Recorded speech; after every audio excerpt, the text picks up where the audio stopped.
Between Command and Market. Cynical Lidentia. Edited by Berend J. Terhaar. Magiel van Crevel. In cooperation with P.K. Ball, Dr. Nichtges, E.S. Roski. W.L. Eidma, H.T. Zerndorfer. Introduction 1. Elisa, Levi, Sabattini and Christian Schwerman. 1. Economic Cycles and Price Theory in Early Chinese Texts. 43. Paul R. Golden. 2. Agriculturalism and Beyond, Economic Thought of the Book of Lord Shang. 78. Yuri Pines. 3. Situating the Qingzhong chapters of the Guanzi. 114. Hans van S. 4. Feng Xianbai's Rightness, Gong Gai Aishiu expels his wife, Economic Exemplars in the Warring States and Early Han. 145. Andrew Meyer. 5. Between Command and Market, Credit, Labor and Accounting in the Qin Empire. 162. Maxim Korolkov. 6. The Economic Activities of a Qin Local Administration, Qianling County, Modern Lai, Hunan Province, 222-209 BCE. 244. Robin D.S. Yates. 7. To ban or not to ban, Jia Yi on copper distribution and minting coins. 318. Elisa, Levi, Sabattini. 8. The first Chinese economic impact on Asia, distribution and usage of monies in early China in synchronic and diachronic perspective. 358. Yahekaki Numa thought its Greek counterpart to have been. 4. Polanyi and Finlay held that ancient state economies differed from modern capitalism in that economic life was determined by considerations of blood ties, religious obligations, legal guidelines, and status rather than by profit-seeking, and in that it was integrated into social relationships like kinship structures through allocation of resources on the basis of reciprocity, redistribution, non-market trade, and exchange. However, more recent surveys show that many of these economies in fact were specialized, commercialized, and monetized to an astonishing degree even in the rural periphery. 5. According to Anthony Barbieri-Lowe, they should be viewed as a set of variables operating on continuous scales rather than trying to force them into the ill-fitting universal stages or modes of Marx or Polanyi or into the polarizing debates of same and other. 6. With regard to the economy of the early Chinese Empire, Barbieri-Lowe goes on to specify, early imperial China provides an example of an economy that, while still strongly agrarian and redistributive, was also home to burgeoning commercial activity. More than any other civilization in the ancient world, early imperial China operated under a money economy, where nearly everything could be purchased with standardized coins produced in vast quantities by state mints. Official salaries were paid half in coins and half in grain, and even peasants had to pay a portion of their taxes in cash each year. Though, in theory, the Chinese state wished to suppress commercialization in favor of agriculture, they nevertheless established market laws and regulations that greatly facilitated commerce. Recently unearthed legal texts now show that the early imperial Chinese state possessed a developed body of enforceable contract law that ensured market reliability, protected property rights, and lowered the kind of transaction costs that Douglas North has written were a hindrance to greater market activity in other pre-modern economies. 7. Even in pre-imperial China, the economic sphere already seems to have been independent from the political center to such an extent that theorists like Shang Yang advocated drastic measures to regain governmental control of it. 8. As Penke observed, grain production was so commercialized that the volatility of grain prices brought broad public attention because big merchants profited from it, much to the detriment of small farmers. 9. Together with models of price regulation, concepts partly overlapping with what we now define as economics and political economy emerged.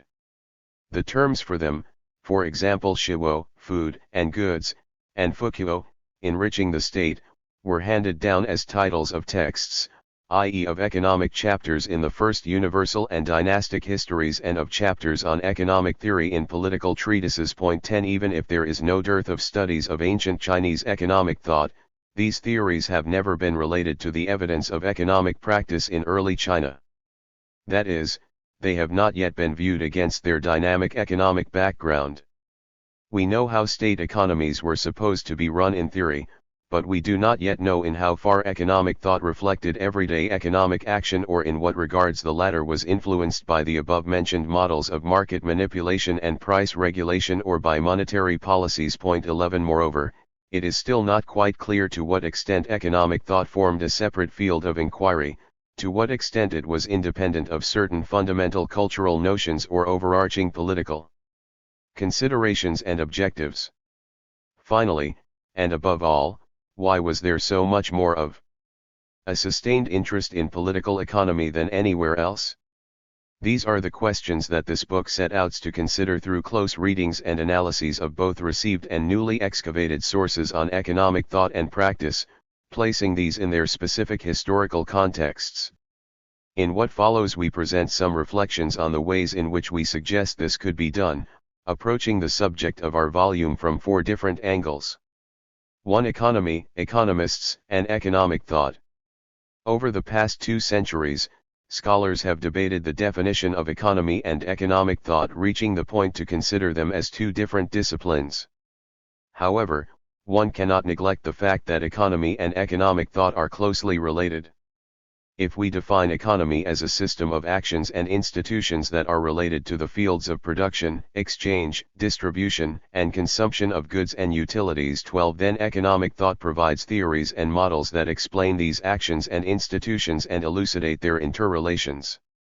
Economic thought is likely to emerge when an economy has reached a sufficient size and degree of complexity, i.e. when it has passed the threshold from household 13 to state economy, in which individual households are connected in a larger political and economic network.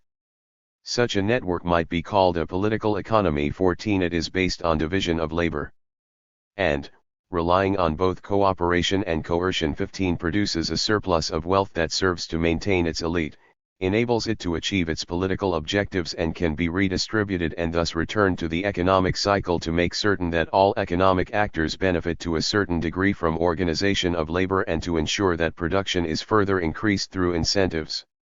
A specific function of economic theory in early political economies is to provide solutions for increasing the surplus, especially that of agricultural production, and thus for raising the income of the state and its elite, and, at the same time, to negotiate resulting political and social disparities in terms not only of economy but also of ethics in order to make sure that everyone retains a just proportion of the benefits and keeps cooperating. 16. From a general perspective, in order to understand individual economic theories, we need to refer to what Joseph A. Schumpeter in 1914 called Dogmen und Methodengeschichte, that is, the history of economic thought. 17. According to Heinz D. Coors, the history of economic ideas is a history of readaptation and recombination, and new theories are always grounded in the insights of the classical economists. New knowledge in economics consists mainly of new combinations of particles of old knowledge. 18. Interestingly, Coors also rates ancient Chinese economic thought among the classics. 19. This is justified in view of the facts that the French school of physiocrats was strongly influenced by 18th-century European Enlightenment perceptions of Chinese political economy, or that the ever-normal granary of Henry A. Wallace's New Deal farm policy, which aimed at keeping food prices stable, was inspired by the ancient Chinese institution of Changpingkang, or ever-level granary, as the term was translated by Stefan Balazs. 20. Moreover, we cannot afford to neglect the history of economic ideas, that is, as we would like to stress, their global history, when trying to understand and interpret economic activities in past and present. An exemplary witness to this is the general theory of John Maynard Keynes, whose ideas on employment and monetary policy have had a tremendous impact on post-Second World War capitalist economies, and who himself strongly, and with a fine sense for irony, emphasized the influence of economic ideas on economic practice in his concluding notes on the social philosophy towards which the general theory might lead. Is the fulfillment of these ideas a visionary hope? Have they insufficient roots in the motives which govern the evolution of political society? Are the interests which they will thwart stronger and more obvious than those which they will serve? I do not attempt an answer in this place. It would need a volume of a different character from this one to indicate even in outline the practical measures in which they might be gradually clothed. But if the ideas are correct, an hypothesis on which the author himself must necessarily base what he writes, it would be a mistake, I predict, to dispute their potency over a period of time. At the present moment people are unusually expectant of a more fundamental diagnosis, more particularly ready to receive it, eager to try it out, if it should be even plausible. But apart from this contemporary mood, the ideas of economists and political philosophers, both when they are right and when they are wrong, are more powerful than is commonly understood. Indeed, the world is ruled by little else. Practical men, who believe themselves to be quite exempt from any intellectual influences, are usually the slaves of some defunct economist. Madmen in authority, who hear voices in the air, are distilling their frenzy from some academic scribbler of a few years back. I am sure that the power of vested interests is vastly exaggerated compared with the gradual encroachment of ideas. Not, indeed, immediately, but after a certain interval, for in the field of economic and political philosophy there are not many who are influenced by new theories after they are 25 or 30 years of age, so that the ideas which civil servants and politicians and even agitators apply to current events are not likely to be the newest. But, soon or late, it is ideas, not vested interests, which are dangerous for good or evil. 21. Keynes, who advocated government intervention to save capitalist market economy from self-destruction, 22, was writing during the Great Depression when practical men and madmen in authority were not only receptive to new economic ideas, but desperately waiting for them. However, as he saw it, the ideas of both economic theorists and political philosophers have always governed individual economic activities and decisions. From this point of view, it seems to be advisable to consider practice and theory as but two aspects of a whole. 23, and, for example, to measure the latter against the former. When dealing with the economic thought of a given period and culture, let us test whether Keynes' idea is applicable to matters Chinese. To what extent were ancient Chinese rulers, officials, or even businessmen influenced by the ideas of some defunct economist or academic scribbler? And to what extent do the writings of theorists reflect economic activities of that period? Are there any links between economic practice and theory in early China?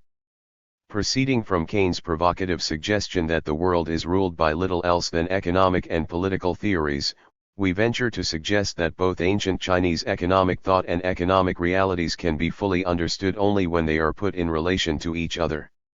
Therefore, the present volume does not isolate theory from facts or vice versa, as is usually done, but instead aims at integrating studies of early Chinese thought and economic history of the first 5 centuries BCE to produce an integral view of economic realities, of how they were perceived and interpreted by political thinkers and of how their interpretations influenced economic actions during that formative period, in which the foundations for traditional Chinese approaches to problems of production, consumption, trade, and distribution of wealth and to the economic role of the state were laid.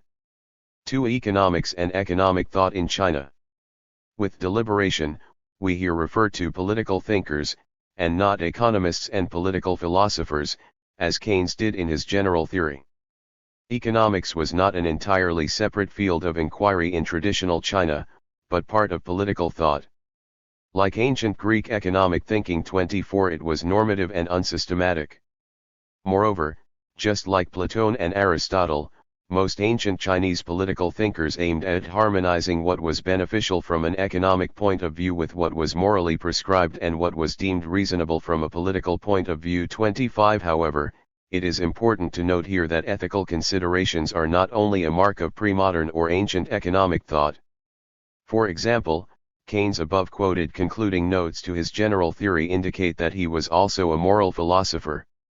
In this respect, the difference between pre-modern or ancient economic thought Sie richten have, so kann es theoretiker geben, die in ihrem Leben nie praktisch werden können, weil es ihnen ein Erzählkraftfeld, sie beehrt, oder Reichsgeld, die ihr Schulgut gemacht haben, die aber, wenn sie ein Concilium sie geben haben, nicht wissen wie sie sich benehmen sollen.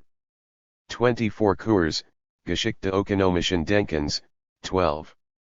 25 Kurs, Geschichte ökonomischen Denkens, 13, translation is ours. 10 Levi Sabattini and Schwerm. And modern economic theory seems to be only a gradual one. Ethical considerations are more prominent in ancient economic thought but not entirely absent from modern economic theories. At the same time, ethical concerns are largely or completely missing in some early Chinese repositories of economic thought like the Guanzi or the Shangjunchu. As indicated above, all of these texts were preoccupied with the question of how to strengthen the state. Therefore, the earliest Chinese thinkers were mostly concerned with political economy and the problem of enriching the state, a concept that, in its narrow sense, meant to increase the state's fiscal revenues and reserves by enriching the national treasury and, in its broad sense, referred to increasing the total national wealth of the whole country. 26 Therefore, the enrichment of individual families or of the people was sometimes, especially in Confucian texts, regarded as equivalent to enriching the country, though other traditions disagreed. One of the most prominent examples in this respect is the 10th chapter of the Sun Tzu, which is entitled Enriching the State. Long before Adam Smith, its author argued that division of labor and the introduction of corresponding social rank is the most important instrument to ensure that both high and low become rich. All people desire and dislike the same things, but since desires are many and the things that satisfy them relatively few, this scarcity will necessarily lead to conflict. Hence, what the artisans in the 100 skilled professions achieve is required just to nurture the needs of a single individual.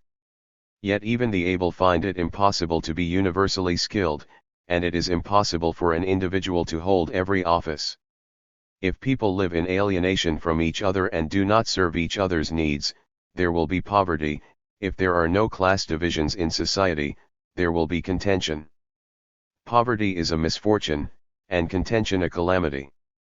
No means are as good for remedying misfortunes and eradicating calamities as causing class divisions to be clearly defined when giving form to society. 28.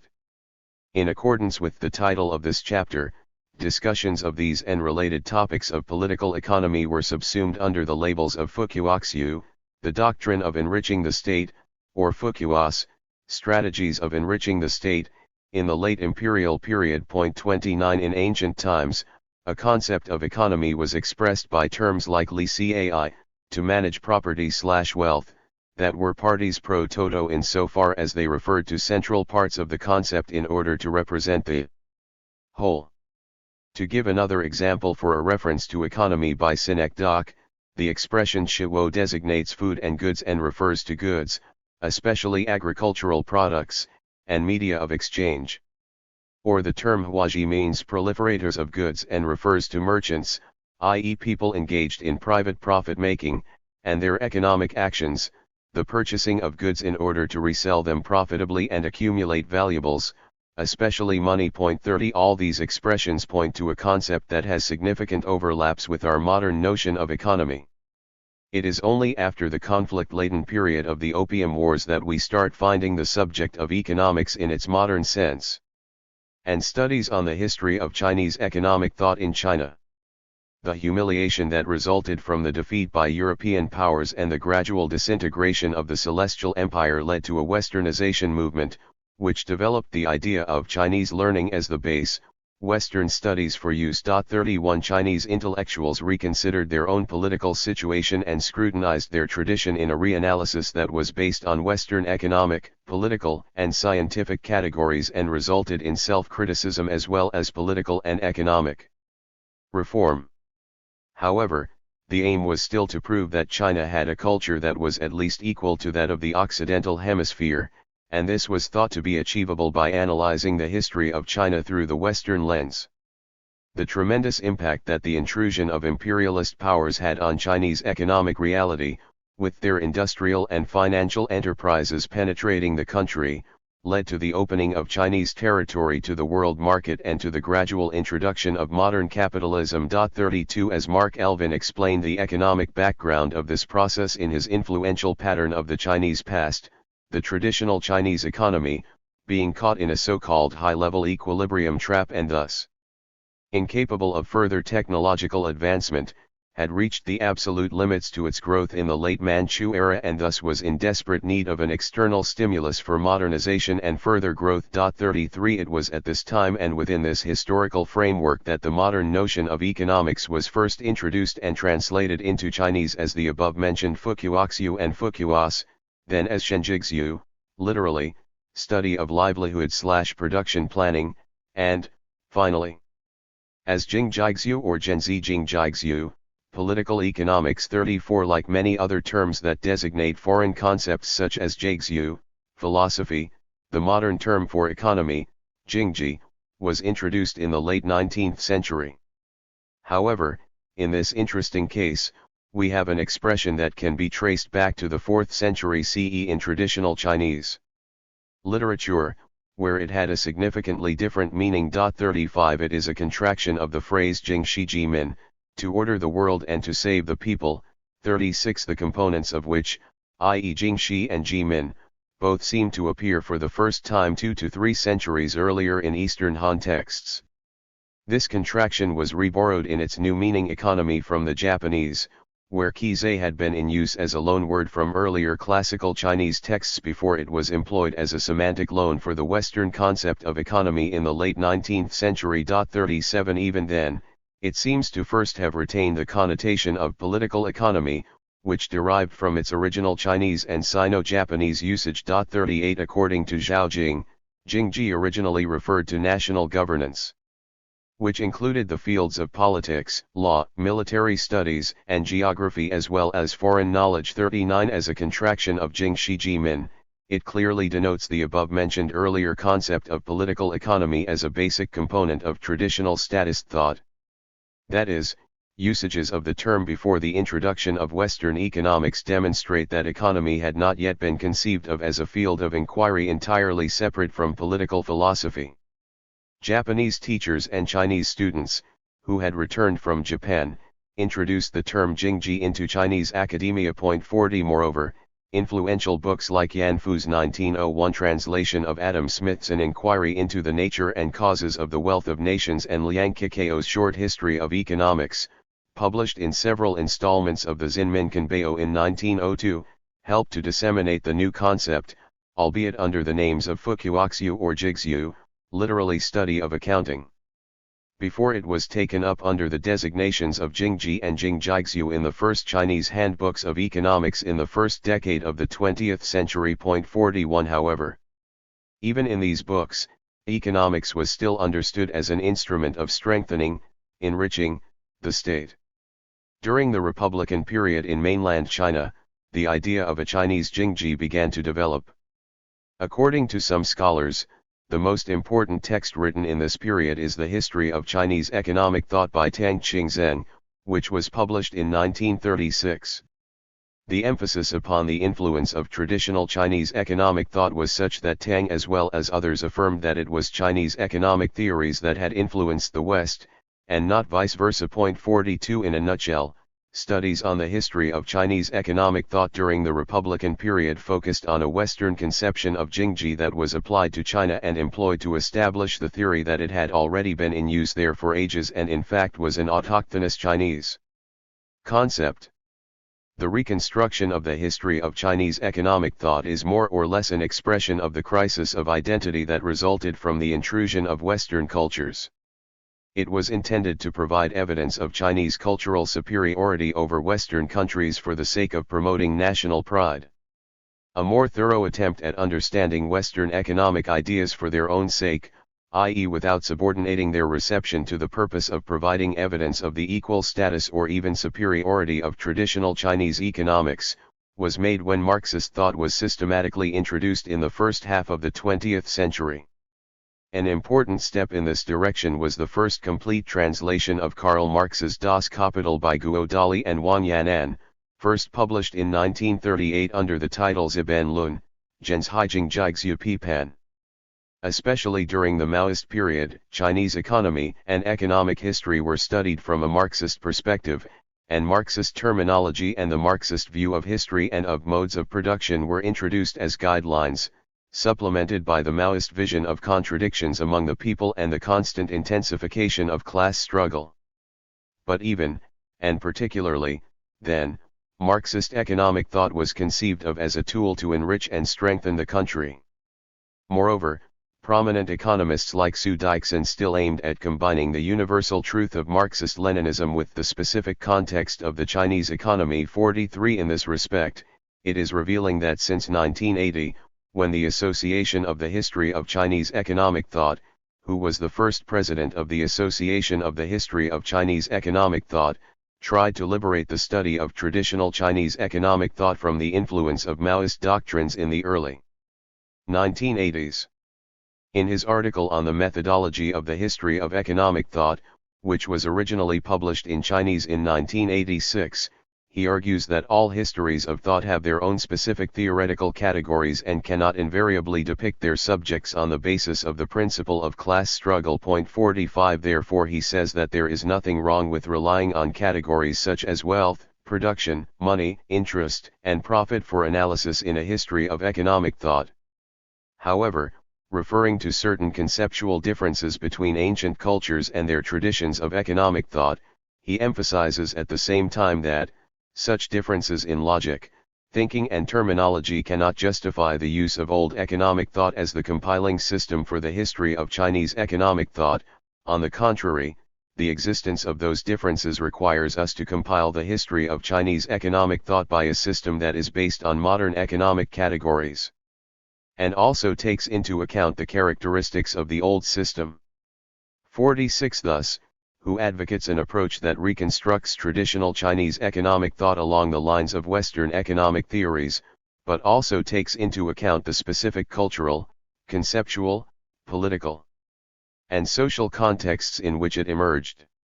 What he suggests is in fact the writing of a history of economic thought with Chinese characteristics. 3 Sources of early Chinese economy and economic thought. Down to the present day, both early Chinese economic thought and the economic history of ancient China have mainly been studied on the basis of pre-imperial and early imperial texts and the economic chapters of traditional universal and dynastic histories. The former include, to mention only the most important, the writings that were later ascribed to Confucius and his followers. 47 That is the 5 classics, their commentaries, the Analects, Master Meng and Master Sun, but also sections of the discourses of the states like the discourses of Yu. 48 The works of the Mahist school, that is Master Mo, the light and heavy chapters of the Guanzi and the debates on salt and iron, which are said to have been composed by Huangquan during the reign of Emperor Xian. The latter are the documents on leveling the standard, the records on food and goods and the exemplary traditions on the proliferation of goods of the records of the scribes and the documents of the Han. Snippets from these received texts have not only later been used to construct the political economy of ancient China but have also been considered to shed light on the economic realities of polities of the Warring States period and the early empire. But what, exactly, is the value of these sources for scholarship today? How were they composed and for whom? What was the intention of their authors? What can they tell us about the ancient Chinese economy and its theory? More than 80 years ago, Stefan Balzs addressed this very same problem with regard to medieval sources in his groundbreaking investigations into the economic history of the Tang dynasty. 49 As becomes obvious in his introduction and his section on water mills. 50 He was heavily influenced by Max Weber's studies of the sociology of religion, especially by his book on Confucianism and Taoism, which had first been published in 1915 and in which Weber proposed his famous thesis that the development of a capitalist economy in pre-modern China had been inhibited by certain basic ideological and religious attitudes and mentalities. 51 Facing a dearth of other sources, Balzs tried to reconstruct the historical development of Tang economy from received texts, which, however, he found being focused on the theoretische Durchgebildet Agrarverfassung rather than interested in the facts, so much so that he was regularly forced to conjecture from what they did and did not mention.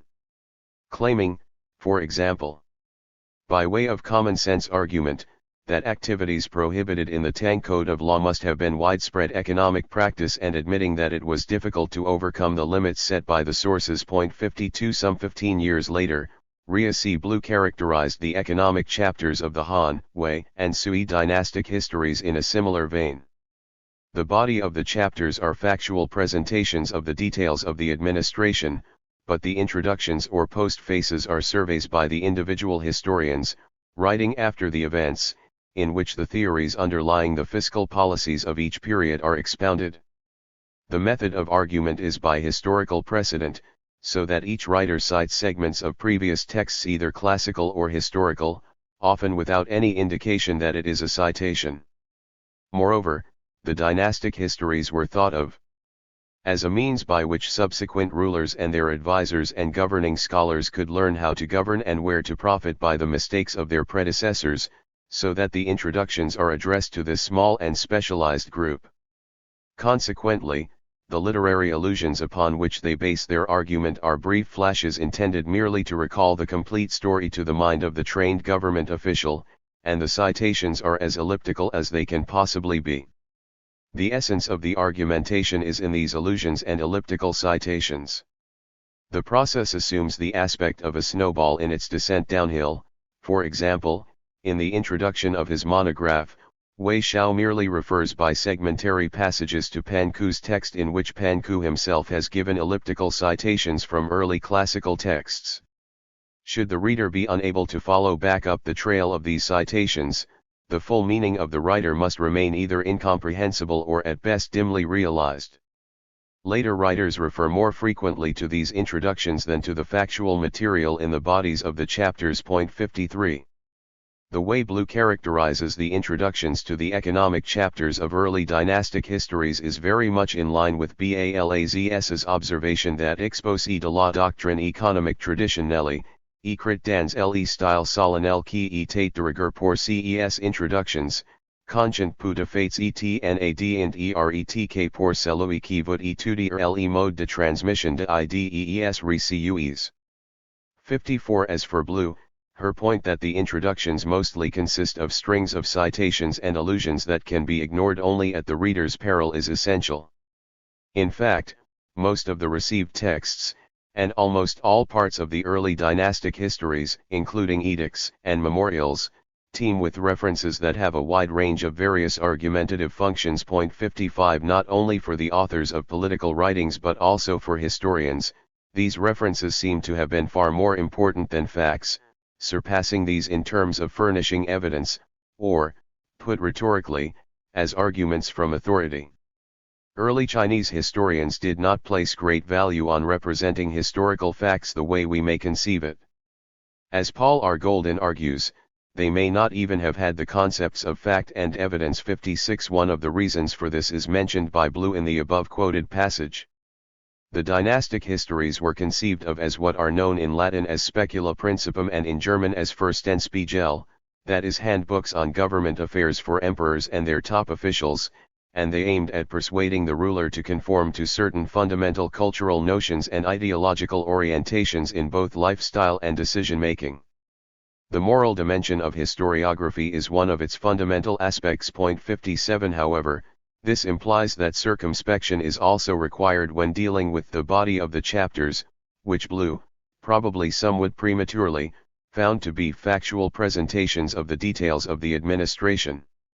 Are these texts factual at all, and is it possible to reconstruct the historical development of ancient Chinese economy by exclusively relying on them as sources? At the same time, what can philosophical writings tell us about ancient economic thought when economy was not their only or even primary concern?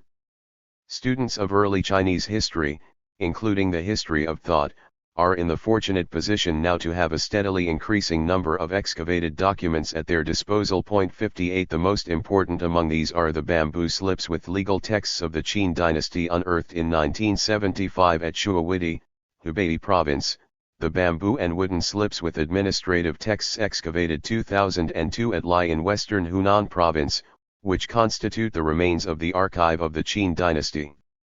County seat of Qianling and include, amongst others, household registers, tax documents and records of financial and mercantile transactions, and the wooden slips with administrative and legal texts discovered between 1930 and 1931 and from 1972 to 1976 at the sites of the early Han Dynasty settlement of Juyin, situated on the border between today's Inner Mongolia Autonomous Region and Gansu Province. 59 These archaeological finds not only help to overcome the limitations of traditional sources, thus bringing the vision of an economic history of the early empire within the bounds of possibility, but also have the potential to put the welter of economic theories that have been transmitted in received political and historical writings into a new perspective. Dating from the critical period when China underwent the process of political and economic unification, they furnish valuable evidence on daily routines of local financial administration and may shed new light on the nature, role, and development of early economic thought by providing a rare opportunity to compare complementarities and differences between theory and practice. What do excavated sources tell us about local economic activities and the expertise of those people who were responsible for managing them? How were command and market, natural and money economy interlaced with each other? What are the limitations of ancient economic thought? Did it ever develop into a systematic theory as some have implied? Did the authors of economic treatises have a distinct notion of economy? To what extent did they have a practical understanding of, or did they really care about how states or private enterprises were actually run in terms of the movements of money and goods? These are only some of the fundamental questions that have to be addressed in a study of the formative stage of both traditional Chinese economy and economic theory in the transition from the late warring states to the early imperial period. As regards the history of ideas, economic approaches inform most of the received warring states period and early imperial writings, but loom especially large in those texts that later were to be subsumed under the label of legalism. Prominent examples range from the promotion of agriculture in the Book of Lord Shang to the light and heavy chapters of the Guanzi with the attention on redistribution of any surplus wealth through to the memorials of early imperial statesmen like Jia Yi or Chao Kuo and the debates on salt and iron. These texts are among the earliest worldwide to develop insights into complex economic issues such as business cycles, contrarian investment, the relationship between supply and demand, the quantity theory of money, market manipulation, increased government spending, price regulation, equalization of transportation of goods and government monopolies. As mentioned above, we also find important economic insights in Confucian 60 and Mahist writings. We have already referred to the idea of division of labor in the Sun Tzu.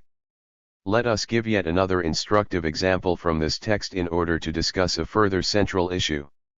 As the following passage indicates, its authors might even have found the key to the antechamber of the concept of sustainability, since they recommend an economical approach to consumption that aims at saving resources for the future.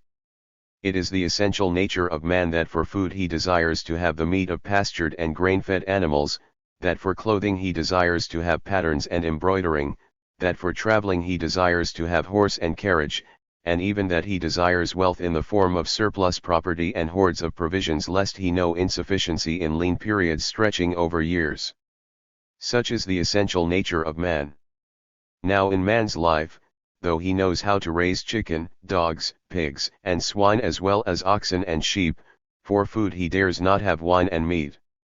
Though he has surplus knife and spade-shaped coins and stores in cellars and storehouses, for clothing he dares not have silk. Though the thrifty have stores deposited in boxes and trunks, for traveling they dare not have horse and carriage. Why is this? If it is not that men do not desire to have this, is it not because, considering the long view of things and being concerned about later times, they are apprehensive that they may lack means adequate to go on with it? It is for this reason that they moderate what they expend and control what they desire, harvesting, gathering, hoarding, and storing up goods in order to go on with it.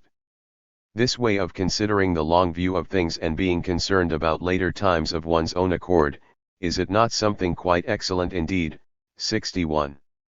Certainly, this is excellent, and the author's powers of observation and reasoning are excellent, too.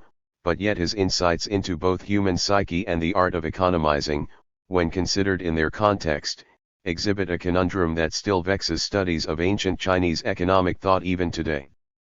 The problem is that this comment on human foresight and economizing is part of a larger discourse that is not concerned with what we now mean by economy at all.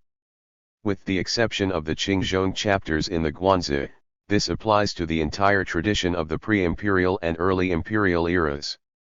4 approaches to early Chinese economy and economic thought.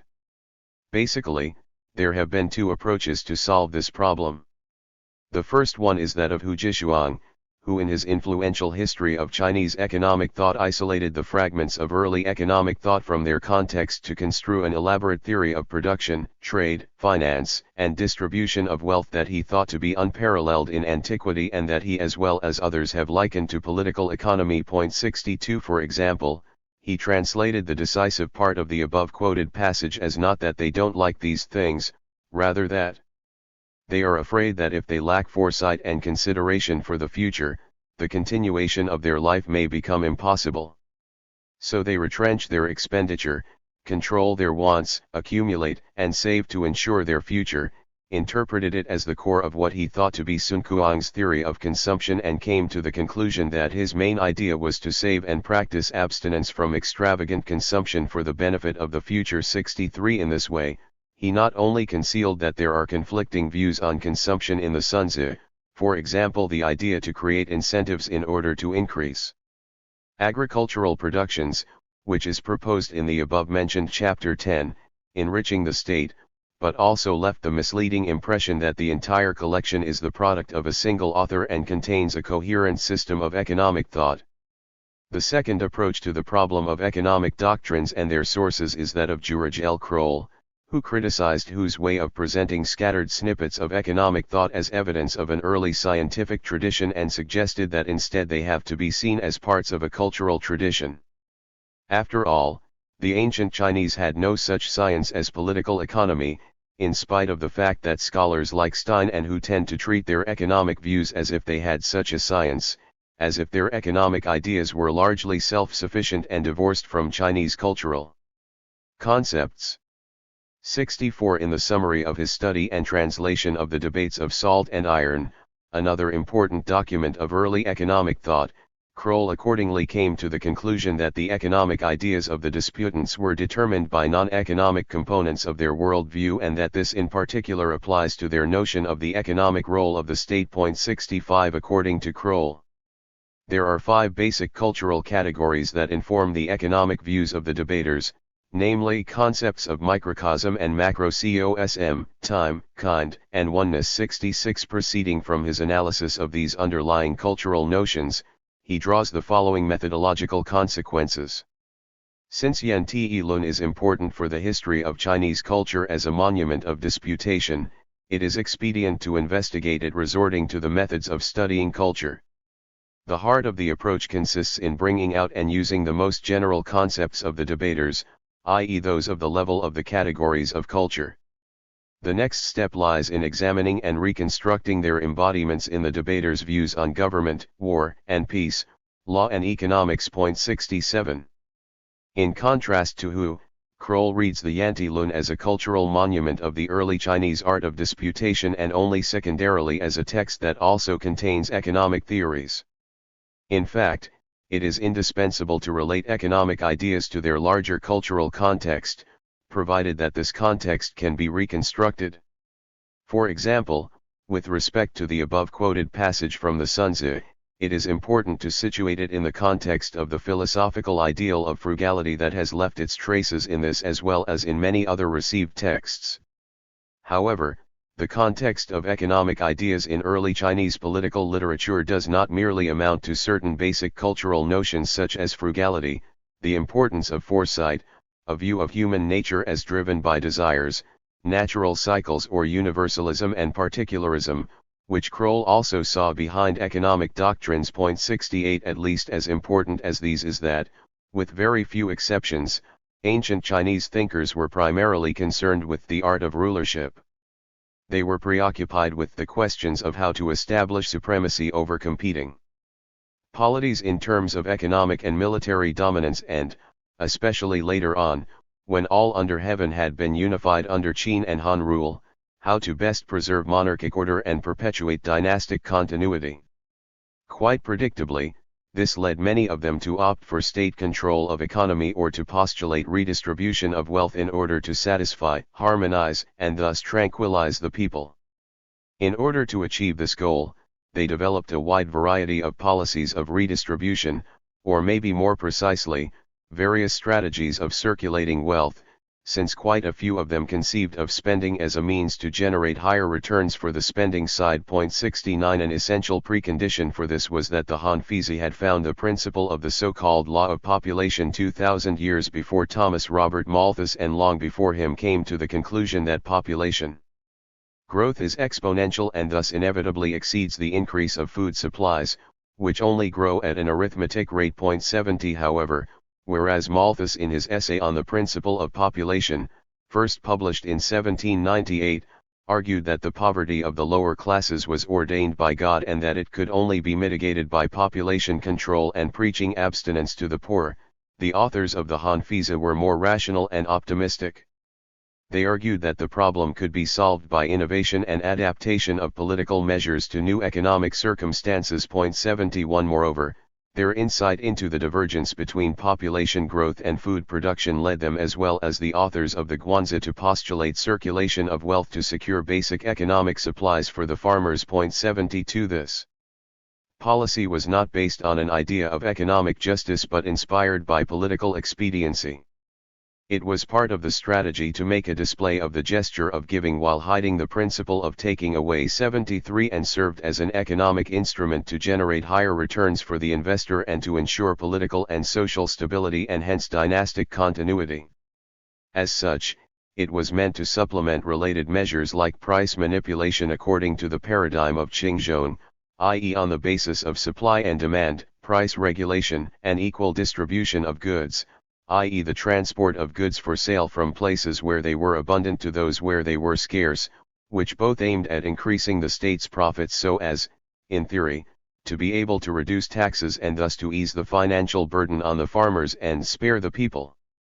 Obviously, late warring states and early imperial proposals for economic reform have to be read in the context of the persuasive arguments that they employ to legitimize the implementation of these measures and their overarching political and social objectives, which focus on redistribution for ensuring stability. 74 These objectives seem to have been slightly different from those that Max Weber, Carl August Wittfogel and their likes attributed to pre-modern Chinese economic policies. Wittfogel held that Chinese governments had been preoccupied with the task of water control ever since the times of De Yu, the mythical tamer of the Great Flood and legendary founder of the Xia dynasty, to whom he ascribed historicity, i.e. since time immemorial. According to his theory, the traditional Chinese agrarian economy required the setup of an elaborate system of artificial irrigation in order to cultivate its vast surface area and to sufficiently exploit the expanses of arable land, which Wittfogel apparently believed to have been ever-growing in pre-imperial and early imperial times. Moreover, he hypothesized that, because of the economy's underdeveloped productive forces, water management had to be maintained by a centralized government with the help of an hydraulic bureaucracy, which relied on public works and the exploitation of forced labor to organize the supply of water. 75 This theory later led Wittfogel to develop his ahistorical concept of Oriental despotism, which still commands a certain degree of popularity among the general public although it has received devastating reviews by experts. 76 Now we are in the comfortable position of having at our disposal newly excavated manuscripts that furnish us with invaluable information not about economic theory but about economic practice in the rural backwaters of the late warring states period kingdoms and the early empire. These new sources seem to attest to the existence not only of a centralized command economy but also of a flourishing local market economy. For example, the wooden slips excavated at the Han settlement of Juyan in northwest China, which date from 119 BCE to 32 CE, provide detailed evidence of private enterprise, in which both county officials and commoners were engaged.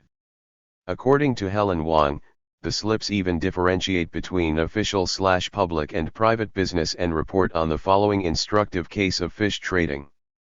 One series of slips provides a clear illustration of private enterprise in the form of a court case between an official, Li Jun, and a commoner, N, during the Wang Mang period.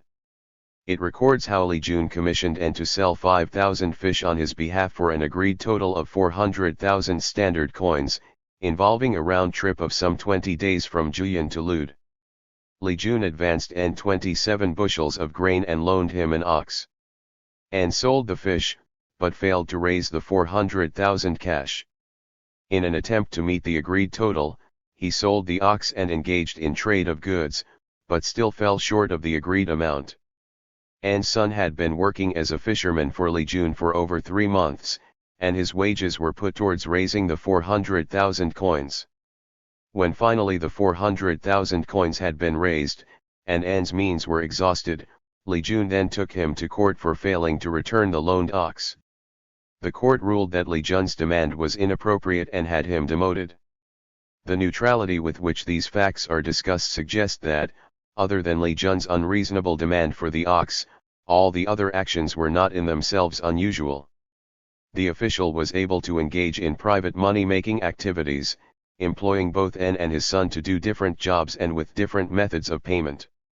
The son's pay was reckoned at the per diem market rate, the father's pay was to come from the sale of the fish. N, a 60-year-old from Yingchuan Prefecture, was able to travel independently between settlements with a loaned ox and a presumably conspicuous load of 5,000.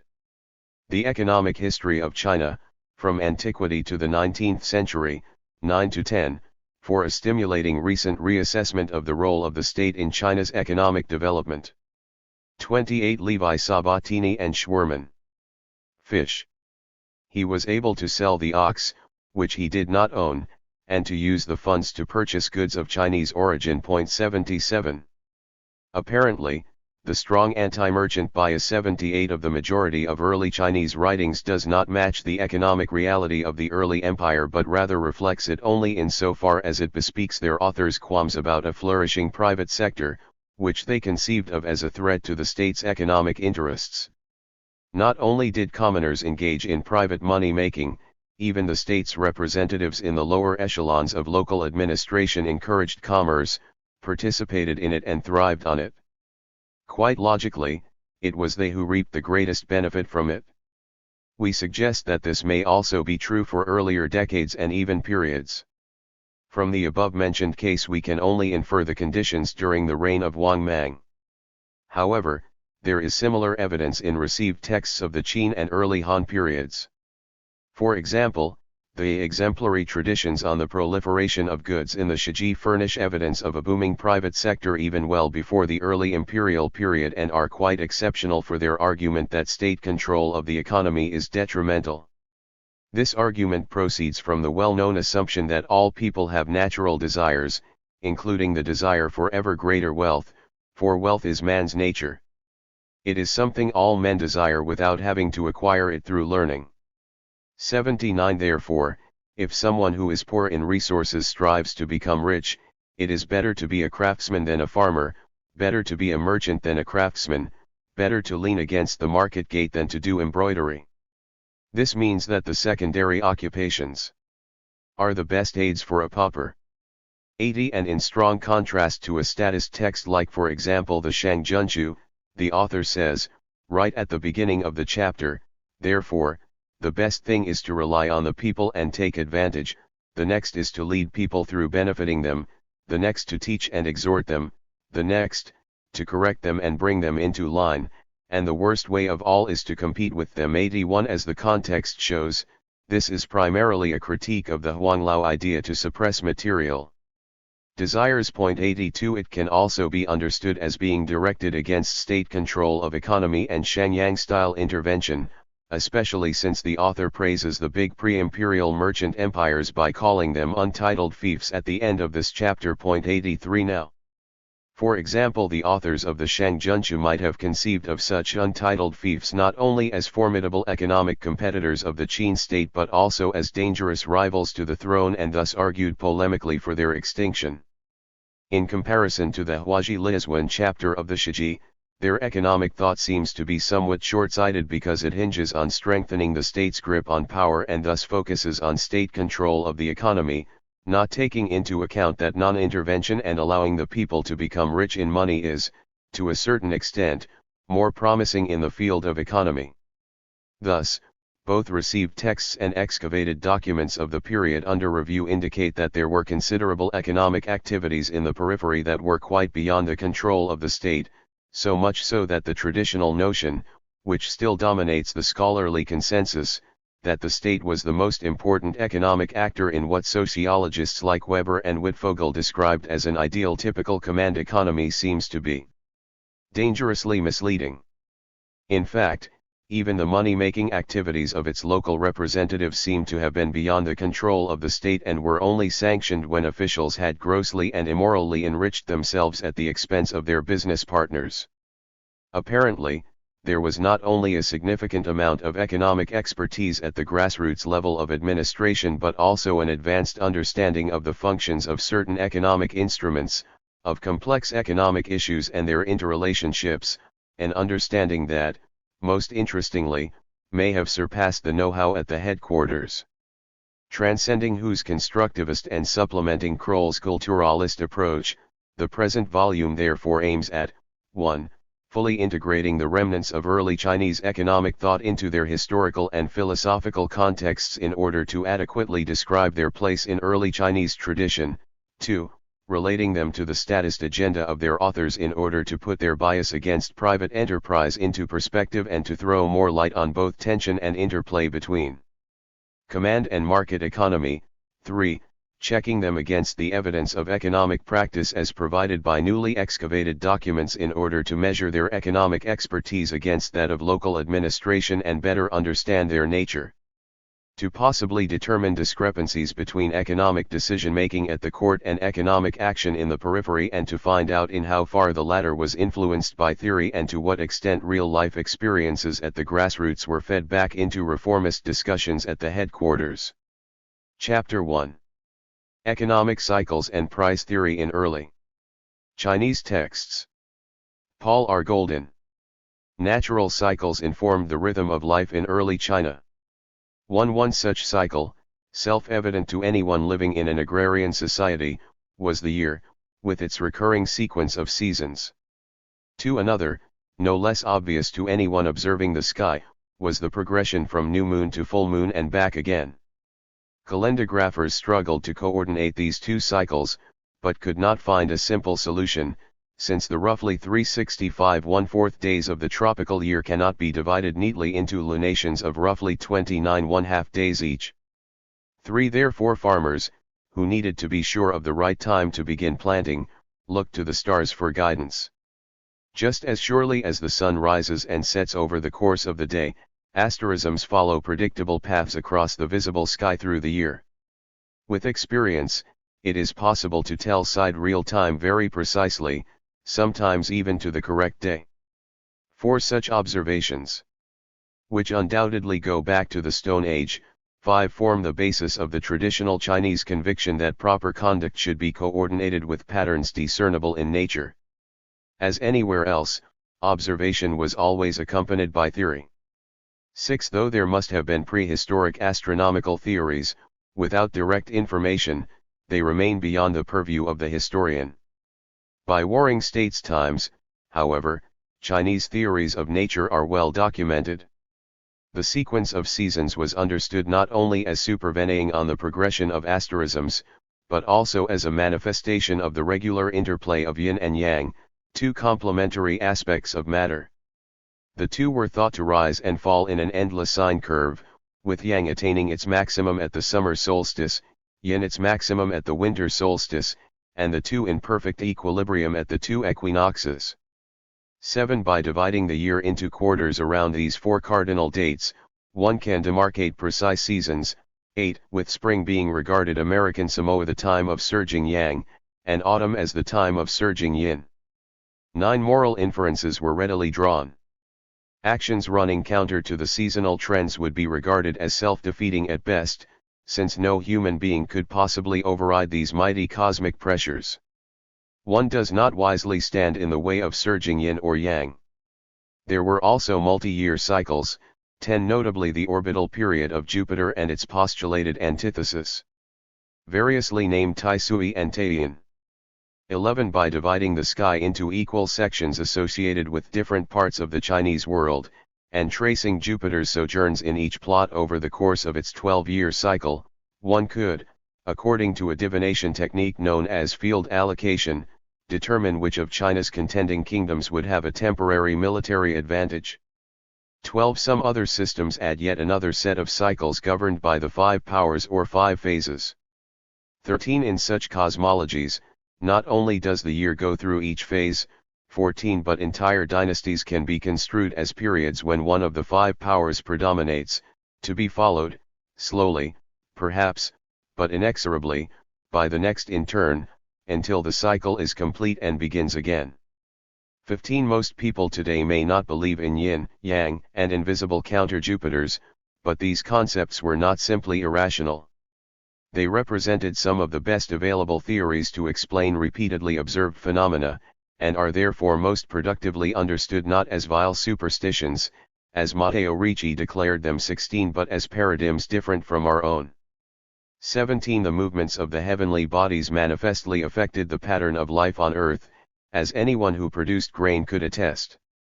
Thus comets, shooting stars, and even eclipses could be imbued with prodigious significance. 18. The real question was not whether astronomical phenomena coincide with phenomena on Earth, but which do so, and why. Pre-modern Chinese culture answered these questions only partially, just as we today have answered them only partially ourselves. What do these cycles have to do with economic theory?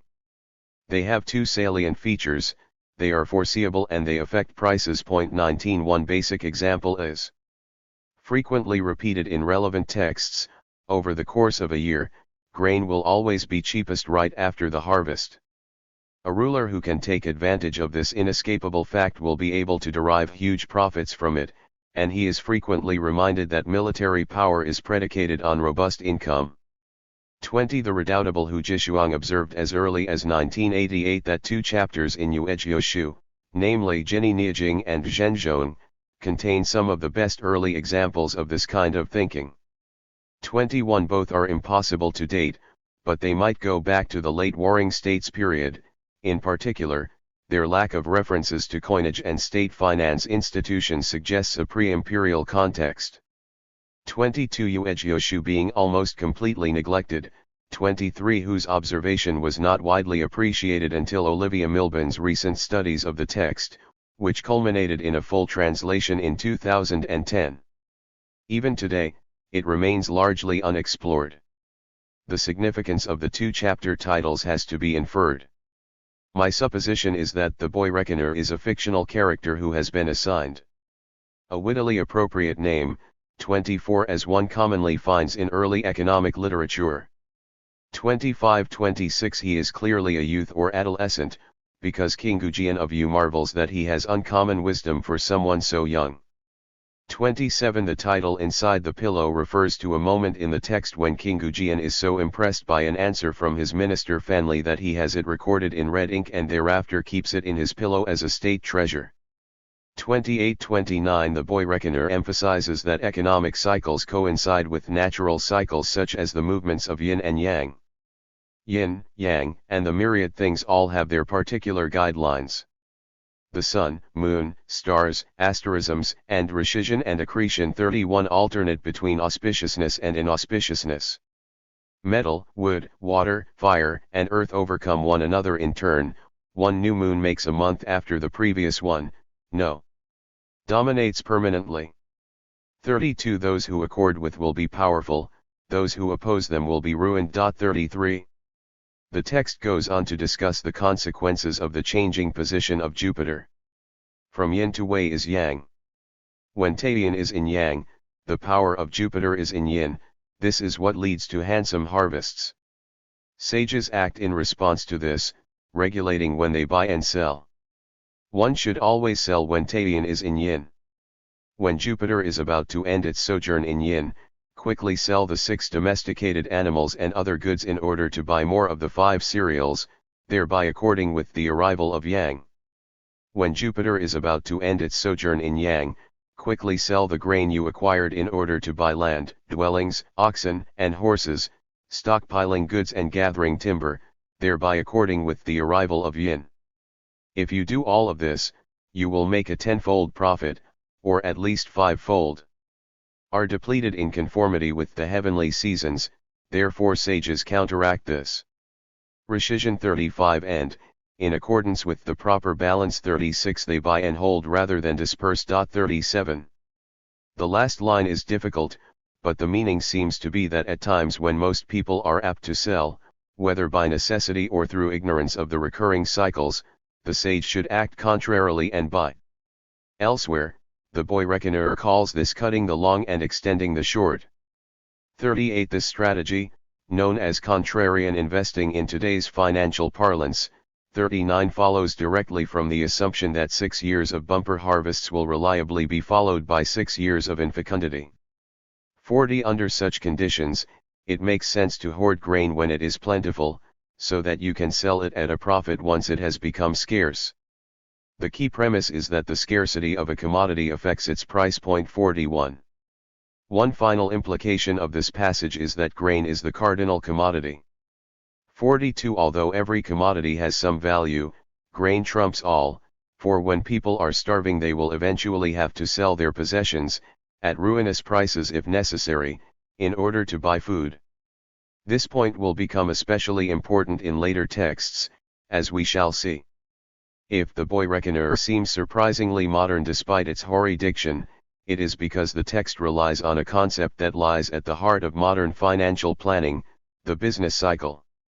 Everybody knows that there are economic cycles, the problem is figuring out what causes them.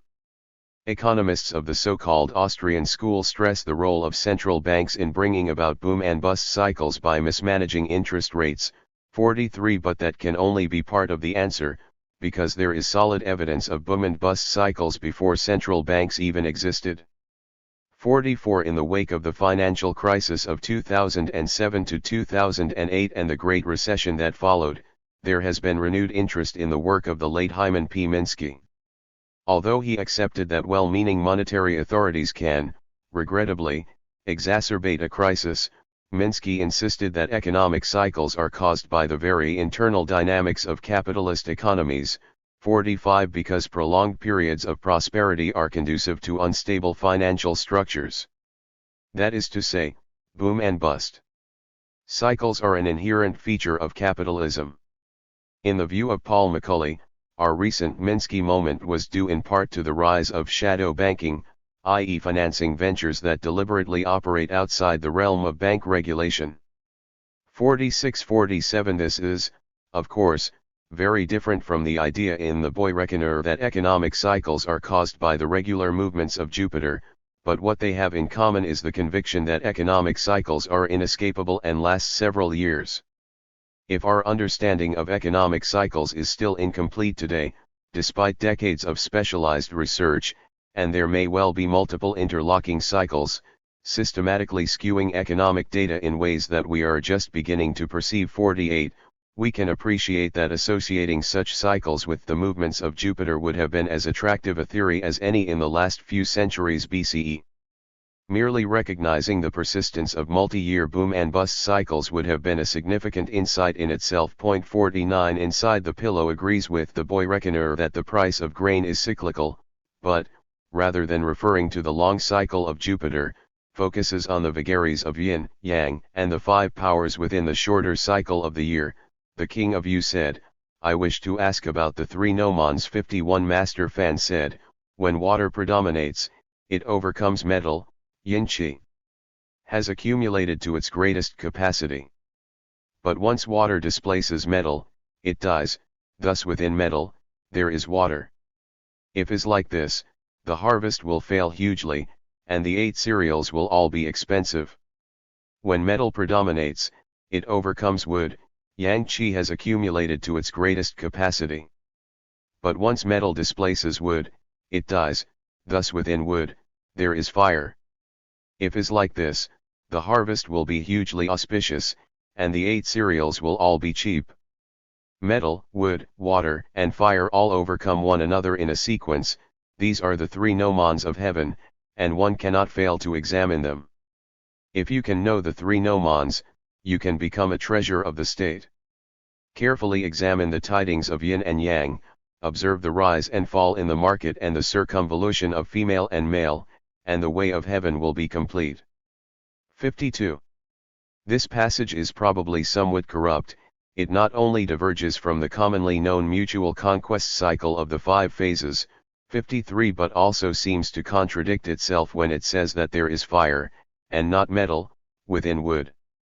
Moreover, it is far from clear how Master Fan has explained the 3 gnomons when his 2 examples have to do with extremes of yin and yang. For these reasons, diverse emendations have been suggested, though none really solves the textual problems. 54. Regardless of the confusing details, however, the conclusion is unambiguous. A wise king should observe the interplay of the various aspects of qi in order to anticipate the quality of the harvest and, inevitably, the price of grain. The relationship between distortions in yin and yang and the ensuing price of grain is like the relationship between a body and its reflection or a sound and its echo are impaired. If farmers are harmed, grass and trees are not cleared. If those in branch occupations are impaired, then goods are not produced. Thus if the cost of grain does not rise above 80 or drop below 30, both farmers and those in branch occupations will profit. Thus those who governed states in antiquity based themselves, and official marketplaces for goods and products were opened. 57. This passage is remarkable for 2 reasons. First, for recognizing the legitimacy of occupations other than farming, the boy reckoner deserves to be ranked far above certain contemporaneous texts, such as Shangjunchu, which regards anyone other than a farmer as a social parasite. 58. The boy reckoner understands that goods are necessary too, and craftsmen, rather than farmers, are needed to produce them. In the language of the day, what are needed are both root and branch occupations, rather than just the root occupations of agriculture and sericulture. 59. Presumably, merchants are not included among the branch occupations, since the term seems to refer here to producers of goods other than grain. Later texts do acknowledge that merchants are necessary to distribute the wares that craftsmen have produced. 62. The boy reckoner only hints at the mechanism by which the government can stabilize prices, opening official marketplaces, but this paved the way for more technically detailed texts in the received Guanzi. These are often called the Qingzhong chapters of Guanzi, because they expatiate on methods of taking advantage of low and high prices. Although they are all found in the same collection today, they do not advocate identical positions. 61 and may have diverse origins, nor do we have any knowledge of how they were redacted. Consequently, they are difficult to date. 62 I can offer only the impressionistic judgment that, to my ear, they sound later than the boy reckoner and inside the pillow, but the effort to date any of these texts precisely is complicated by their tendency to archaize by placing their theories in the mouths of renowned ministers of the past, such as Fanli and Guanzhong. Because the Qingzhong texts often refer to government intervention in the salt and iron markets, which was a hallmark of Western Han administration, they are often assigned to this period. 63 Some Chinese scholars, by contrast, still interpret them as the work of Guanzhong himself. 64 The most important Qingzhong text, the National Storehouse, 65 explains the essence of what would today be called a buffer stock scheme. 66. Thus those who are adept will accumulate and then distribute reserves of whatever the people lack, and invest 69 in whatever the people have in abundance. If the people have in abundance, they will think it light, thus the Lord of men collects it because it is light. If the people lack, they will think it heavy, thus the Lord of men disperses it because it is heavy. By collecting and holding what is light, and dispersing and circulating what is heavy, the Lord will certainly have a tenfold profit, and the balance of commodity prices can be made level. 70. The text goes on to use the keyword Qingzhong in characteristic fashion. When a thing is plentiful, it is cheap; when it is scarce, it is expensive. If it is dispersed, it is light; if it is hoarded, it is heavy. The Lord of men knows that this is so, thus he monitors his country's surpluses and shortages, and controls its goods. When grain is cheap, he exchanges money for food. When textiles are cheap, he exchanges money. 59 Economic cycles and price theory in early Chinese texts. For clothing, he monitors which things are light and heavy and controls them so that they attain level. Thus the expensive and the cheap can be attuned, and the Lord obtains profit from this. 72. Such ideas are repeated throughout the Qingzhong chapters.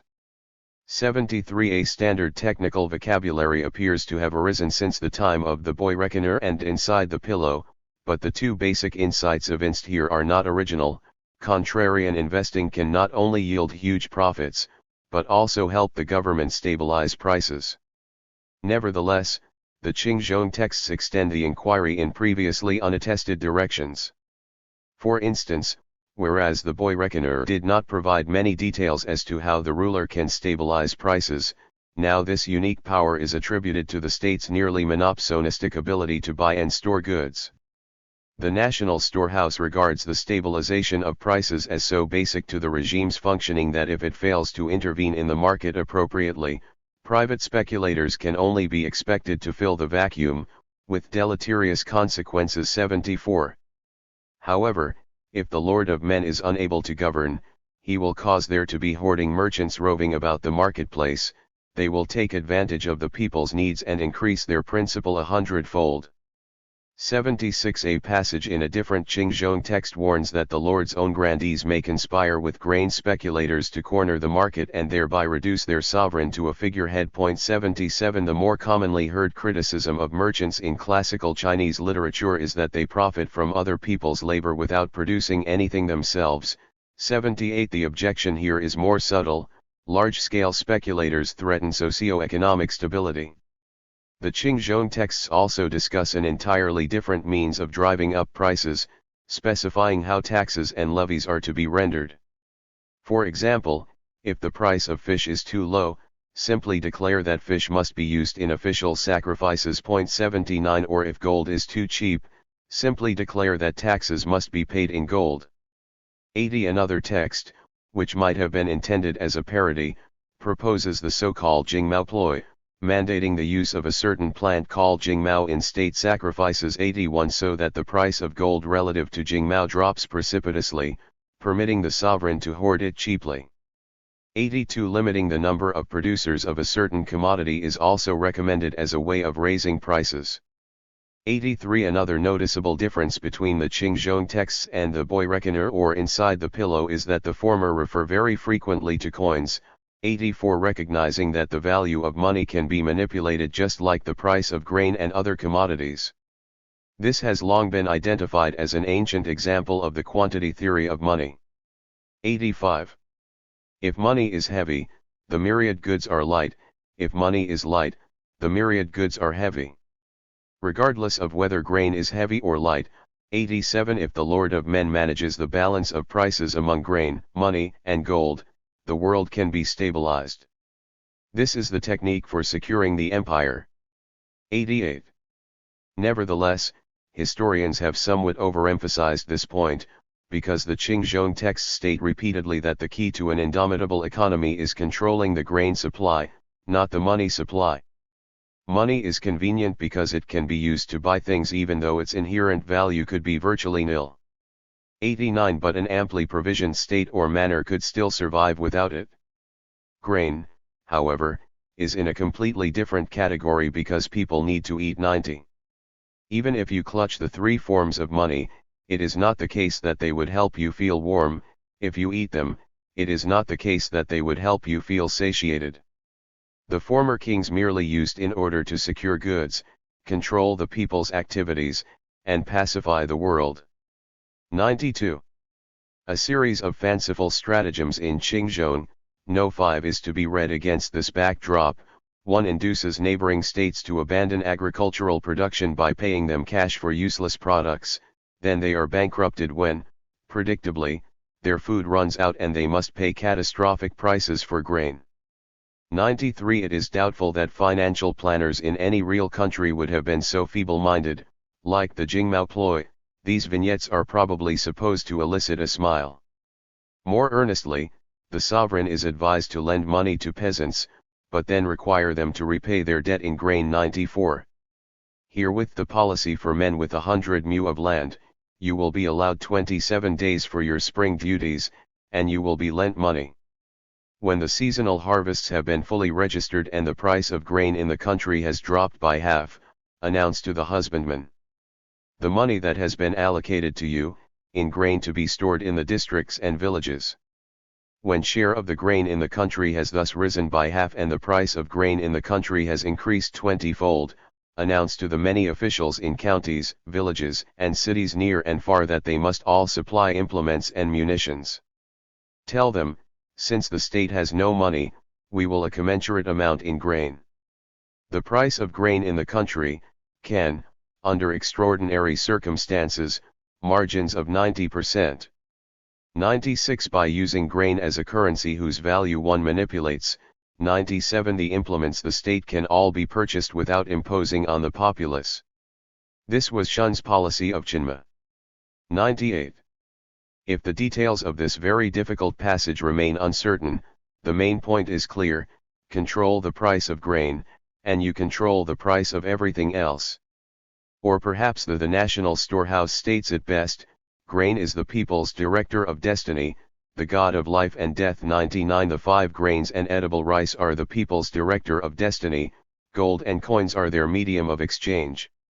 Thus one who is adept takes hold of their medium of exchange in order to control their director of destiny.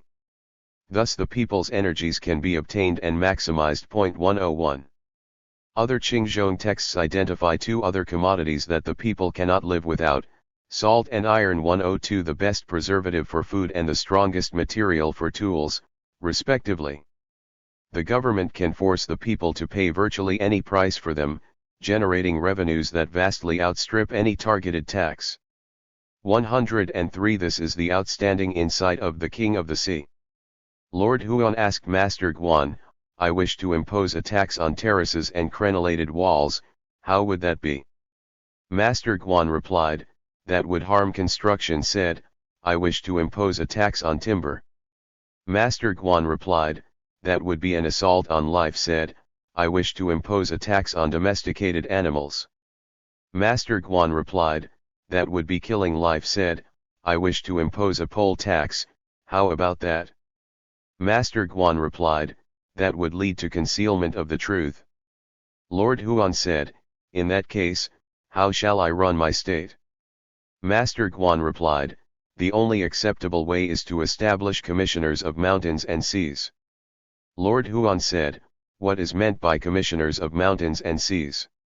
Master Guan replied, the state of one who is king of the sea carefully rectifies its salt policy. Lord Huan said, what is meant by rectifying the salt policy? Master Guan replied, in a family with 10 mouths, 10 people eat salt; in a family with 100 mouths, 100 people eat salt. Each month, an adult male consumes 5/1/3 sheng of salt, 109 an adult female consumes 3/1/3 sheng, and a child that has teeth consumes 2/1/3 sheng. These are rough figures. 100 sheng of salt is 1 fu. Now if the price of salt rises by half a copper coin per sheng, this will be 50 per fu; if it rises by a whole coin, this will be 100 per fu; if it rises by 2 coins, this will be 200 per fu. For each zhong, it will be 2,000, for 10 zhong, 20,000, for 100 zhong, 200,000, and for 1,000 zhong, 2 million. In a country of 10,000 chariots, the population will be 10 million. If you add up the revenue from this policy, in 1 day there will be 2 million, in 10 days, there will be 20 million, in 1 month, there will be 60 million. The arithmetic, though by no means easy to follow, is sound. The calculation that 60 million coins will be collected each month by raising the price of salt by 2 coins per sheng implies that each person consumes 3 sheng of salt per month.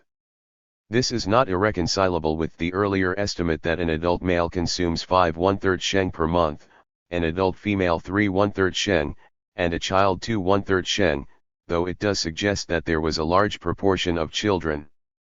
At any rate, the text concedes that it is merely using rough figures, The point is that the potential revenues from controlling the salt market are immense, because each man, woman, and child must consume it daily. Master Guan goes on to calculate the potential revenue from iron, with similarly spectacular results, since, once again, the entire population is reliant on it. 110 special levies, which Lord Huan was initially considering, cannot even come close to matching these sums. The Qingzhong texts state repeatedly, one might almost say tirelessly, that cornering the market in the inelastic commodities of salt, iron, and grain is far more lucrative than raising taxes. 111 I have not encountered the objection that forcing the people to pay exorbitant prices for staple goods is just as onerous as forcing them to pay a corresponding sum in tax. 112 The assumption seems to be that ordinary people will be too ignorant to perceive that the state is gouging them. The sovereign is frequently reminded, however, that with such fabulous revenue streams in place, he can afford to curry favor with the populace through calculated acts of charity. Describing such exhibitions as humane and righteous, 113 These texts may have been responding to the standard Confucian criticism that the purpose of government is to provide moral instruction rather than intervening in financial affairs. 114 And this objection brings us, finally, to Yanti Lun, which contains the most passionate expressions of it. This text purports to record debates held in response to the establishment of government monopolies in salt, iron, and liquor. 115 under Sang Hongyang and others. 116 But it is unquestionably embellished. 117 An analysis of this extensive, but likewise neglected, material is beyond the scope of the present study, but I would like to close with a brief assessment of its place in the history of price theory in China. It is generally accepted that the Qingzhong texts of Guanzi presume monopsonistic power on the part of the government. What seems to be less widely understood is that they do not refer to government monopolies. 118 That is to say, the government is conceived as such a huge purchaser of goods that it can control prices by choosing what to buy and when, but I see no evidence in Guanzi of the notion that the government should become the sole producer. The King of the Sea, examined above, prescribes the establishment of commissioners of the mountains and seas to further the state's interests in the iron and salt markets, but, crucially, private individuals are not categorically debarred from producing either one. 119 Only with the implementation of such restrictions can one speak of true monopolies. The voices represented in Yanti Lun refer to the Qingzhong tradition. 120 But the dissenting literati 121 perceive that state monopolies still represent a major expansion of these ideological resources. Even for subjects who were accustomed to state incursions in the salt and iron markets, enforced monopolies were new, and must have rankled. But from the point of view of statist bureaucrats, monopolies were only the logical conclusion of a trend that had been gaining steam for centuries. What better way to control prices than to control the entire industry? Chinese governments, then as now, believed that the greater good is served by wielding a very visible hand. 122 While modern libertarians sometimes claim to be inspired by classic Chinese texts, especially Laozi, such ideas were never applied to market economics in Chinese sources, and there is certainly no ancient Chinese ideology corresponding to the libertarian notion of self-regulating markets that spontaneously generate optimal prices. Rather, the texts are keenly sensitive to what modern economists call market power, and fearful of social disruption due to runaway markets. 124 One of the literati's main arguments against the salt and iron monopolies is that they were unnecessary and hence unknown in antiquity. In antiquity, physical labor was exalted, root occupations were the people's task, and crops were planted copiously. One tilled at the right season, and clothing and food were plentiful. Even if there were successive baleful harvests, no one would fall ill. Thus clothing and food are the people's root, sowing and reaping the people's tasks. When both are promoted, the state is rich and the people secure. It is said in the Odes 126 the 100 houses are flush, the wife and children are placid. 127. Such convictions are mythic in the sense that they are impervious to empirical refutation, This is how things were in antiquity because it is written in the canons.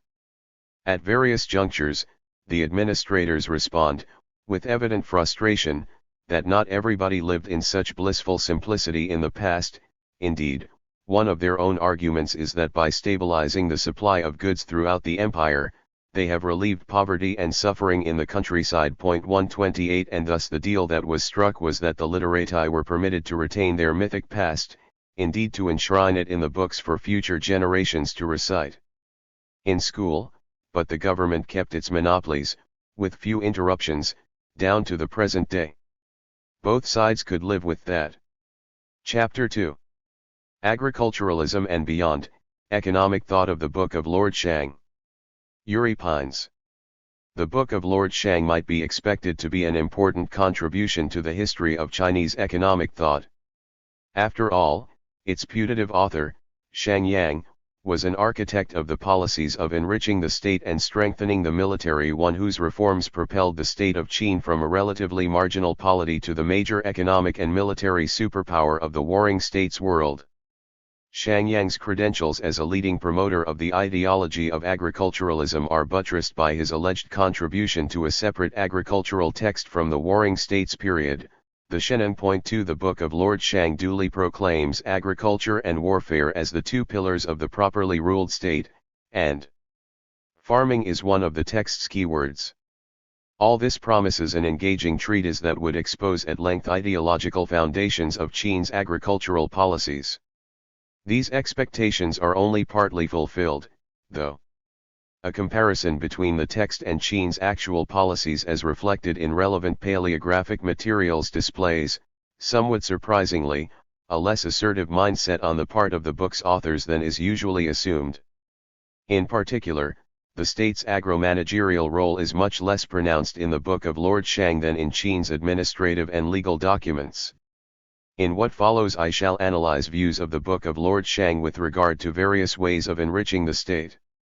I shall first contextualize the book's economic ideas in its general political and philosophical outlook. Second, demonstrate that through analyzing three major agriculture-related chapters we may discern the evolution of the author's economic thought. Third, shall explore the text's peculiar anti-merchants ideology, and, finally, attempt to explain why the authors display a less assertive, and much less sophisticated, economic outlook than what can be discerned from Qin's actual policies. Before I start, two remarks should be made. First, pace a common habit of Chinese scholars to discuss Shang Yang's economic thought by pulling together the Book of Lord Shang and Shang Yang's biography from the Shiji 3. I focus exclusively on the former, which I consider a more reliable source for the ideas of Shang Yang and his followers. 4 Second, it should be recalled that the Book of Lord Shang was not created single-handedly by Shang Yang, but nor is it a mishmash of unrelated treatises, such as, example Guanzi. Rather, it may be considered a product of what Zheng Liangsha dubs Shang Yang's school, a text that displays significant ideological consistency despite a span of more than a century between the composition of its earliest and latest chapters. Since I have discussed the text's composition and the dating of its individual chapters elsewhere, in what follows I shall limit myself to brief discussions of the dating of only those chapters that are most relevant to the book's economic outlook. 5. 1. Making the people farm. The rationale of economic policies advocated in the Book of Lord Shang is not difficult to find. The state's economic prowess is considered an essential precondition for its success in violent competition with rival polities. In the current situation of permanent war, when every state of 10,000 chariots is engaged in war and every state of 1,000 chariots is engaged in defense, 6. Victory on the battlefield is the only means of survival, but victory will never come to an impoverished state. Hence, the goal of economic management should be that when an army is dispatched, provisions are ample and resources are abundant. When the army is at rest, the people are working, and the accumulated suffices for a long time. 7. How to attain this is explained with utmost clarity in one of the ideological centerpieces of the text, Chapter 6, Calculating the Land. The rulers of our generation possess the territory of several thousand li squared, but their provisions do not suffice to prepare for battle or fill the granaries, and their army is comparable to that of their neighbors. 8 I, your subject, therefore worry about this on behalf of the rulers of our generation. After all, when territory is large but is not cultivated, it is as if you have no territory. When the people are numerous but are not used, it is as if you have no people. Hence, the method of ruling the state is to commit oneself to developing wastelands, the way of using soldiers is to commit oneself to unifying rewards. When external private profits are blocked, the people are committed to farming. When they are committed to farming, they are simple. When they are simple, they fear orders. 9. The authors are very candid. First, full granaries are a precondition for successful war. Second, to fill the granaries, the ruler should fully utilize the state's human resources, directing his subjects to develop wastelands so as to increase yields. Third, this policy of directing the people to farm will be a blessing in socio-political terms as well. The people will be simple and hence more easily governable. Overall, encouraging the people to farm should be the state's economic, military, and socio-political priority. And to do so, the rulers should create conditions that will turn farming into a singularly attractive choice for the people. Farming is what the people consider bitter, war is what the people consider dangerous. Yet they brave what they consider bitter and perform what they consider dangerous because of the calculations.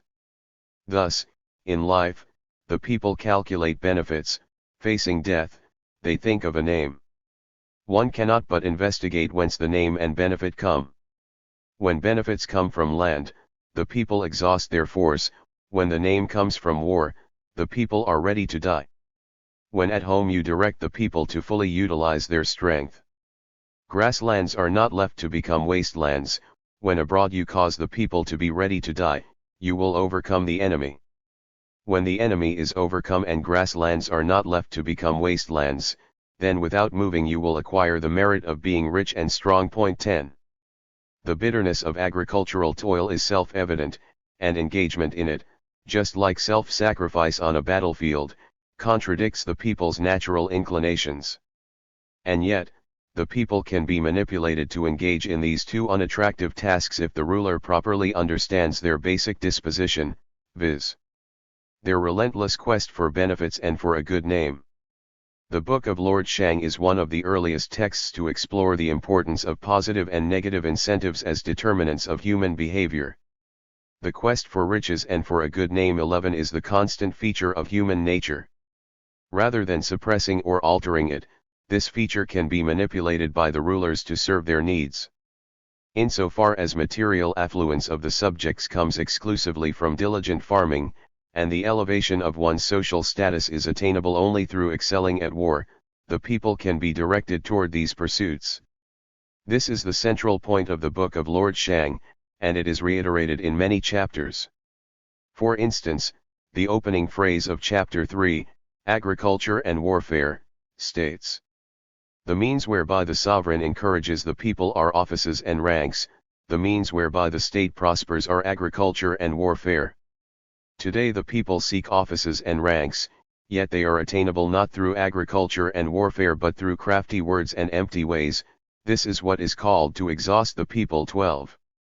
This statement encapsulates the message of the entire chapter and of much of the book as well.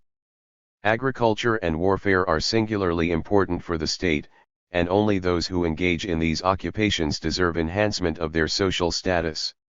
If, alternatively, talkative persuaders and other economically and militarily useless individuals are promoted, the results will be highly undesirable. Ranks of merit, with their accompanying social, economic, and legal privileges, should be the major means of status enhancement and the major lever of socio-political policies. The statement above suggests unequivocally that these ranks should be attainable only through agriculture and warfare. Yet here comes a catch. Whereas success on the battlefield can easily be measured, example in terms of severed enemies' heads, and accordingly rewarded. 13. How should ranks be granted to diligent peasants?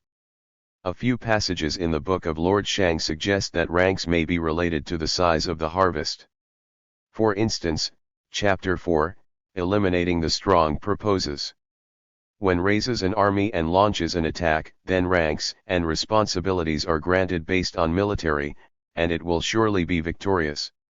When it restrains the army and farming, then ranks and responsibilities are granted based on grain, and the state will become rich. 14. This saying suggests that high yields of grain could have been rewarded on a par with decapitating enemies, and it is quite possible that such a system was indeed envisioned by Shangyang at the start of his reforms. Yet even if this was the case, the system was never fully implemented. Granting ranks in exchange for high yields remained an ad hoc arrangement that was never fully developed, unlike the system of rewarding military exploits. 15. Yet one can read the above passage differently. There would be no fixed ratio between the yield and the rank, but rather the rank would be purchasable in exchange for grain contribution. Indeed, elsewhere, the Book of Lord Shang mentions, when the people have extra provisions, let them receive offices and ranks in exchange for grain.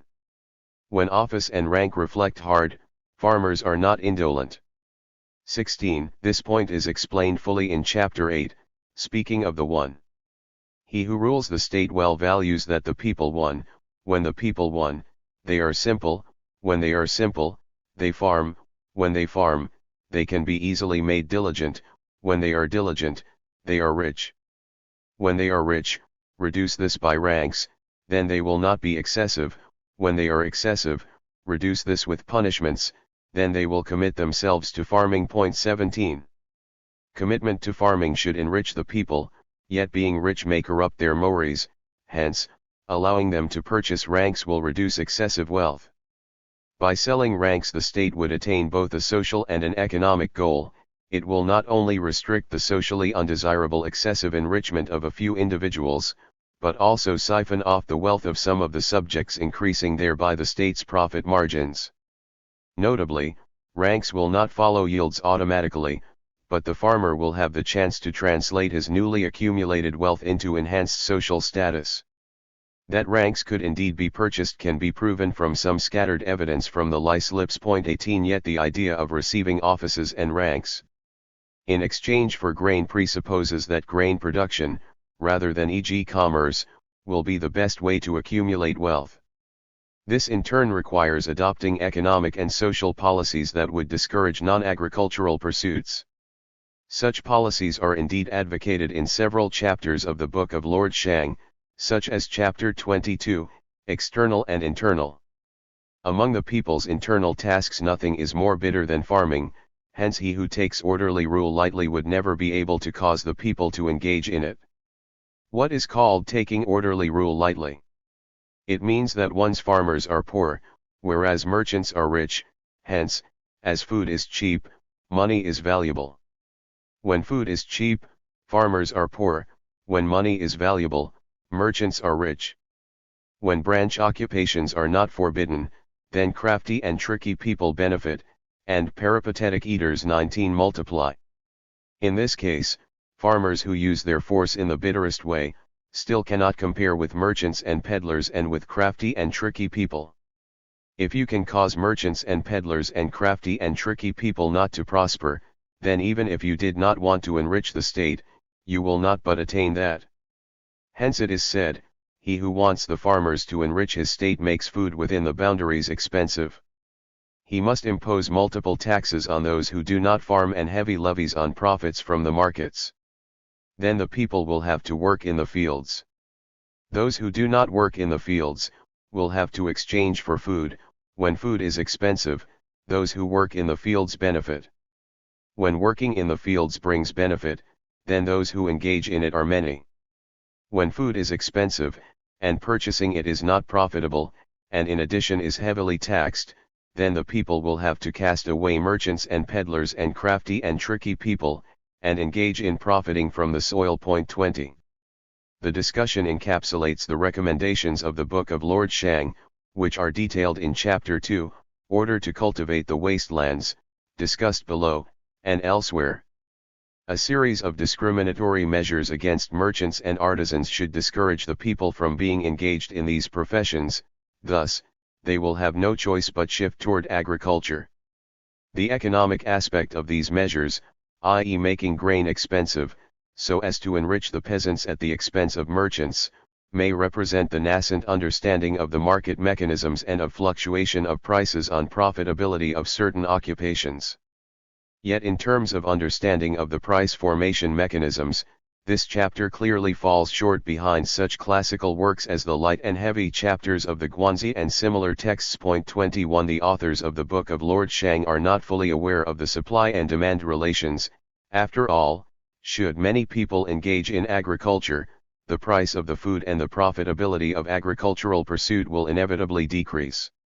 Overall, the above passage, and the Book of Lord Shang in general, advocates suppression of the merchants primarily not through economic but through administrative measures, such as exceptionally heavy taxation. Below I shall explore in greater detail the anti-merchant bias in the Book of Lord Shang. Here, suffice it to summarize that discriminatory measures against non-agricultural occupations are one of the most efficient means of reducing attractiveness of these professions and turning farming into a singularly appropriate way of enrichment. This message is summarized elsewhere in the text. Hence, my teaching causes those among the people who seek benefits to gain them nowhere but in tilling, and those who want to avoid harm to escape nowhere but in war. Within the borders, everyone among the people first devotes himself to tilling and warfare, and only then obtains whatever pleases him. Hence, though the territory is small, grain is plenty, and though the people are few, the army is powerful. He who is able to implement the two of these within the borders will accomplish the way of hegemon and monarch. 22. 2. Population and land, maintaining the balance. The first chapter of the Book of Lord Shang, which serves as a sort of introduction to the whole book, narrates a debate between Shang Yang and his conservative opponents in front of Lord Xiao of Qin. After Shang Yang wins the debate, the Lord duly issues an order to cultivate wastelands.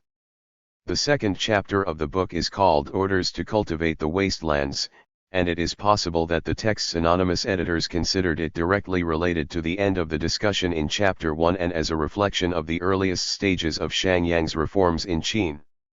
Whether or not this guess was correct we cannot know, but there are indications that Chapter 2 indeed belongs to the earliest layer of the text. Its distinctiveness is well observable in its style. The chapter comprises 20 short recommendations about how to push the population toward farming. Each briefly introduces desired policies, summarizes their social effects, and concludes with the uniform desideratum, then wastelands will surely be cultivated. There is no visible logic in the internal organization of the 20 items, and their reasoning about the effects of proposed actions is at times difficult to follow. Yet their literary inferiority, philosophical shallowness, and overall dullness aside, these short passages may allow us to reconstruct ideas behind some of the economic policies at the dawn of the Reform era. Thus they deserve utmost attention.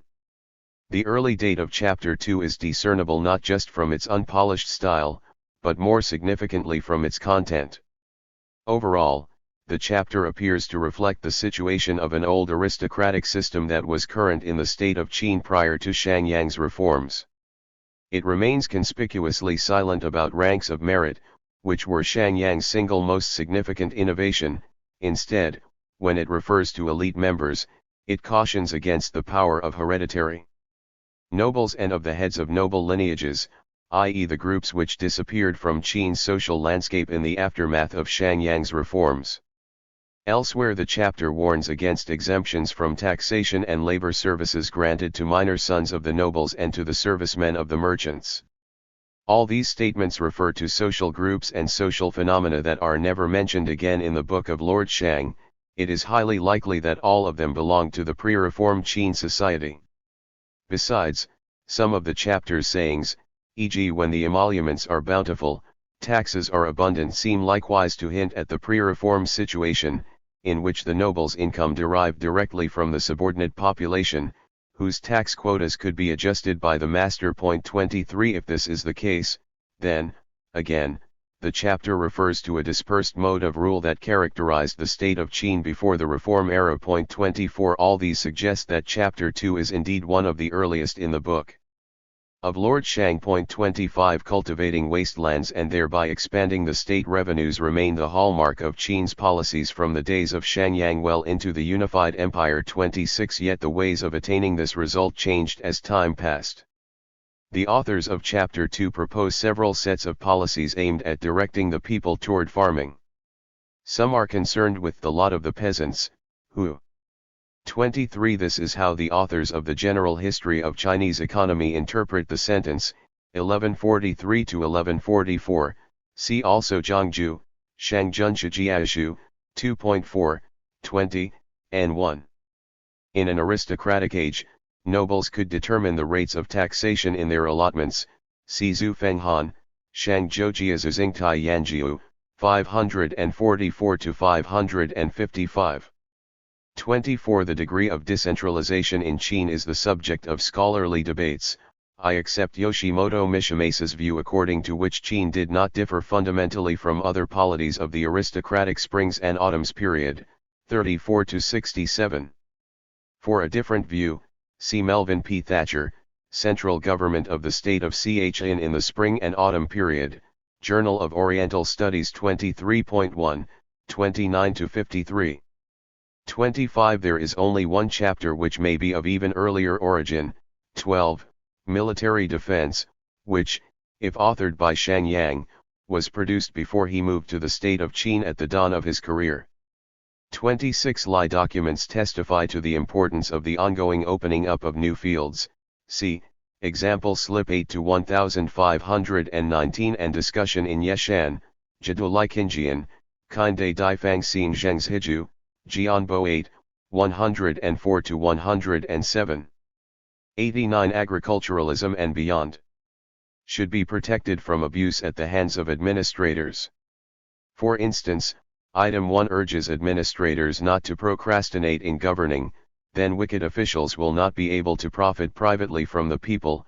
Item 16 demands that the 100 counties be governed by the same pattern, which, again, somehow is expected to prevent depraved officials from abusing the peasants. 27 These policies were indeed implemented, as can be judged from the later Qin documents. 28 Similarly, the text's recommendation fixed taxes according to the estimates of the yield does reflect what would become the norm in the state of Qin. 29 These steps might have been devised to improve the profitability of agricultural labor in the short term. These items aside, improving the peasant's lot is of less immediate concern for the authors. Instead, they focus on radically reducing the attractiveness of alternative occupations. 3 groups are singled out for the author's assault. The first are elite members engaged in affairs of broad erudition, sophisticated argumentation, drifting and settlement. 30 This group, whose activity may distract the peasants from farming, is incessantly criticized throughout the book of Lord Shang, but in Chapter 2 it is mentioned only once. Of more immediate concerns for the authors are sub-elite and non-elite members who enjoyed the elite patronage to escape farming. Attacks are repeatedly launched against drifting people, those who rely on their mouths to eat, those who are treacherous, seditious, fond of private connections and doubt agriculture, those who hate agriculture, who are indolent and have insatiable desires, narrow-minded and short-tempered people, ruthless people, lazy and indolent people, wasteful people and the like. 31 The brevity of the text prevents us from assessing the precise social standing of these groups, but overall, it seems that none belong to power holders. Rather, as is evident from items 4, 7, 8, 11, 13, 16, and 20, they relied on the officials' and nobles' patronage, engaging themselves in a variety of non-productive pursuits. The third group targeted by the authors are merchants. Squeezing them out of profits appears to be the major goal of the chapter, and no less than 1/3 of its items is concerned with intimidating this stratum. For instance, merchants should be prevented from purchasing grain. If the merchants cannot buy grain, then in the years of abundant harvests they will not be overjoyed, when in the years of abundant harvests they will not be overjoyed, then in the years of famine they will not make copious profit. 32. The text recommends to squeeze the merchants of the profit of grain trade, but this policy is not accompanied by recommendations to establish a state system of grain price control. Perhaps, the authors still did not understand the potentially stabilizing role of commerce on food prices during the years of bad harvest. 33 Their ideal is to extract grain from commercial activities altogether. Other aspects of commercial life should be suppressed as well. Thus, items of conspicuous consumption, from fine garments to music, to wine and meat, should be reduced in circulation and heavily levied. Then merchants and peddlers will be few. 34 Merchants who follow the army should prepare armor and weapons for themselves, implying perhaps a kind of involuntary conscription and reduction in their freedom of movement to and from the army's markets. 35 Make tolls at the passes and the markets heavy, then peasants will hate the merchants, and the merchants in their hearts will cast doubt upon indolence. 36 Finally, the authors even advocate strict control over carts used to transport grain into the capital, so that the merchants will not be able to make use of these for their private needs. 37 Overall, restricting, humiliating, and discriminating against merchants is presented as the most efficient means of directing the peasants to cultivating the wastelands. In addition to what is present in the chapter, the absences are no less meaningful. In particular, one is perplexed by the author's silence with regard to any positive measures of encouraging the peasants to invest in opening up new fields. The chapter does not mention such incentives as distribution of tools or draft animals to the farmers willing to develop wastelands, or granting them temporary relief of taxes or conscription, nor does it address hydraulic works or any other proactive measures by the state authorities aimed at supporting land reclamation.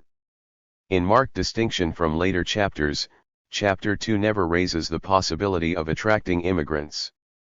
The state's possible engagement with non-agricultural sectors is neglected aside from a single recommendation to unify mountains and marshes, yet this control is aimed not at increasing the state revenues, but rather at preventing those who hate agriculture, who are indolent and have insatiable desires from benefiting from extra agricultural resources. 38 The entire chapter with its recurrent mantra "then wastelands will surely be cultivated" strikes a reader as somewhat simplistic and immature. When we move to later chapters of the Book of Lord Shang, economic thought becomes more sophisticated. Take for instance Chapter 6, Calculating the Land, one of the central chapters of the book. Some of this chapter's ideas were discussed in the previous section.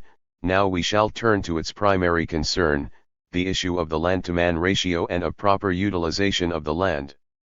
In general, the trouble of the rulers of our age is that when using the army they do not assess strength, and when managing grass and weeds, they do not measure the land. Thus, if the land is narrow but the people are numerous, this means that the people exceed the land. If the land is extensive and the people are sparse, this means that the land exceeds the people. When the people exceed the land, commit yourself to opening up.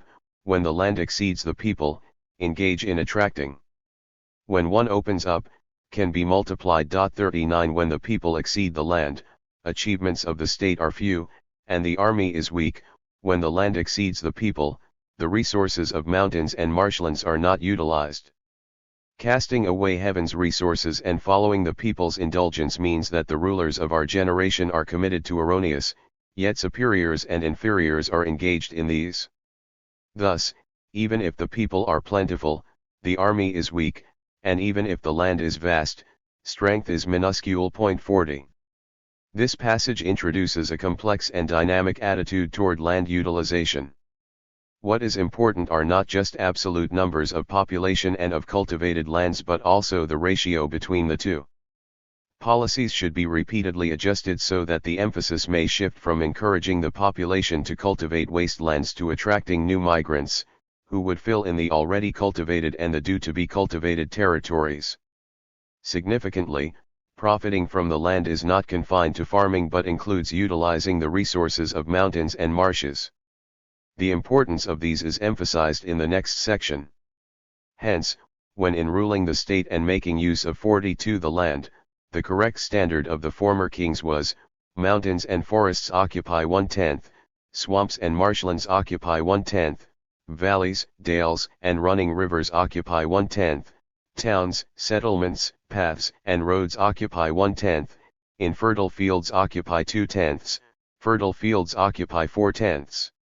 Hence, when ruling the state, apportion the fields by calculating proportions 43. The territory of 500 small mu is enough to provide for one serviceman. This means that the land is not properly utilized. 44. A territory of 100 li squared can provide for 10,000 soldiers. The number is small. 45. Cultivated fields should suffice to feed the people. Towns, settlements, paths, and roads suffice to settle the people. Mountains, forests, marshes, swamps, valleys and dales should suffice to provide for benefits. Marshes, swamps, dikes and dams should suffice to accumulate. 46. Hence, when an army is dispatched, the provisions are ample and resources are abundant. When the army is at rest, the people are working, and the accumulated suffices for a long time.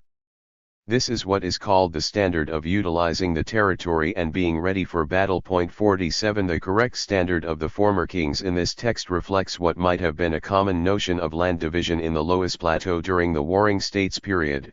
Similar calculations appear in several other texts. 48. The relatively high proportion of cultivated areas in comparison to mountains and rivers clearly suggests that the text was authored before the Qin conquest of Sichuan ca. 316 BCE, which radically altered the nature of the terrain under Qin's control. The text reflects high ambitions of the authors. They are dissatisfied with the current situation in which a household possesses 500 small mu, while 100 li squared could provide only for 10,000 soldiers. This dissatisfaction is related to one of the important agricultural reforms allegedly initiated by Shangyang, the replacement of a small mu with a large one, and subsequent fixation of a standard possession of a household to 100 large mu, i.e. to ca. 331 square meters instead of ca. 693 square meters under the previous system. 49. Since we know from the Qin statute on land unearthed from Tomb 50 at Hejiaping, Qingchuan, that by 309 BCE the large mu was the standard measurement of agricultural fields, it is clear that the text of chapter 6 should be considerably earlier. 50. It may not be too bold an assertion to suggest that chapter 6 reflects the situation during the period of promulgation of Shangyang's reforms, when a smaller mu was still current in the state of Qin. It is interesting to note the caution which the authors display in their account. Substitution of an earlier standard of 500 small mu with 100 large mu is hinted at, but is not directly advocated. Surely there is nothing in the text to suggest the kind of sweeping reforms that are usually associated with Shangyang's figure. The possibility of shifting from quantitative growth to qualitative 151 is implied, but is not analyzed in full. Nor does the text address any of the improvements in agricultural technology and farming methods, and in particular the Iron Revolution, which took place shortly before the chapter was written. 52. That allowed the intensification of agriculture and might have stood in the background of the author's recommendations. Overall, the dynamism of the opening passages notwithstanding, the chapter does not exceed the common framework of the Book of Lord Shang. Proper application of positive and negative incentives will turn the people into valiant soldiers and diligent farmers. The topic of land utilization recurs in chapter 15, attracting the people, which surely belongs to the latest layer of the Book of Lord Shang. This chapter is one of the most easily datable treatises in the entire corpus of pre-imperial writings. Since it mentions several Qin victories over its neighbors, including the one over the state of Zhao during the Changping campaign of 262 to 260 BCE, it was surely written after this event, and, since it laments Qin's inability to finally subdue its enemies, we may safely conclude that it was composed before the 240s BCE, i.e., before Qin's renewed Drang Nok Asen. 53. With this understanding in mind, we may assess how Qin's economic views evolved during the 3rd century BCE. In particular, a comparison with chapter 6 is highly interesting, as is already evident from the starting passage of chapter 15. In a territory of 100 li squared, mountains and hills occupy 1/10, swamps and marshlands occupy 1/10, valleys, dales, and running rivers occupy 1/10, towns, settlements, paths, and roads occupy 1/10, infertile fields occupy 2/10, Fertile fields occupy 4/10. Thereby, 50,000 laborers can be fed.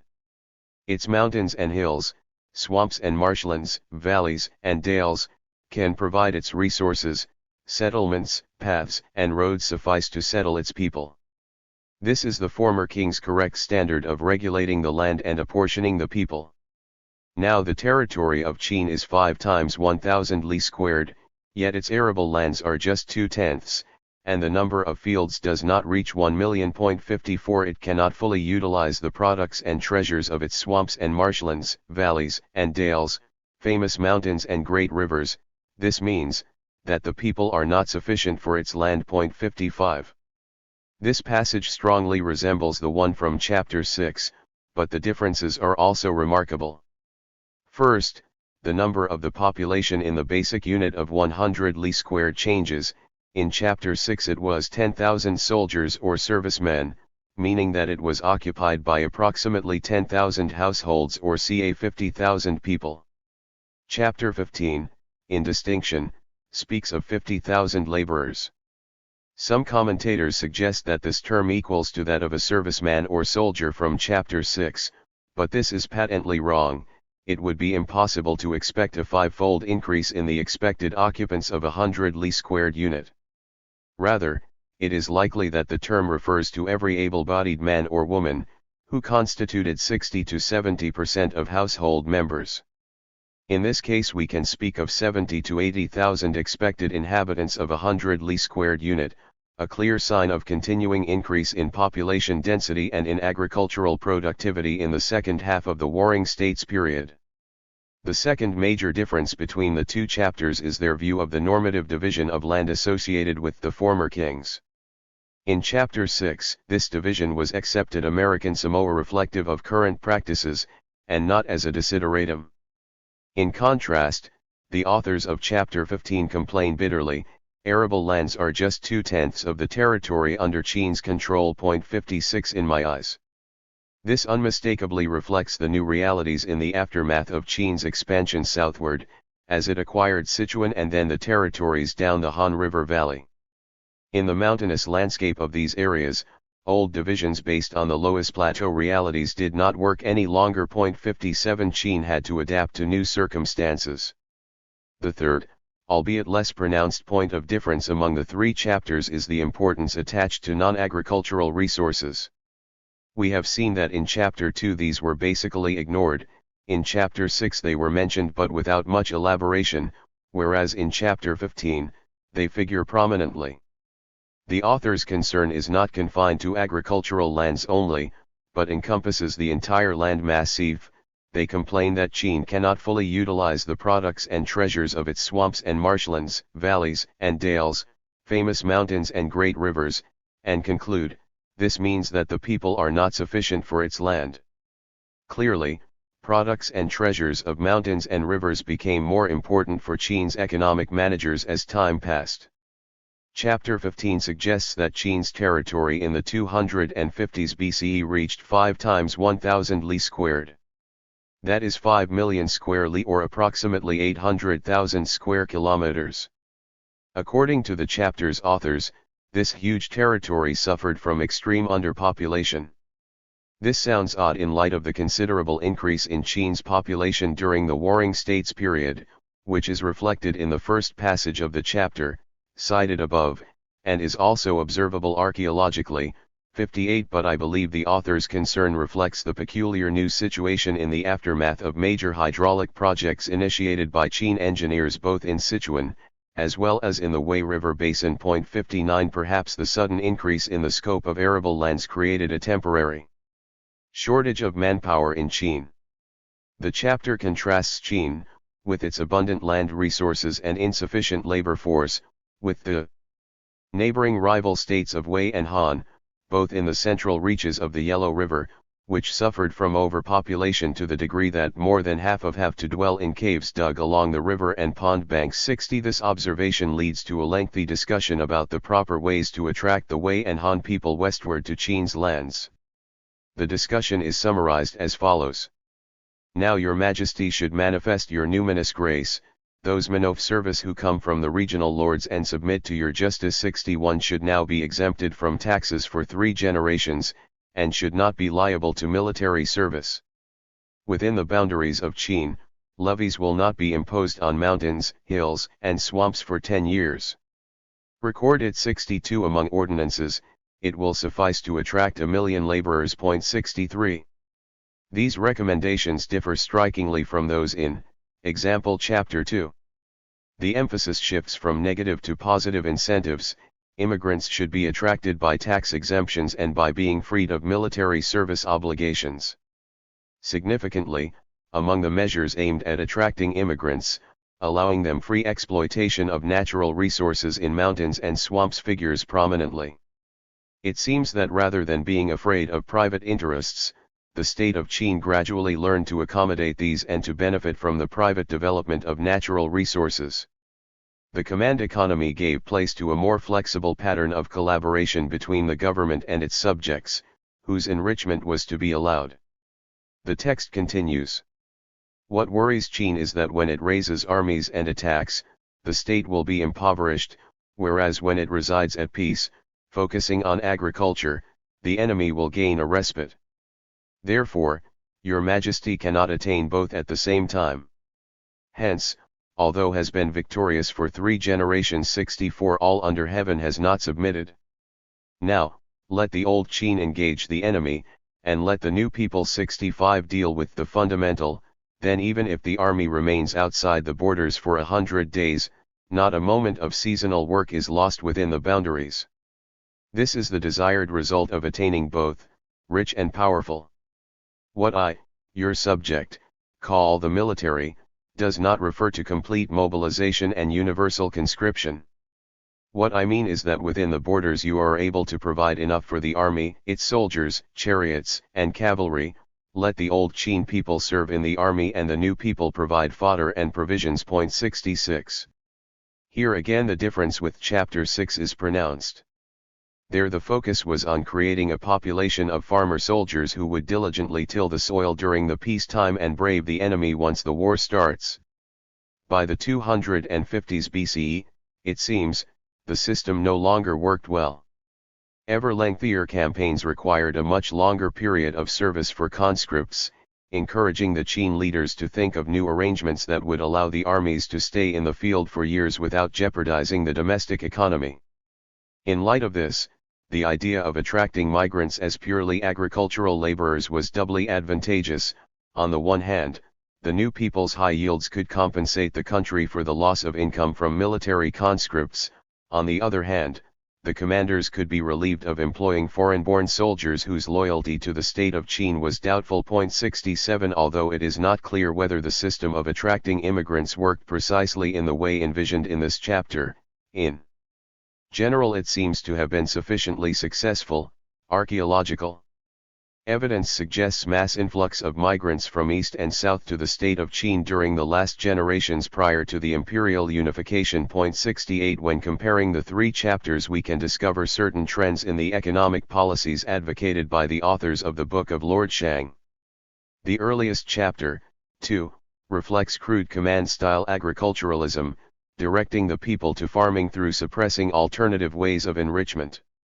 The later stage, represented by Chapter 6, is marked by adopting the system of ranks of merit, which became the foundation of Qin's socio-political life. Under the new system, the major means of encouraging farming was the possibility of acquiring rank in exchange for extra grain. Suppression of merchants remained very much intact, but economic policies diversified, as seen, for instance, in a new awareness of the need to maintain a proper land-man ratio and of the importance of non-agricultural sources of revenue. Then, by the mid-3rd century BCE, we witness a new approach, more tolerant of individual enrichment, more focused on positive rather than negative incentives, and more oriented toward attracting immigrants rather than to continuing pressure on the local population to engage in farming. In all likelihood, these differences among the chapters reflect the real evolution of Qin's economic policies. 3 Merchants and artisans. When grain is born, gold is dead. When gold is born, grain is dead. When basic commodities are cheap yet producers are many while consumers are few, then farmers will face difficulties and illicit will be encouraged, the army will be weak, and the state will surely be dismembered to the point of final collapse. When a liang of gold is born within the borders, 12 shi of grain are dead outside the borders. 69 When 12 shi of grain are born within the borders, 1 liang of gold is dead outside the borders. When the state is fond of giving birth to gold within the borders, then both gold and grain are dead, both granaries and treasury are empty. When the state is fond of giving birth to grain within the borders, then both gold and grain are born, both granaries and treasury are full, and the state is strong. 70. The reader's immediate impression from this passage is that it represents the strongest possible assault against commerce. The latter is presented as incompatible with agriculture, as its mortal enemy, which should be eliminated for the sake of the state's survival. Yet this harsh statement, as most other in chapter 4, should be read cum grano salis. The chapter, as I have argued elsewhere, is a collection of provocative maxims of Shangyang which aim at shaking the audience and presenting this thinker as a radical innovator, yet most of these statements are moderated in other chapters of the book. 71 Moreover, commerce is not to be eliminated. Actually, allowing gold to remain alive and filling in the treasury is among major positive outcomes of agriculturalist policy. The same chapter insists elsewhere that merchants, together with officials and peasants, are an essential segment of any society.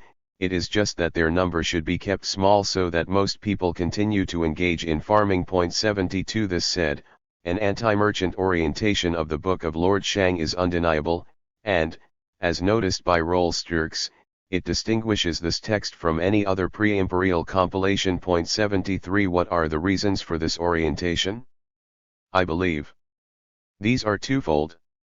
1. Discussed above, is the fact that commerce may distract peasants from farming by offering more advantageous routes of getting rich. Cutting off these routes is one of the major tasks of the ruler, according to the Book of Lord Shang. For instance, a section from chapter 22, cited above, urged the ruler to impose multiple taxes on those who do not farm and heavy levies on profits from the markets. Then the people will have to work in the fields. This point does not require further elaboration here. Yet there is another, less self-evident but, arguably, more important reason for the author's intrinsic dislike of the merchants. Namely, that the very existence of a group that can become rich outside the framework established by the state threatens to undermine the perfect socio-political order envisioned by the authors. This understanding permeates several chapters of the book, especially chapter 3, Agriculture and Warfare. He who excels at ruling the state teaches the people to engage exclusively in the one to attain offices and ranks. Hence, those who are not engaged in the 174 will have neither offices nor ranks. When the state eliminates talk, the people will be simple. If they are simple, they will not be licentious. If the people see that the benefits above come from a single opening 75, they will engage in the one. If they engage in the one, the people will not recklessly demand. 76 If the people do not make reckless demands, they will have abundant force. When the force is abundant, the state will be powerful. Yet nowadays, all the people within the boundaries say, one can escape agriculture and war, and yet get offices and ranks. Therefore, the powerful and eminent are all able to change their occupation. They diligently study poems and documents and then follow foreign powers. At best, they attain renown, and at the least they are able to seek after offices and emoluments. 77 As for the petty and insignificant 78, they become resident and itinerary merchants, engage in skillful arts, and all escape agriculture and warfare. In such a situation, the state is endangered. If the people consider this a teaching, the state will be dismembered. 79. This passage presents the second important rationale for the book's anti-merchants bias.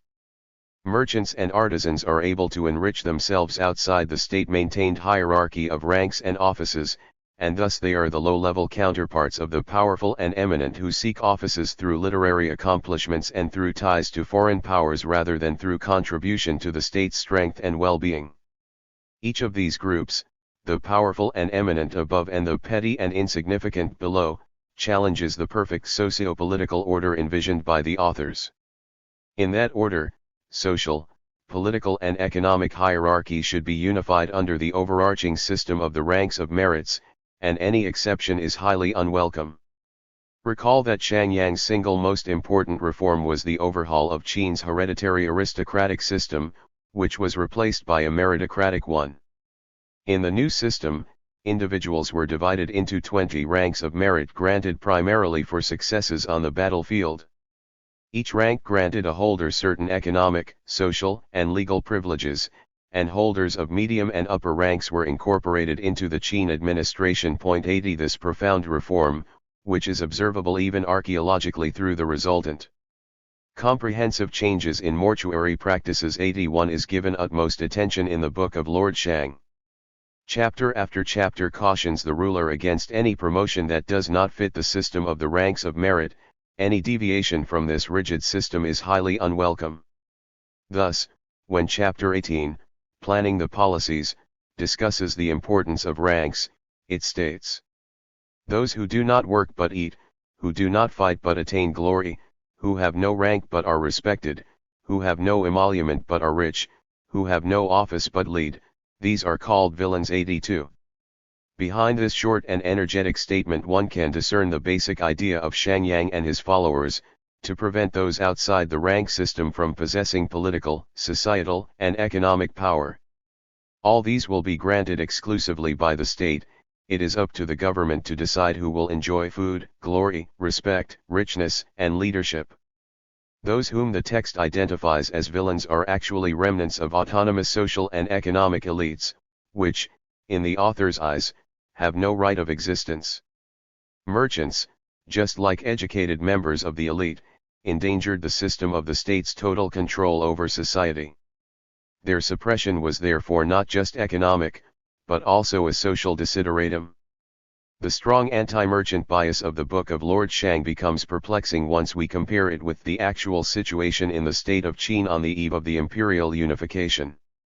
Recently unearthed documents from Tomb 11, Shuahuidi, from the site of Lai, as well as those in possession of the Wulu Academy, all suggest that Qin benefited from a thriving commercial economy, which was closely monitored by the authorities but by no means suppressed. 83 Yet one should be reminded that this was not necessarily the situation during Shangyang's time. Back then, Qin was still lagging behind most eastern states in its commercial development. Only in 378 BCE markets were instituted in its cities, and only in 337 BCE coins were introduced. 84 We may plausibly assume that during the time of the formation of the Book of Lord Shang 85 commerce was still in its infancy in Qin, and suppressing it could have appeared to the book's authors an easy task. The same explanation may be valid for another perplexing feature of the text, its derisive view of artisans.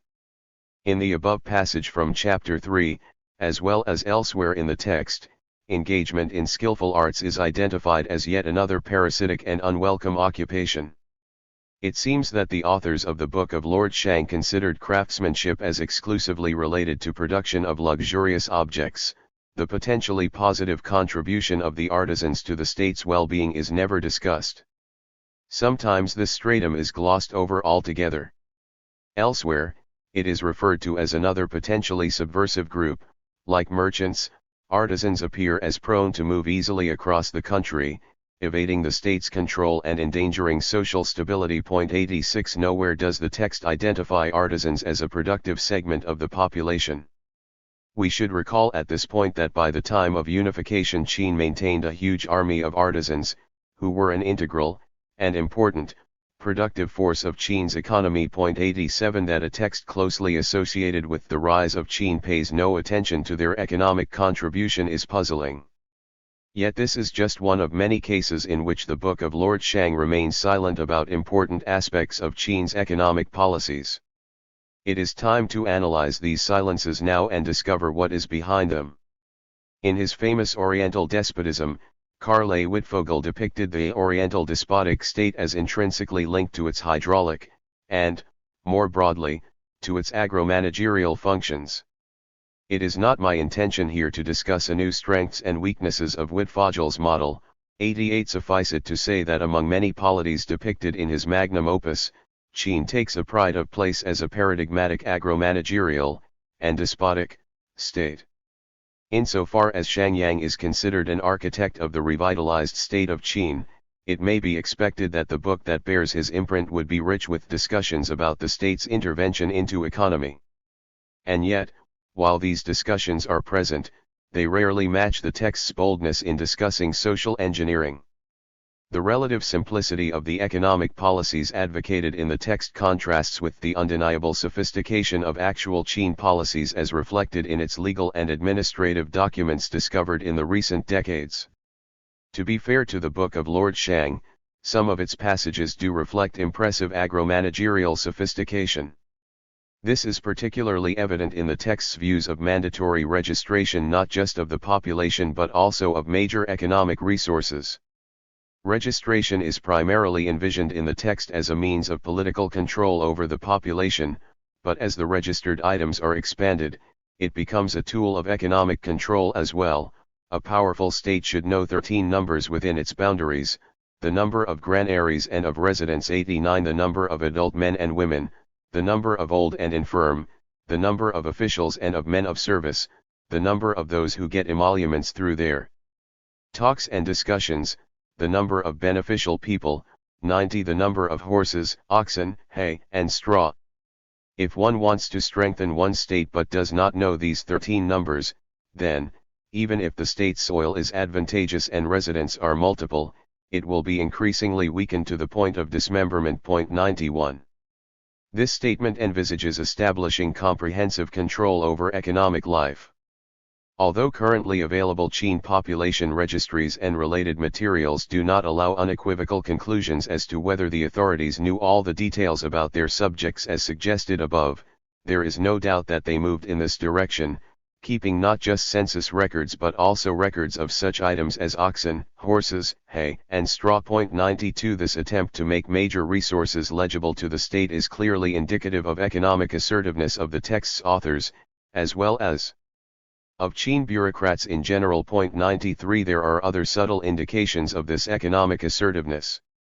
For instance, the idea of regulating the land and apportioning the people mentioned in Chapter 15, or support, however muted, of a new standard size of a household's plot in Chapter 6, are indicative of active intervention into land allocation and population distribution.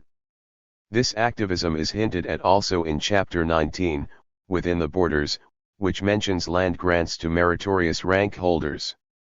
However, nowhere does the text discuss principles of land distribution. Should it be imposed on existing communities or only on those established in the former wastelands?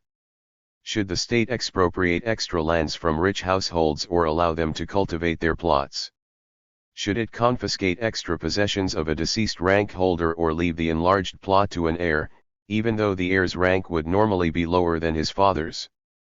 None of these topics is referred to, even en passant, in the Book of Lord Shang. Another absent topic is production and distribution of iron tools. That the Iron Revolution stood in the background of the explosion of agricultural productivity in the warring states world in general and in the state of Qin in particular is undeniable, and the Shuahui Tomb No. 11 documents are full of details about the state's control of the production and distribution of iron tools to farmers. 94. In contrast, the Book of Lord Shang does not address these issues, and even the word iron is absent from the book. Nor is there any discussion of industrial production of other items, such as, example, manufacturing of weapons. As mentioned above, artisans, if mentioned at all, appear purely as producers of items of luxury. Once again, this contrasts markedly with detailed regulations of the artisan's work in Shuahui documents. 95. One can easily enumerate absent topics of economic importance: mining, hydraulic works, employment of convicts, transportation, and so on. The overarching and highly sophisticated control over the economy that is so evident from Shuahui and the heretofore published Lai documents 96 is barely hinted at in the Book of Lord Shang. Overall, Economic ideas of the book are much less radical and audacious than its belief in the ability of the ruler to reshape society through radical social engineering.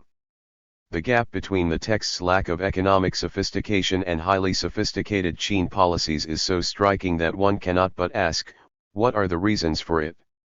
I would propose a twofold answer. First, one should take into account that the Book of Lord Shang, despite a widespread misidentification, is not a manual for governing the state. Rather, it is a highly polemical treatise, which highlights major points of disagreement between the authors and their opponents, such as the issue of bestowal of ranks and offices on traveling persuaders and men of letters, or attitudes toward moralizing discourse. In contrast, the text rarely focuses on those topics for which there might have been a general consensus, such as agro-managerial activism or strengthening the bureaucratic apparatus. These latter policies were adopted, with different degrees of success, by each of the competing polities of the Warring States period, and they might have generated considerably fewer controversies, than, example the issue of correct promotions. Thus they might have not merited sufficient attention from the book's authors. A second issue that should be taken into consideration is that of dating. All too often scholars tend to treat the Warring States period as a monolith, putting together ideas and practices from this period, e.g. from 400 or 230 BCE, as if they refer to the same realities. This is particularly true of the economic history, especially that of Qin. 97. I hope that the above discussion suffices to caution against this carelessness.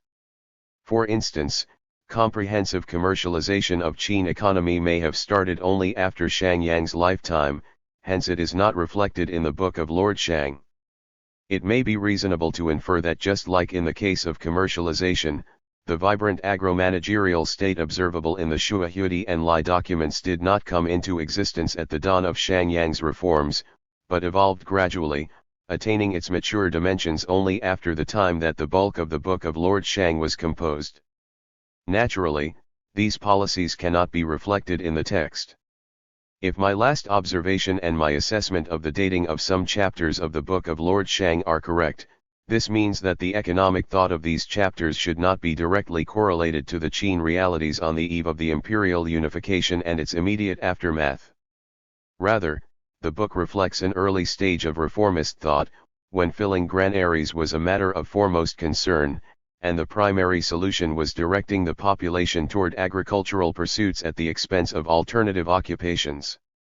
The economy was to be dealt with primarily, if not exclusively, through socio-political regulations.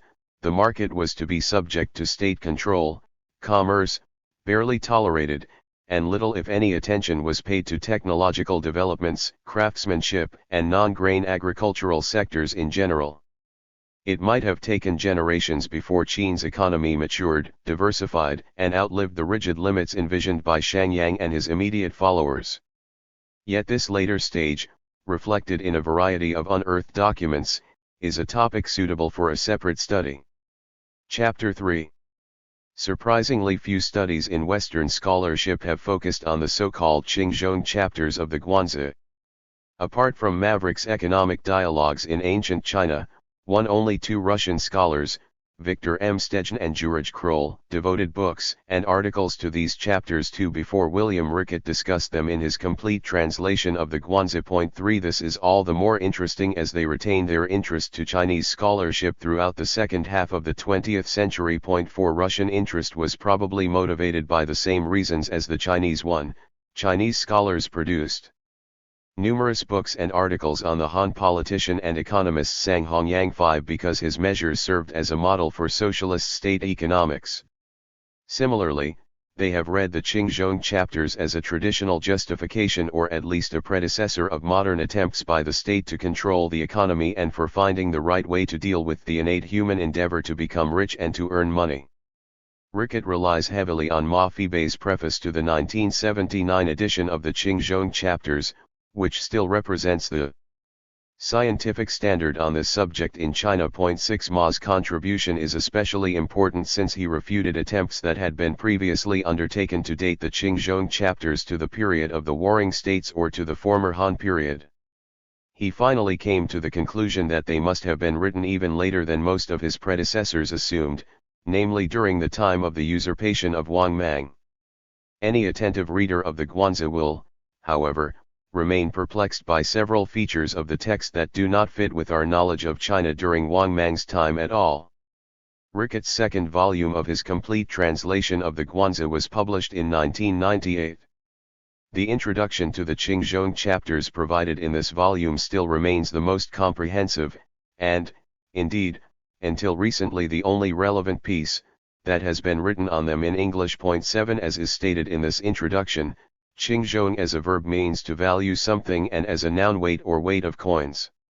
In more concrete terms, Qing can mean light, cheap, whereas zhong can mean heavy, expensive, and the method to buy something when it is cheap and sell it when it is expensive is called zhong. 8 This interpretation is enhanced by George Kroll, who emphasizes the importance of the causative function of Qing and zhong as verbs. A successful ruler is able to actively devalue what is valued and vice versa. 9 By creating demand when there is none and by supplying goods when they are scarce. The basic idea behind the expression Qingzhong is that the value of all goods is relative. The main aim of the economic section of the Guanzi is to present a theory to the throne of how to exploit its own population but also those of neighboring states in order to obtain as many resources as possible. At the same time, the Guanzi is very clear about the dangers of rebellion if a ruler imposes too many burdens on his people. He has to treat his people well, otherwise they will not cooperate. Ultimately, the goal of the prince, who is addressed and advised in the Guanzi, is to become hegemon of the whole world. To attain this goal, he needs chariots and horses, two terms that occur in the title of the first two chapters and, in my opinion, simply mean equipment for warfare. This rendering differs greatly from Rickett, who, following several Chinese authorities, chose the abstract translation of the art of fiscal management for what literally means to plan for chariots and horses. 10 Some of the strategies favored by the Guanzi will be outlined below. Yet, the main idea is that the government has to create incentives when economic activity is low and should discourage activities when there are too many of them, a situation which is understood as being detrimental to the primary occupation of agriculture. Some authors of what we should call the Qingzhong Convolute 11 understood quite well that the value of money is never independent of the value of goods. Thus, Rickett quotes the famous sentence, "If money is valued, goods will all be cheap, but if money is not valued, goods will all be expensive." 12 Or, when money is in short supply, people will die for it, when there is an oversupply, they will decide not to use. 13 Money was important for loan programs. The ruler was asked to give out loans in spring in order to enable the peasants to buy grain. As grain was scarce in spring, a greater amount of money was needed to buy it, while the opposite was true in autumn. As will be shown in more detail below, this difference was said to secure the ruler with profit if, as most chapters of the Qingzhong Convolute state, he was able to make sure that enough money was set aside in order to buy grain when it was cheap and to sell it when it was expensive.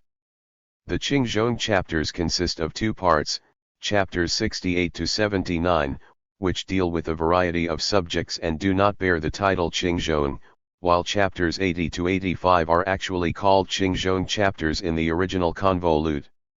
Like so many other pre-Han texts, the latter is said to have been assembled by Liu Xiang at the end of the former Han period. As Liu's memorial on the occasion of presenting the Guanzi to the throne shows, he had found 564 portions of the text that originated from 5 different sources. 14 One of these sources is referred to as the Documents of the Senior Chronicler, a title that may well refer to Sima Qian, who first mentioned the Guanzi in his Shiji, 15 or to one of his successors in that office. After eliminating duplicated texts, Liu finally established 86 chapters. It is quite possible that the chapters of the Qingzhong Convolute also came from different sources. There is a considerable overlap between the two sections, but there are also some differences in style, and while in the first section there are several clear indications that these chapters were written during the former Han period, the situation is far less clear for those chapters that are actually called Qingzhong.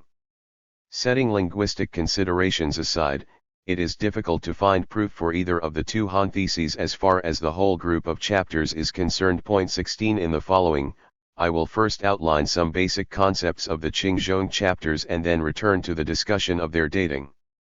I would, however, like to start with a warning before we proceed. There is, without doubt, one important reason why so little has been written about the Qingzhong chapters in Western languages, namely that their contents are extremely difficult to understand. A reader of Ricketts' translation is constantly surprised when studying the original text that often suggests quite different interpretations at first sight. Only when turning to Ma Fei's footnotes, which assemble emendations made by scholars of the past with the intention of making things fit that do not fit in the original, do we understand how careful Ricketts' translations are. There is, however, the danger that Ma and Rickett as well as their predecessors have modernized an ancient text at some points and smoothed out its contradictions. 1. The importance of grain. While Section A of the Qingzhong chapters introduces some basic concepts of Qingzhong theory, the second section mainly contains stories of varying length that exemplify ancient Chinese economic principles. The first section, which mainly consists of dialogues between Duke Huan of Qi and Guanzhong, starts with a text that stresses the importance of giving orders at the right time. The ruler should give farmers time and loans in the spring and allow them to repay with grain in the autumn. The grain is then stored. The price of grain is low during the autumn season because it is so abundant. Therefore, the peasants have to deliver much more grain to the ruler than they could buy in spring with the money that they received as an equivalent for grain.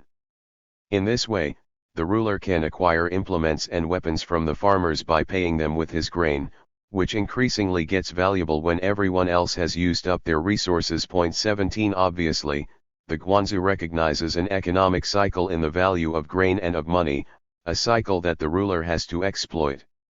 In this way, he is able to avoid exacting additional taxes that he would otherwise need in order to become equipped with weapons to lead a war against his enemies. The basic element in the Qingzhong theory is the idea that grain is the resource on which the prices of all other commodities depend. When grain is expensive, all other commodities are cheap and vice versa. This idea is stated explicitly at the end of chapter 69-18 and reoccurs over and over again. The comprehension and implementation of this principle is the main message that the reader is expected to learn from these chapters. Several times Guanzi calls grain the master of destiny of the people. We find this statement right at the beginning of chapter 73, the State Store of Grain, a treatise, not a dialogue, and one of the central parts of the Qingzhong chapters. If the state has a 10-year store of grain but the people do not have enough to eat, this will force them all to use their talents to obtain a salary from the prince. If the prince acquires money from mountains and seas but the people do not have enough to meet their needs, this will force them all to present the fruits of their labors to the prince on high. Therefore, if the prince maintains a firm hold on food supplies, controls the country's fiscal needs, and seizes surpluses to limit shortages, then all the people will be bound to him. The 5 grains and rice are the people's master of destiny, gold and copper knife money are their mediums of exchange. Therefore those who are skilled in government manage mediums of exchange in order to control the master of destiny. In such a way the strength of the people may be tapped and utilized to the full. Point 19. The so-called master of destiny that has to be brought under government control is also mentioned in chapters 75, Methods for Dealing with Opportunities, 20 and 78, Calculations and Measures, 21, where the Guanzi states once again that money is just a medium for exchange. The same message can also be found in the second of the chapters entitled Qingzhong 22. The majority of the first section is concerned with the issue of taxes. A particularly pressing problem was to make sure that taxation was accepted by the people. Chapter 6-9, for example, suggests that taxation should vary according to the quality of the soil, i.e. that fewer taxes have to be paid when the soil is poor, in order to ensure that people do not move away. In addition, it argues in a manner reminiscent of Keynes 23 that the ruler should use the means of government spending in times of natural catastrophes such as floods or droughts in order to provide employment for the poor. The ruler has to control policies affecting prices, otherwise the people will control them. Moreover, this chapter is very much concerned with stability of standards, a topic that occurs also in other parts of section A but is not dealt with to any greater extent in the chapters entitled Qingzhong 24. The standard should be the same throughout all under heaven. If goods in one place are cheaper than in others, then they will be drained away. If they are more expensive, this place will become a target. This means rival states will drain each other while those who have high or low prices will rob each other. 25 When it comes to the state that adheres to the way of a true king, the prince controls the flow of goods and puts a stop to this. 26. The idea here is that the ruler should maintain control over policies that affect prices. This is called qilu, to control floating. It is the duty of the ruler to set prices for textiles and other commodities, and these prices rise and fall with the value of money. However, it is grain alone they are expensive or cheap. 27. So the only reason behind the rise and fall in the prices of commodities is shortage or abundance of grain, which in the case of a shortage of grain leads to a situation where peasants will need money to buy grain, thereby forcing prices for commodities down, or, in the case of an abundance of grain, where they can buy other things and drive their prices up. One idea in the passage just quoted is crucial to understand this part of the Qingzhong chapters, namely the difference between low prices, which lead to a state being drained of one's resources, and high prices, which will lead to one's becoming a target. If a state pays less for grain or goods than its neighbors, then the peasants and merchants will sell their grain and goods to the neighboring states, and the state will be drained of its resources, and vice versa. Rickett has translated the expression jianshi goods will be dumped on you, but it is also possible to understand that the difference here is simply one between a state being drained of its resources or one that is targeted by others or even being attacked by them because its high prices make it an attractive victim. Elsewhere in the Guanzi the word shi is only used in its basic meaning to shoot. However, there is yet another Qingzhong chapter that makes use of the antithesis of a state that has low prices and is drained of its resources and a state that is targeted by others due to high prices. Management should be the same throughout the empire. If your standard price is cheaper than that of others, your goods flow abroad. If it is more expensive, goods will be dumped on you. This being the case, the goods of rival states will flow back and forth, and experts who have mastered these fluctuations in price will compete with each other for profit. For goods being dumped on you, see my interpretation below. In general, the greatest profit of Qingzhong policies lies in targeting a place where goods are cheap with high prices, and in draining a place that is in equilibrium with low prices. A situation in which things are abundant or not will not change if money remains balanced and stable, but if the balance is interrupted, then high prices will appear. 28. The underlying concept of this passage seems to be slightly different than in the previous one. With high prices one attracts those who are able to sell their goods at a cheaper price and will thus be able to obtain grain or goods of the state at a lower price. By keeping prices low, buyers are attracted from abroad who will bring their money and again drain the state from where they came, this time of its money, not of its grain. As we have seen above, both grain and money can be used to manipulate prices depending on the situation. In the chapter on methods for dealing with opportunities, Duke Huan of Qi asks for methods to weigh opportunities or about the number of decisive elements. Guanzhong answers that the central element provided by heaven are the four seasons or the right point in time, by earth resources, by man his force, and by the ruler his orders. 29 When Duke Huan asks again about how to apply this knowledge, Guanzhong advises that the ruler should use the copper of his state to create a currency that should, however, not be more valuable than those of other parts of the world. Otherwise, if it is more valuable, you will be targeted; if it is less valuable, you will be drained. Therefore you should harmonize it with all under heaven. To be drained means to lose the authority to decide, to be targeted means to lose one's device of calculation. 30. Central to this passage is the idea that individuals will always try to gain an advantage over one another. The text provides a means to familiarize oneself with this notion and to protect oneself against such a situation. Obviously, the guanzi conveys a situation in which pairs compete with one another. It goes without saying that this is not the typical situation that prevails in a unified central state. Smaller states in particular must first stabilize their economy before they are able to compete in the race for world control. If you do not stabilize your interior, then you cannot get hold of all under heaven. 31 In the third Xingzhong chapter, which is the source of this statement, the guanzi tries to refute a so-called master-grade extravagance, who argues in a manner which again is very much reminiscent of Keynes that the state has to spend money in order to make business flourish. 33 And against a master idle fields, who thinks that those who are skillful can make use of resources that do not belong to themselves and employ men other than their own. Master idle fields suggests to rely on the force of the other feudal lords in order to control the world. The one who is good in this uses what does not belong to him and employs men who do not belong to him. Why should we not rely on the opportunities provided by the feudal lords to control all under heaven?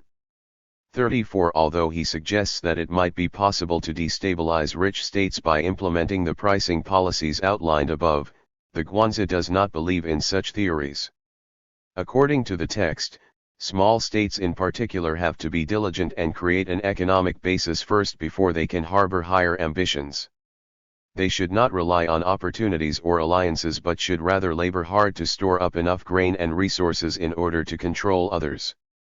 One truly wonders which sense such statements would make in the context of the Han Empire, at least the centralized empire that Emperor Wu created. Are they simply pleasant stories designed to make people more industrious?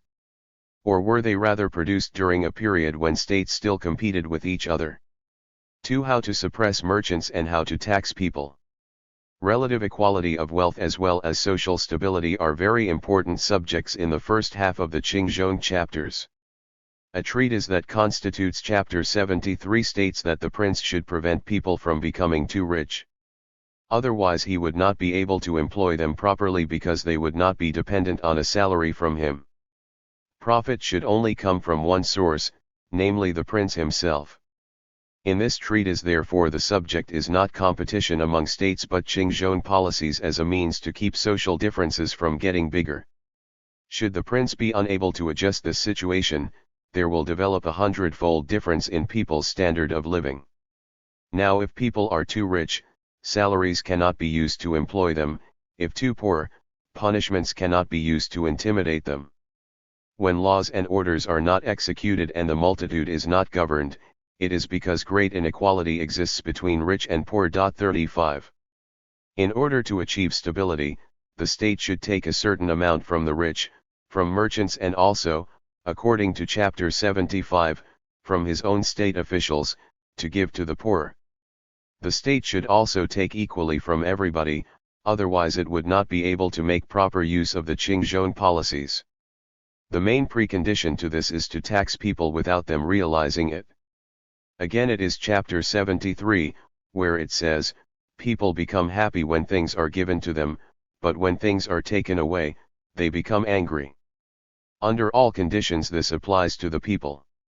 Knowing this to be so, the former kings made a display of giving while concealing the idea of their taking away.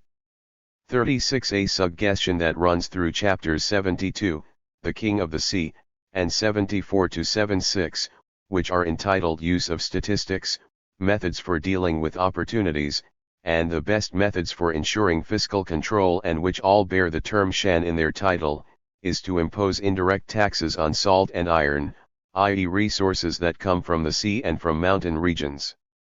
In modern English parlance such taxes are called VAT, value-added taxes, as opposed to taxes taken directly from salaries or other forms of income. The fact that these value-added taxes are mentioned here is one of the major reasons why the Xingzhong chapters have been dated to the 2nd century BCE, a time from which we have many more sources that deal with salt and iron. 37 There is, however, no reason why such measures should not have been introduced prior to the reign of Emperor Wu of the Han, under whose reign the effect of such taxation was described by Sima Qian in his Shiji. 3. The importance of money. In total, 4 of the Qingzhong chapters speak of the 3 different forms of commodity money, namely pearls and jade, gold, and copper money in the form of knives and spades. The first passage is found in chapter 73, the state store of grain. Jade comes from Yuji, gold from the Ru and Han rivers, and pearls from Qi. From east to west and north to south, the distance from Zhou was 7,800 li. Rough terrain and rivers blocked the way, neither boats nor carts being able to make it through. Since the road was long and reaching these places was difficult, the former kings took advantage of the preciousness of such things. They made pearls and jade the highest form of money, gold was placed next, and knife and spade copper coins were placed at bottom. Holding on to these 3 forms of money will not help one feel warm, nor will attempting to eat them help satisfy one's hunger. The former kings simply used them to control wealth and goods in order to manage their people's affairs and pacify all under heaven. 38. The text repeats what has been observed above: money is only a means to control what is really important and should not be thought of as the primary object of one's desires. Yet, if we take a look at the second passage that refers to the 3 forms of money, its criticism is much less obvious. Chapter 77 of the Guanzi first stresses how valuable resources such as gold, lead or copper are, and then adds that King Wen and King Wu were the rulers who knew best how to make use of them. Made pearls and jade the highest form of money, gold was placed next, and knife and spade copper coins were placed at bottom. When the prince's demands were pressing, then the value of gold increased. When they were relaxed, it decreased. Among the former kings, it was Wen and Wu who maintained proper measure in respect to the pressure exerted by their orders to raise and lower the value of their intermediate form of money to regulate the use of their lowest and highest forms. 39. It is difficult to know precisely what the Guanzi is trying to express here, but the main idea seems to be that Kings Wen and Wu, who are conventionally presented as exemplary former kings, made use of the resources in their possession in order to be able to carry out their wishes. If they wanted to pay for services, they raised the price of the gold that they controlled, so it was easier for them to pay their workforce. If they were not in great need of service, they lowered the price of gold. This is the opposite of a principle of modern economics, namely that in times of high demand the value of resources rises, but when much of them is on the market, it will fall. What is more important in this passage, which is more or less repeated in chapter 78 and in chapter 81,40, is the fact that the idea of money having no real value in itself is no longer present. Could it be that the second passage comes from another stratum of the text than the first one? The passage from chapter 81 is interesting in yet another respect.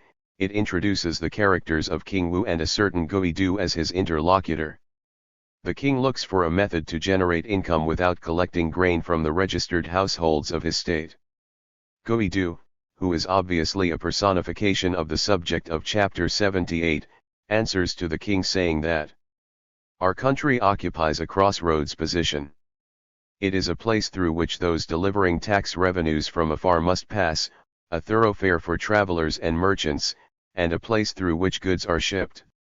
Hence, if they should eat our country's grain and rely on the money of our state, then afterwards they will give us gold in exchange and leave. 41. Leaving aside the questions of the identity of the King Wu mentioned in this passage and of whether Ricketts' translation is indeed correct, 42, it is interesting to learn that the author of these lines thinks that obtaining money by taxing merchants is more promising than raising taxes on grain. The text suggests that there is a flourishing private market economy that the state wants to regulate in order to increase its own profits. A passage from chapter 77 will now be given for comparison. Now, since Xi is a country that occupies a crossroads position, to go out in all directions, and it is a thoroughfare for travelers and successful merchants. Those who come 43 to our country have to eat our grain and rely on our currency, on our best horses and gold before they leave. You should cause reasons for relaxation and hurry. If the goods are alternately cheap and expensive, the treasures of the world will all be for our own use. The one who is good in this uses what does not belong to him and employs men who do not belong to him. 44. 2 points are interesting here. One is that the state of Qi is seen as an independent entity that should make use of its profitable location. This is a situation that applied during the period of the Warring States and in early imperial times before the famous uprising of the Seven Kingdoms in 154 BCE. However, it is also important to look at the first of the two passages, i.e. in chapter 78, which suggests that the argument is an abstract one that can be applied to any independent state that wanted to become hegemon, since it does not explicitly speak of the state of Qi. The other point is that the last sentence quite clearly makes use of the argument of Master Idlefield stated in chapter 7:1, quoted above and disregarded by the Guanzi, i.e. the idea that the ruler should make use of things that he does not possess in order to become richer. The Guanzi uses the same argument again in the first of the chapters entitled Qingzhong 45. It seems quite clear that the two chapters 77 and 78 were not written by the same hand that was responsible for chapter 71. Yet, we do not know which of the two opinions is the earlier one. For manipulating the people by creating artificial values or religious beliefs. The introductory passage of chapter 78 on calculations and measures starts with a question by Duke Huan of Qi, who asks Guanzhong about calculating state finances. The text continues with a paragraph about how legendary emperors drove away dangerous animals. Then it speaks about how Yao and Shun transformed the empire by making use of the jade of the people of Yu in the north and by valuing the pearls from the region of the Jiang and the Han rivers. Guanzi then says, they overcame wild animals by making their great officers pursue them. Duke Huan asked, what do you mean? They issued orders. Replied Guanzi, that sons of feudal lords who were about to serve them as hostages 46 should all bring a pair of tiger skins. Their great officers who were ministers of state should wear sleeves of leopard skin, and ordinary great officers leopard trim in the skirts of their robes. Their great officers then expended the grain from their estates and their wealth and goods in order to purchase tiger and leopard skins. 47. By requesting animal skins as presents, rulers of the past overcame and got rid of wild animals and at the same time acquired the wealth of their subjects.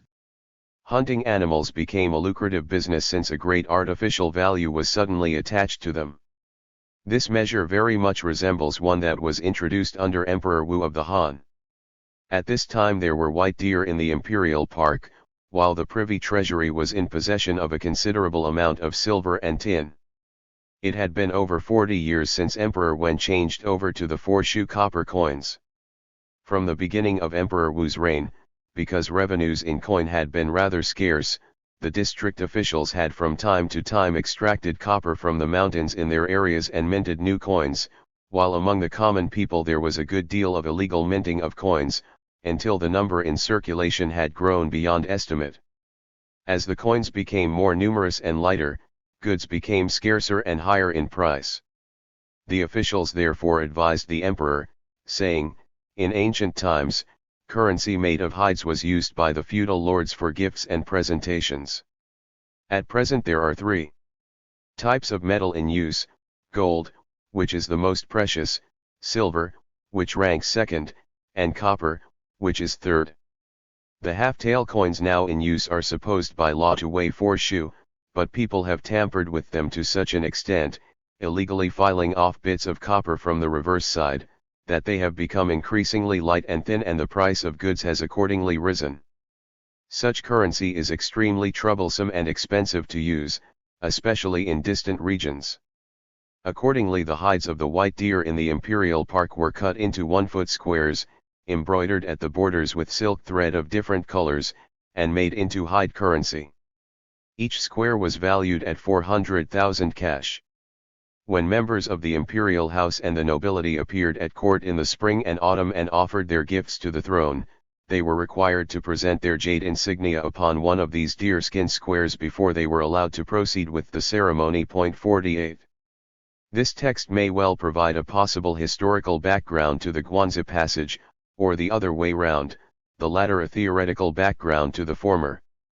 Although the background is different, the intention is the same, as both texts show how a ruler can create artificial values, in one case deer hides, in the other tiger skins. These values then become a currency in its own right. Chapter 78 on artificial values may thus indeed be a Western Han text.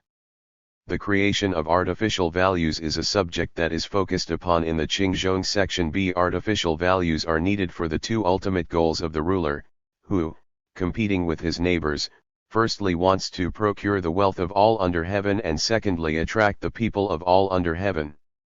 The latter aim is very much an idea from the context of the Warring States period and one that could have hardly been conceived in Han times when political and socio-economic conditions had changed.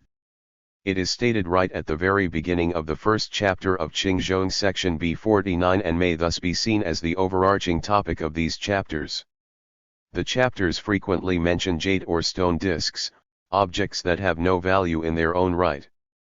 By attaching artificial value to them, when using them as rewards, the state can entice people to do something for itself. Point 50. A similar concept can be found in relation to religion, i.e. the idea that one should make use of the population's religious beliefs. There are numerous stories in the Qingzhong chapters that deal with this topic. In the fourth chapter of Qingzhong section B, Guanzhong advises Duke Huan to create an impressive and majestic display when two dragons fight in his country. He declares them to be heavenly envoys. Immediately dignitaries from other countries come to his court because they are overawed by this spectacle. Point 51 in the passage that directly follows the one on the heavenly envoys, Guanzhong counsels Duke Huan to make use of the popular belief that the appearance of comets is always related to war in order to prevent people making private use of their wealth because the country is facing a great struggle. Point 52 Many of the strategies suggested in this context are highly manipulative. It is tempting to assign these chapters to a later date than some other Guanzi sections, but ultimately there is no effective reason to do so other than the fact that anomalies were often alluded to for making politics starting with the 1st century BCE. In the first chapter of section B, Guanzhong proposes that a new way of sacrificing to Emperor Yao should be established with offerings of fish, since this will provoke an increase in taxes from the fishing industry without the ruler having to impose a new tax or raise an old one. 53 This resembles a passage in chapter 75 where Guanzhong proposes to lodge a big tortoise that had been caught by someone in the northern suburbs, reward the catcher richly and call the tortoise a priceless spirit. When the ruler needs support from rich people for a war, he offers the tortoise as a pledge to secure a loan, but acquires the money anyway without having to give the tortoise away since the rich do not dare to accept it. 54 In the same way, the Guanzi exploits the Confucian values of humanity and filial piety.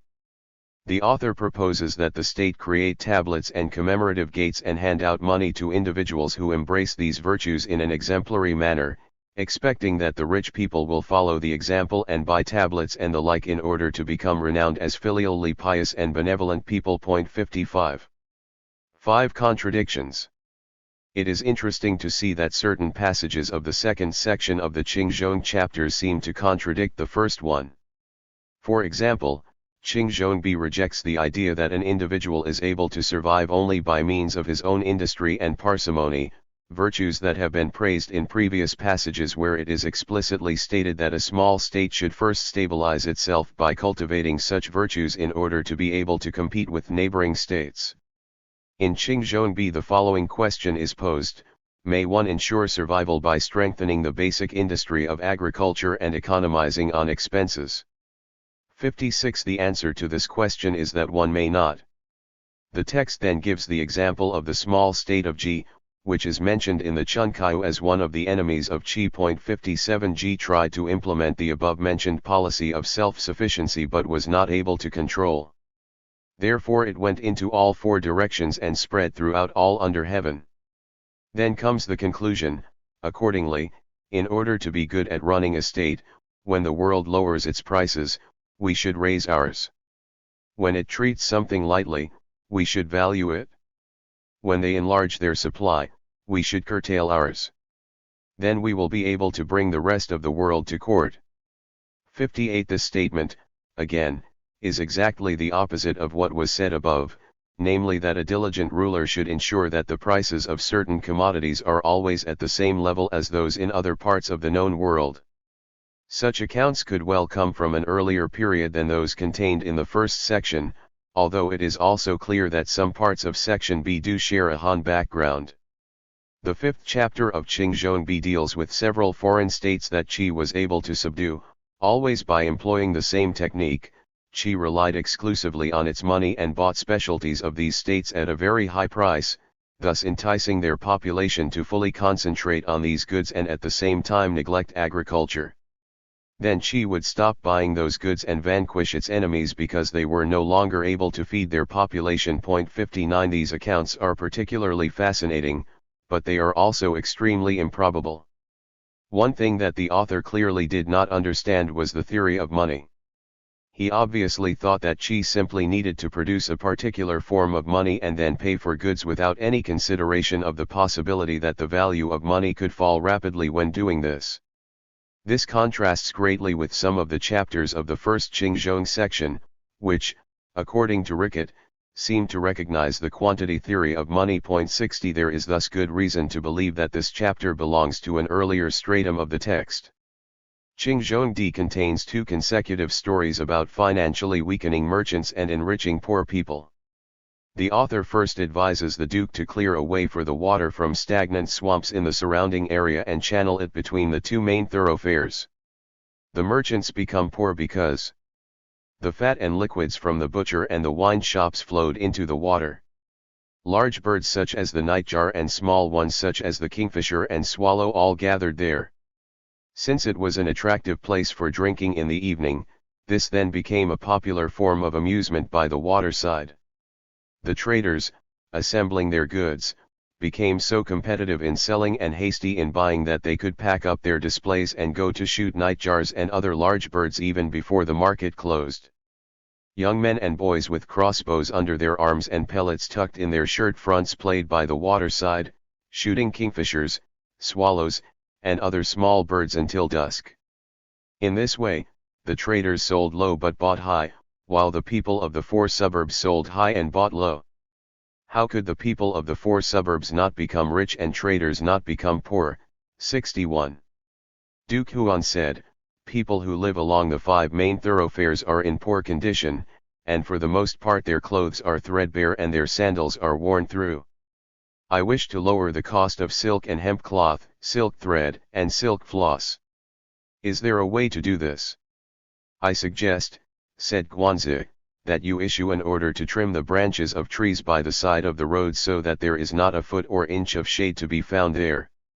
Agreed, said Duke Huan, and within a year following the execution of his order, the people living along all the five main thoroughfares for the most part had silk clothes and sandals that were whole. The Duke then summoned Guanzi and questioned him, saying, what is the reason for this? Before you trimmed the branches of the trees by the side of the road, boys and girls living along the five thoroughfares who were attracted to one another and went back and forth to market would meet under the trees when the market closed and spend the rest of the day there without returning home. Adult males and females, pushing hand carts and pulling wagons, would meet under the trees, joking and dancing for the rest of the day without returning home. Fathers and elder brothers would meet under the trees to discuss esoteric subjects the rest of the day without returning home. For this reason fields were not developed, the 5 grains were not sown, hemp and mulberry were not planted, and cocoon filaments not unwound nor hemp fibers spun. Close inspection revealed that each household suffered from these 3 absences, boys and girls, male and female adults, and fathers and elder brothers. Hence how could the price of silk and hemp cloth, silk thread, and silk floss be other than high? Good, said Duke Huan. 62. These are particularly pleasant tales that do not really seem to fit with the seriousness of the other parts of the Qingzhong chapters. The first story argues that one should create more space for the leisure, the second that one should take it away. Obviously, the author is looking for a way on how to make rich merchants spend their money, letting others profit from this situation and thus to lower the wealth of the one side and raise the one of the other. The other story contains the more traditional argument that peasants and maybe also artisans should return to their occupations instead of idling away their time. Contrary to many arguments contained in the first Qingzhong section, one can hardly believe that these suggestions were ever carried out in reality. Were these tales, therefore, just meant to entertain? Or was the intended reader supposed to understand the economic realities behind a seemingly comical facade? Do they belong to an earlier stratum of the Guanzi, or should they rather be assigned to a later one? 6 arguments concerning the date of the Qingzhong chapters. Today only few scholars would suggest that the economic theories described in the Guanzi could have been written by Guanzhong himself. 63 Rickett presents us with 3 main theories of when the Qingzhong chapters may have been written. The first theory is that they were composed in the Warring States period. Western authorities such as Stegen and Kroll, who dealt with this topic prior to Rickett, as well as a great number of Chinese authors, are in agreement with this theory. 64 It does fit perfectly well with what Sima Tan and Sima Qian have to say on Guanzhong. At one point the Sima state that they had seen several chapters of his writings, including the Qingzhong chapters, but that they did not discuss them since many of their contemporaries owned them. 65 So these texts must have been highly popular when Sima Tan and Sima Qian were writing, namely in the last half of the 2nd century BCE. In my opinion, this is an additional indicator that the Qingzhong chapters were written before Emperor Wu's reign. In another chapter the Sima say that Duke Huan of Qi used Guanzhong's advice and took advantage of the opportunities offered by the Qingzhong idea in the same way as the state of Wei used economic strategies by Li Ke in order to become strong. 66 It does seem plausible, therefore, that at Sima Qian's time, a lore attached to Guanzhong as a specialist for economic matters in the state of Qi was already well established. However, the Warring States theory has been rejected by a group of scholars, led by the famous Wang Kuo-ei and by Luo Zhenz, who both raised philological arguments, trying to convince readers that the text is replete with Han vocabulary. For example, Wang Kuo-ei has identified the Yi or Niuzi with the Yuezi, who were first described by Sima Qian, and argued that the passages that mention the Yi must have been written during Han times. 67 This suggestion is worth considering but not very conclusive.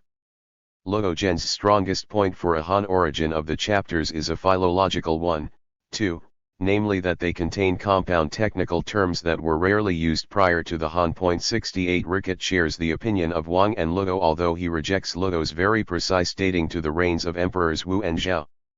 The third theory was advanced by Ma Fibei and proposes that the Qingzhong chapters were produced at an even later time.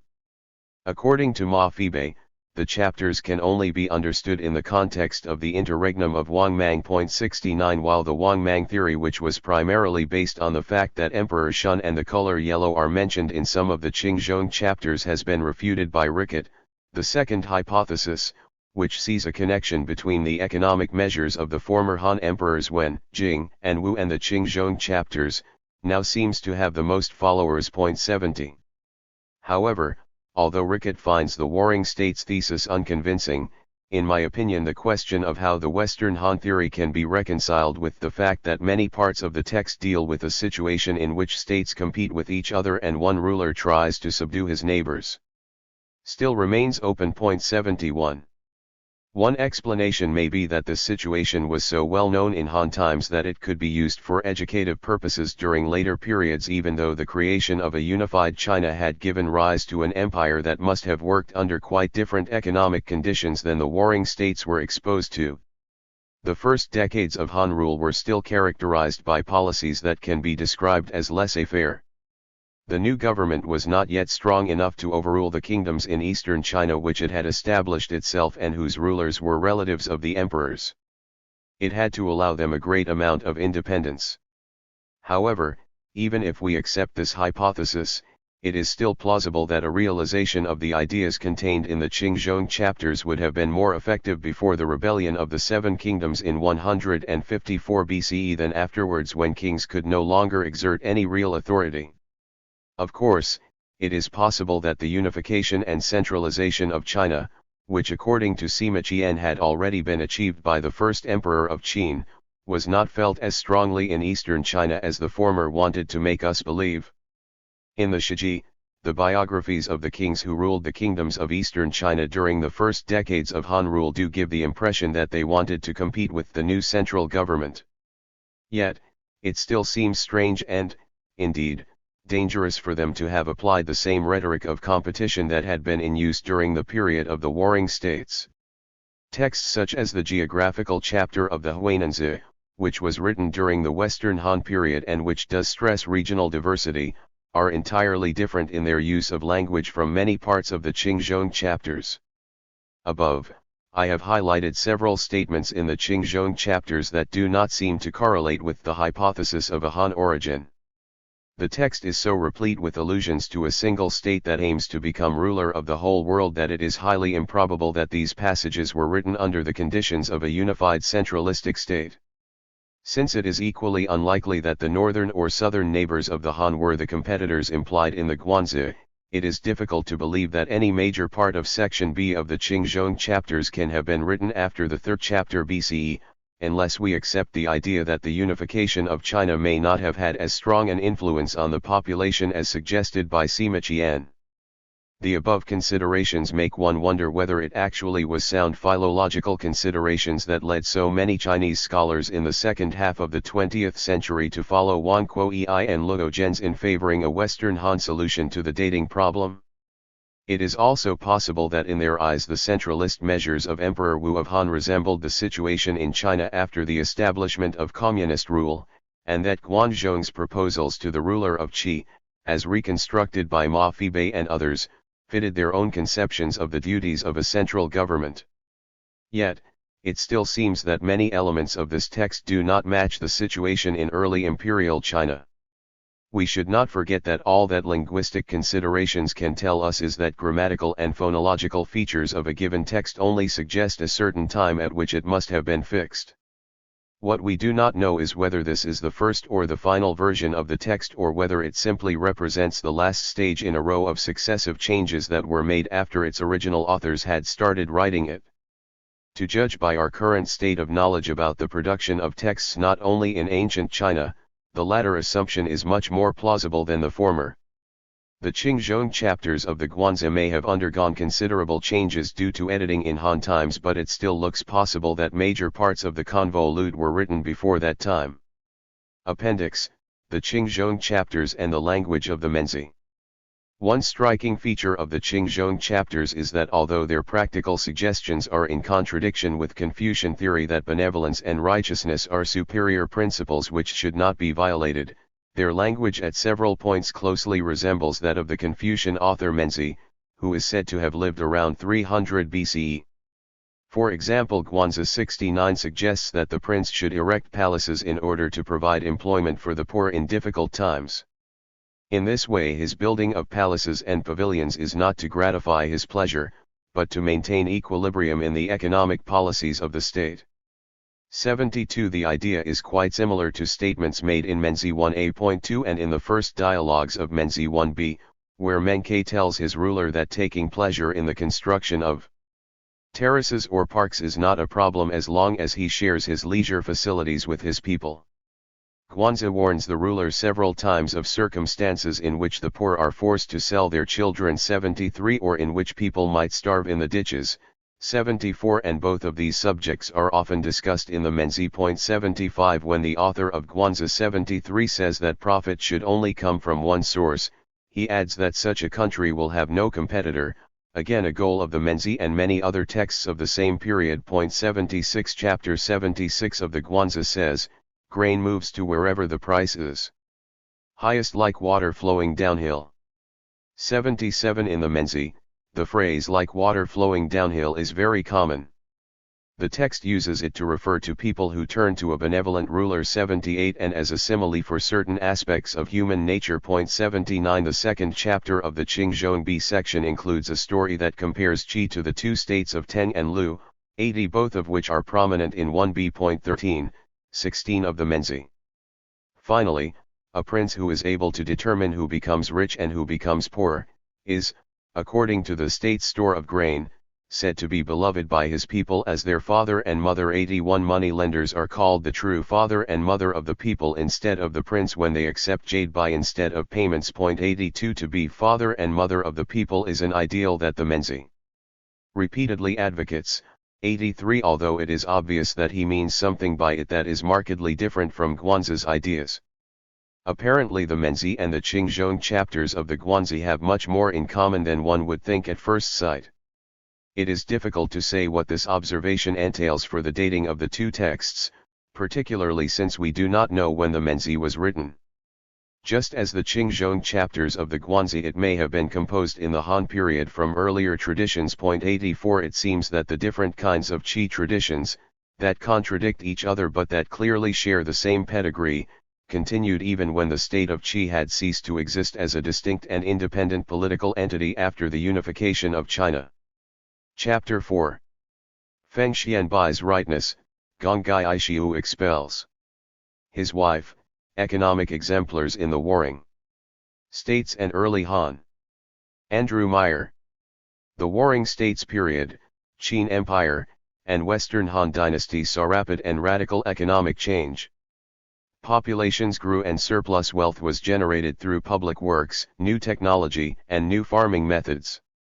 The volume and variety of goods moving over commercial markets burgeoned. Commerce became ever increasingly more central to the lives of elites, not only for the comforts and luxuries the marketplace could supply, but also for the importance of markets in arming and provisioning the expanding conscript armies of the era. The expansion of the commercial marketplace likewise radically transformed the demographics and spatial dynamics of urban centers. New wards sprang up to house artisans producing an array of goods beyond the equipment and weapons needed by the army, dyed silks and linen, lacquer, jewelry, furniture, wine, and prepared delicacies. Merchants trading in domestically produced and imported products filled specialized bazaars and marketplaces dispersed throughout the city. Political consolidation and commercialization were linked in a mutually reinforcing cycle. The more profitable markets became, the more states expanded and consolidated to exploit them. The more states expanded and consolidated, the more favorable were the conditions for the growth and intensification of trade. 1 Surviving texts of the period evince an awareness of the urgency of coping with these developments. Texts such as, for example, the Guanzi II and the Shangjunchu 3 record intense debates over which new forms of economic activity and organization should be embraced or resisted. The Shangjunchu militates repeatedly against the expansion of the commercial economy, exhorting the ruler to incentivize the people to remain focused on agriculture at the expense of crafts and trade. 4 By contrast, individual chapters of the Guanzi enthusiastically embrace the commercial economy as a realm of legitimate concern, one that should be cultivated by the ruler and manipulated in service of the larger mission of the state. 5 As was typical of many controversial issues in the early period, debates over economic change were not conducted exclusively in abstract terms. Though the Shangjunchu and Guanzi articulate general theories about the marketplace and its effects on social and political realities, these and other texts likewise cast these issues into more concrete figurative imagery, employing narrative as both a logical and rhetorical tool for thrashing out the larger implications of economic change. This is a pattern that much recent scholarship has begun to identify as typifying warring states and early imperial intellectual culture. 6 The impulse to cast debates over economic change into narrative form produced a bevy of exemplary figures held up either as paragons to be emulated or cautionary tales to be rejected. One of the earliest economic exemplars presented by extant texts is the Confucius of the Analects. 7 As Mark Csikszentmihalyi has observed, the Analects contains much material ruminating upon the new forms of commercial economy emerging at the time of its production. According to Csikszentmihalyi, the Confucius of the Analects staunchly resisted participation in the burgeoning commercial marketplace, or assent to the forms of valuation it entailed, preferring the structures and modes of exchange of a parallel meat economy rooted in the ritual system of the ancestral sacrifices. 8 For example, Confucius would bow for no gift, even one as lavish as a carriage and horses, except for a share of sacrificial meat from the ancestral altars. 9 He would wear a black silk cap, in lieu of the prescribed linen, for frugality's sake, but would not dispense with the sacrifice to the new moon to save the expense of a sheep. 10 In all things Confucius insisted that the value of goods and services be assessed in terms of the needs of ritual rather than their market price. As the Analects exemplifies, the extent to which markets, particularly the market for the service of she or knights, 11 could be made to conform to ritually prescribed parameters, was among the most heatedly debated questions in warring states texts. Two modes 12 of exchange had existed in tandem in China since earliest historical times. Some goods and services were exchanged transactionally, with valuation made purely on the material interests and desires of the transacting parties, a valuation that was negotiated and remained binding only for the duration of the single exchange. This commercial mode of exchange is exemplified by the famous scene in the Hanfisa 13 in which a merchant tries to sell spears that he lauds as all-penetrating alongside shields he touts as impenetrable, only to be flummoxed when asked what would happen if one of his spears was used against one of his shields. 14 This kind of paradox is only possible in a market where spears and shields are commercially exchanged as perfectly alienable commodities, so that those from the same merchant might wind up in different hands. Other exchanges occurred in the form of ritualized gifts like those described by Marcel Mauss 15 in which the giving, receipt, and reciprocation of goods and services were all customarily prescribed and entailed an enduring personal relationship between giver and receiver. Many instances of this sort of exchange are recorded on Zhou-era bronzes. A very early example 16 is recorded on a Western Zhou bronze, the square beaker of Mai, which relates how its eponymous commissioner was given bronze ingots by his lord, the Marquis of Xing, in return for meritorious service.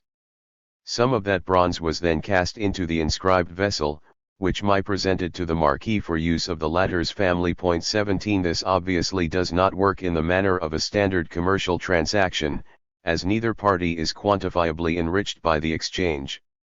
Rather, the ties between lord and vassal are reaffirmed and strengthened by the movement of bronze from one to the other and back to the first. 18 In insisting that he and his disciples only recognize gifts of meat from the sacrificial altars as currency, the Confucius of the Analects modeled adherence to the latter ritualized realm of exchange over the former commercial one, urging fellow knights, in serving, to reject the standard values of wealth and position, and instead to derive value from ritual context. 19 For the Confucius of the Analects, service could never legitimately become a commodity.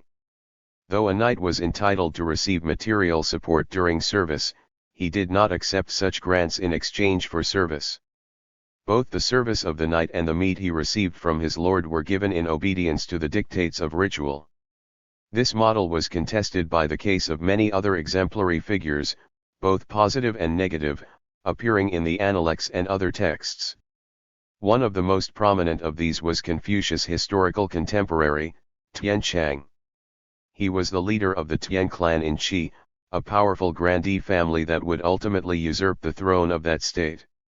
As clan head Tian Chang reportedly continued the policies initiated by his forebears, using a small grain measure to levy rents upon farmers in his domain and a large measure when making payments or disbursements of relief grain. He imposed price controls on lumber, fish, and salt sold in areas under his control. 20 In this way, through the disbursement of subsidies and largesse he bought the loyalty of the people. In acquiring the service of knights, Tian Chang similarly is depicted as pursuing market, as opposed to ritual-based strategies. He is said to have gathered a harem of wives chosen for their ideal physical proportions, and given the knights in his retinue free access to their inner quarters. As a result he is said to have had more than 70 sons, all of dubious paternity. 21 This anecdote is almost surely a fiction concocted to defame Tian Chang and the model of patronage that he embodied, but it does aptly illustrate the stark ways in which his employment of knights was perceived to differ from the meat economy model advocated by the Analects. The salacious perquisites he is said to have offered his clients could not be viewed as obligatory or ritually prescribed gifts, but underscored the strictly transactional nature of the relationship between Tian Chang and his knights. They did not serve their patron in deference to tradition or out of a sense of abstract loyalty, but because he satisfied their material needs and indulged their immediate desires. In this way their rendering service to Tian Chang much more closely resembled the sale of the Hanfisa's spears and shields than the personal fealty offered to the Marquis of Xing by his vassal Mai. The rise of a figure like Tian Chang was made possible only by the expansion of the commercial marketplace he is said to have manipulated so well. This development is cast into relief by the choice of a vassal like Mai, living in an earlier era, to gift the bronze he received back to the lord from whence it came.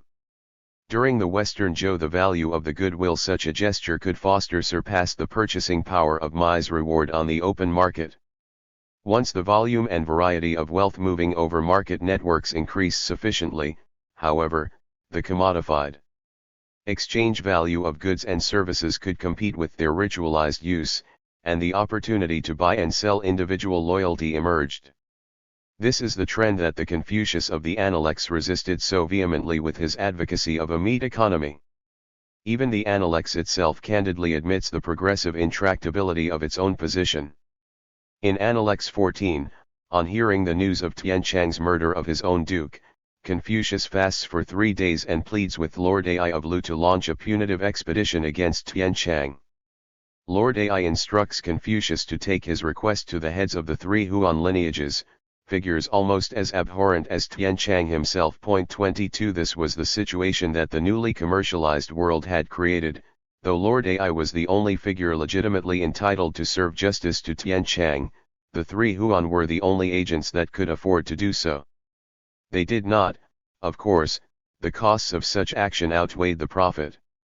These changing power dynamics created by the expanding commercial marketplace are a ubiquitous point of inquiry and debate in the surviving corpus of early texts.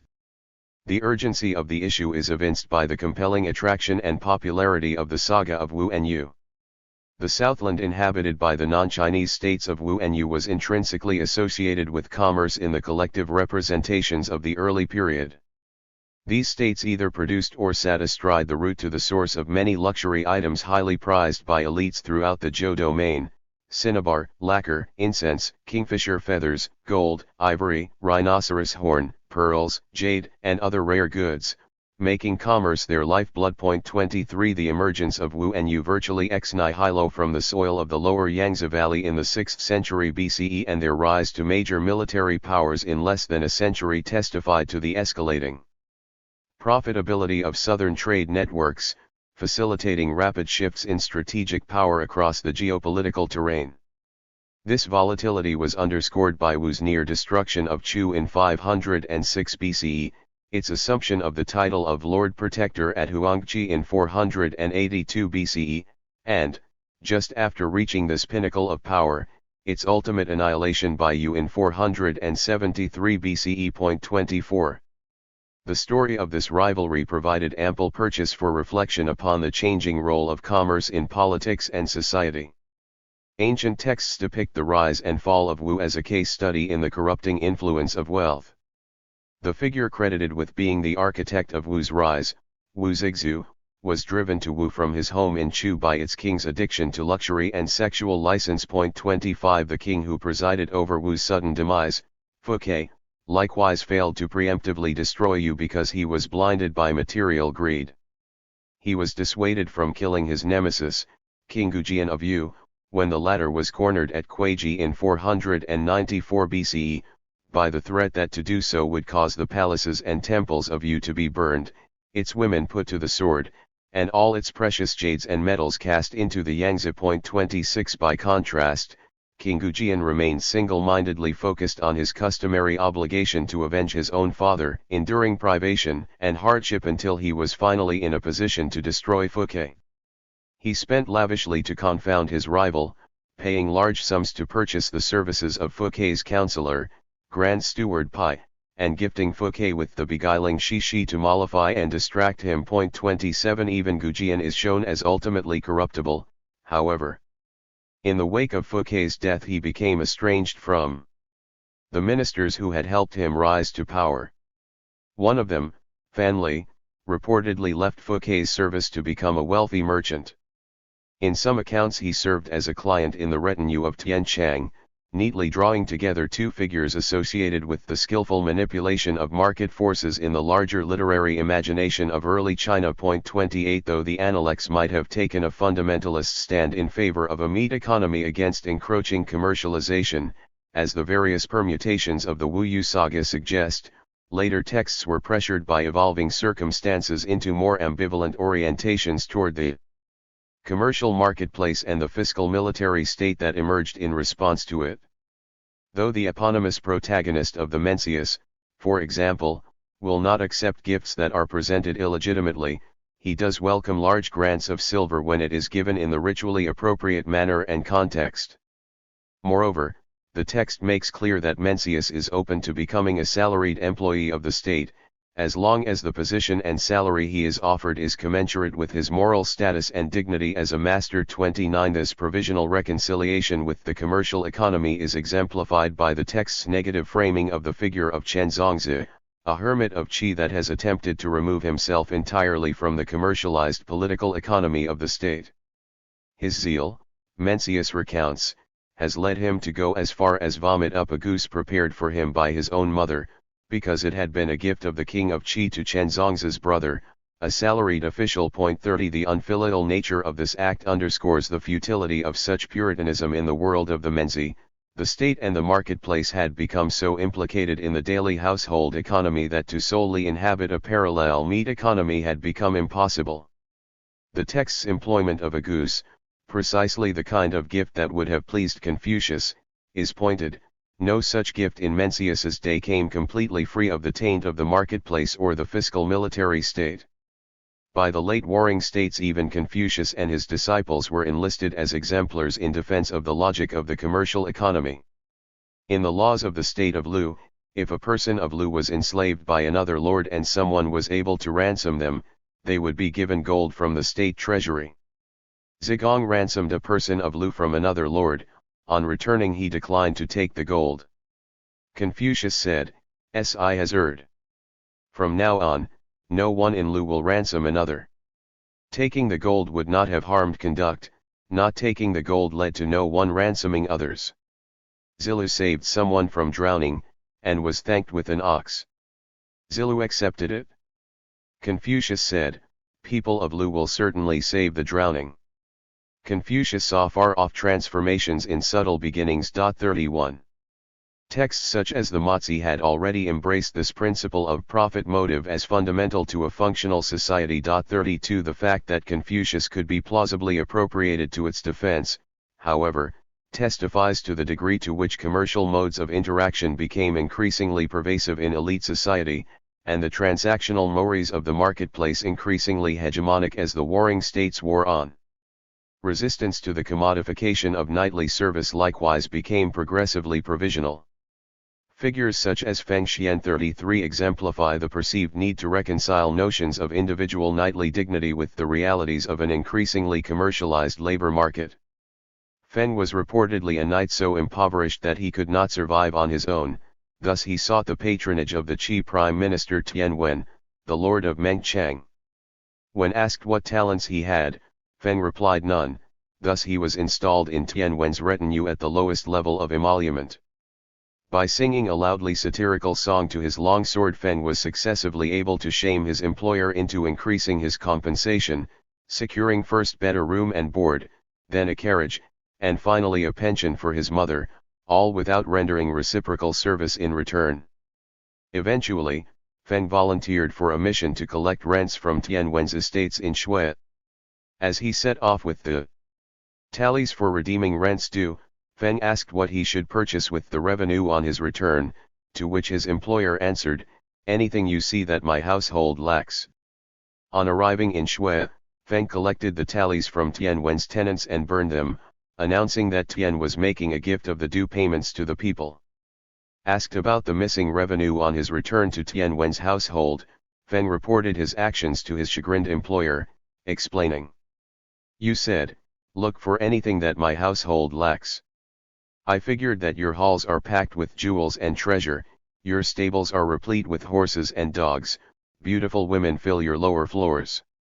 All that your household lacked was rightness. I purchased rightness for you." Tian Wen was irked at Feng's actions until, the following year, he fell into disfavor with the king and was forced to withdraw to Shui. Upon seeing the heartfelt welcome accorded him by Shui's people, Tian turned to Feng and said, "Now I see the rightness that you purchased for me." 34. On the surface the story registers resistance to the market ethos embodied by the patron-client relationship. Feng Xian ritually shames Tian Wen into gifting him with food and other necessities, transmuting what would have been an emolument into a form of entitlement, and forcing the commercial economy to behave like a meat economy. but in the end this dimension of the story is subverted. Feng Xian, in fact, earns his keep, and the final moral of the story is that a commercially quantifiable value can be put upon anything, even an abstract moral ideal such as rightness. The figure of Gongai Aishiu further illustrates the distance that early authors moved from the example set by Confucius in the Analects as commercialization accelerated and intensified. In the Hanfeiza we read, Gongai Aishiu was prime minister of Lu and craved fish. Everyone in the state competed to buy fish and offer it to him. Gongai Aiza would not accept it. His disciples objected, asking, Master, why do you not accept fish when you crave it so? He replied, It is only because I crave fish that I do not accept it. Once I accepted the fish, I would definitely feel obliged to those below me. Feeling obliged to those below me, I would bend the law. Having bent the law, I would be dismissed as prime minister. Then even though I craved fish, no one would offer it to me, and moreover I would not be able to supply it to myself. Since I do not accept fish and am not dismissed as prime minister, though I crave fish, I am always able to provide it to myself. This makes it clear that to rely on yourself is better than to rely on others. What you do for yourself is better than what others do for you. 35. Gongai Aishiu inhabits a world in which the logic of the meat economy has been completely displaced by that of the commercial marketplace.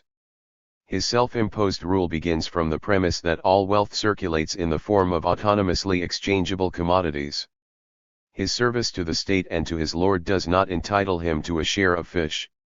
Rather, it provides him with the salary by which he can supply fish to himself. Gongai Aishiu thus accepts that his service is a form of commodity mutually fungible with the fish that he craves.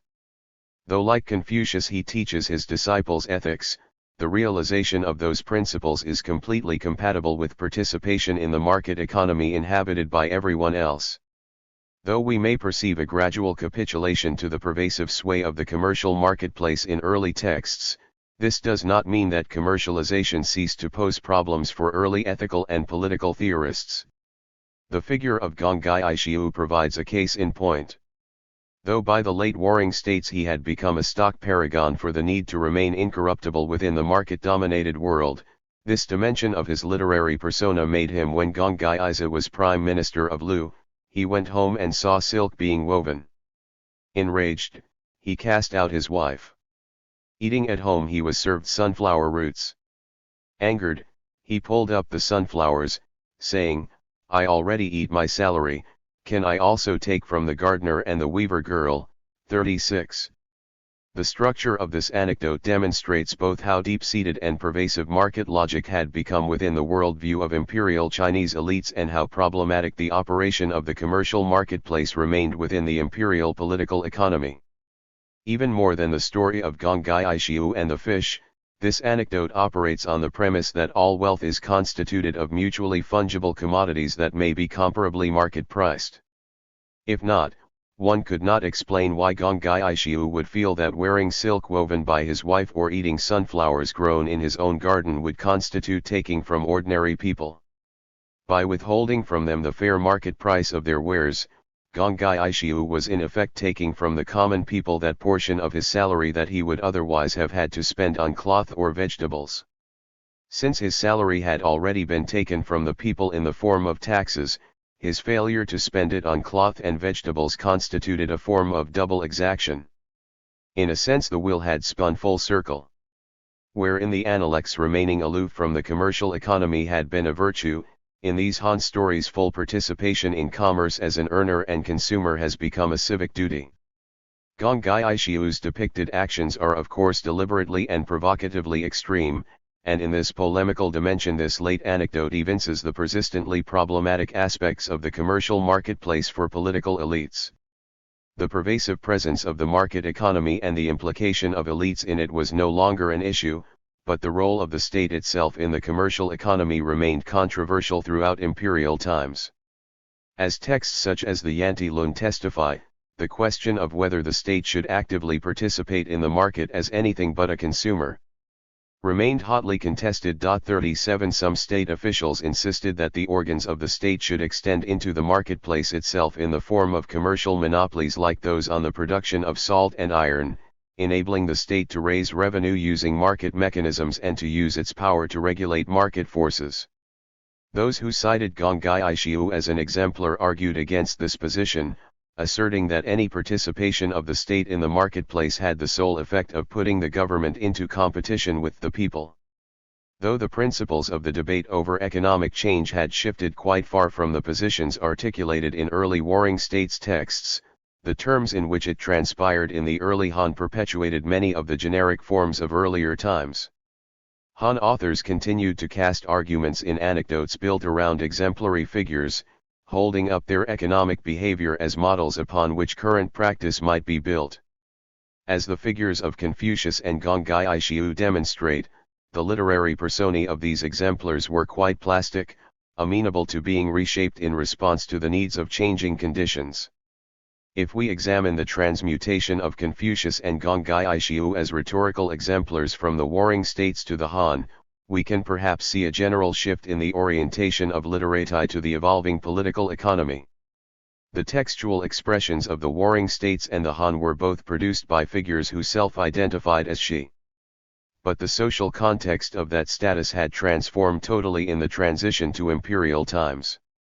Where the she of the Warring States had been forced to battle for social purchase in a political world dominated by hereditarily high-born aristocrats, the she of imperial times sat unchallenged at the top of a new social hierarchy. There was thus less of a threat in acknowledging their position as salaried employees of the state, and by extension less of a threat in situating the market for their own labor into a larger commercial marketplace that pervaded the political economy of the empire. Chapter 5. Between Command and Market, Credit, Labor, and Accounting in the Qin Empire. Maxim Korolyakov. 1. Introduction.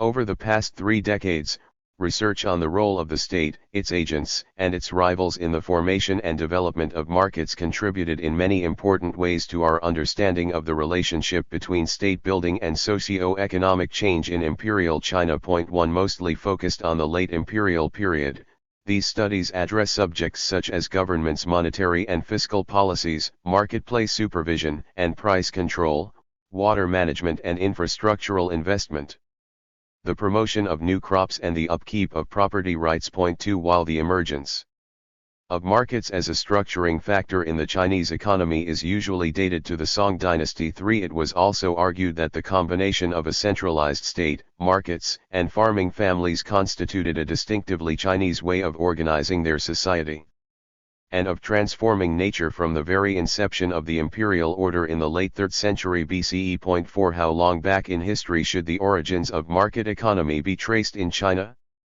What was the relationship between the markets and socio-political processes involved in empire building, such as territorial expansion, tribute extraction, population transfers, and refashioning of local communities?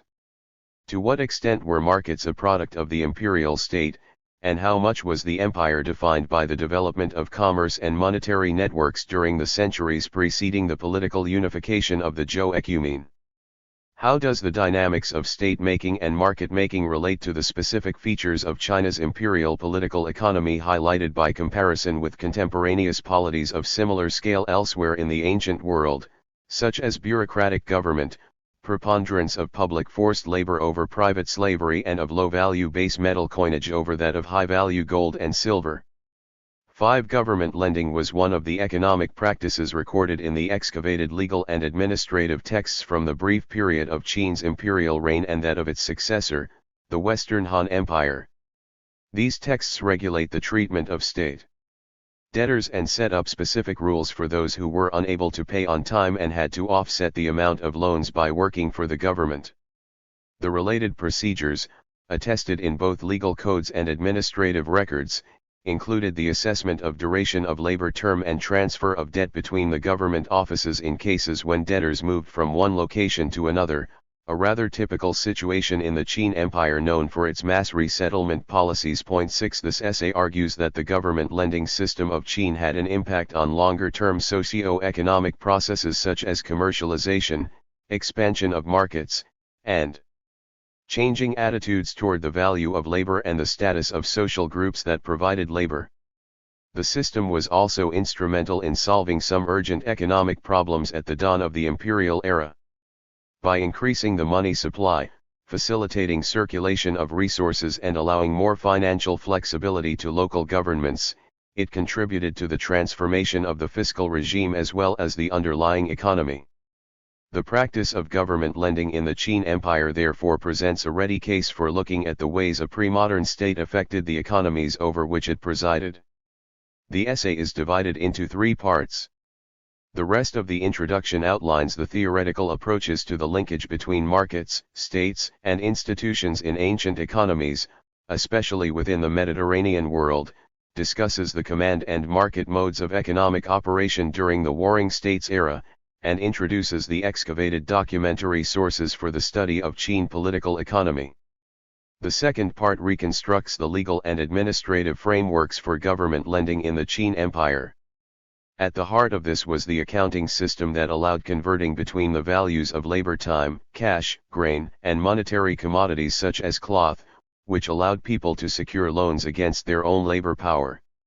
The third part addresses the broader implications of Qin government lending that, I argue, is better understood not so much as a deliberate policy in an autonomous economic field but rather as a configuration of miscellaneous practices, techniques, and discourses designed to answer an equally diverse set of social, political and strategic as well as economic concerns.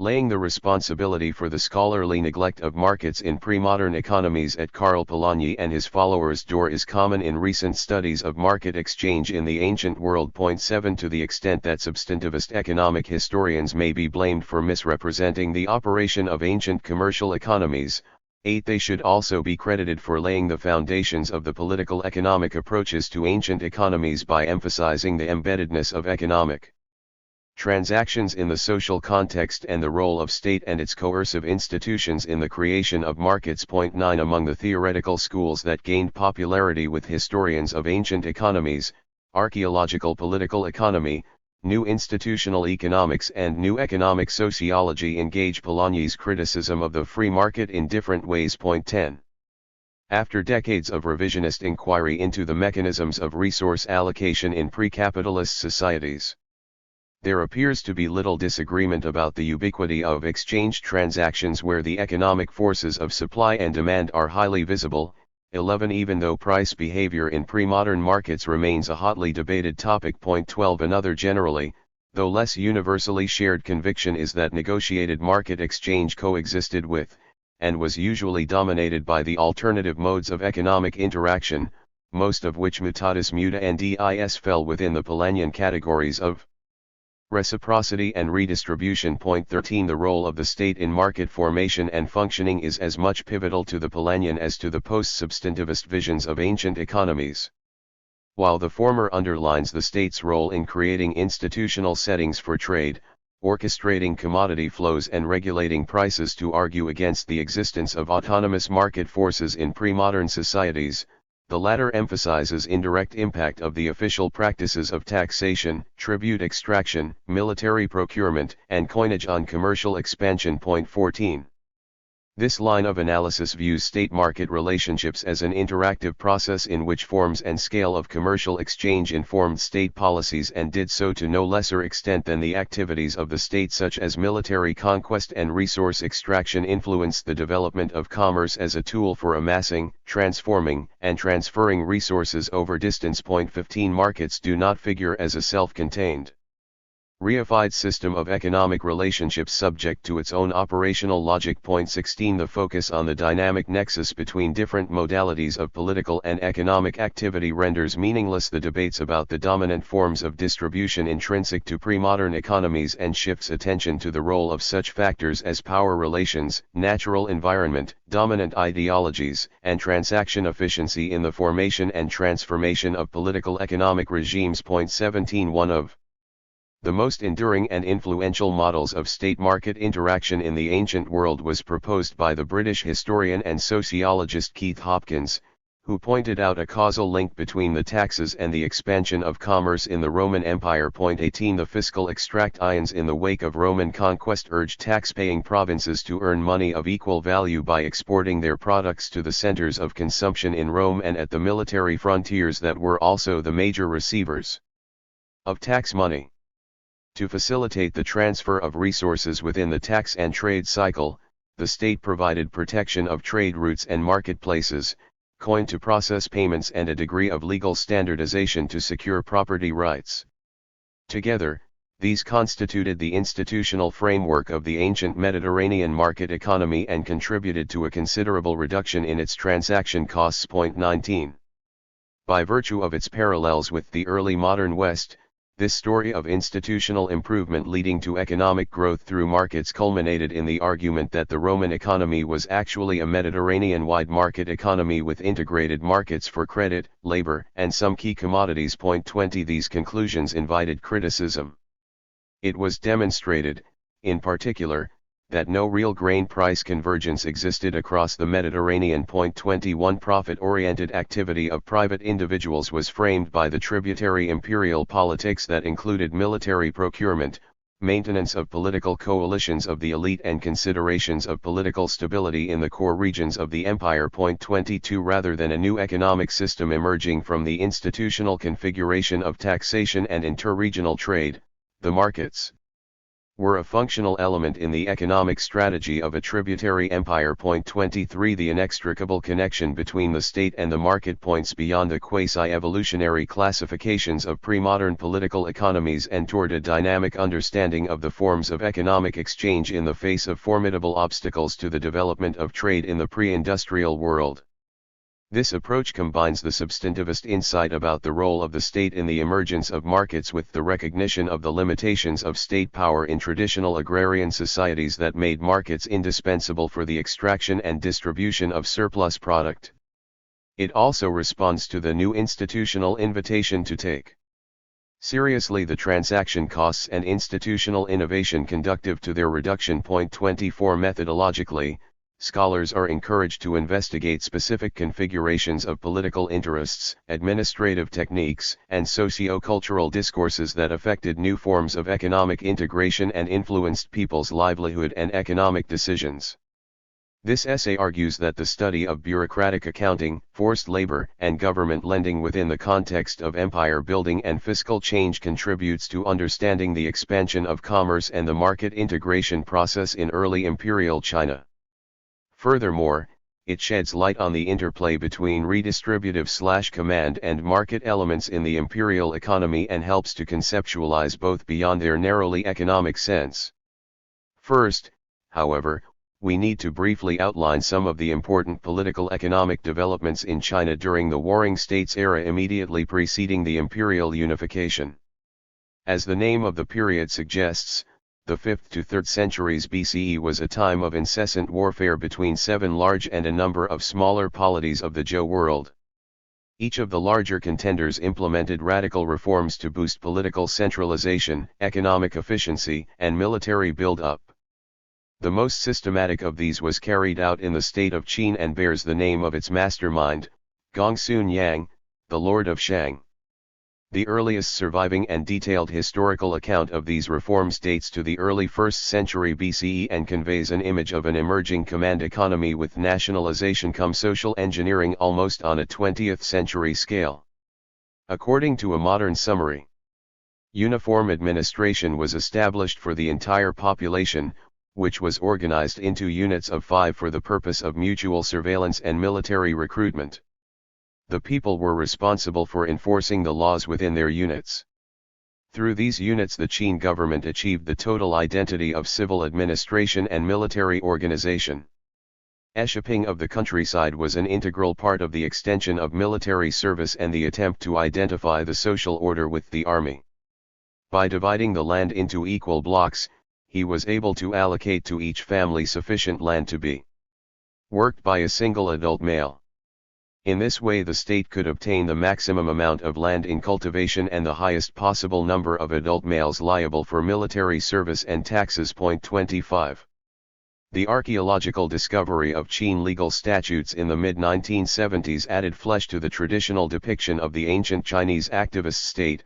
The state was concerned with everything, from weather conditions, to the number and quality of iron utensils and draft animals distributed to peasant households, to the fitness of the oxen used in agriculture, which were measured every season, with punishment inflicted on local officials and village heads if the oxen decreased in girth. 26. The government was regulating sowing density for crops, establishing the output quotas for artisans and food rations for conscripted and convict laborers, estimating harvest yields to modify taxation rates, prescribing the dimensions of the pieces of cloth merchandised at official marketplaces and routinely mobilizing population for military service and public works. 27.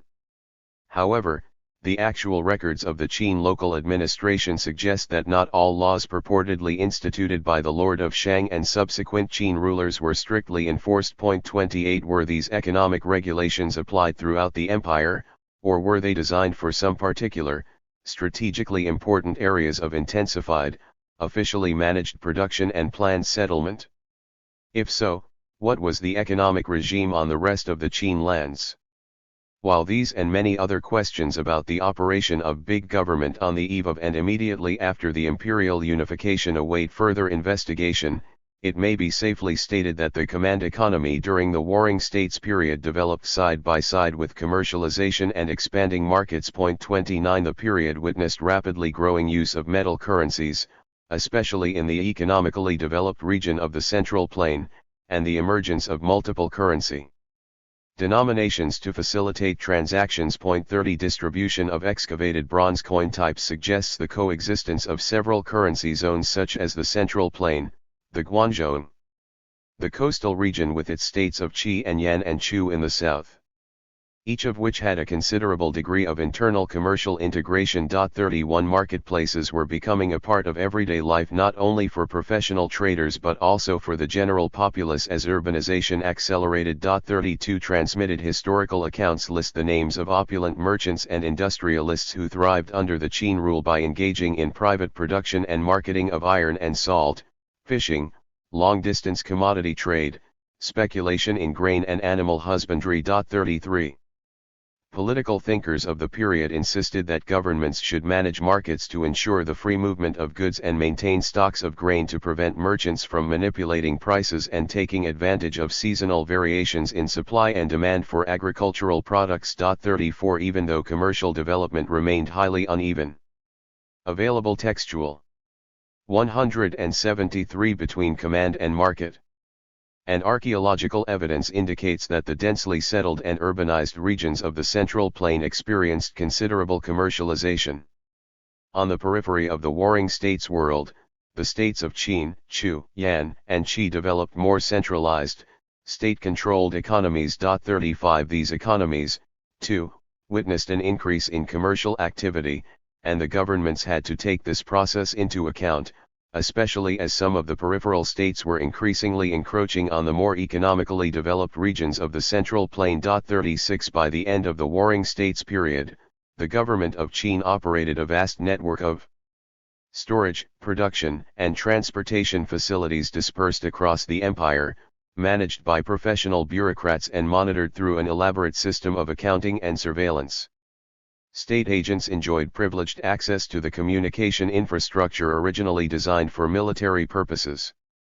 On the completion of imperial conquests, Qin rulers found themselves presiding over an economy with urban markets and trading networks well familiar with monetary exchange and credit but devastated by decades of total war and intensive military extraction that preceded the Qin triumph in 221 BCE. The level of economic development varied precipitously across the regions, and monetary systems often lacked coordination.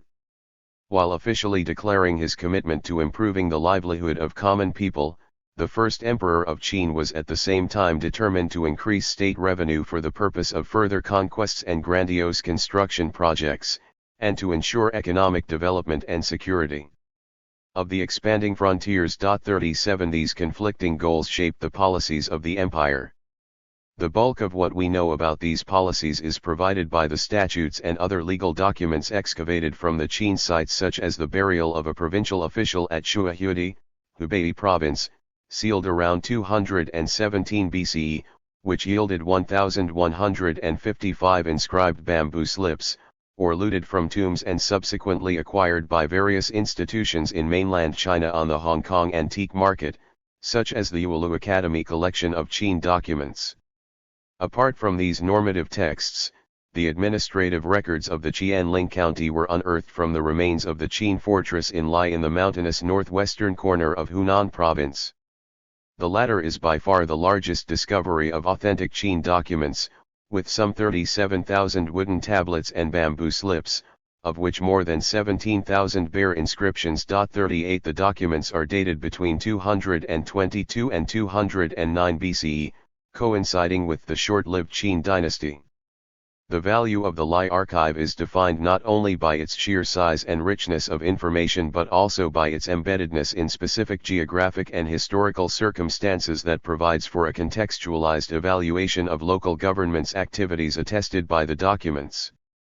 Qianling County was a part of Dongting Commandery, an administrative unit unknown prior to the discovery of Lai documents and located in the northwest of modern Hunan province and the southeast of Chongqing municipality. 39 This commandery was established soon after the Qin conquest of the state of Chu in 223 BCE 40 to consolidate its control over the area west of Lake Dongting and create a foothold for further advance southwestwards into the upper reaches of the Yuan River basin. 41 As such, it was a part of a vast and dynamic frontier where the empire's spatial and social geography was molded through a variety of often ad hoc policy decisions instructed by considerations of security, revenue extraction and administrative control, as well as the ideas about the means and goals of statecraft.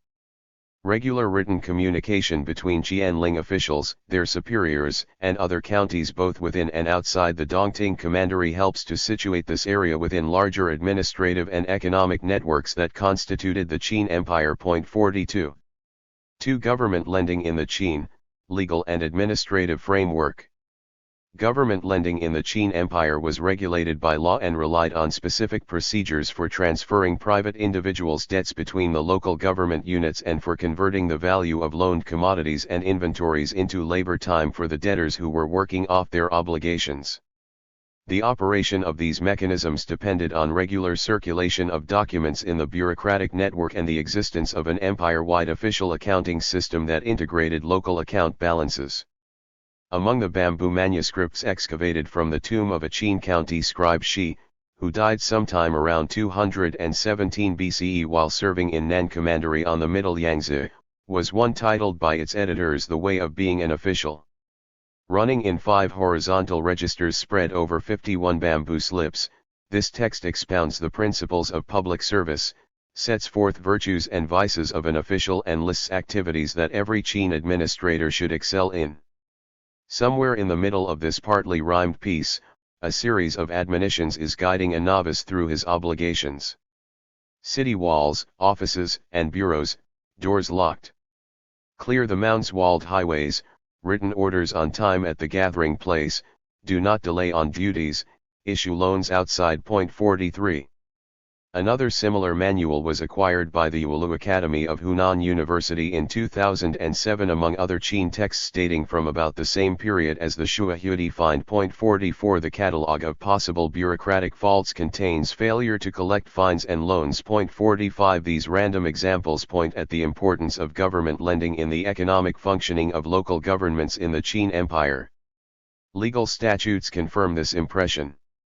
Multiple articles on government lending to private individuals and the treatment of debtors regulated the borrowing of state-owned grain, 46 tools, carts and oxen, and female convicts who could be borrowed on the condition that they were properly clothed and fed by their private employers. 47 As suggested by the fragment of the Yuelu manual, debt collection was among the chief concerns of the Qin officials.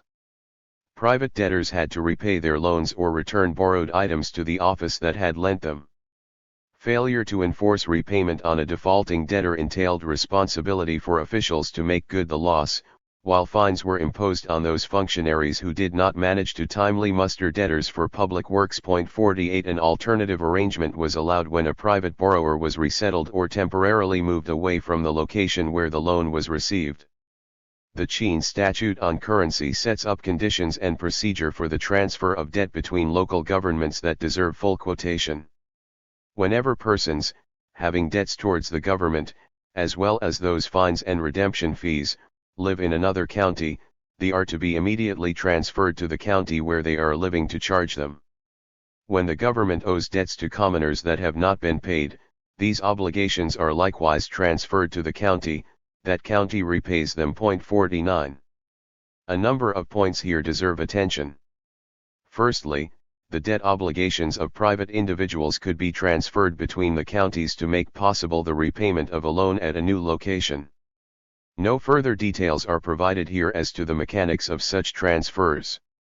Secondly, the law uniformly treats debtors and criminals sentenced to monetary penalties such as fines and redemption fees. 50 The latter was a payment for an exemption from more severe punishments such as mutilation. 51 Finally, the clause on government's debts to private individuals most likely refers to outstanding rewards for meritorious military service, assistance in law enforcement, etc. rather than to any kind of public debt. 52 One problem that the Qin government faced when advancing loans to commoner households was debt security. Records from Li abound in accounts of officials attempting to collect amounts of money from the households only to discover insolvency. These cases were so frequent that a special bureaucratic formula developed to report the declaration of insolvency that is reproduced in many documents. Destitute and unable to pay. 53 For the individuals owing fines, officials were specifically requested to inquire if they had sufficient resources to repay their obligations. 54 For insolvent debtors, the law instituted the practice of offsetting the debt against borrowers' labor. The procedure of working off debts, fines, or redemption fees is frequently mentioned in legal statutes and local administrative documents from Jianling County Archive. It relied on the accounting system that allowed conversion between the values of labor time, money, and monetary commodities, thus integrating various forms of revenue into state finance through a mechanism of fiscal fungibility. 55 The Qin statutes assigned monetary value to various categories of labor. Unskilled labor, for example, was evaluated at 8 cash per day. Those who have committed crimes and who therefore fines or redemption fees, as well as those who have debts towards the government, ask them on the day designated. Those who are unable to pay or to refund are to work off as from the designated day. Per day they work off 8 cash, those fed by the government work off 6 cash per day. 56. A 2 cash deduction from the daily wage for those who received their grain rations from the government extended the labor valuation from monetary to staple goods. A legally established daily grain ration for an adult male laborer was 2/3 do, or 2 Qin bushels per month. 57 According to the Qin statutes, the fixed official price of grain issued to convict and debtor laborers was 30 cash per bushel. 58 The monthly ration of an adult male laborer was therefore worth 60 cash, or 2 cash per day, that was the amount deduced from ration recipient's wage. The same deduction principle applied to the clothing provided to debtor workers. They were obliged to work off these clothes according to the statutes. 59 The statute concerned was probably that on currency, one article of which set the price of cloth issued to convict laborers at 110 cash per person in winter months and 55 cash in the summer for adult males. The amount was reduced for those of small stature. 60 These and other clothing prices in the statute are all multiples of 11,61, which was the official price of a standard piece of hemp cloth ca 1.85 m long and ca 57 cm wide. 62 This does not mean that clothing was made of no other material but hemp. In fact, excavated texts record that convicts' winter clothes were filled with silk wadding. 63 More likely, this and other statutes reflect an earlier practice of setting official prices in cloth currency. 64 Not only did the Qin statutes integrate labor value and those of coin, cloth, and grain in a uniscalar system of numerical valuation, they also promoted the notion of fungibility of individual units of labor by permitting substitutes to work off others' obligations. In case persons who work off fines, redemption fees or debts wish to borrow another person to work these off together, this is to be permitted, but is not excused from statute labor or military service. When commoners have fines, redemption fees or debts, and they have a male or female servant, or they have a horse or an ox, with which they wish to work off, this is to be permitted. 65. Curiously, these regulations contradict the common view that in traditional Chinese legal thought crime was considered in cosmological terms as a violation of universal balance to be redressed by the punishment of the culprit. 66. The attitude toward crime and punishment attested in the late 3rd century BCE Qin law appears to have been more pragmatic. The Lai documents shed light on the practical implementation of debt transfer procedure. One text dates to the 26th regnal year of King Zheng of Qin, the year when he vanquished the last of the remaining warring states and solemnly proclaimed the foundation of the empire.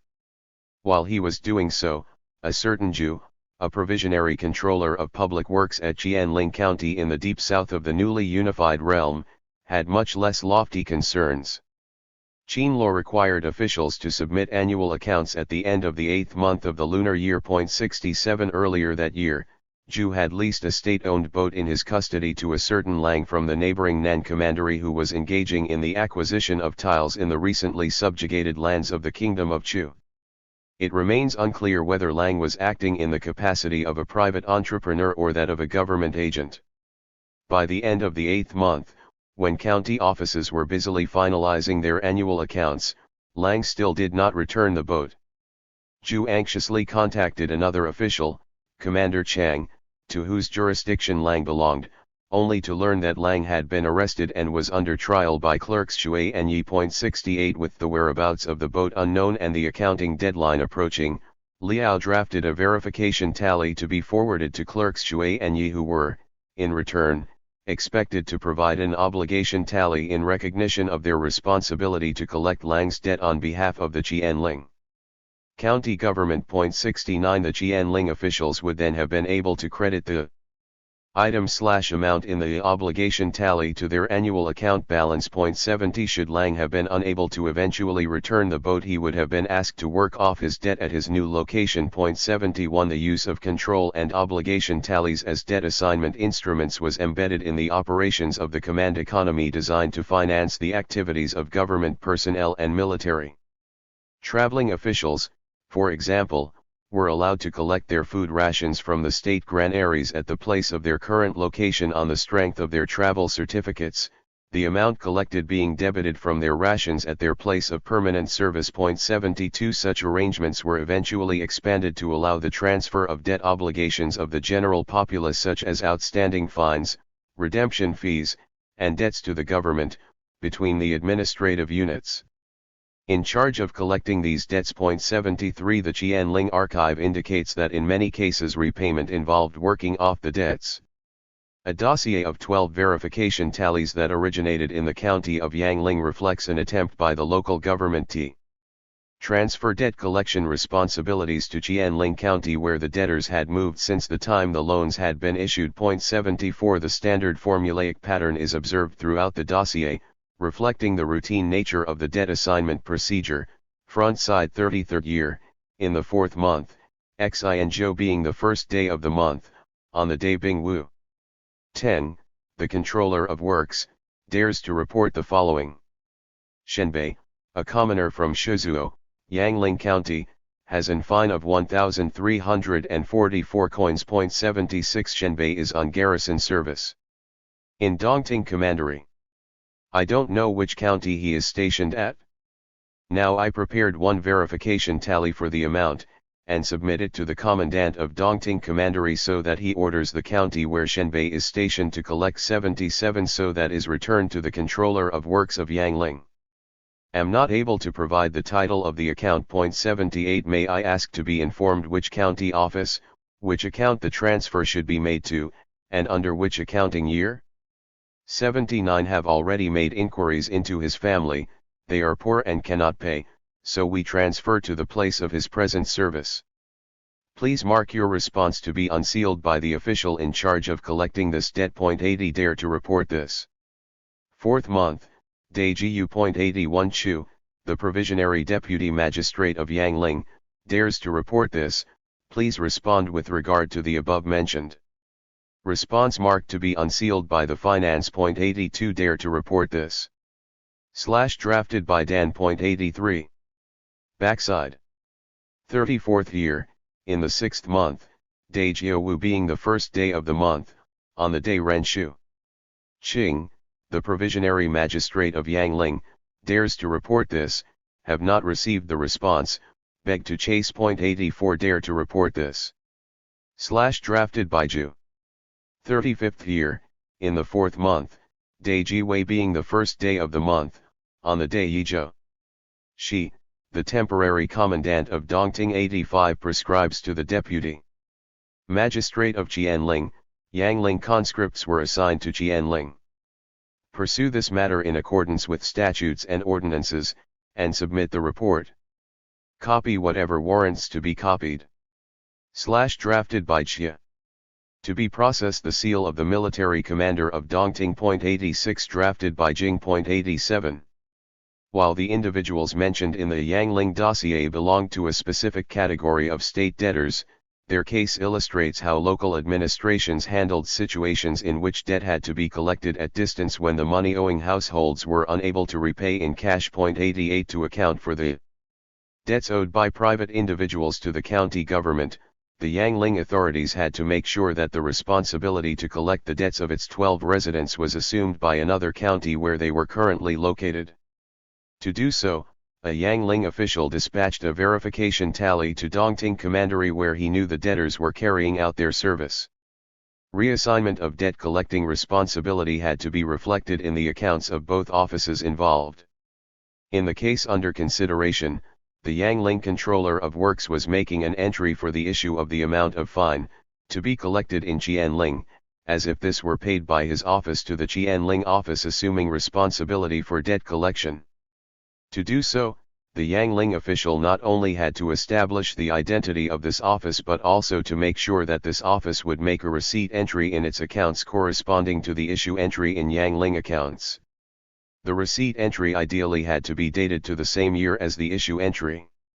Since this could not be taken for granted due to the time spent in communication between the two offices, the issuing office asked to be informed under which year the recipient office had recorded the receipt. If this was not the same year as that for the issue entry, the relationship between the two probably had to be somehow clarified in the accounts by both offices. The linkage between verification tallies and annual accounts as well as the issue of dating are illustrated by another debt reckoning document from the Qianling County Archive. 89 The record on tablet 9-21 summarized the correspondence between Qianling and Linhan counties 90 in 216 and 215 BCE concerning the transfer of debt collecting responsibility. Front side, verification tally for cash, 1. Report to the Linhan so that they credit this to their account for debts, and for confirmation. Chased, accounts for the 31st year are already sent. Now have made inquiries to, the previous document and the tally did not arrive. The chasing document was received on the day Wuzi of the 3rd month of the 32nd year, next year's account. 91 Now, Linhan included in their account for the 32nd year.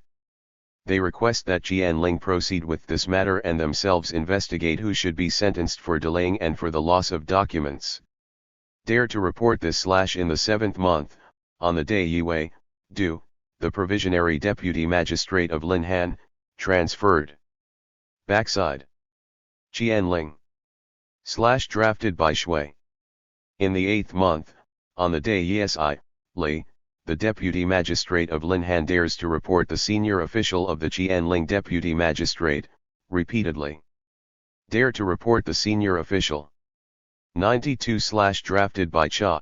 / in the 33rd year, in the 10th month, the first day of the month being the day Jia Chen, on the day Gui Hai, the Provisionary Deputy Magistrate of Qianling dares to report, 93. As the documents in the Yangling dossier, this text mentions the verification tally but in all likelihood is not such a tally itself. Indeed, the tally was sent together with the original request to credit a certain amount in cash to one of the Linhan County's accounts sometime before the deadline for submitting accounts for the 31st year of the first emperor's reign. However, neither the tally nor the accompanying document ever reached Linhan. Qianling authorities chased up the matter, and the chasing document was finally received on May 1, 215 BCE, more than 7 months after the submission of 31st year's accounts. Linhan authorities agreed to have the respective entry made in their account for the 32nd year, the deadline for which would have been October 15, 215 BCE. This confirmation was important for Qianling authorities because now they could report to their superiors that the transaction between the two counties was finally closed, and had to quote the entry in the Linhan accounts as proof. It was probably at this point that the reference to a particular account was needed.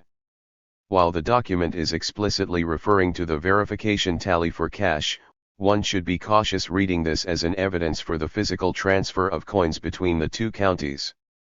The Linhan County account to which the amount was to be credited was the account for debts G, a title not unknown from other Li documents that mention the account for fines and debts G. 94. While it is unclear whether the two were the same, the title suggests that the assets recorded in these accounts were debt obligations owed to the government rather than physical assets such as cash. Recall the Yangling dossier documents also refer to verification tallies for cash, while it is clear that what was transferred were not coins but debt collecting responsibilities. I suggest that what was being transferred in the case of the document under discussion was an amount owed in debt by some individual temporarily resident in Qianling, whose household was registered in Linhan County. On receiving the verification tally, Linhan authorities assumed the responsibility to collect the debt from the household by crediting the amount to their respective account. The transfer was completed as soon as the issue record in the Qianling account and the receipt record in the Linhan account matched. How and whether the authorities would eventually claim the owed amount would no longer be of concern for Qianling at this point. What remains somewhat elusive is the actual appearance of verification tallies. Some scholars argued these were similar to the contract tallies recording transactions such as sales and lending between private individuals and the government, which consisted of 3 parts, one of which was held by the private individual and another by the sub-county office involved in transaction, while the third one was submitted to the county court. 95 Accordingly, verification tallies should have consisted of 2 parts, one for the issuing and one for the recipient office. 96 However, others notice that the Li documents are always referring to specific number of verification tallies, as in the 2 previously translated samples.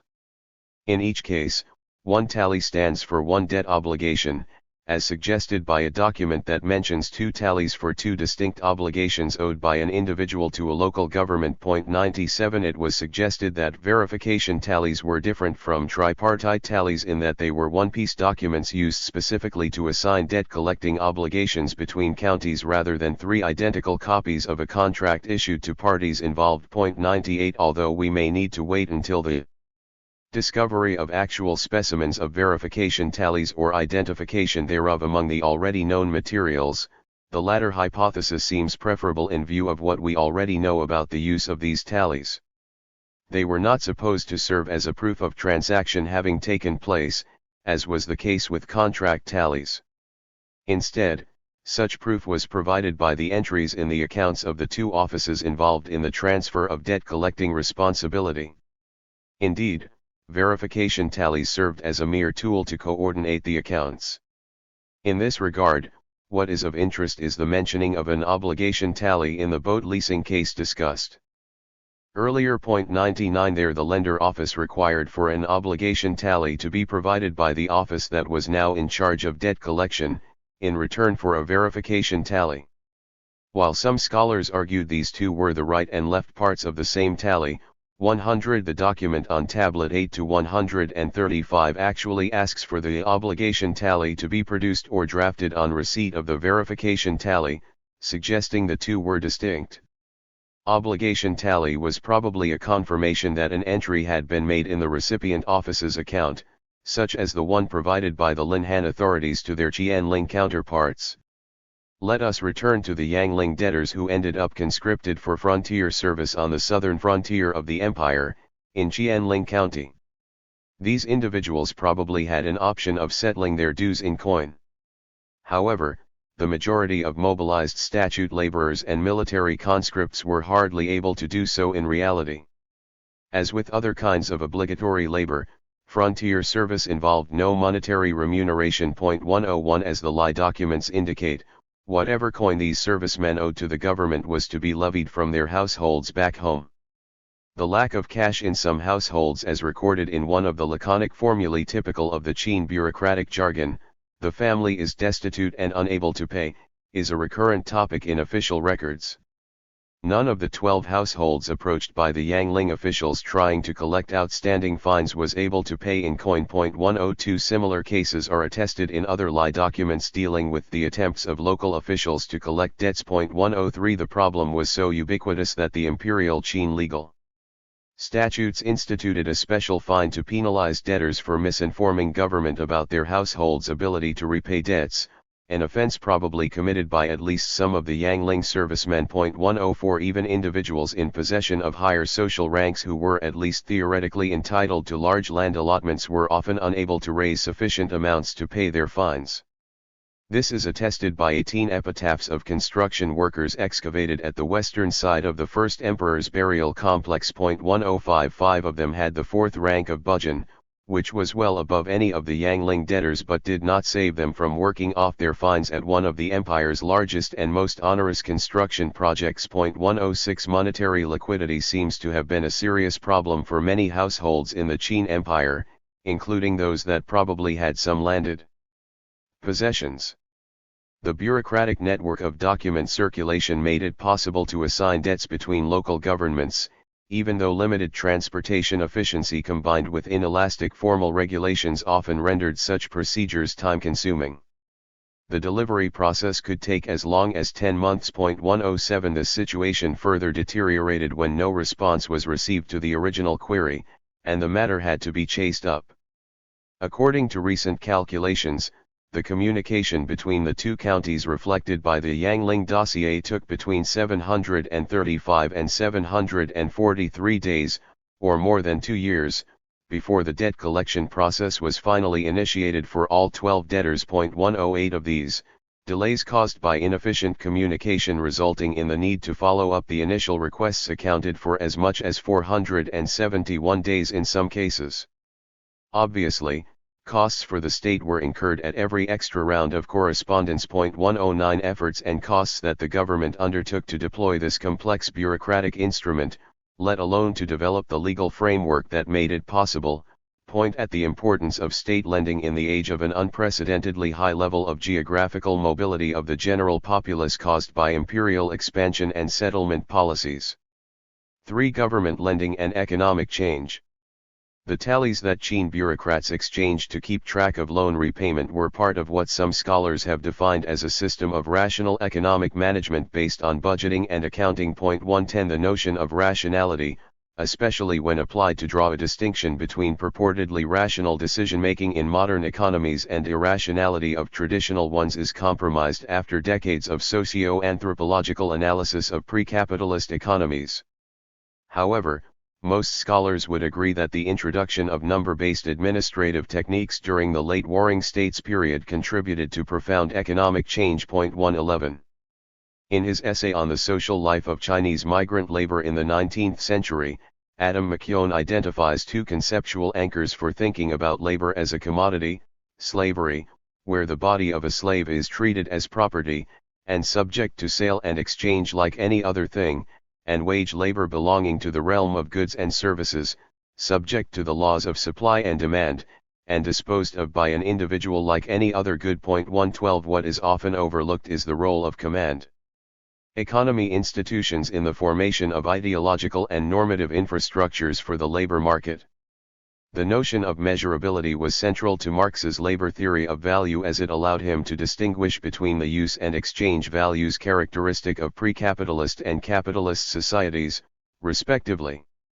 Already present in David Ricardo's refinement of Adam Smith's theory of value, the concept of units of labor time was further elaborated in Marx's notion of abstract labor measured in quantitative terms of a temporal duration of labor time. 113 The quantitative measure of labor provides a means to equate qualitatively different kinds of labor in the same way as the exchange value of goods allows the equation of a quantity amount of one commodity with a specific amount of another. Commodity. 114 In Marxian analysis, wages were the ultimate expression of the exchange value of labor power as a commodity. 115 This conclusion was based on Marx's belief that production in pre-capitalist economies was always predominantly for use, that the dominant form of value was therefore use value, and that this situation changed only after the advent of capitalism and emergence of wage labor as a dominant form of labor. 116 However, the concept of labor commodification in its original version had to do not so much with the modes of production, nor with any other organizational form or principle of the economy, but rather with the ways of thinking about labor and its value. These, in turn, could be informed by various kinds of social, economic, and political settings not necessarily reducible to a capitalist factory or a slave market. While all major polities of the warring states world dramatically upgraded their mobilizing and organizational capacity, the achievements of Qin were particularly spectacular. Construction of major hydraulic works, transportation routes, fortification lines and storage and administrative facilities throughout the empire called for a careful budgeting of labor. Measuring labor was at the core of the process, and norms of productivity were applied to estimate the duration of a project, as specified in the Qin Statute on Corvée labor from Shuahui. When the county undertakes routine work as well when it has requested to undertake work, the officials apply the norms to the work. In case an excess of the force, or a shortage, of 2 days or more, this is considered as lack of investigation. When for levies raised by superiors the application of the norms to the work is incorrect, are like those for the county. When estimating the work, it is imperative to have the controller of works estimate it together with the builder. One must not only order the builder. In case of carelessness, the persons who made the estimate are to be adjudicated according to the statutes, whereas the actual amount is to be accounted as statute labor for conscripts. 117. The fragments of another Qin statute list some of the norms applied to the laborers employed by the government. 118 An accurate estimate of project duration was essential for allocating adequate amounts of resources such as grain rations for participating laborers. Another important consideration in project planning was the socio-legal status of the labor force. A circular issued by the governor of Dongting Commandery in 219 BCE refers to the imperial ordinance to instruct his subordinates on the order of mobilization for various pools of laborers. 27th year, in the 2nd month, Bingzi being the first day of the month, on the day Genyin. Governor Li of Dongting addressed the senior officials of counties, adjunct scribe Xia, temporary adjunct scribe Gu and the subordinate commandant. The ordinance stipulates, when are to be transported, first mobilize wall builders and grain pounders, 119 bond servants, 120 and those working off their fines, redemption fees, and debts. When there is urgency and no delay can be tolerated, then levy conscripts. Now Dongting is shipping military supplies to the capital region as well as to the of Ba, Nan, and Kangguo, 121 and those who are to be engaged in transporting armor and weapons are many. For the purpose of this transportation, first mobilize the soldiers who guard walls, bond servants, wall builders and grain pounders, collectors of firewood for the shrines and grain huskers, 122 those working off their fines, redemption fees, and debts, robber guards, 123 those hidden in the offices 124 and those performing their turn at their county. 125 During the agricultural season, it is undesirable to levy the black-headed people. 126. The statute on Corvée labor from the Yuelu Academy collection of looted manuscripts from the Qin imperial period prescribes a nearly identical order of mobilization priority for pools of labor available to local governments. Fully mobilize bond servants, robber guards, and those working off their fines, redemption fees, and debts. The county office, to transport goods. When there is urgency and no delay can be tolerated, then levy conscripts. 127. The economic reasoning behind these documents reveals an awareness of graded, quantifiable interest payable for the use of labor as a scarce resource. 128 Qin officials and lawgivers clearly realized that the labor of the vast majority of their subjects was claimed by two competing tasks indispensable for the survival of the state: first, agricultural production, and, second, projection of state power through the deployment of the workforce in military, construction and maintenance projects. The costliest category of labor was that of commoners who had to be distracted from their production tasks to the effect of potential disruption of agricultural economy. Levying farmers could be particularly ruinous during the agricultural seasons, which was usually taken into account by the government planners and concerned imperial authorities to the extent that they issued a special ordinance to address the issue. 129 The problem was that some of the tasks that called for labor mobilization were poorly aligned with the agricultural calendar. Military emergencies are one example. It is unclear whether the transportation of armor and weapons addressed in the 219 BCE circular related to such an emergency, but delaying the task until the slack season was not considered an option. Instead, local officials were advised to utilize manpower other than conscripted farmers. The ordinance mentions convicts and debtors working off their obligations as alternatives, and the Dongting governor's exhortation adds other groups of laborers to the list.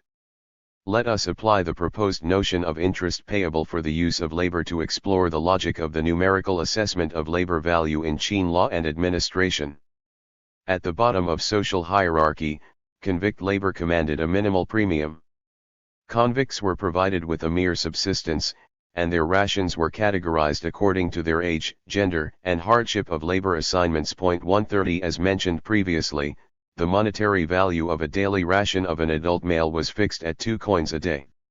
One step up the hierarchy, government debtors were working for 8 coins a day, with 2 coins representing the subsistence value deduced for those who received grain rations from the government. Their labor therefore was available to the state at an interest that was 4 times that of convict criminals. The interest on the use of conscripted commoner labor was not assessed directly in available legal fragments as in the case of convicts and debtors. One possible though admittedly rough proxy is an amount paid to substitute laborers, for which estimates vary between 10 and over 66 coins a day during the Western Han period. 131 The amount of interest was, therefore, inversely related to the strength of the state's claim on an individual's labor, which was a function of the degree of an individual's indebtedness to the state. Hard labor convicts who owed their very life were accordingly treated as expendables whose labor could be used at the price of bare subsistence. The state of criminal culpability, constructed through the work of the legal system, was translated into the state's exclusive access to a person's labor stripped of all social meaning besides its immediate utility for the government. Vast convict cemeteries adjacent to the sites of imperial construction projects such as the mausoleums of the first emperor of Qin and Emperor Jing of Western Han present striking evidence for this mode of socio-economic thinking. 132 The rational bureaucratic calculus of the Qin command economy effectively reproduced the work of the ritual economy of human sacrificial capital expended in lavish ancestral rituals in the service of world order and community-preserving sacrificial domestication of uncertainty and danger in the Bronze Age state of Shang, which flourished some 1,000 years prior to the emergence of the centralized Chinese Empire. 133 Both systems applied numerical equations to manipulate the value of human life to redefine people as a utilizable resource for the construction of new landscapes of political authority. 134 In both cases, the equivalency values were an invention of bureaucratic mind designed to facilitate planning and accounting, and in this sense had little to do with the forces of supply and demand. The dirigee's social economy of debt and labor had its trade-offs and limitations. To gain support for the state-sanctioned hierarchy of legal statuses, Qin lawgivers exempted the holders of social ranks and the members of their households from some labor obligations in recognition of the state's indebtedness to them on the strength of their merits. 135 As a token of the positive balance of obligation vis-a-vis the state, social ranks could also be used by the owners to offset their own or others' indebtedness to the government. The Warring States period Qin statute postulated the possibility to liberate one's close relatives from the bond-servant convict status in return for 2 degrees of social rank. 136 By the Imperial Qin times, this principle was extended to the monetary obligations as ranks assumed a fixed cash value. The ordinance states, when officials or commoners have fines and redemption fees of 10,000 cash or less, and they apply to be stripped of 1 degree of social rank in order to offset this, or if someone who is about to die from illness has an heir, applies to not receive the rank to be released of fines or redemption fees, all these should be allowed. If the fines or redemption fees they exempted from exceed 10,000 cash, and they apply to be additionally stripped of another degree of social rank, when all such individuals apply to redeem their relatives or other people or to redeem them along with the self, the number of people should not be more than 3. If the amounts of fines or redemption fees do not reach 10,000 cash, this should also be allowed. 138. Under the Qin legal system, ordinances such as this one were issued to complement the existing legislation and to introduce new regulations. 139 Monetary evaluation of social ranks was already integrated into the statutory law at the beginning of Western Han when 1 degree of rank commanded the price of 10,000 cash in situations when the conferral of rank was considered inappropriate. 140 This norm can be traced back to the Imperial Qin ordinances such as the above quoted. 1.141 Along with the assignment of a fixed cash value to various forms of forced labor, monetization of subjects' merits was an instance of quantitative assessment of individuals' contribution to the state. These observations help explain the lack of explicitly stated interest rates for state-issued loans. People of the Warring States and early imperial periods were well familiar with interest-bearing private loans, and interest-free lending was often celebrated as an act of benevolence. 142 The good publicity created through seemingly interest-free lending was certainly important for the emerging empire that was eager to gain legitimacy in the eyes of its subjects. 143 Yet loans advanced by the Qin government cannot be regarded as completely interest-free as they increase the government's claim on borrowers' labor by shifting the balance of obligation between the state and the individual and effectively reducing the socially constructed cost of the use of subjects' labor by the state. In terms of their place on the scale of mutual obligation between the state and the subjects, debtors fitted somewhere between commoners and convicts, which was reflected in their middling position in the numerical hierarchy of labor values. By virtue of debt allocation mechanisms, the state's interest in an individual's labor could be redeemed at those locations where this labor was of utmost value for the government. The Lai archive illustrates this principle. As a distant frontier outpost, Qianling County was strategically important for the Qin Empire as a bridgehead for its further expansion in the south and southwest. This was also a place where it was particularly difficult to secure personnel in sufficient numbers to staff administration and military garrisons due to extremely low numbers of population that government managed to register. 144 As the result, even junior positions of scribes and assistants were held by individuals who had to travel over 1,000 kilometers to the place of service. 145 The cost of such transfers was charged to the government's account, and it was prohibitive enough for the principle of local appointment of clerical personnel as well as all but senior county level and all district level officials to prevail by the beginning of the Han era. 146 Even after all these costly long-distance transfers, the local government was left severely understaffed, with less than half of its functionaries actually available in their offices at any recorded moment of time. 147 Complaints about the shortage of officials, sometimes severe enough to render whole offices unable to perform their functions, are not unusual in the Lai texts. 148 Clerks, junior functionaries and conscripts could be brought in by compulsory means such as corvée labor. 149 Officials, of course, could also be appointed to the frontier regions, but the problem was to retain them there after the end of their tenure. One solution was to construct a debt relationship between the government and individuals drafted for frontier service that was then converted into service obligations. This happened to the 12 garrison conscripts from Yangling as well as in other similar cases recorded in the Lai documents. Archaeologists discovered name lists of officials and servicemen who owed various amounts in fines, and many of whom probably ended up spending extra terms at the frontier to offset their debts. 150 That such arrangements were by no means limited to Qianling is suggested by the Qin imperial statute that regulated the practice of government officials and servicemen working off their debts and penalties for minor misdemeanors by serving at the recently conquered lands. 151 Many frontier servicemen were also serving to offset their monetary obligations to the government. They were customarily referred to as fined servicemen or penalized servicemen in the official documents. 152 A distinct group was constituted by the officials serving at the frontier as soldiers. 153 Legal texts suggest this was a form of punishment for officials. 154 By differentiating them from other soldiers, the government probably meant to recognize administrative skills and or leadership experience that made these officials valuable. A document from the Qianling archive that deals with this specific group of unfree laborers provides some additional details concerning the implementation of the debtor labor regime in Qin. Front side. 31st year, the latter 9th month, Gengchen being the first day of the month, on the day Wuzi Se, the controller of works. The transcript of a statement, Nan, an official serving at the frontier as a soldier, Shangzhou, from Jiao Kiao, Fuling 155 has a fine of 1,344 coins.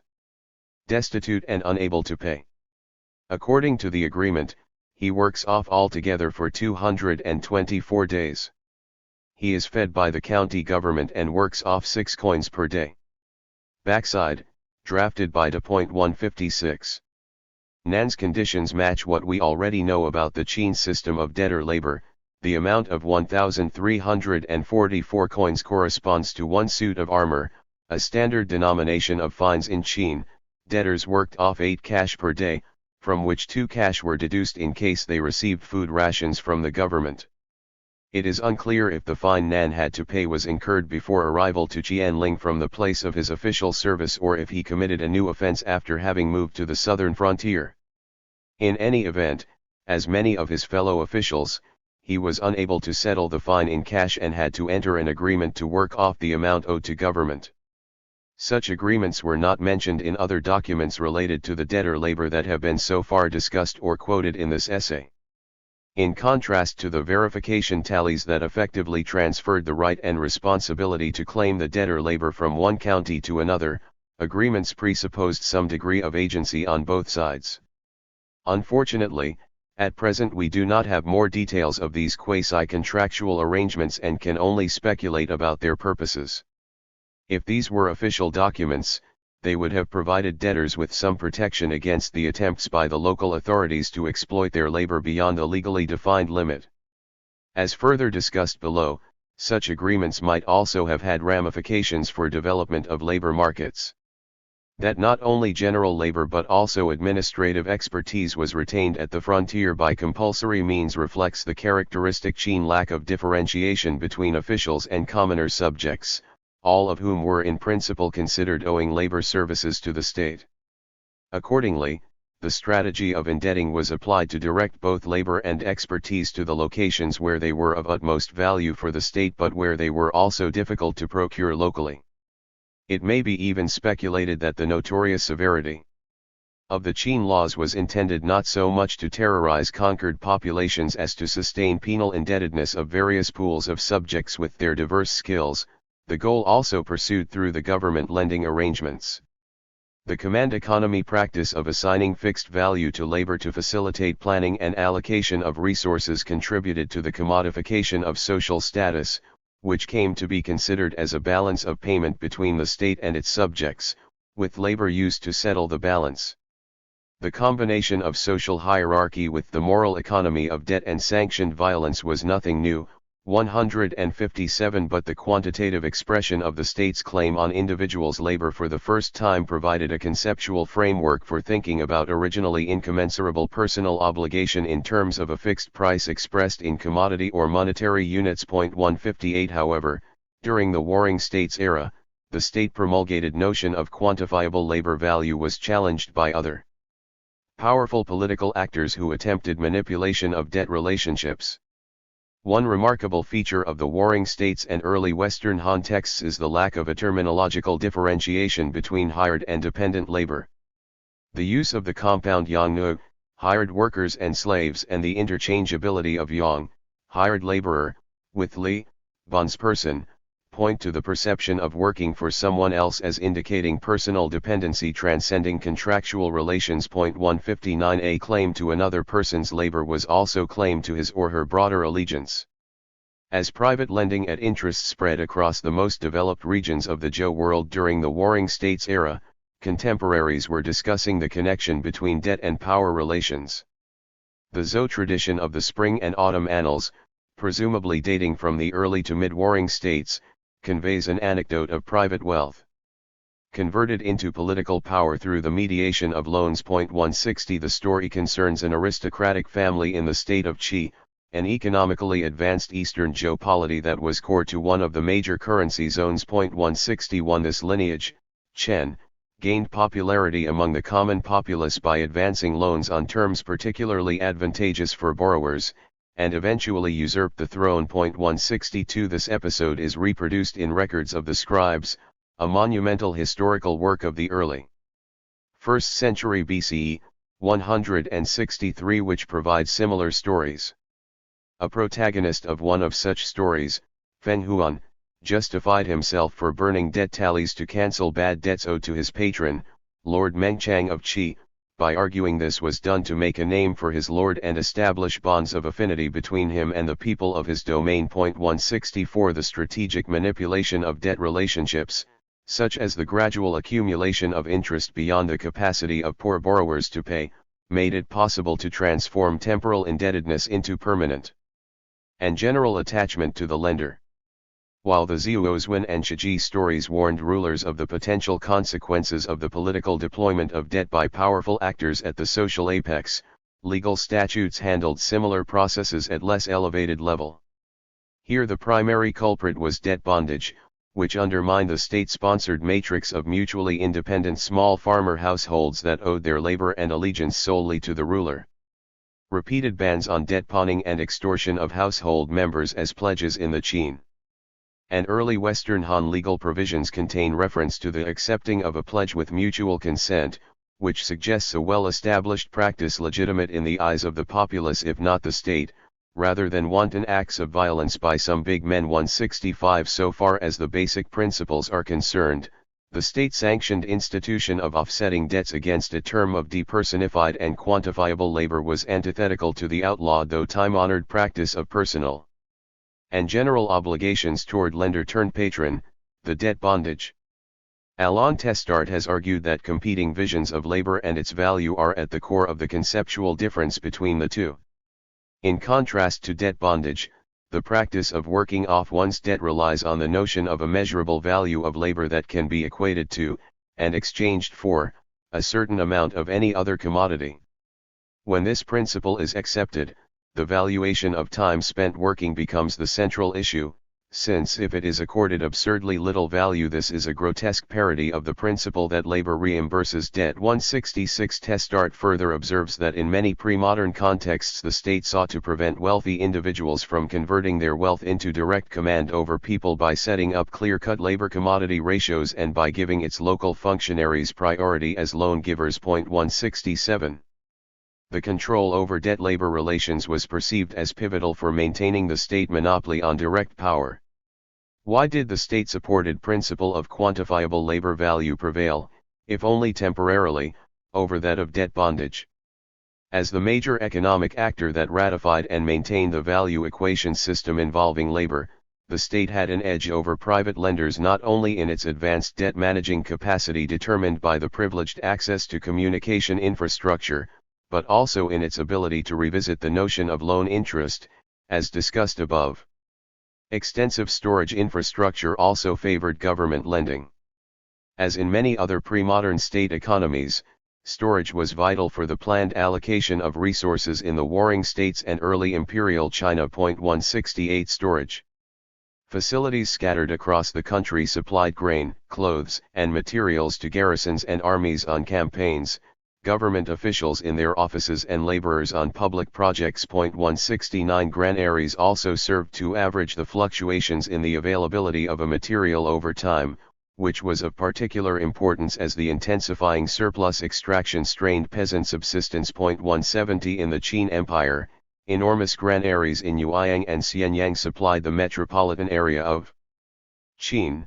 171 While various state agencies in the provinces, particularly the county-level bureaus of granaries, were in charge of accumulating, storing, and distributing food supplies. Detailed regulation of their activity reflects the government's concern about the smooth operation of the storage system. 172 By the time of Qin's imperial conquest, state storage institutions were actively engaging in market transactions.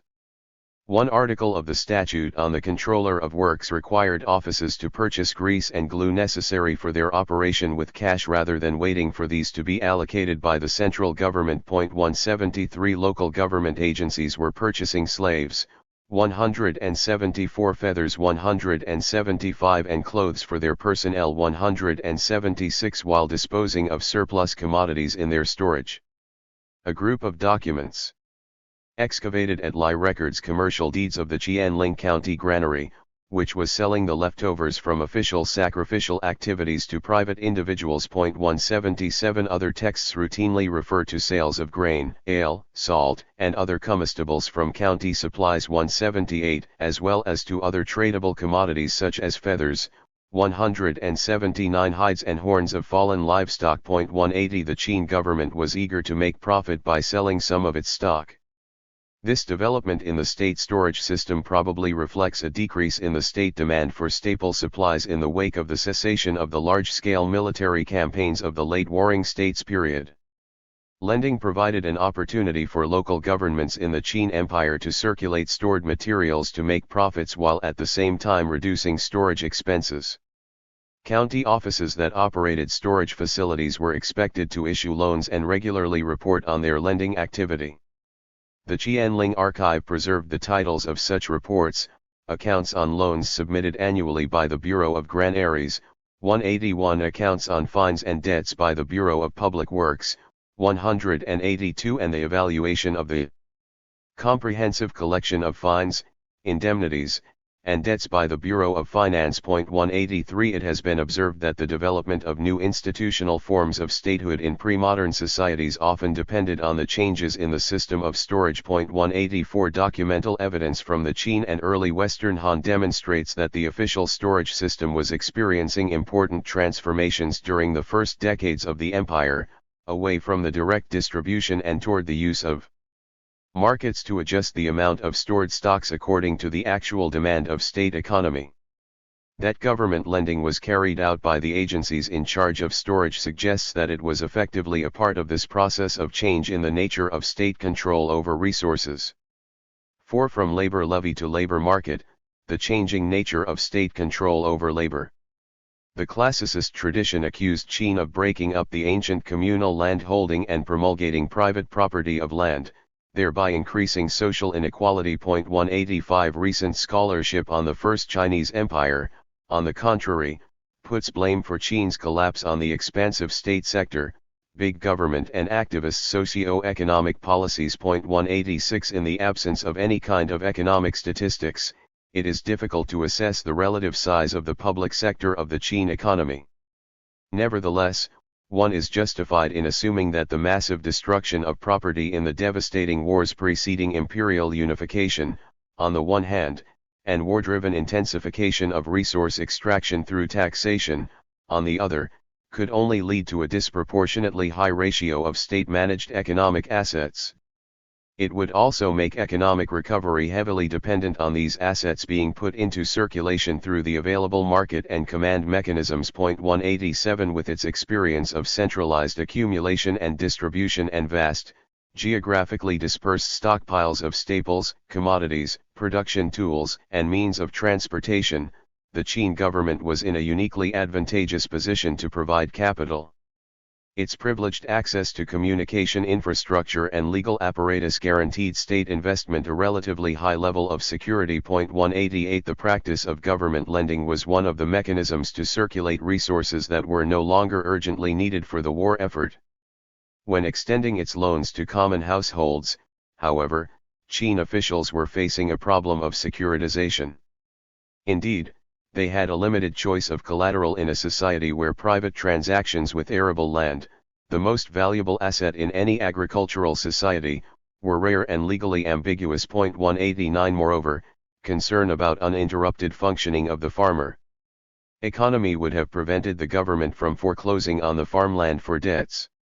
In fact, Qin law made particular provisions to prevent debtor households from disintegration while they were temporarily stripped of part of their labor force. 190 Developed within the warring states' command economy of mass infantry armies and construction, the notion of legally commodified, measurable and fungible labor, along with the experience of private lending at interest and the closely related practice of debt bondage were central for the formation of a state lending scheme in which labor was treated as a security. This scheme mobilized the value of a resource readily available to potential borrowers, subject to seasonal scarcity, and indispensable in the grand enterprise of empire building, the control of which was politically and socially sensitive enough for the state to be willing to reduce the claims of competing agents. 191 While the Qin government was learning to make use of markets to maximize the utility of its stored stocks, economic considerations were never clearly separated from socio-political goals such as the elimination of competing sources of wealth-driven authority and the development of the imperial periphery. Rather than consciously stimulating the private sector through a kind of quantitative easing, the Qin managed a moral economy of debt, in which individual status was construed as a balance of obligations vis-a-vis the state, as is illustrated by the legislators' failure to discern between individuals working off the amounts of their economic loans and those sentenced to fines or indemnity payments for criminal offenses. Both groups were degraded in their social status and treated accordingly. 192 Even so, the logic of commodification affected the nature of the state's control over labor, and the change had important consequences for the expansion of markets in the longer run. Economic rationalization of labor value and the government's willingness to utilize markets to reduce the operational costs of the command economy of storage and distribution were instrumental in the development of new practices in the management of labor resources. Qin lawgivers and administrators not only realized and quantified the relative economic and social costs of access to various pools of labor to plan their projects accordingly, but also made steps to increase flexibility of labor supply. Local governments were allowed to lease convicts in their custody to private individuals. 193 When extra labor force was needed, the government purchased slaves from its subjects. 194 Debt labor could be commuted to cash payments in installments should the debtor request for such an arrangement. 195 Abuse of the new economic practices is attested by the following legal case from the Qianling County Archive. Front side. 26th year, in the 8th month, on the day Bing Zi B.A., of Qianling, and Dunhu, the provisionary deputy magistrate. Interrogated Ban Chu and others, testimony being as previously. Backside. Findings: Qingli, Jian, Kizui, and Ping privately ordered that Ban Chu and Jiao be hired out as laborers at the price of 300, received 1 bushel of grain worth 140, are arrested. Qingli absconded, Jia died. Investigated. 196. The wording of this document suggests that the 4 culprits involved in the case were local officials in charge of managing the labor force. As attested by the 2 cases dated from the Qin and early Western Han period, the word SI was used in legal proceedings to denote privatization of offices and illegal profit-making by government functionaries. 197 The 2 persons hired out were probably dependent laborers of some kind, such as convicts, conscripted commoners, debt laborers, or slaves. Another fragmentary document from the Qianling archive mentions the list of privately employed hired laborers. 198 Unfortunately, the larger part of the document did not survive, so it is difficult to infer the status of laborers and their employer, let alone the type of work they were hired to do. That the officials were concerned with drafting the list suggests these laborers were somehow affiliated with the government, likely being the convicts hired to private users. Dating from 215 BCE, the 4 documents from the Peking University collection of looted Qin manuscripts acquired on the Hong Kong antique market in 2010 record wages earned by some individuals of unspecified status. 199 Although none of these texts contains an explicit reference to an official context, the composition of the collection signifies that its owner was likely a local functionary in one of the southern commanderies. 201 of the tablets reads, Upper register work started on the day Xi and Zhou in the first month, when for 6 days, and lasted till the day Rensu in the 4th month, when they worked for 17 days. Worked for a fixed period of 83 days, 3 2/3 coins per day. Earned 301 coins. 201 Worked on the day Gengwu in the 4th month, left on the day Wuyin in the 5th month and did not work. Lower register, 6 days in the 1st month, earned 22 coins. 1 month in the 2nd month, 110 coins. 1 month in the 3rd month, 110 coins. 17 days in the 4th month, 62 coins. Total of 304 coins, of which 253 have already been paid. 202. Another tablet indicates that the wages were collected not by the workers themselves but by other individuals, which led the editors to the conclusion that the workforce involved were dependent laborers. 203 Although neither the identity of the employer, employees, and their wage-collecting supervisors. 200 Beijing de Xiu Tu Wengzi and Yanjiazhuo, Beijing de Xiu Kang Qin Jian de Geishu, 65. 201 The editor observes that the total amount of wages should read 304, not 301, which may be considered a scribal error. See Chen Canli, Beijing de Xiukang Kinde Yangzuo Wenchu, 9. 202 Chen Canli, Beijing de Xiukang Kinde Yangzuo Wenchu, 8-9. 203 Chen Canli, Beijing de Xiukang Kinde Yangzuo Wenchu, 12-13. 220 Korolkov. Nor the tasks performed are well understood. The Peking University texts as well as the above-quoted Lai document seem to be embedded in semi-official contexts reminiscent of the flexible, market-oriented approach to the management of labor resources in some of the Qin statutes.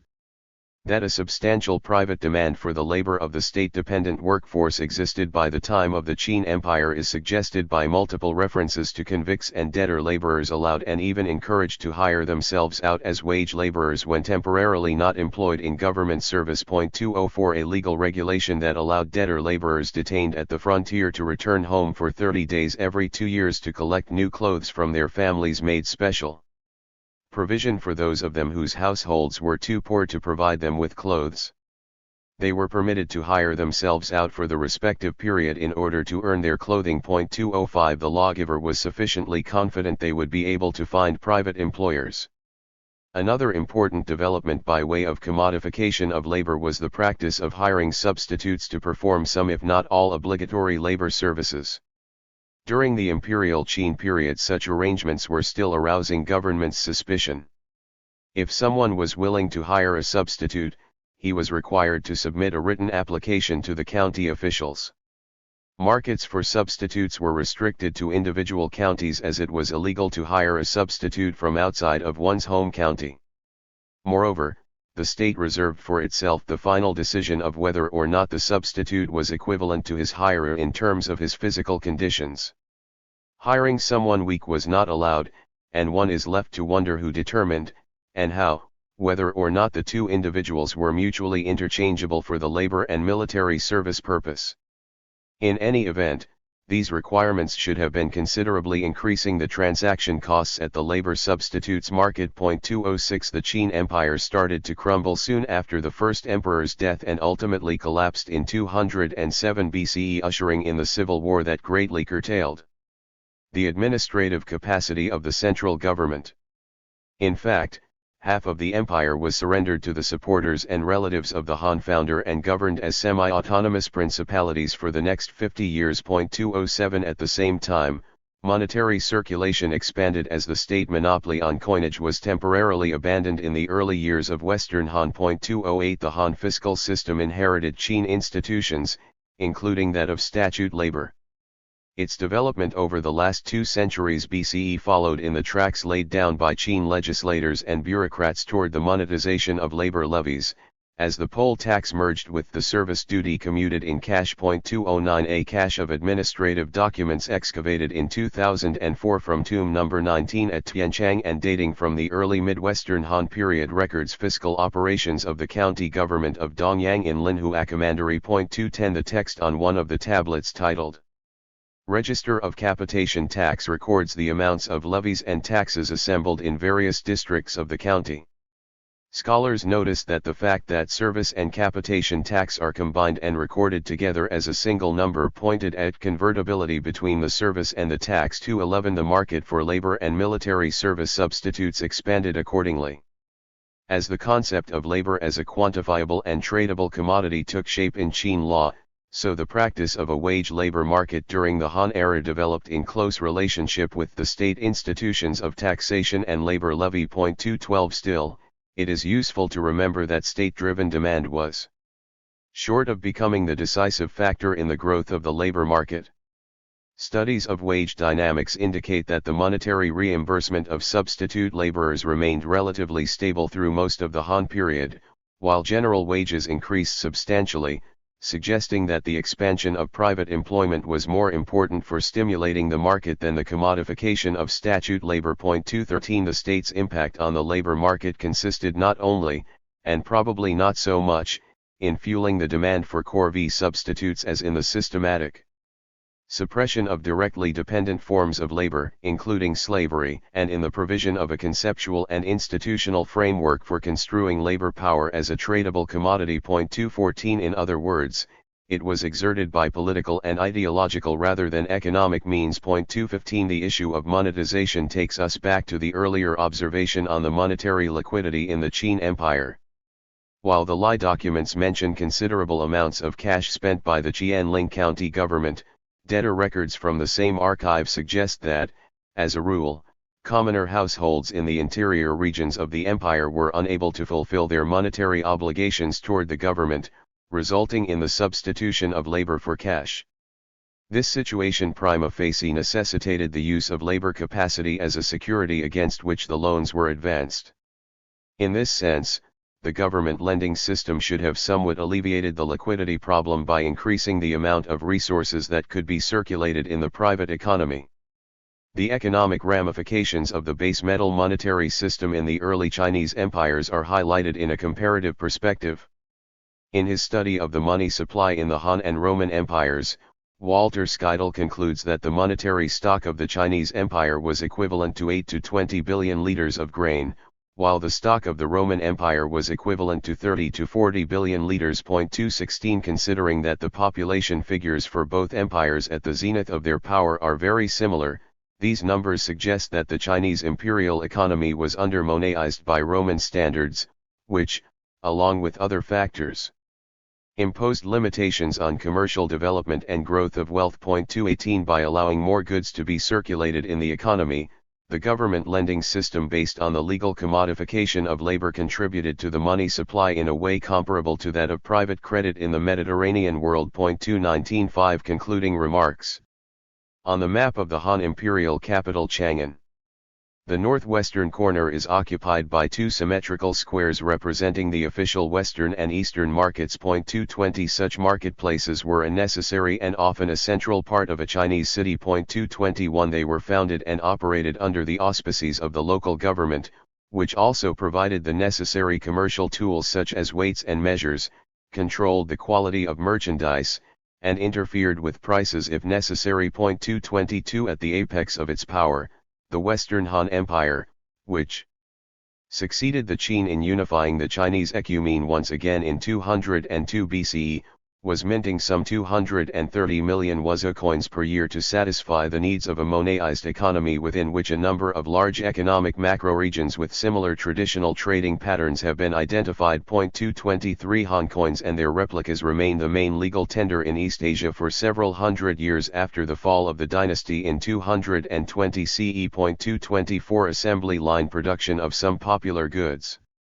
Advertising techniques used by the manufacturers, standardization of the elite material culture with the spread of fashion for certain types of lacquerware, silks, and stone carvings, and new literary genres that passionately espoused expenditure. 225 all indicated a qualitative change in an economy that some scholars find strikingly similar to the modern market. 1.226 This essay argued that the expansion of markets in early imperial China is better understood in its relationship with the institutions of war-oriented command economy of the Warring States period.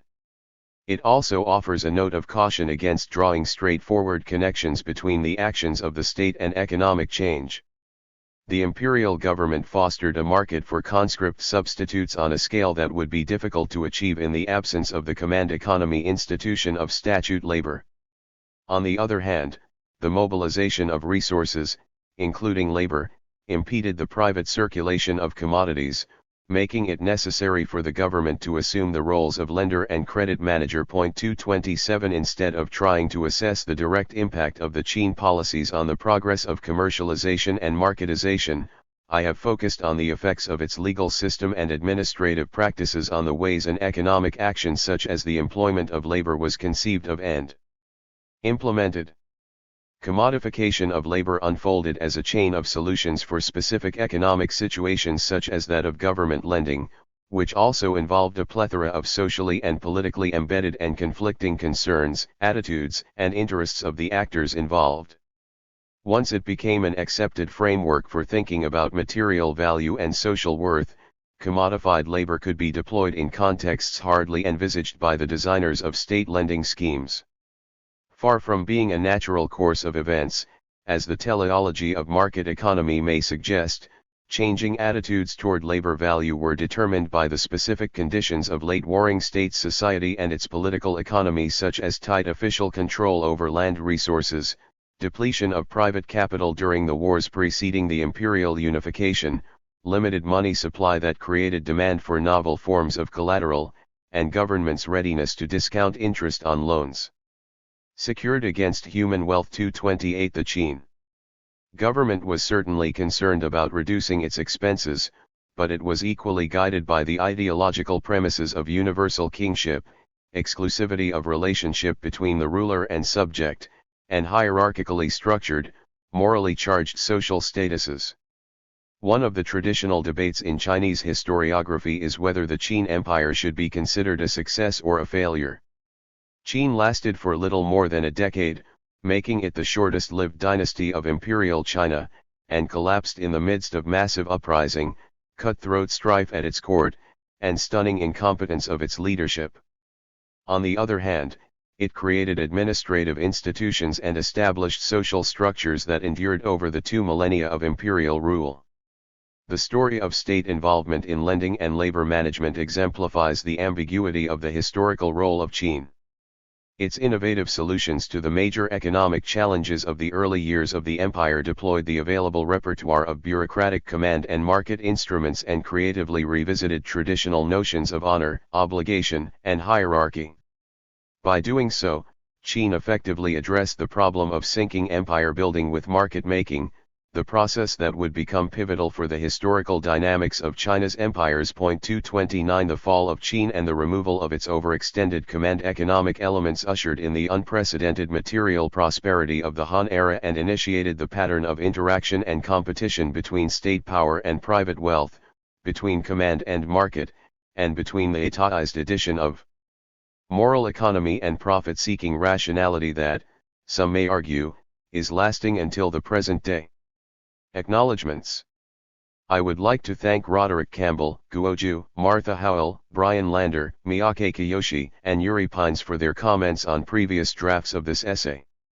Many thanks are due to the participants of the Creel Lecture Conference at the University of Chicago for their feedback, and to Professor Edward Shaughnessy for inviting me to this conference, and to the members of the BASAR, Beyond the Silk Road project at Freiburg University, particularly Professor Sitte van Rieten, the principal investigator of the project, for the invitation to present the study at the project meeting in June 2018. I would like to express my gratitude to the editors of this volume who devoted a considerable amount of their time offering suggestions to improve the essay. Finally, I have to thank 2 anonymous reviewers who commented on the final draft and spotted a number of language mistakes and stylistic flaws. The remaining ones are my sole responsibility. Chapter 6.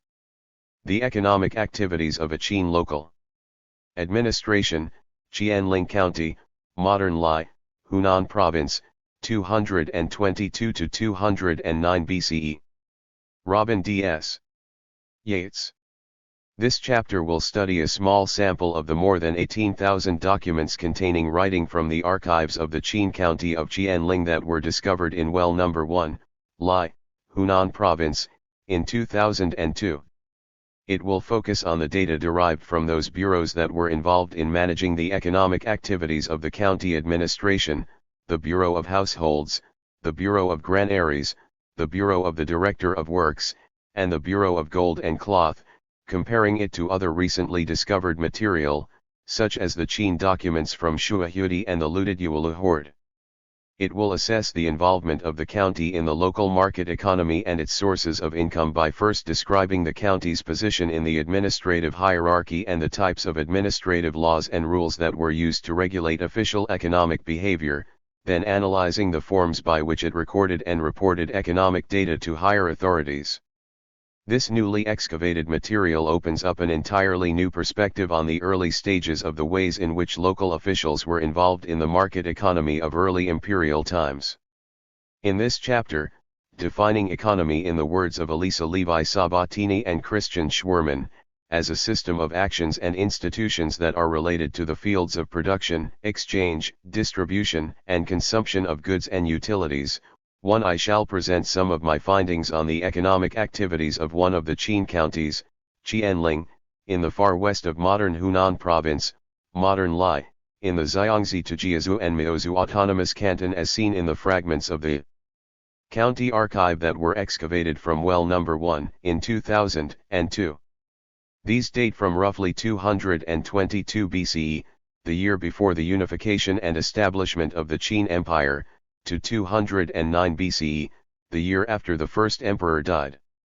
I will adduce additional textual evidence scientifically excavated from the tombs of scribes, who were the low-ranking officials who actually staffed and managed administrative affairs in the Qin bureaucracy, to especially the legal documents retrieved from tomb number 11, Shuahui, dated roughly to 217 BCE or slightly later, 3 and Zhangjiashan tomb number 247 closed in 186 BCE or slightly later, 4, as well as some information from looted sources, especially the material held in the Yuelu Academy, Hunan University.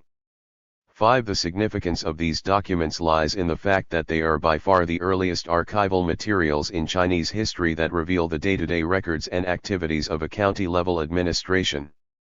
We have to wait for another 2,000 years, until the Qing dynasty BA county archives of modern Chongqing, to find such comparably rich sources. 6. In addition, these documents reveal how the laws and regulations of the Qin state and empire were actually applied in practice, rather than how they were supposed to work, as conceived of by the high-level bureaucrats and statesmen, such as Lord Shang of Qin, and by theorists, such as Han Fei, known in later history as proponents of so-called Feigia thought. 7. Further, until the 1970s the sources for the history of the Qin state and empire were extremely scant, limited for the most part to the historical records preserved in later sources, such as the records of the scribes of Sima Qian in the 2nd to 1st centuries BCE and the documents of the Han by Bangu and others of the 1st century CE.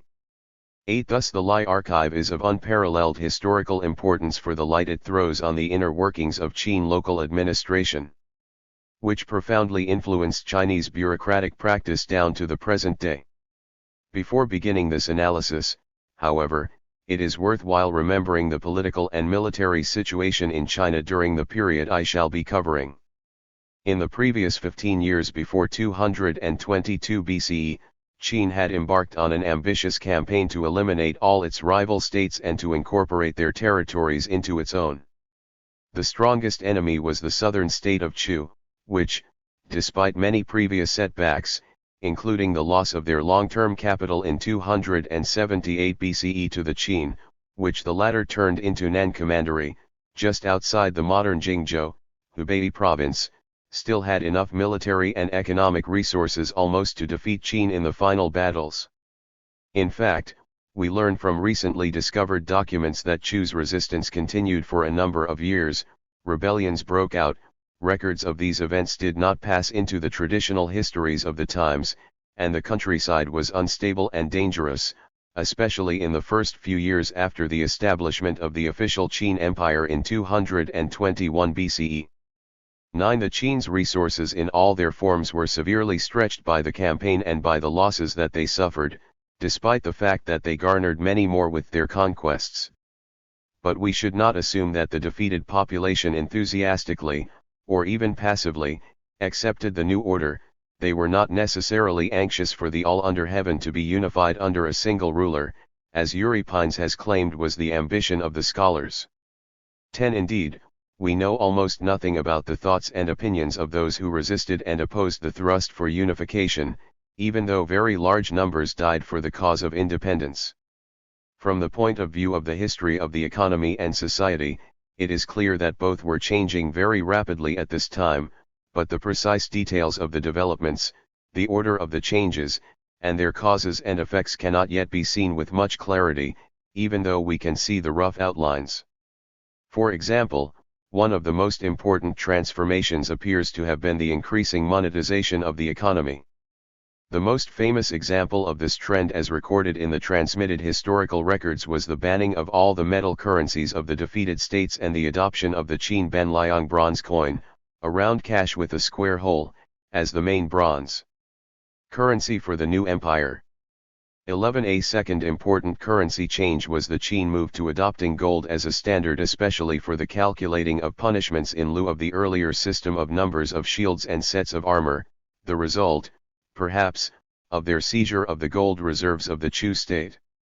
But when this took place, the current evidence points to approximately 217 BCE, and the extent to which it penetrated down into the economy at the local level and exactly what its effects were remain to be explored.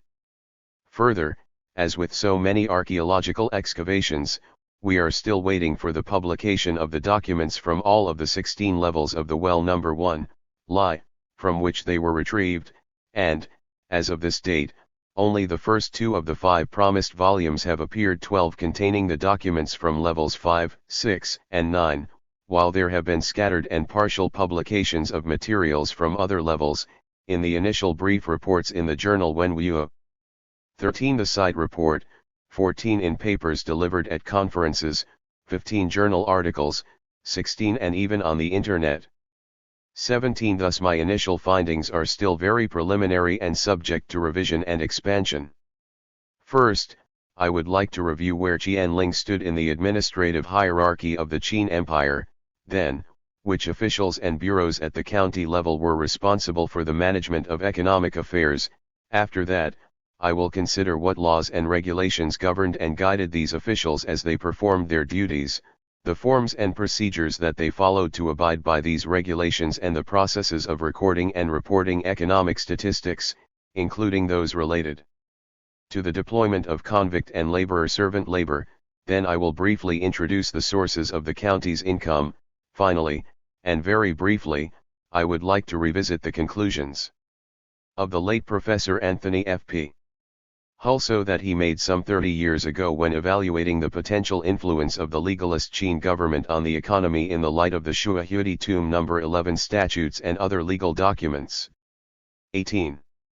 1. Qianling County in the administrative hierarchy of the Qin Empire. First, it is necessary to put Qianling County into its administrative setting in the Qin Empire. Without evidence from other counties, of course, it is impossible to say how typical it was. It was certainly different from those counties in the Guangzhou region in the Wei River Valley, modern Shaanxi province, around the Qin capital of Xianyang, which was supervised by, and part of, the so-called Naishi. 19 The counties in this, the heartland of the Qin, had no regional commanderies intervening between them and the central government. Qianling, Hunan province, in the heavily forested mountains on the borders of modern Chongqing in the Yangtze River Valley, had been originally founded as a town by the state of Chu, most likely as a defense against Qin incursions from further west in Sichuan, and was only captured by the Qin late in the campaigns for unification. It was made into a Qin county as late as 222 BCE, the 25th year of King Zheng, just a year before the establishment of the empire. 20 Qianling was one of 15 and perhaps as many as 19 counties, according to Yu Yifei's recent research, belonging to Dongting Commandery. In the Qin imperial regional and local administrative system, carved out of original Chu territory and responsible for pacifying and assimilating the local population. 21 However, it is obvious from the Lai records of gang robbers roaming the countryside and rebellions by local indigenous peoples in the early years of the Qin Empire that the surrounding territory was not immediately pacified and that Qianling remained an important site of Qin military activity through the 10+ years represented by the Lai archive. 22 Dongting Commandery itself does not appear in the transmitted historical sources, and the Lai documents and other recently discovered sources have revealed that the number of commanderies set up by Qin at the beginning of the imperial period in 221 BCE were not 36, as has long been believed by historians who accepted the claim of Sima Qian in the Shiji, but were at least 42 or maybe as many as 54. 23 At least 72 counties and 10 commanderies scattered throughout the empire are mentioned in the Lai documents published so far, together with the capital, Xianyang, showing that officials in Qianling County were in touch with their colleagues at the county and regional level throughout the East Asian subcontinent controlled by the Qin up to 1,000 miles away. 24 In fact, much of the scholarship on the Lai documents to date has focused on the communication system and the transmission of documents between Qianling County and Dongting Commandery as well as with other counties in the commandery and throughout the empire.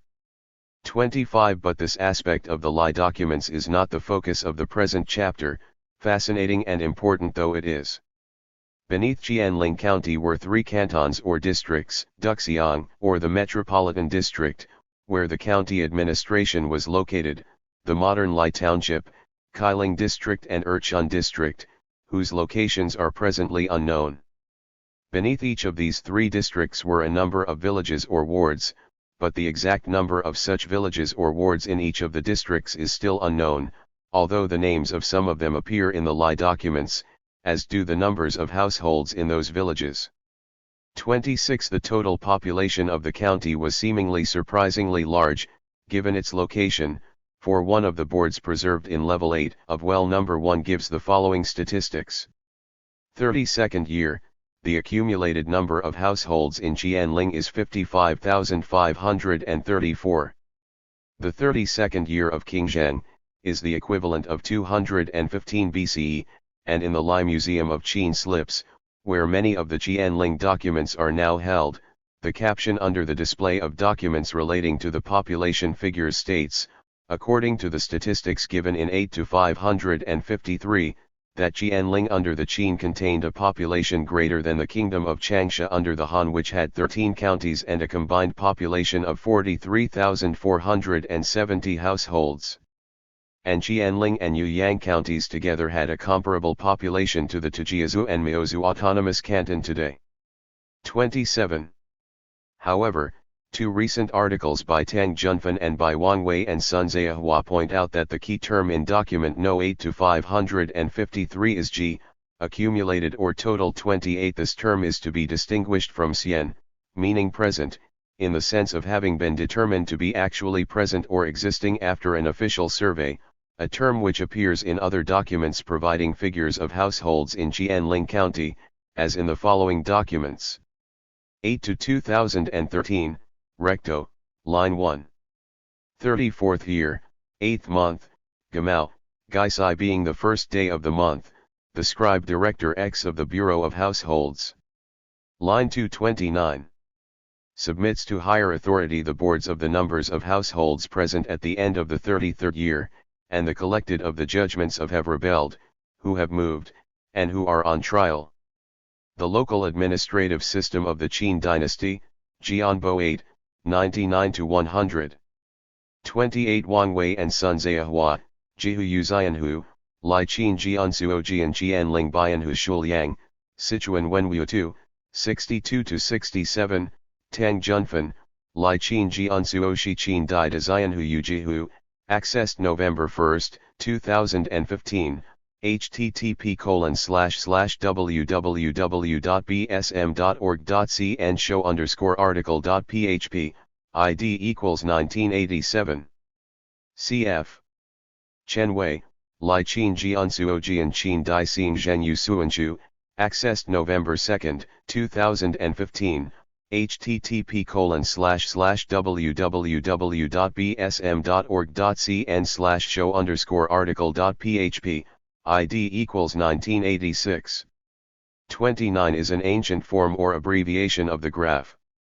254 Yates. Row 2, line 132nd year, 161 households present. Line 233rd year, 163 households present. 8-1726, line 1.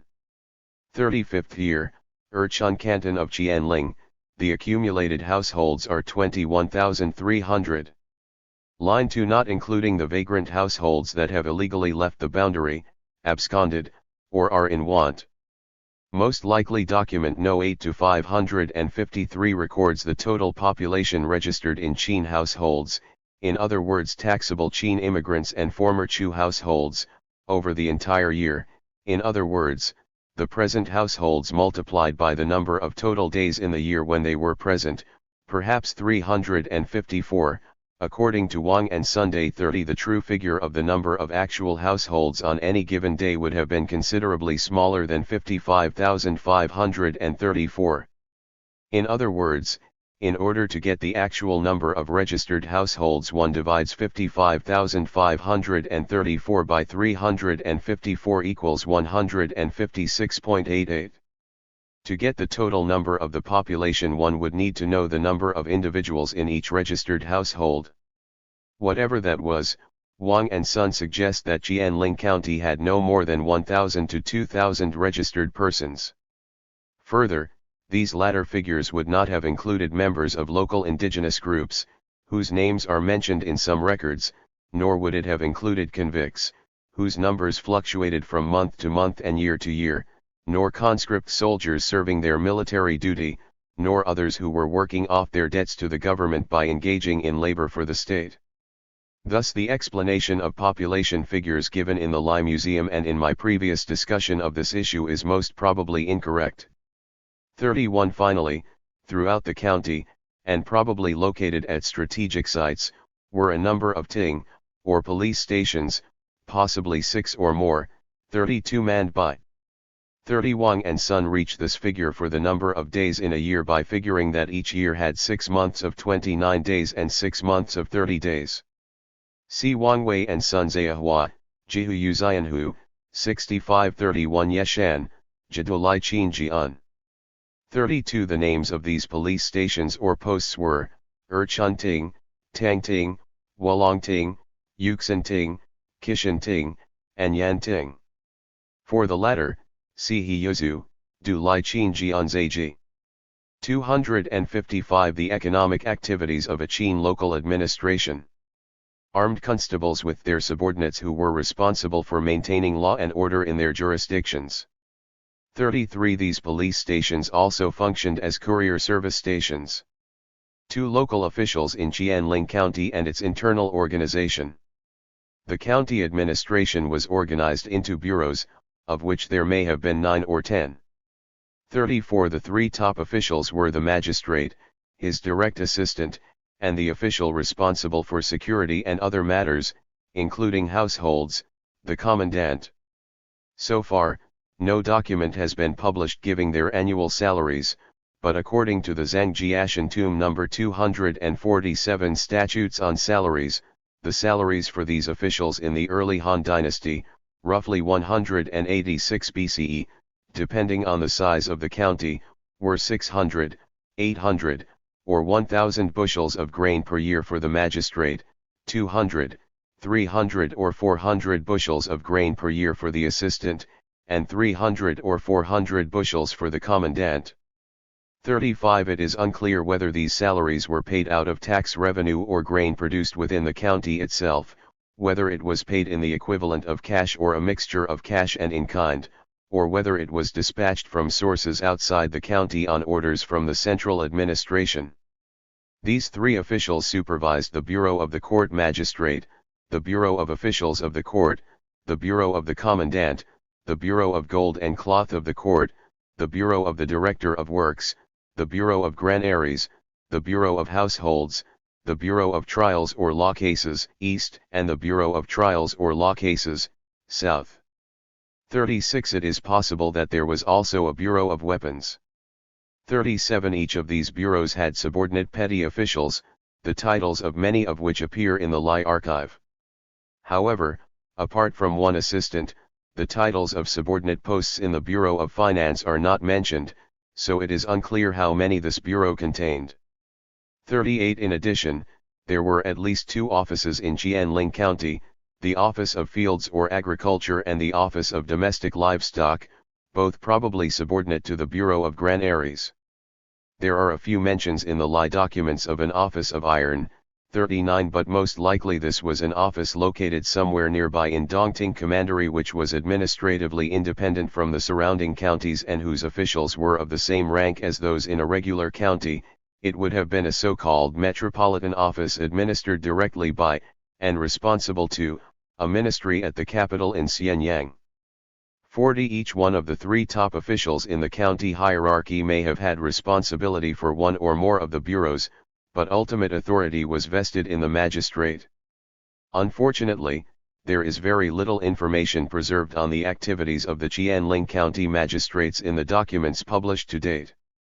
The total number of officials in the county administration were supposed to be 103 or 104, but the county seems to have been severely understaffed, perhaps by as much as 50% or 41, and, as I have previously shown, 42. The higher-ranking officials in charge of the bureaus, as well as the top three officials, were frequently rotated, some almost month by month, 43, and thus it was probably only by maintaining detailed and voluminous records, and adhering to the rules and regulations promulgated by the Qin Central Administration in Xianyang and by the Dongting Commandery authorities, including following strict accounting procedures, that the Jianling County authorities were able to keep their administration operational. Needless to say, the shortage of officials actually performing duties in the county would have saved the county funds in salaries, but there is no information published to date to suggest that the county kept an overall budget of its expenses and revenues, nor whether such total statistics were kept higher up the administrative chain, at the central or perhaps commandery levels.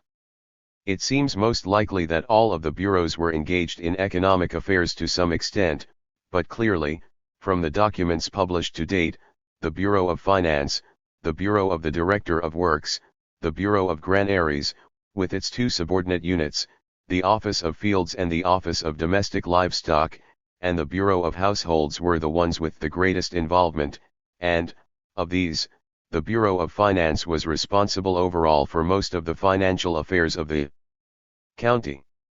However, the documents also record many instances of the term revenue as well as the Bureau of Finance. Exactly how these two were distinguished is not entirely clear. One scholar believes that revenue was one of the county's bureaus. 44 Apparently the county stored or archived its documents in bamboo boxes and attached wooden tags to them, usually indicating the dates and the contents. 45 Two of the box tags that have been published so far are relevant to the problem. One box tag which is broken in half down the middle and whose top is half-moon shaped and filled in with black ink reads as follows. 8 to 1783, Line 1, Line 2 Box of bonds/contracts managed by the Court Bureau of Finance. 9 to 26, line 1, line 2, line 3 first year, box of gold and cash that the managed daily.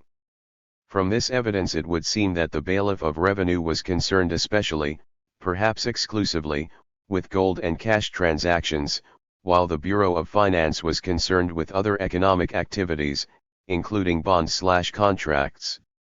It could have been that the bailiff of revenue was the official in charge of the Bureau of Finance and he reported to the county magistrate and the assistant magistrate, but the two activities of gold and cash transactions and other economic activities were separated, and maybe with each section managed by sub-officials.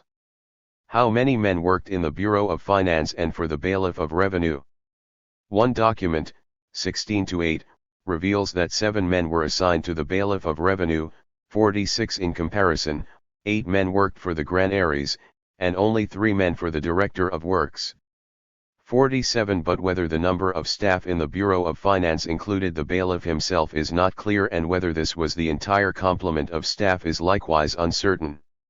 Another document states that his staff were short, only 2 men were present, 48. Needless to say, such serious understaffing would have jeopardized the proper functioning of the Bureau. Other documents indicate that convicts were sometimes assigned to the bailiff of revenue, but the documents do not state what work these convicts were expected to perform. 3. Laws and regulations used for the management of economic affairs. All of the bureaus and officials mentioned above were required by the Qing state to manage their affairs and perform their duties in strict compliance with the statutes and ordinances that were relevant for their areas of responsibility. In the case of the Bailiff of Revenue and the Bureau of Finance, these were primarily the Statutes on Finance, a term which occurs once in the Lai archive published so far. 15 items from these statutes of Qing date have been recovered from tomb number 11, Shuahuidi, 49, and 12 items, 3 of which are very small fragments, are preserved in the early Hanzang Jiashan tomb number 247 collection. 50 However, it is more than likely that there were also ordinances that regulated more specific matters in a county bureau of finance, as the title Naishi Pangjinbu Lingyi Si has been found among the slips in the Yuelu Horde. 51. Although we do not know yet what these ordinances consisted of, they obviously regulated the financial activities of the scribe of the capital area, and we know that there were at least 2 sets of ordinances and that individual items within these ordinances were numbered. There are at least 3 quotations from the ordinances on finance as they existed in Han times, so it is clear that the Han followed Qing practice with regard to the organization of these regulations. 52 This official, the Naishi, was known in the early Han dynasty as the Zi Sunaishi, and his income from agricultural and poll taxes throughout the empire paid for the salaries of the bureaucracy, state infrastructure, and the military defense of the empire. 53 However, the extent to which this was also the case for the Qing remains to be researched.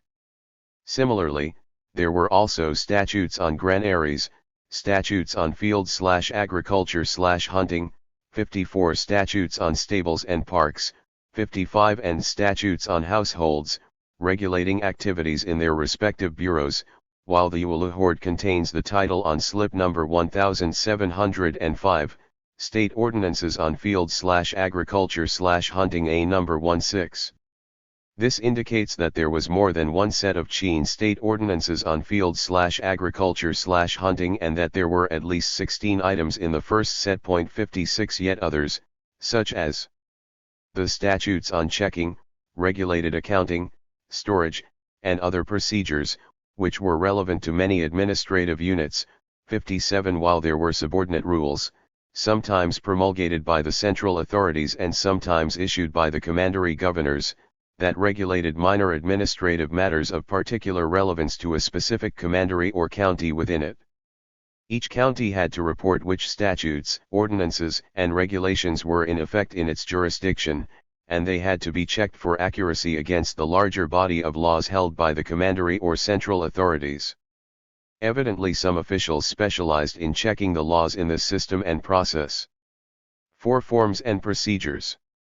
It is clear from the Lai archive that documents of all types and genres had to conform to specific forms or templates, and that each type and genre had its own specific form. 58 In addition, The language used by officials to address each other, either those higher up in the administrative hierarchy, those of equal rank and position, or those below them, was also standardized.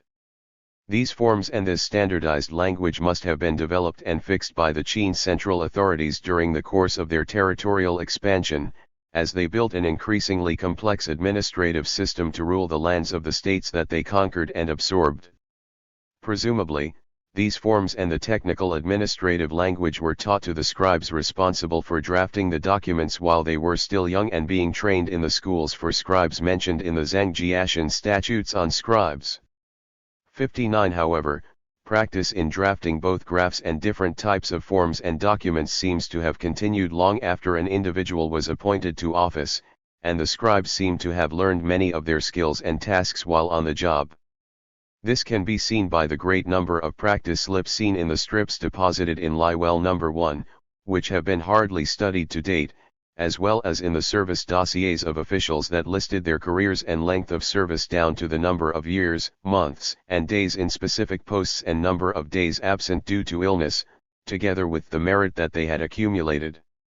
60. When an official was being considered for a promotion or a move to a different post, it was recorded whether he had the skills to draft the reports relevant to his new position.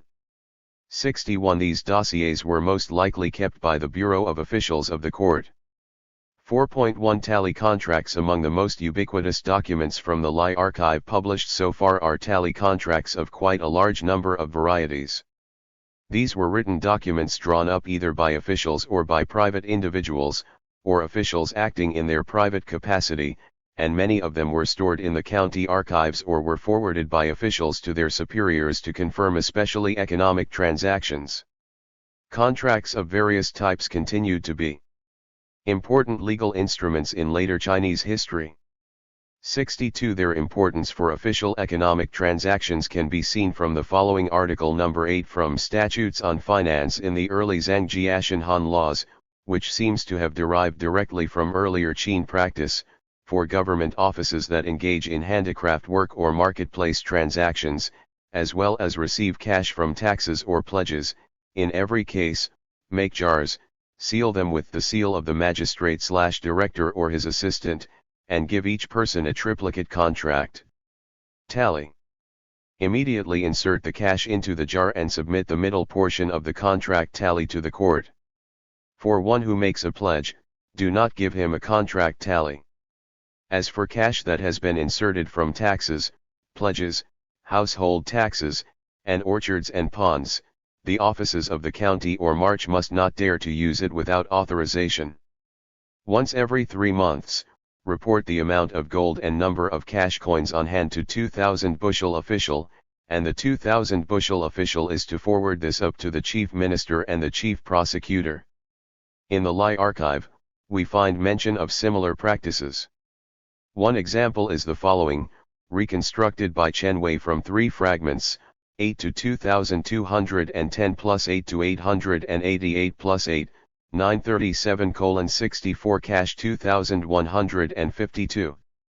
35th year, 6th month, on the day Bingzi, Weivue being the first day of the month, revenue Shen received from the temporary revenue Tang for market transactions of craft goods. In this case, Tang, who was temporarily working in the Bureau of Revenue, was sent to sell some of the products of the county workshops in the market, for which he received 2,152 cash, which was then dutifully recorded by the bailiff of revenue, Shen. This was written down by Liao, who thereby confirmed and witnessed the transaction. Another example is the following document, which Chen Wei reconstructs from 2 fragments, 8 to 1592 and 8, 887:65. 30th year, 9th month, on the day Gang Shen, temporary bailiff of revenue Zheng dispersed 6,720 cash to repay magistrates assistant Chao and Yi, assistant Gu for the fine of 1 suit of armor each, and scribe Yu for 2 sets of armor. 9th month, on the day Gang Shen, Bing Chen being the first day of the month, temporary bailiff of revenue Zheng ventures to state, I submit to higher authority 1 disbursement contract, I venture to state it. By the hand of Xin. Forwarded by Assistant Xian in the 9th month, on the day Gengshen at noon. Here, for some unstated reason, the fines assessed on 4 members of the county staff, which have already been turned into the bailiff of revenue, have been reversed, presumably by higher authorities, on the basis of some evidence that came to light, and the bailiff has to refund them the cash. In fact, this is proof that the exchange rate between a suit of armor and cash was 1,344, for 6,720 divided by 5 equals 1,344. Other tally contracts were wills, which had to be drawn up in triplicate, a legal requirement followed in the early Han, as evidenced by the early Han laws from Zhangjiashan. 67 Those tally contracts that record the disbursement of grain supplies from the granaries and cash and cloth from the treasury to various individuals have been studied by Ping Xiaojing and Cai Wanjin. 68 And, with greater appreciation of the physical characteristics of the documents, by the joint Chinese-Japanese team of Zhang Chunlong, Okawa Toshitaka, and Momiyama Akira. 69 Ping and Cai have identified 3 main types, those with the clause disperse grain allowance and similar clauses, those for dispersing grain as loans, and those with the clause dispersing food. On the basis of the type of official who disperses the grain, they speculate on where the granary was located, saying that one was located at the Jianling County headquarters itself and that others were located in the districts and towns further away from the county center. However, they do not take into consideration the name of the granary that appears in the documents. In fact, while most of the documents do not mention the name of the granary involved, 4 granaries are named, the Jing granary, the Yi the granary, the Bing granary, and there is one mention of a Shi granary, which appears only once in documents No. 9 to 2543 and No. 8 to 1460, the latter being dated to the 10th month of the 26th year of the first emperor, in other words, in the first year of the Qin Empire and only shortly after the establishment of Qianling as a county the previous year. I suspect that, since the Qin authorities evidently promoted the growing of grain once they came to power and established administrations in the newly conquered territories, they renamed this West Granary and built several more. Since there is no mention of a Jia granary, I suspect also that Jing granary was the Jia, i.e., main granary for the county. I will discuss grain production further below. The latter team, Zhang, Okawa, and Momiyama, together with the well-known paleographer Hu Pingsheng, studied a collection of more than 110 slips of this type from level 8 of the Lai well held in the Institute of Cultural Relics and Archaeology, Hunan Province from October 8 to 12, 2012. The most important findings of this team included the following facts. First, these documents self-identified themselves as being of the categories Kuraquan, Chuquan, Ryuquan, Bianquan, Canbianquan, Zhongbianquan, Yuquan, Zhoquan, Biquan, Ziquan, Chiquan, Baiquan, and others.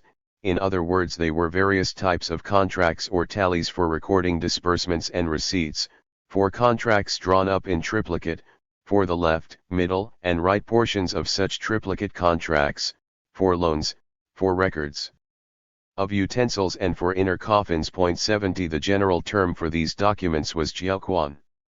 71 Second, these documents were of a standard size, from 36.5 to 37.2 centimeters long and 0.8 to 2.1 centimeters in width, the average length being 37 centimeters, roughly 1 chi 6 kun in Qin measurements, although there were some examples that were longer and wider. 72 Third, the slips were of 2 physical types, roof-shaped, of which there were 18 slips in the selection, and flat-shaped. The writing on the former type was on the 2 flat sides on either side of the spine, a type apparently seen both in the Han slips from Xianquan, Dunhuang, and in the Western Han slips from Zumalo. Changsha, 73 But this was the first time that contracts were seen written on this shaped slip. Why some of the contracts for grain were written on this type of slip is unknown, as they do not seem to differ in their contents from those written on flat-shaped slips.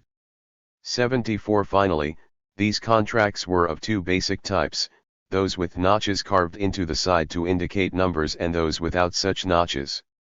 75. The Chinese-Japanese team was able to determine that the shape, depth, and angle of the notch corresponded to different numbers, 1, 10, 100, 1000, and 10,000, and different measures of capacity, less than 1 sheng or 1/3 of a sheng or 1.1 liters or 1/3 of a do, 2/3 of a do, 1 do and 1 shi.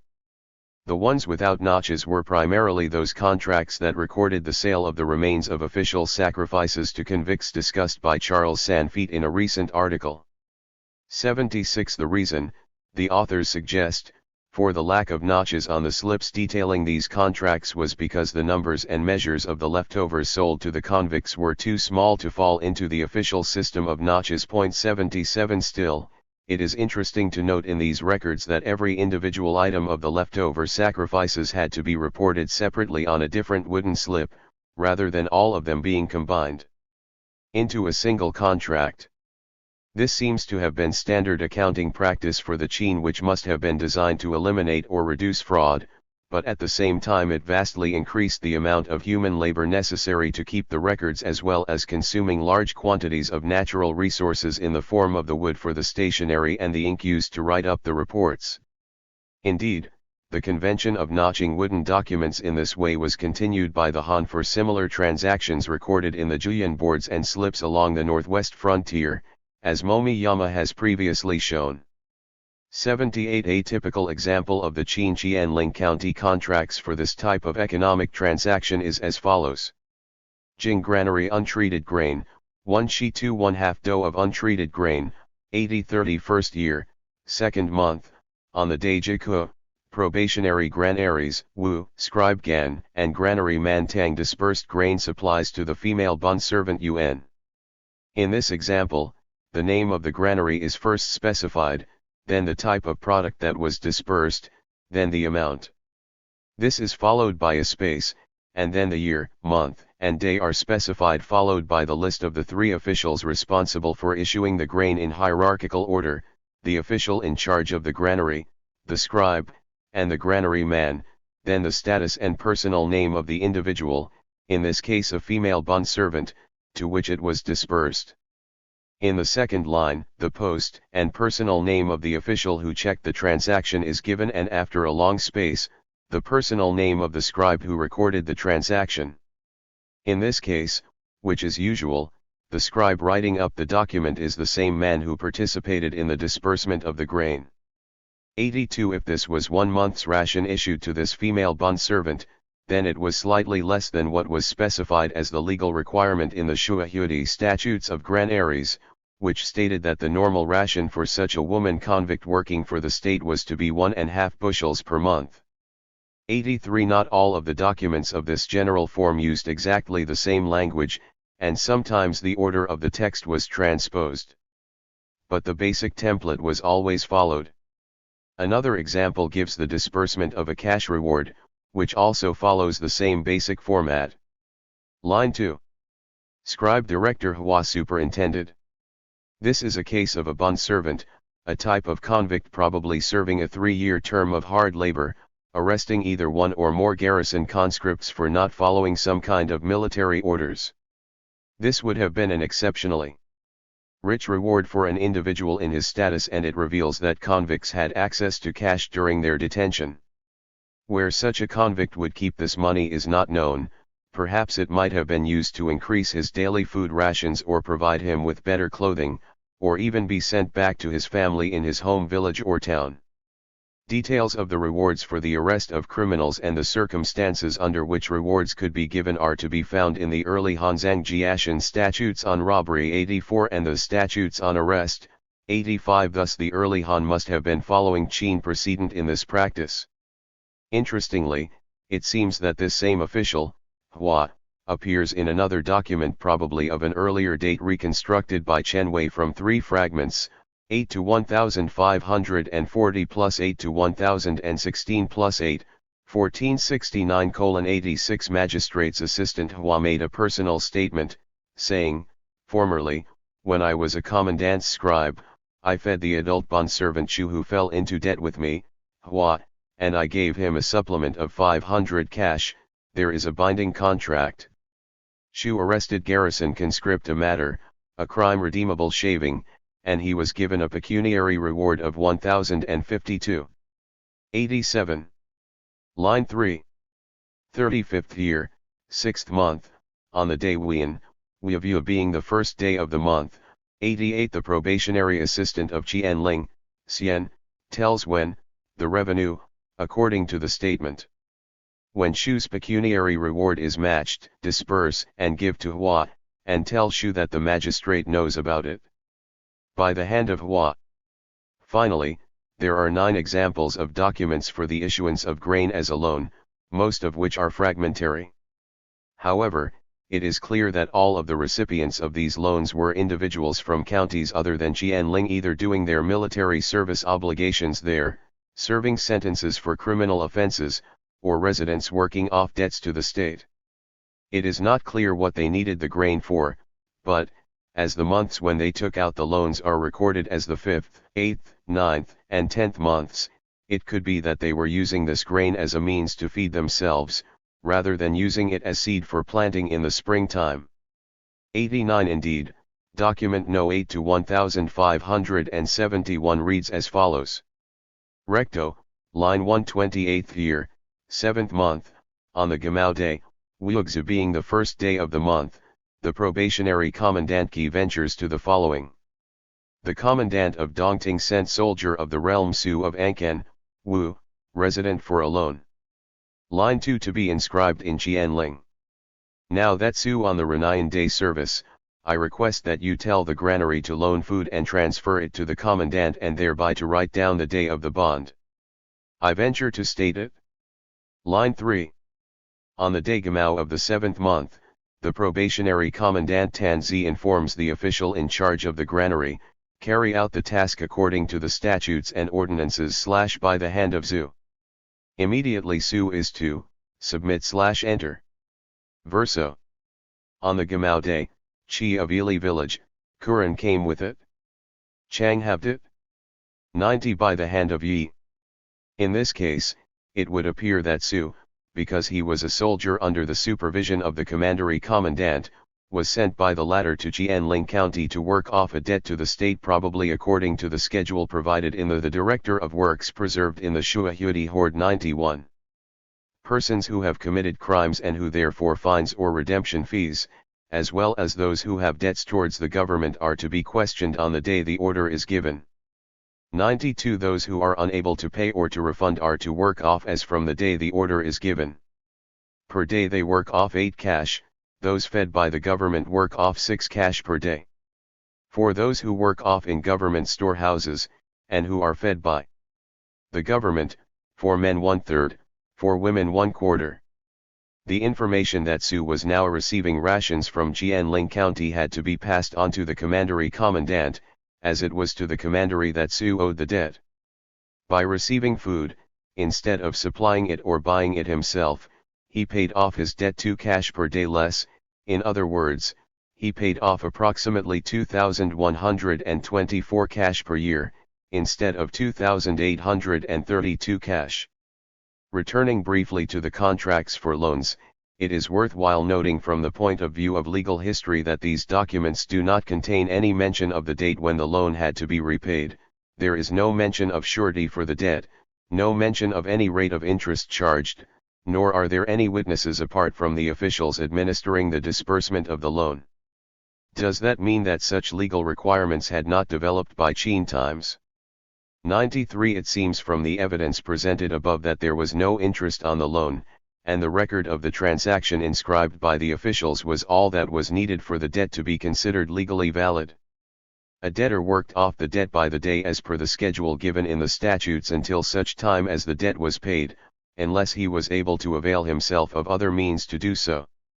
Articles in the statutes of the Director Works found in Shuahuidi Tomb No. 11 indicate that it was possible to have someone else work off the debt in one's stead, although that individual could not be exempted from his own corvée labor or military service, or one could have his male or female slave work it off, or even have a horse or an ox work it off. 2.94 The rate of exchange between human and animal labor is not revealed, Perhaps there was no differential in the unit of work. In other words, the human, the slave, and the animal all worked off the debt at the same rate.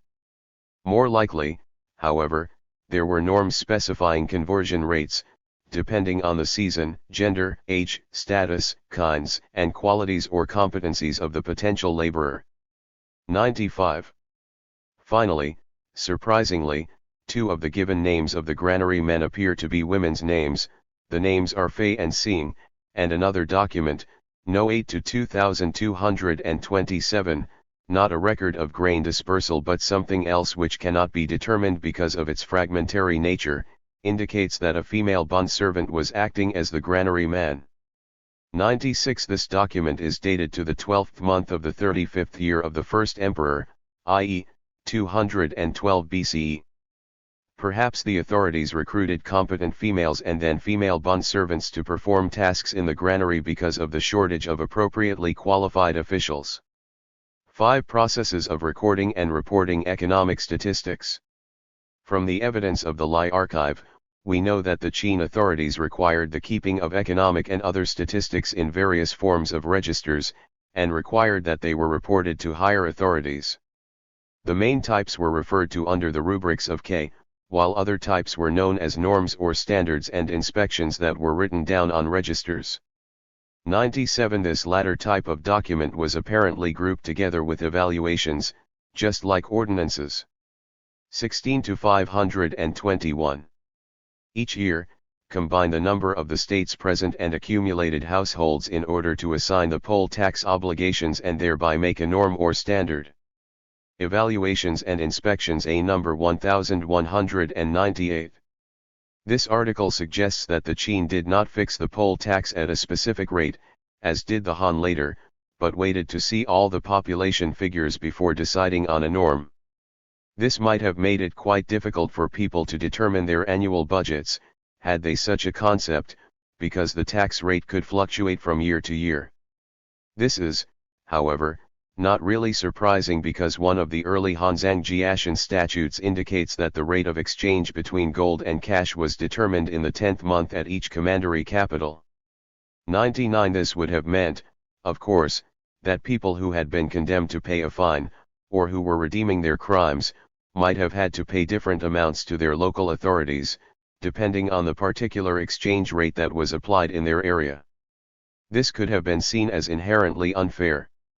Scholars have not commented on the term inspection in the Lai archive to date, as far as I am aware.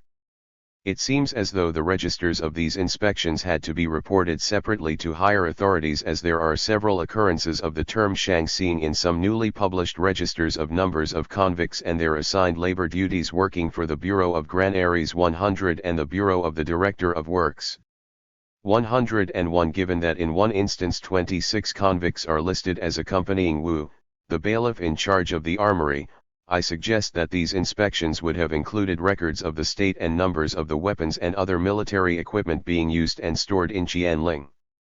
There are many records of a similar nature among the Julian Han documents. In addition, they also most likely included inspections of objects manufactured by the artisans working in the county workshops, for a short article appears in the Shuahui legal texts as follows. When upon inspection is poor, find the master craftsman 1 set of armor, the assistant and the head of the bureau 1 shield, and the laborers 20 sets of laces. When upon inspection is poor for 3 consecutive years, find the master craftsman 2 sets of armor, the assistant magistrate and head of the bureau 1 set of armor, and the laborers 50 sets of laces. 102. Next, we should examine the system of evaluations, which were financial and other economic records kept by the local county officials during the year, on the basis of which the reports were prepared before being sent up to higher authorities. These evaluations seem to have been kept by each bureau, and what had to be recorded in each type was promulgated by the central or commandery authorities. This can be seen by items found in Shuahui tomb number 11 of the evaluations of cattle and sheep. Hulso translated the text, but he did not understand that the last 3 words at the end, which were separated from the text by a black dot of ink, constituted a title, because he thought that this was a curious exception to the other laws found in this section of the miscellaneous excerpts from Qin Statutes 103. The item should have been a statute, in his opinion, and thus he believed that the text was missing wording at the end. We now know that this interpretation was a mistake. It was indeed an evaluation. In fact, the black dots separating the two parts of the text indicate that these were two separate items in the original. In his translation, the text reads as follows. When of 10 full-grown cows 6 have no offspring, the bailiff and the assistant are each fined 1 shield. When of 10 ewes 4 have no offspring, the bailiff and the assistants are each fined 1 shield. Evaluations of cattle and sheep. Here are listed the expected annual standards of productivity for cattle and sheep. If these standards are not met, then the bailiff in charge and his subordinate assistants are all to be fined a specific amount, probably at one point during the Qin dynasty the equivalent of 384 cash. 104. It is likely, in my opinion, that some of the other items found in the Faludayan text from the same tomb are from such evaluations and not from the statutes or ordinances. For example, the following in Hulso's translation, or at least the last sentence, could well have been excerpted from an evaluation of granaries or similarly titled Legal Rule 105. How many rat holes in a granary match sentencing and berating? It is the practice of the court that for 3 or more rat holes the fine is 1 shield and that for 2 or less there is berating. 3 mouse holes are equivalent to 1 rat hole. Exactly what was involved in berating is not clear. It might have been a public dressing down, or it might have been recorded in the official's personnel dossier. Nevertheless, from these two documents, one can easily see how the Qin laws tried to regulate even the minutest of economic administrative matters. That Jianling County had a very wide range of economic concerns can be seen from the following copy of a list of evaluations that would have been sent up for verification, once corrected and confirmed by the bailiff of revenue and his staff, to the Dongting Commandery and on up to the financial authorities in the Qin capital of Xianyang. 106. The board has a thick black line. From this document, we can see that the evaluations were divided into specific economic domains, such as those involving fines and debts, which could have been paid in either bronze cash, gold, or cloth money, or, as we can see from some of the statutes and other legal rules recorded in the Shuahuidi Horde, redeemed by the debtor using his own labor to pay off the debt or even having his slave or cow work it off on his behalf. Other domains concern market transactions, manufacturing or artisan work, the numbers of convict or laborer servants, and what we would call natural resources or products, such as lacquer drawn off from lac trees. 107. With regard to the convict or laborer servants, it would appear that the officials in charge were indemnified with fines if a certain proportion of such individuals in relation to the total workforce either died or absconded.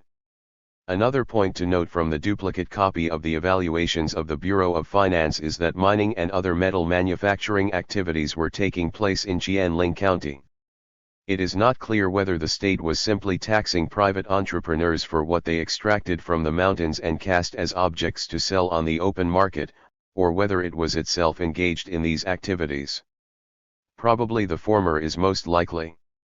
108. In short, all the gold and cash transactions and all other receipts into and disbursements out of the county coffers, including those that would not at first glance be reckoned as economic goods and utilities, such as chariots, weapons, and the numbers of convict laborers working in the county workshops who died or absconded, were checked, recorded, managed, and most likely reported by the Bureau of Finance.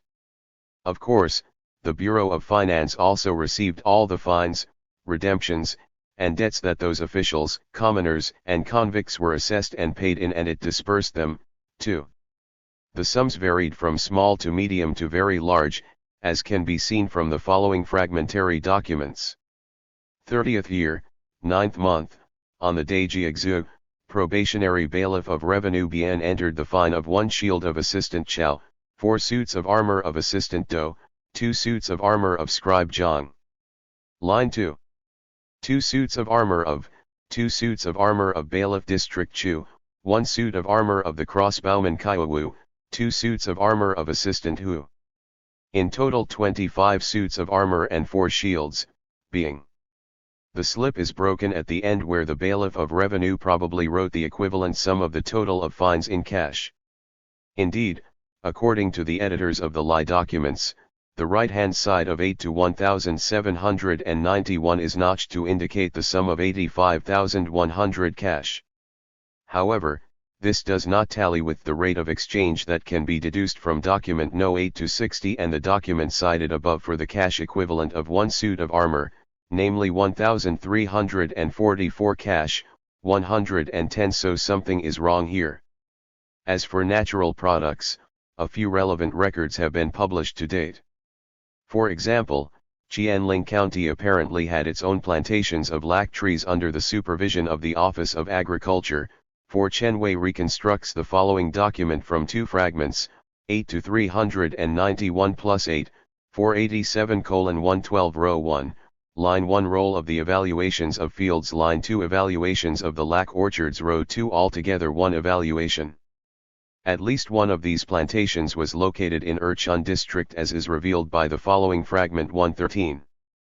8 to 1554 opened by in charge of the lac trees in Erchun district. While the Bureau of the Director of Works had the overall responsibility for managing and distributing the convict and laborer servants working in Jianling County, it seems from another large register generated by the Bureau of the Granaries that 30 female convicts were assigned to the dangerous task of gathering the sap of the lacquer from the lac trees. 114 The lacquer could have been used to make utensils in the county's workshops, perhaps for sale in the market. But it was obviously also used in the manufacture of weapons. Not only were the laborers who drew the sap under the supervision of the assistant to the bailiff in charge of the armory listed under a register of the Bureau of Granaries, but a report indicates the quantity of water and the weight of dry lac sap that was used in the workshops of the Jianling Armory. The latter would have been under the supervision of the commandant. Qin Jihan Chu Shezi Liang Tao Jai Sen Guan Li Jiguta Udian Cko, Dongbei Shida Swibeo 2, 49-56, and Zhou Shuaja, Zailan Qin Jian Zhong Datian Sifuji Chi Shulai, Zongnandixu Swibeo 20.5, 228-236.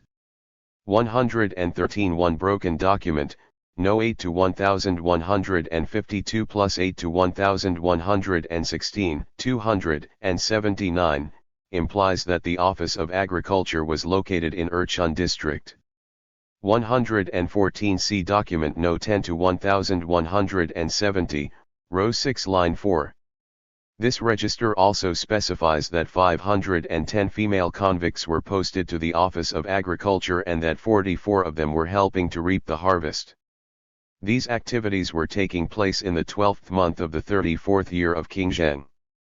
283 The economic activities of a Qin local administration. 9 to 1138, line 1.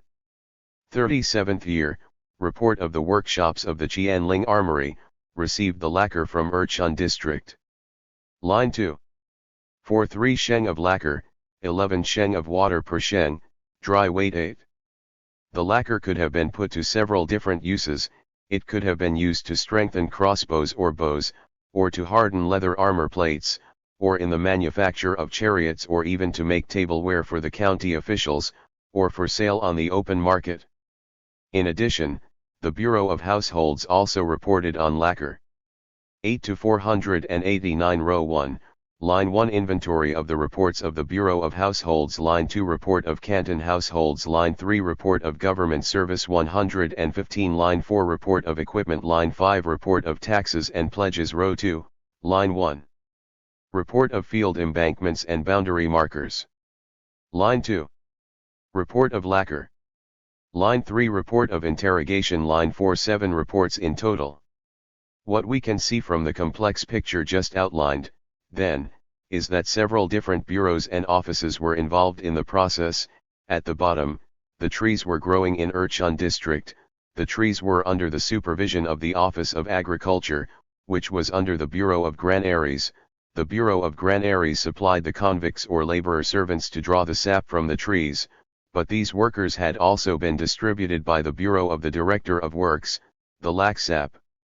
was sent to the armory which was under the bureau of the commandant. An evaluation was produced by the Bureau of Finance and a report was generated by the Bureau of Households. Thus, even within Jianling County itself, the reporting system was such that there were a number of cross-checks to ensure that the officials were not cheating the system and the quality of production was maintained. To this end, there was at least one item in the Qin statutes, although the name of the statute is no longer known, devoted to the punishment of officials when the quality of the produce of the lac tree plantations fell below an acceptable level. 116 in it, punishments were listed from the bailiff in charge, who was fined the most, down to the laborers at the bottom, who were fined the least. 3 years of continued failure or poor quality could result in the permanent dismissal of the bailiff and a heavy fine.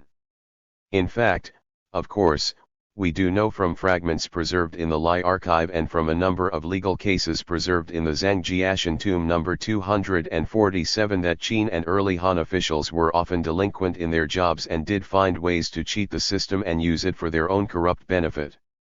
However, they could get caught and could pay for their temerity and the infractions of the law with both fines and bodily mutilations coupled with hard labor punishments. 117. 5.1 Reports. Let us turn then briefly to reports. They were known by the term ji, and submitting such reports to higher authorities was known as shangji. 118 Both the reports and the evaluations were apparently grouped together into ji and lu. 119 The nature of these reports and their content has been the subject of considerable scholarly debate, and the Lai documents, as well as the later Hanjuyan documents, have provided much new information for a clearer understanding of the process and the meaning of the technical terms involved. GGIU observes that, until the publication of the new finds, there were basically two positions on the nature of the reports, which he observes started to be collected by higher administrative offices as early as the spring and autumn period. 120 The first was that these reports were what we would call nowadays audits, the second was that they were accounts. His own view, after analyzing the newly retrieved materials and reassessing the evidence in the transmitted sources, is that they were a kind of debriefing report and that the system of submitting reports to higher authorities was a system of checking the accounts. If the statutes on submitting reports to higher authorities, which were definitely promulgated during the Han Dynasty 121 had survived or had been retrieved through archaeological excavation, we would know more about the contents and ideal system of reporting as envisaged by the legal authorities, but they have not. So we can only rely on the traces of the system as revealed in the lists of the different types of reports found at Lai and other sites and deduce their contents from the surviving fragments. These have been analyzed by myself and other scholars in recent work. 122 To take 3 examples, first, an inventory of reports of the Bureau of Finance reads as follows. 8 to 491 Row 1, Line 1 Inventory of the reports of finance. Line 2 Report of the weapons in the armory. Line 3 Report of chariots. Row 2, Line 1 Report of craft materials. Line 2 Report of equipment for craft materials. Line 3 Report of the equipment of revenue. Row 3, Line 1 123 Report of encash. Line 2 In all, 6 reports.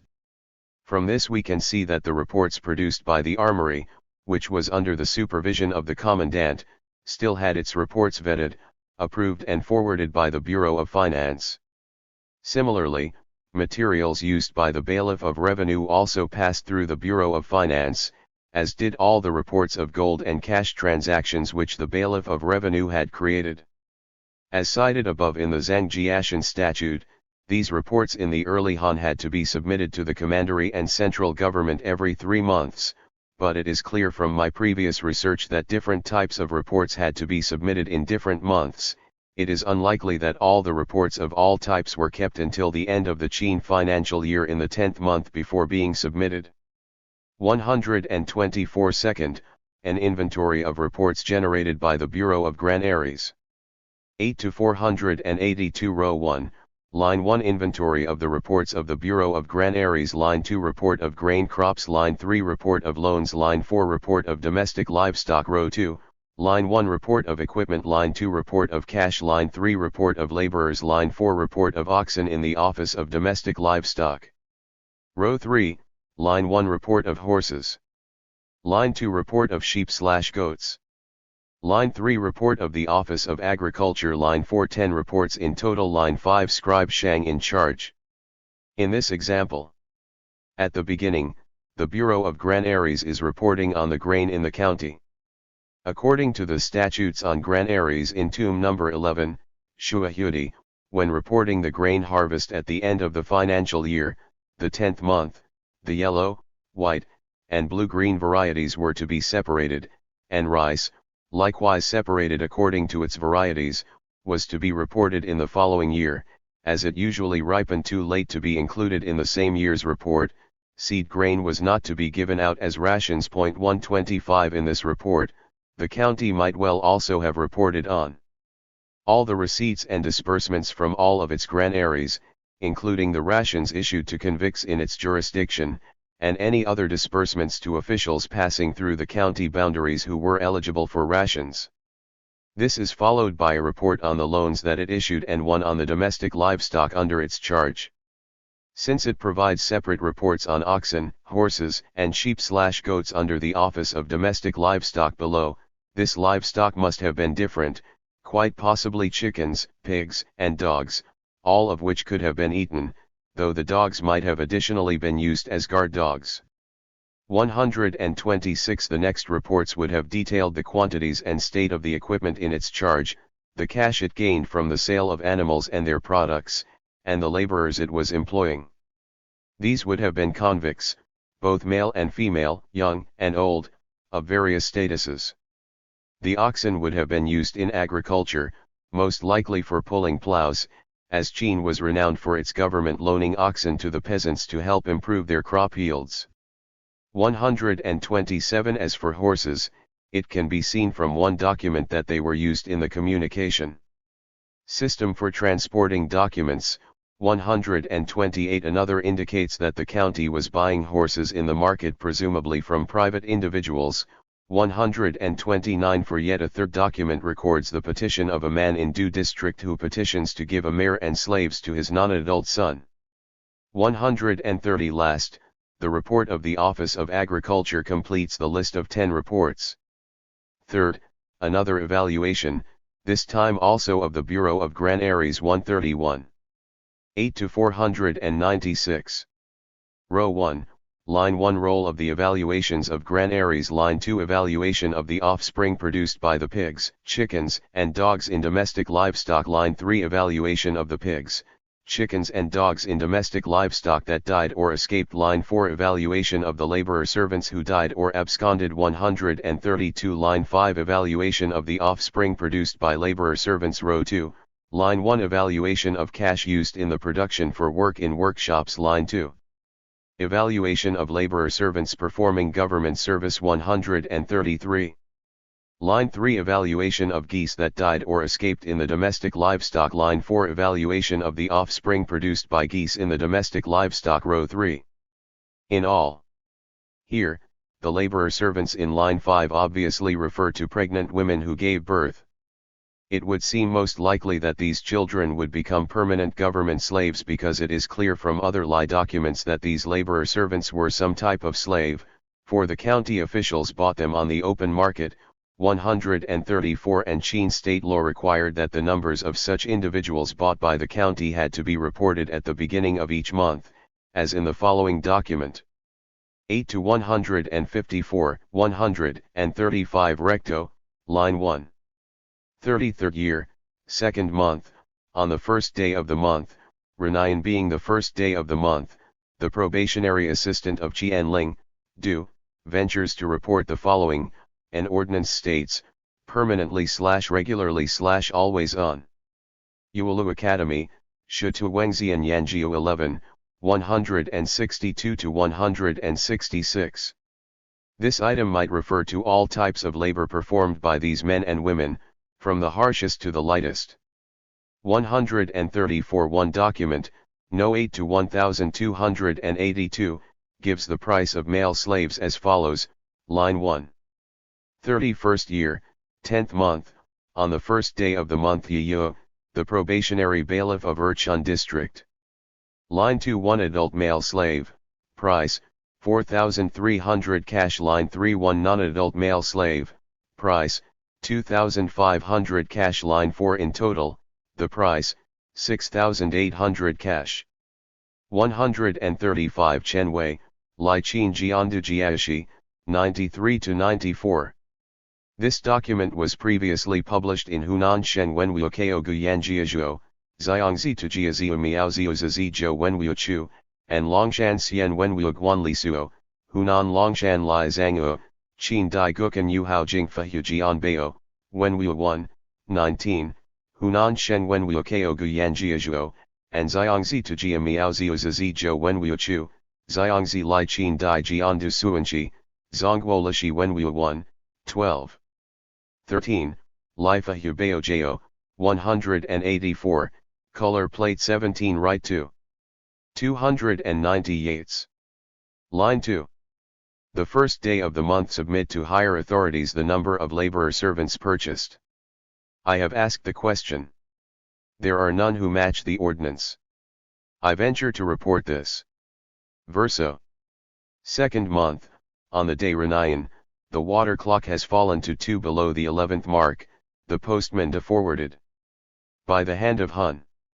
From these lists of evaluations and reports it is clear that the Jianling County authorities were not only producing a wide range of agricultural and manufactured products both for their own use and that of other government agencies, but they were actively engaged in market transactions at the same time as they were supervising them and taking in taxes from the transactions of sellers and merchants in the market. These latter market taxes were probably designated to be assigned to the emperor's private purse, as they were later on in the Han dynasty. 136. 6 sources of income of the Jianling County government and its economic activities.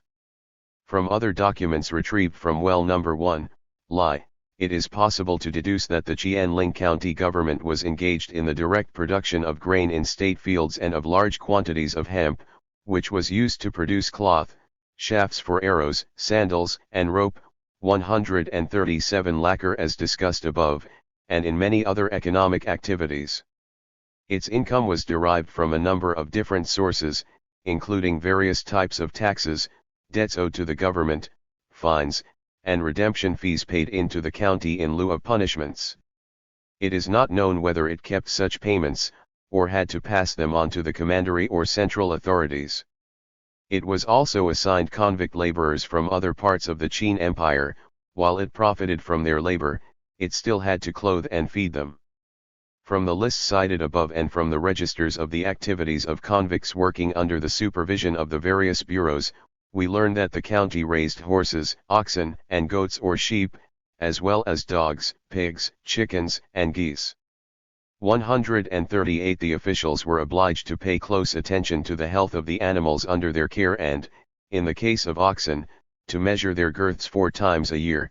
Should their girths diminish, the overseers and men in charge were punished to varying degrees depending on the size of the loss, whereas for good results they were rewarded. 139 They also sold the products of the animals that they raised when they died, such as the horns, hide, and sinews of oxen, as per the requirements of statutory law. They also sold the leftovers, such as meat juices, from the sacrifices to the primal agriculturalist to convicts for small pittances. 140 More unusually, they sold tiger meat from animals that they had killed. 141 The convicts also gathered fungi, fabricated bricks or tiles, made charcoal, 142 wove cloth and, what seems to have been a local specialty, gathered feathers from the birds in the nearby forest. These feathers would have been used for arrows and, on occasion, the county officials even bought feathers from sellers, some of whom were miners, in the local market. 143 Suggesting that they were obliged to provide and deliver a certain number or weight of feathers to their superior offices. Convict laborers were, in short, an essential, if not the primary component of the workforce running these economic enterprises. One convict was sent to learn how to make pottery/brick/tiles 144, another to manage oxen, 145, and a third to learn either to drive or build chariots. 146. Of course some of these products would have been used by the county officials themselves as well as by the convict laborers they managed and the laborer servants that they bought, but the investment in the training of convicts suggests a long-term economic interest in improving their work capabilities, suggesting in turn the shortage of skilled labor in this frontier county and that the officials expected that they would be able to make use of their skills once trained. In other words, these convicts would stay long enough in their site of penal exile to benefit the local county administration. In addition, the county loaned boats to members of the local populace, but it is not clear from a case in which the borrower did not return the boat whether rent was charged for the service, and, if so, how much. 147. It also grew vegetables, such as taro, Chinese celery, and Chinese leeks, and concerned itself with products from trees, including citrus, Prunus muum, 148 chestnuts, and others such as, perhaps, Havania dulcis 149 and mulberries, which would have been used for feeding to silkworms to make silk fiber. One document indicates that a woman property owner wished to return her fields to the growing of mulberry trees after they had been converted to grain production, presumably when the Qin occupied the region. 150. Indeed, as for cloth, there are a good number of documents in level 8 that mention lengths and types of cloth, as well as parts of looms, some of which were retrieved in the archaeological excavations and are on display in the Lai Museum. It would appear from this evidence that the Qianling authorities ran workshops, probably staffed by female convicts, producing various types of cloth. This cloth would have been used not only to clothe the resident officials and the convict laborers working in the county, but could have been used as a form of currency. One document indicates that clothes for convicts were being bought in the market by the bailiff of revenue with the help of 29 female convicts. 151, which suggests that the state workshops were not producing enough material for the county's needs and that local residents, presumably women, were making money by weaving cloth to sell to the state. 152. Further, as can be seen from the registers of the activities of convicts and laborers under the Bureau of the Director of Works, the state was buying and selling its products in the local markets and the bailiff of revenue was also purchasing laborer servants in the market, according to document No. 9 to 1408. 153. Thus Hulso's comment on the item in the Shuahuti tomb No. 11, Statutes on Passes and Markets, that the term ziuao, workshop, referred only to private establishments and not government institutions because it was used in conjunction with the term traders cannot be sustained. 154.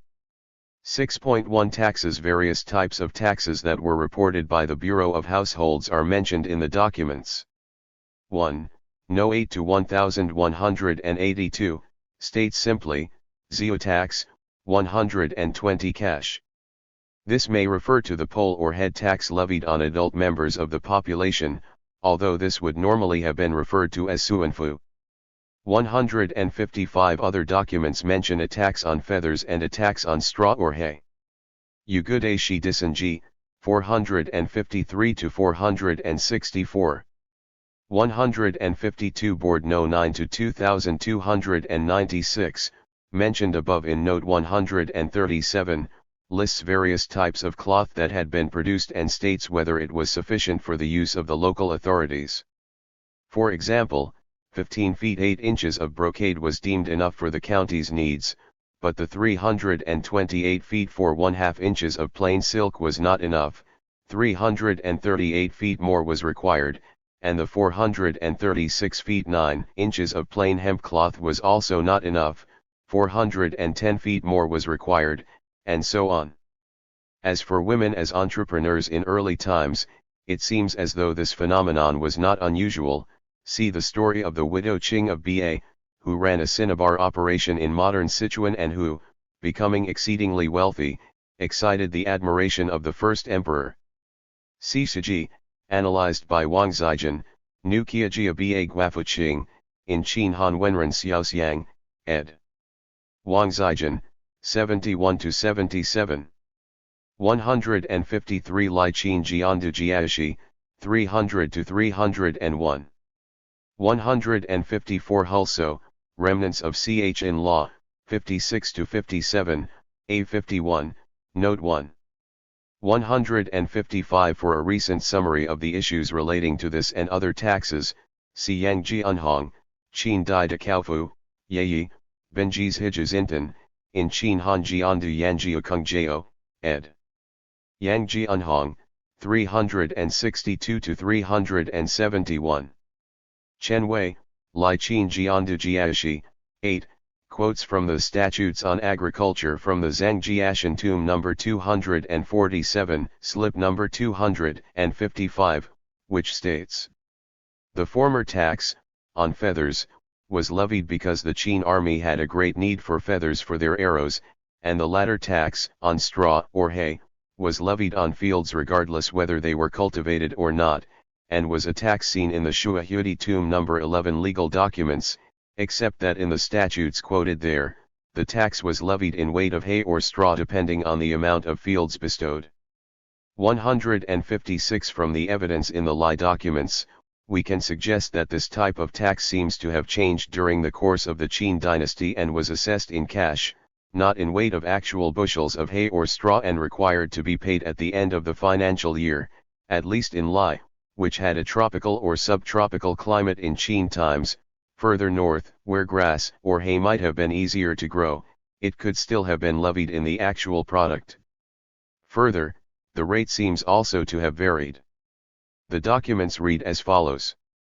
From Qing on down, in the 5th month a household is to pay out 16 cash as fu, and in the 10th month a household is to pay out 1 bushel of hay, to satisfy the county's needs. As for the remainder, it is to enter cash according to the statute on entering hay by the Qing. See Zhangjiashan Han Muzujian, 168, Zhangjiashan Han Muzujian, 43-44, Zhu Honglin, Zhangjiashan Hanji Un Ernian Luling Jishi, 167. If this represents Qin conditions, then the head tax was quite low, and the sum mentioned in document No. 8 to 1182 cannot be referring to the same tax, unless it was for an entire family. 156 See also, Remnants of Ch in Law, 23, A3, Statutes on Agriculture. The delivery of hay and straw per Ching is to be done according to the number of fields bestowed. Irrespective of whether the fields are cultivated or uncultivated, the delivery per Ching is 3 bushels of hay, 2 bushels of straw. For a general study of this form of tax, see Yang Zhenhong, Qin Han Shiki de Shizu, in Shutuji Andu Yu Qin Han Ji 142-158. 157 Lai Qin Jiandu, 179. Next, there appears to have been a tax assessed in cloth. However, the term for the cloth used in the following document, No. 8 to 999, is the same one that was used in the Han dynasty as a type of cloth assessed as tax on the minority peoples of the southwest who had helped Liu Bang in the civil wars at the end of the Qin. 158 The initial transcription of document No. 8 to 1201, on the other hand, appears to refer to a fu tax in cash. However, the team led by Chen Wei revises this transcription, changing Qian to Yi and reading the first graph in the fragment left undeciphered in the initial transcription as shall, head. According to Han sources, the Yufu tax was the tax that was levied on members of southwestern minority tribes. Chen Wei then suggests in a note that the missing graph before shall must have been Qian, to give the term Qian shall, the black-headed ones, which was normally the term reserved for the regular commoner Qin population, not the minority tribes. The sentence would then read, as for those black-headed ones who must remit the Yi tax, order that they all. Thus it is not clear whether this tax was being assessed on similar minority groups under the Qin, or whether this was a tax being assessed on the ordinary registered Qin population in Jianling County. Certainly there seem to have been quite a few different groups living in or around Jianling County, as their names appear in the Lai documents. These two documents read in their entirety. The correct interpretation of these tantalizing fragments and the exact nature of this form of tax in Jianling will have to wait until further evidence is forthcoming. 161 Obviously, however, the most significant tax levied on the population of Jianling County was the land tax in the form of grain, and there is one document in the Lai Qin Jian that records the land tax for the 35th year of Qin Shi Huang. It reads as follows. 8 to 1527 recto, line 1. Jianling, 35th year, opened up fields recorded are 52 Qing 95 mu, taxable fields 4 Qing. Line 2 152 households, tax 670 Shi calculating 1 Shi 5 per mu. Line 3 to each household is attached, 4 Shi 4 do 5 Sheng surplus not calculated 6 do. Verso, line 1. Chi fields, 9 Qing 10 mu, tax, 99 Shi 6 do 677 Shi. Line 2 162 do fields, 17 Qing 51 mu, tax, 241 Shi. Line 3. ER fields, 26 Qing 34 mu, tax, 339 Shi. 3 Line 4 in total, fields, 70 Qing 42 mu, tax, in total, 910. In the first line, it appears that two different types of fields are being described, opened up fields and taxable fields, and the amount listed, 5,295 mu, for the total accords with the amount listed for the three districts under Jianling County on the Verso side of the board, where evidently Erchun district had the most land under cultivation, and Kailing the least. The amount of tax collected from these three districts is very close to the figure given as the total at the bottom of line 1 on the Verso side of the board.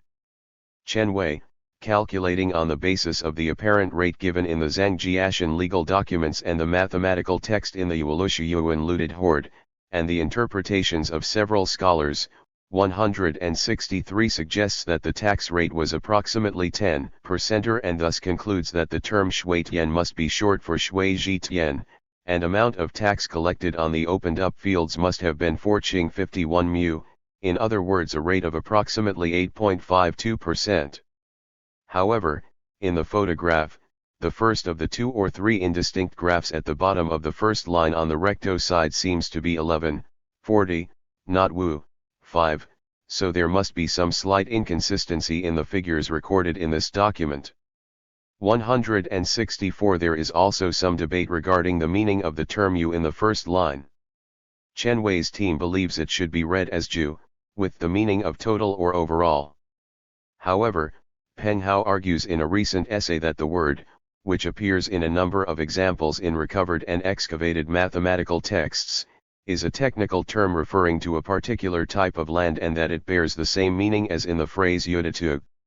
165 This in turn is related to the cosmographic model of the universe, where heaven covers like the canopy over a chariot, and the earth bears up like the body of a chariot. 166 The type of land that this term refers to is that which was marked on cadastral surveys carried out by the state. This interpretation seems to make the best sense and it is supported by another document where Chen Wei reconstructs the slip as follows, linking documents consisting of NOS 8 to 413 plus 8 to 227 plus 8, 1428:167. Line 1, as for those neighboring commanderies and counties that share borders, do not go below 2 counties. Use the, as verification. Then order the accessory scribes in charge to take the maps and present them. Line 2. To the Chief Prosecutor. The Chief Prosecutor is to check and verify, correcting one against the other, and is to determine and make a cadastral map of the lands. As for where it is not verified and not true, those in charge from the governor on down. This seems to be a fragment most likely of an edict or an ordinance, apparently not recorded in the Shiji or Hanchu, ordering the preparation of maps for the all territories conquered by Qin and made into counties and commanderies. Obviously originally this was part of a longer document, and probably there was a fine assessed on those responsible for submitting inaccurate maps, which has been lost at the end of the fragment. Thus it would appear that when the Qin conquered Jianling from the Chu, it embarked on a project of enlarging the area for the production of grain and this land was registered as opened up fields. Several other documents on display in the Lai Museum bear on the Question. The first is a record of a survey that was undertaken in the first year of the second emperor by the man in charge of the office of fields. 9 to 1869 recto, row 1 first year, 8th month, on the day Genjian, Genguo being the first day of the month, Gu, the probationary of the office of fields, ventures to state the following. Row 2. I submit to higher authorities one board of the evaluation of opened up fields, I venture to state this. Verso. In the 8th month, on the day Genjian, as the sun set, Gu came with it. Opened by UN. By the hand of Gu. 168. This procedure seems to accord with two items cited in the statutes on agriculture in the Zhangjiashan laws, namely, when a county or march has already opened up fields, it is to report the amount up to its 2,000 bushel office, and they are to attach 169 them according to the number of households and not go beyond the full moon of the 5th month. 170. This item is very close in wording to a citation from an unnamed Qin statute in a document on display in the Lai Museum, which suggests that the Zhangjiashan statute is a direct descendant of the earlier Qin item. 9 to 39. The statute states, for already opened up fields, immediately report to higher authorities their number and attach to them the number of households. 171. The second Zhangjiashan statute reads as follows. When fields cannot be opened up, and wishes to return and not receive an indemnity, permit him. 172. This second statute from the Zhangjiashan horde is relevant for another two documents in the Lai Museum which seem to suggest that the owners of the fields wished to change the type of registration under which their fields were being categorized. In the first instance, it seems as though the lands had originally been mulberry fields, then, under Qin occupation, they were changed to being registered as opened up, i.e., fields used for grain production, then the owner, a woman, wished for her property to revert to its old use, mulberry trees, which would have produced leaves for silkworms to eat. 9 to 14 recto, line 1. 35th year, 3rd month, on the day Bing Chen, Genjian being the first day of the month, transcript of Lai, widow of Nan village, personally say in a petition, may the 120 bulletin of opened up fields which were originally mulberry land located line 2. North of Bibu become in perpetuity mulberry land. Line 3 3rd month, on the day Bing Chen, CI, of Erchun district, ventures to state this to higher authority and ventures to state this. By the hand of Chu. Verso. 4th month, on the day Rongsu, at sunset, the garrison conscript G came with 10 opened it. By the hand of Chu. 173. 9 to 2350 recto, line 133rd year, 6th month, on the day Dingxi, Zhengzi being the first day of the month, transcript of Wu, the probationary, Wu of commoner status of Gao village, personally say in a petition, can the 6 mu of opened up fields line 2. Outside the Wu gate be registered as fields. The village chief. Verso, line 1 6th month, on the day Dingxi, Wu, the probationary fields ventures to state the following, I submit to higher authority one board the opened up fields of the black-headed ones. I venture to state this. By the hand of Xian. Line 2 6th month, on the day Dingxi, with the sun at the 4th mark below the water clock's 11th mark, Assistant Xian came with, opened it. 174. Lastly, in document No. 8 to 1527, there appears to be some disparity in the figures given of the fields in the districts of Jianling County and the total amount of fields. Some amount of fields seems to be missing. What might it be? I suspect that the state owns some of the fields, not only as public fields, as mentioned above, but also as fields that were used to supply the needs of the garrison conscripts posted to defend Jianling.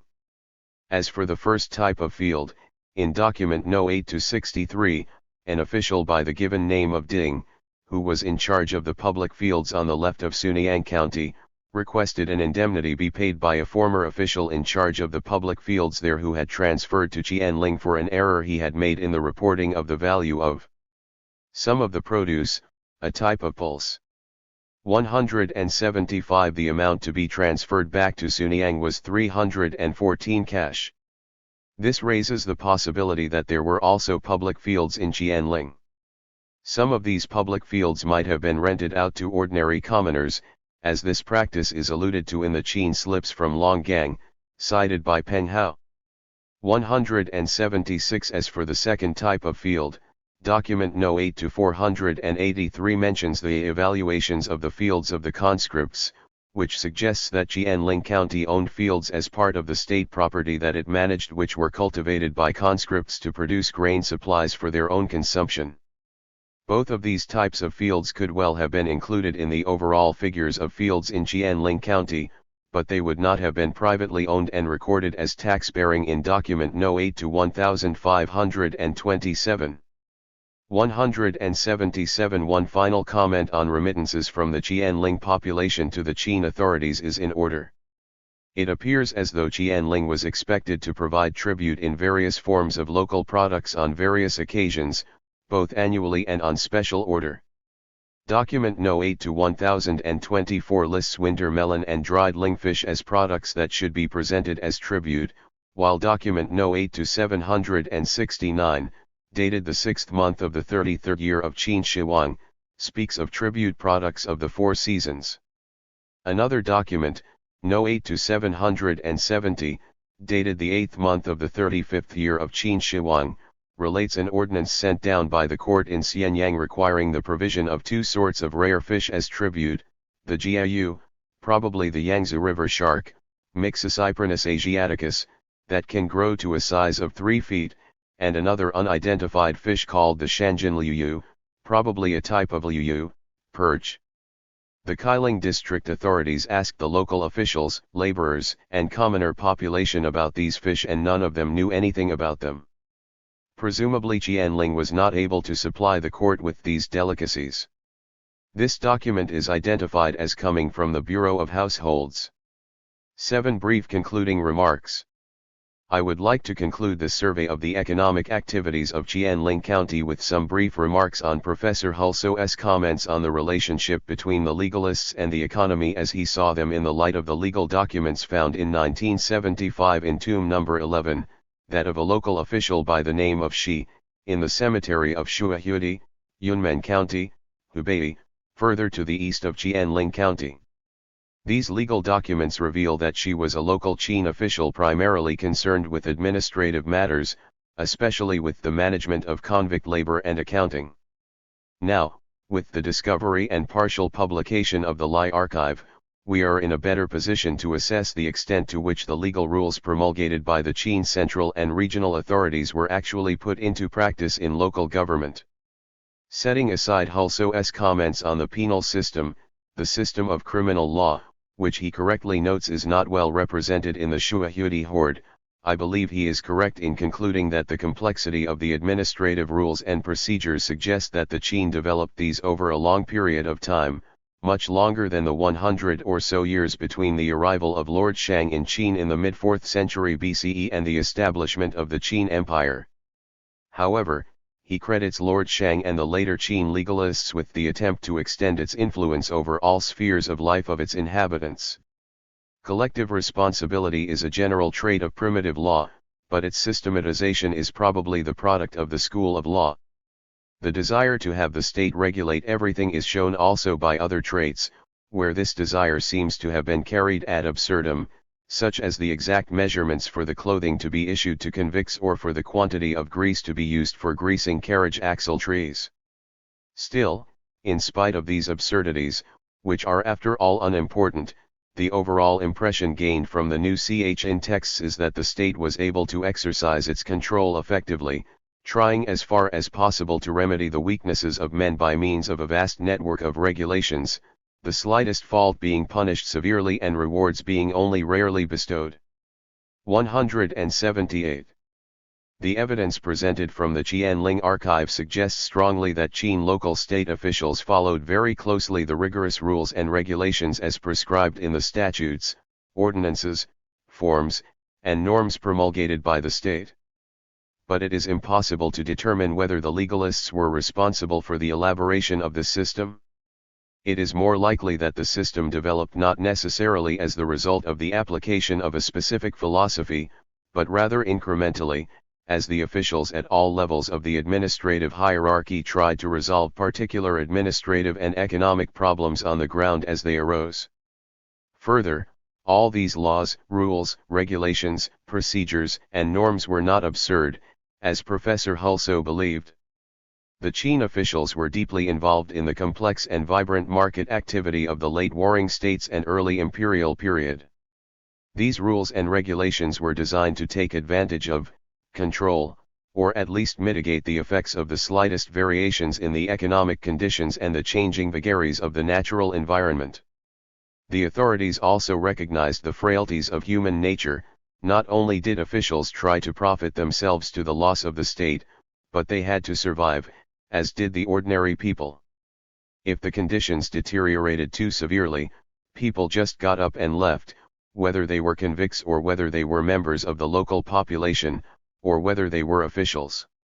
The officials were very far from being strict Lord Shang-style legalist functionaries who deplored market principles and kept themselves above it, like Ruist scholars, as advocated in some of the chapters of the Book of Lord Shang. They knew the market intimately, kept a watchful eye on all transactions every day, taxed them, and profited by the market's fluctuations for the profit of their county administration and the state. By their actual practice, they were much closer to the views advocated by the merchant-turned-government official Sang Hongyang under Emperor Wu of the Han, who masterminded the government monopolies so hated by the Confucians or reformists, than to later Confucian bureaucrats 179, though the latter, too, were hardly immune to taking a quick profit, if the conditions were ripe and they thought that they could get away with it. Chapter 7. To ban or not to ban, Jia Yi on copper distribution and minting coins. Elisa Levi Sabattini. Of those who discussed the currency in the past, there is no trace in documents and historical records.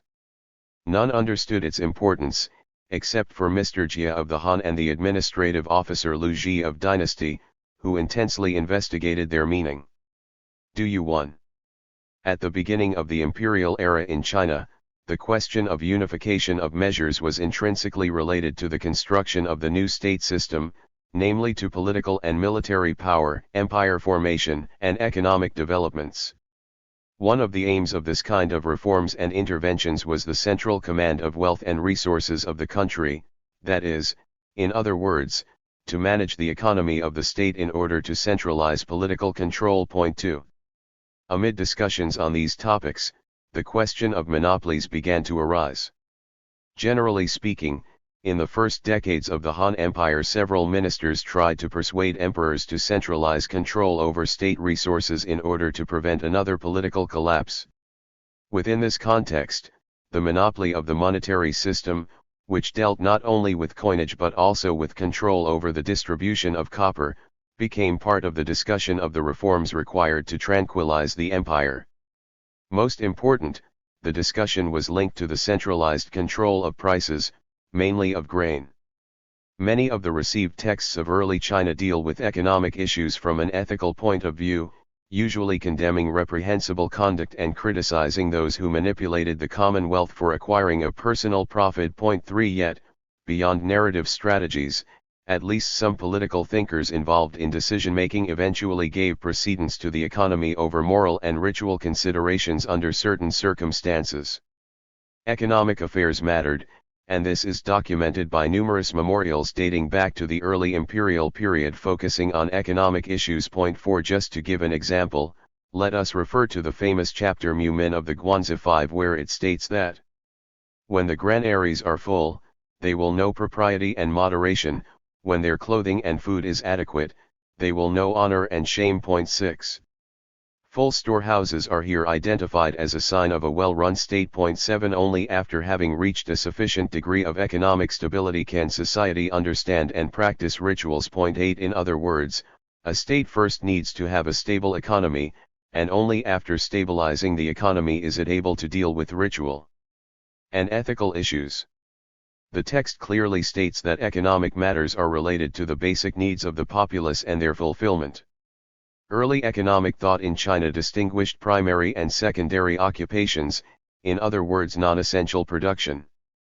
Food supplies are linked to farming, which was conceived as ban profession, in contrast with secondary occupations defined as Mo.9 ban was related to agriculture and sericulture, while Mo referred to a variety of activities such as mining, manufacture, and commerce. 10 Agriculturalism, a term Rolsterks coined to explain any ideology that defends the primacy of agriculture over trade and crafts. 11 Is one of the major, if not the major, topic within the study of the history of Chinese economy. Of course, in early China political thinkers were aware of the fact that food supplies are the basic requirement for the mere survival of the populace, which is the root of a stable government.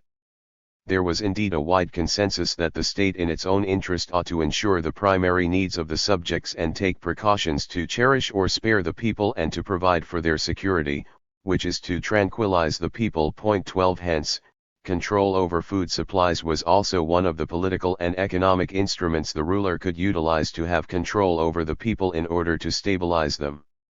According to Jia Yi's reading of the problem 13, it was urgent to set up a state monopoly over the production of coins, not only because this was crucial to successful government and economic recovery, but also, and more specifically, because it was intrinsically related to control of the grain supply, of increase in the amount of coins, and of inflation, enforcement of military activities, and, in general, authority over the borders, i.e. foreign relations, political centralization to reinforce the monarchical system.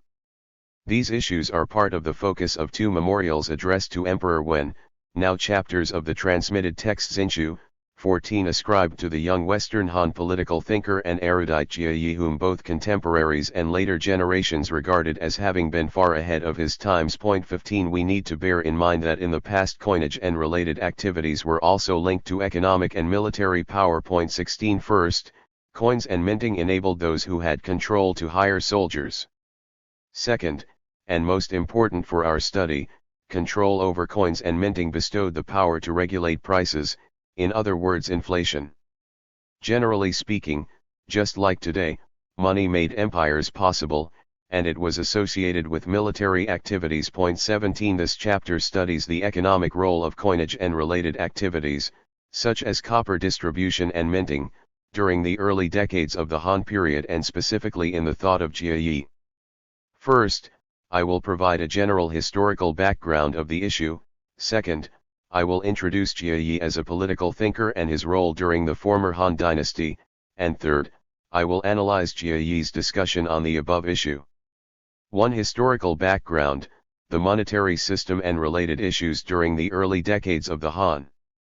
We need first to make a distinction between the study of the development of coins, which is closer to the archaeological perspective, and the study of the development of the economic thought regarding coins, which is closer to the intellectual history approach.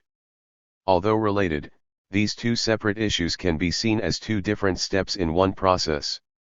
As an intellectual historian, I will focus on the second approach. Among the numerous actions he took to stabilize the newly founded Qin Empire, Qin Shi Huangdi, the first emperor of Qin, after unifying the empire and ascending the throne, introduced wide-ranging reforms. In practice, these reforms were meant to centralize and unify the political and economic systems. In theory, their aim was to demonstrate the power of the empire. Among economic reforms, Qin Shi Huangdi stabilized a common metal currency, known as Benliang, and standard units of measure. The Benliang was already used in the Qin state during the period of the Warring States. 18 In fact, according to transmitted sources, From the second half of the 4th century BCE onwards, the state of Qin issued round coins with a square central hole that bore the inscription Ben Liang. 19 In theory, the Ben Liang had a legal weight of 8g. In practice, archaeological findings and documents show that its weight was not homogeneous. 20 This lack of uniformity before the foundation of the Qin Empire pictures a quite variegated reality.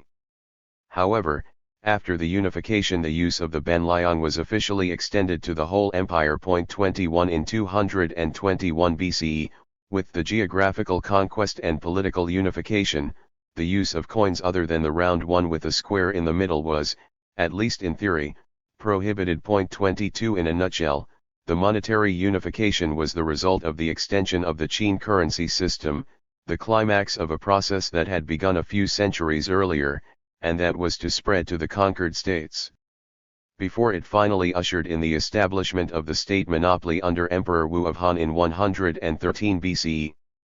A few years later, in 118 BCE, the Wuzi coin was introduced, which remained in use until 621 CE. At the beginning of the Han dynasty there was a political debate, which was characterized by ideological syncretism and changing allegiances. 23 During the period of reforms between the collapse of the Qin dynasty and the rise to full power of the Han under Emperor Wu, the government tended to allow a laissez-faire policy. 24 In economic matters, but basically followed Qin regulations. According to transmitted sources, Liu Bang, after ascending the throne as the first Han emperor in 202 BCE, allowed the circulation of lighter coins, 25 and not as is commonly misreported to cast coins privately. 26 He did so in order to deal with the increase in prices as a result of recent wars.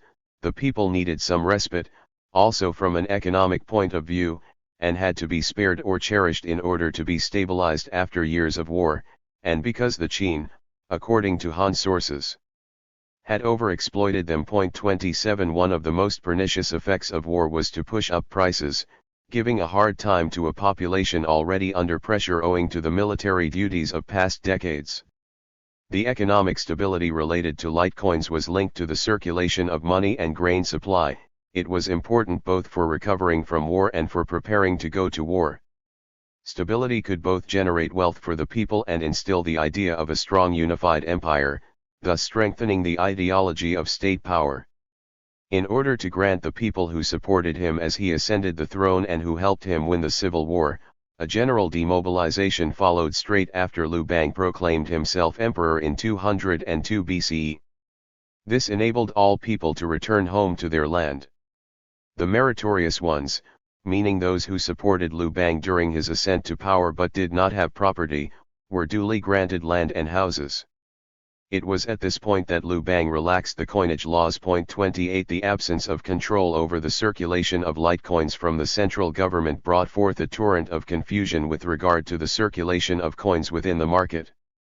In order to justify the circulation of light coins, the official reason was that Qin money was too heavy and therefore not practical for everyday use. 29 Therefore Liu Bang allowed coins of lighter weight, 30, in other words, the circulation of diluted coins. The expansion of coins produced high inflation. Historically, inflation is the result of the increase of money supply. The problem was that under such conditions inflation could not be controlled by the central government, and it was only around 130 BCE, under the reign of Emperor Wu, that the offices of imperial finance were organized such that the final measures to control the minting of coin were taken together with the decision to monopolize the mines. These measures aimed at stabilizing prices and distribution as a means of boosting the economy, which eventually failed. 31 When Empress Lu ascended to power, 32 The problem of underweight coins was already a serious matter. Not only did the quantity of lighter coins increase, but also many influential families started to gain economic power due to the laissez-faire policy of the court, i.e. the lack of central control over the production of coins. Coins lost substantially in value after having been reduced in weight by 80% while retaining the nominal value of the Qin Ben Liang coin. Therefore, in 186 BCE Empress Lu resolved to deny the right to mint. However, in a reversal of this policy, Only a few years later in 175 BCE, Emperor Wen agreed again to allow it. 33 Why did he do so? The reign of Emperor Wen was characterized by the conflict between the initial laissez-faire policy and the concrete need to increase state control over the economic system. In my view, as I will demonstrate in this chapter, it is possible that the political reason for the official permission of private minting in 175 BCE might be related to the growing power of invested kings and the related threat they represented. These titulary kings and their families put Emperor Wen under pressure in order to have the freedom to mint. The liberty to mint was different from the initial laissez-faire policy of Liu Bang because it involved copper over whose distribution there was, at the time, no control. Moreover, Emperor Wen's accession was the result of a coup d'état. After eradicating Empress Liu and her family, court ministers appointed him as successor because he was the only son of Liu Bang still alive. 34 Under these circumstances it was easy for those who had appointed him emperor to manipulate him. Jia Yi was a native of Luoyang and became famous in his home commandery for his talent in composition and his skill in reciting the Shi and Shu. According to his biography, Jia Yi was also recognized as specialist of the Zhuozhuan. At that time, Honorable Wu, a former student of Li Si, the famous Qin minister, was the guard of Jia Yi's commandery. He knew of Jia Yi's abilities and promoted him to a position in his entourage. Li Si himself had been a student of Sun Tzu. When Emperor Wen ascended the throne in 179 BCE, he heard of Honorable Wu because his administration was governed delightfully and orderly, and his commandery was the best of all under heaven. Wu became chamberlain of law enforcement, and once at court he recommended Jia Yi to Emperor Wen. As a result, Emperor Wen appointed Jia Yi to the position of court erudite, and soon after promoted him to the position of Grand Palace Grandee. Jia Yi's talent caused the jealousy of leading officials at court, prompting Emperor Wen to send him away from the capital to serve as tutor of the king of Changsha. Emperor Wen recalled him to court a few years later and appointed him as tutor of his son King Huai of Liang. Jia Yi was active and continued sending his memorials to the emperor. He died a year after King Huai's accident and death. 35 Jia Yi's memorials are collected in his anthology The Xinchu, and, as mentioned above, have survived in the Shiji and Hanchu. As a talented young scholar, it was not easy for Jia Yi to persuade the emperor to actualize his proposals owing to growing jealousy among other officials. Although most of his ideas were applied later or after his death, the study of his work allows students of early China to draw a more accurate picture of the political and economic discussions of the time. Jia Yi's thought touches upon several political issues, and among his memorials submitted to the emperor there are several which are devoted to economic topics. Jia Yi's economic ideas must be seen as part of his concern to centralize political power and build a strong imperial system. Han legitimacy had not yet been consolidated and was still a critical issue. The survival of the empire itself was at risk. Disrespect for imperial authority reached such a degree that thieves stole official courier carts and posed as imperial tax collectors, plundering tax money throughout the realm. 36 Jia Yi remarked that people were contending for luxury and that the sovereign had no system for dealing with this situation. People wanted to have profit, how they did so was secondary. 37 Jia Yi denounced such avarice and warned that the obsession with luxury had economic implications. The empire was not able to provide basic subsistence for its people. 38 Agriculture and the production of basic goods were in a state of collapse. 39 Should there be famine, revolts would be inevitable. 40 In view of this situation, Jia Yi recommended eliminating the copper monetary system for the common people. Luxury markets, without coinage, would simply cease to exist. This enabled the government to separate the noble from the base and distinguish between superior and inferior. 41 In this respect, Jia Yi complained that many wealthy people were not respectful toward the emperor and court etiquette. For instance, in the Hanchu we read that at the time of Jia Yi people were selling servants and concubines dressed up in embroidered clothes and silken shoes. Such attire, according to Jia Yi, was what ancient empresses wore when visiting ancestral temples. Now the common people were allowed to dress their female servants and concubines in the ancient emperor's clothes. Moreover, rich merchants covered the walls of their residences with what the ancients used for the service of one emperor and one empress. According to Jie, these were dangerous signals. Such confusion where commoners abused the emperor's etiquette threatened to render the empire ungovernable. 42 The administration, for its part, permitted such behavior because ministers were appointed on the basis of their wealth, causing the system to become corrupt and making it difficult for the emperor to govern. 43 Students of early China have underlined the importance of agriculture in Jie's economic thought.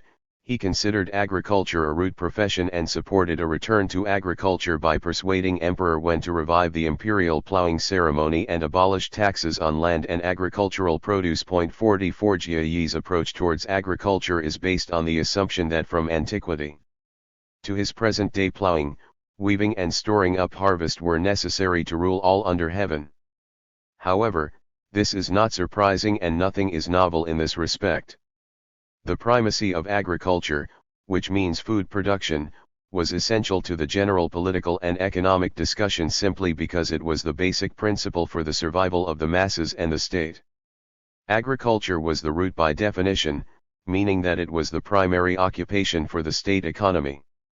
Even so, by the time of Jie many people, obsessed with luxury goods and deviated by confusion in the etiquette, were attracted by easy and profitable jobs such as coining.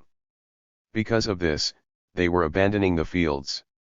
Grain reserves reached distressingly low levels and agriculture was at risk. 45 By the time of Emperor Wen, agricultural production was still too low and little grain was stored in the state's granaries. 46 Agriculture needed the state's support in order to prevent famine and rebellions. 47 Jie demanded that the agricultural production of the empire should be promoted by urging people to return to farming in order to secure food supplies.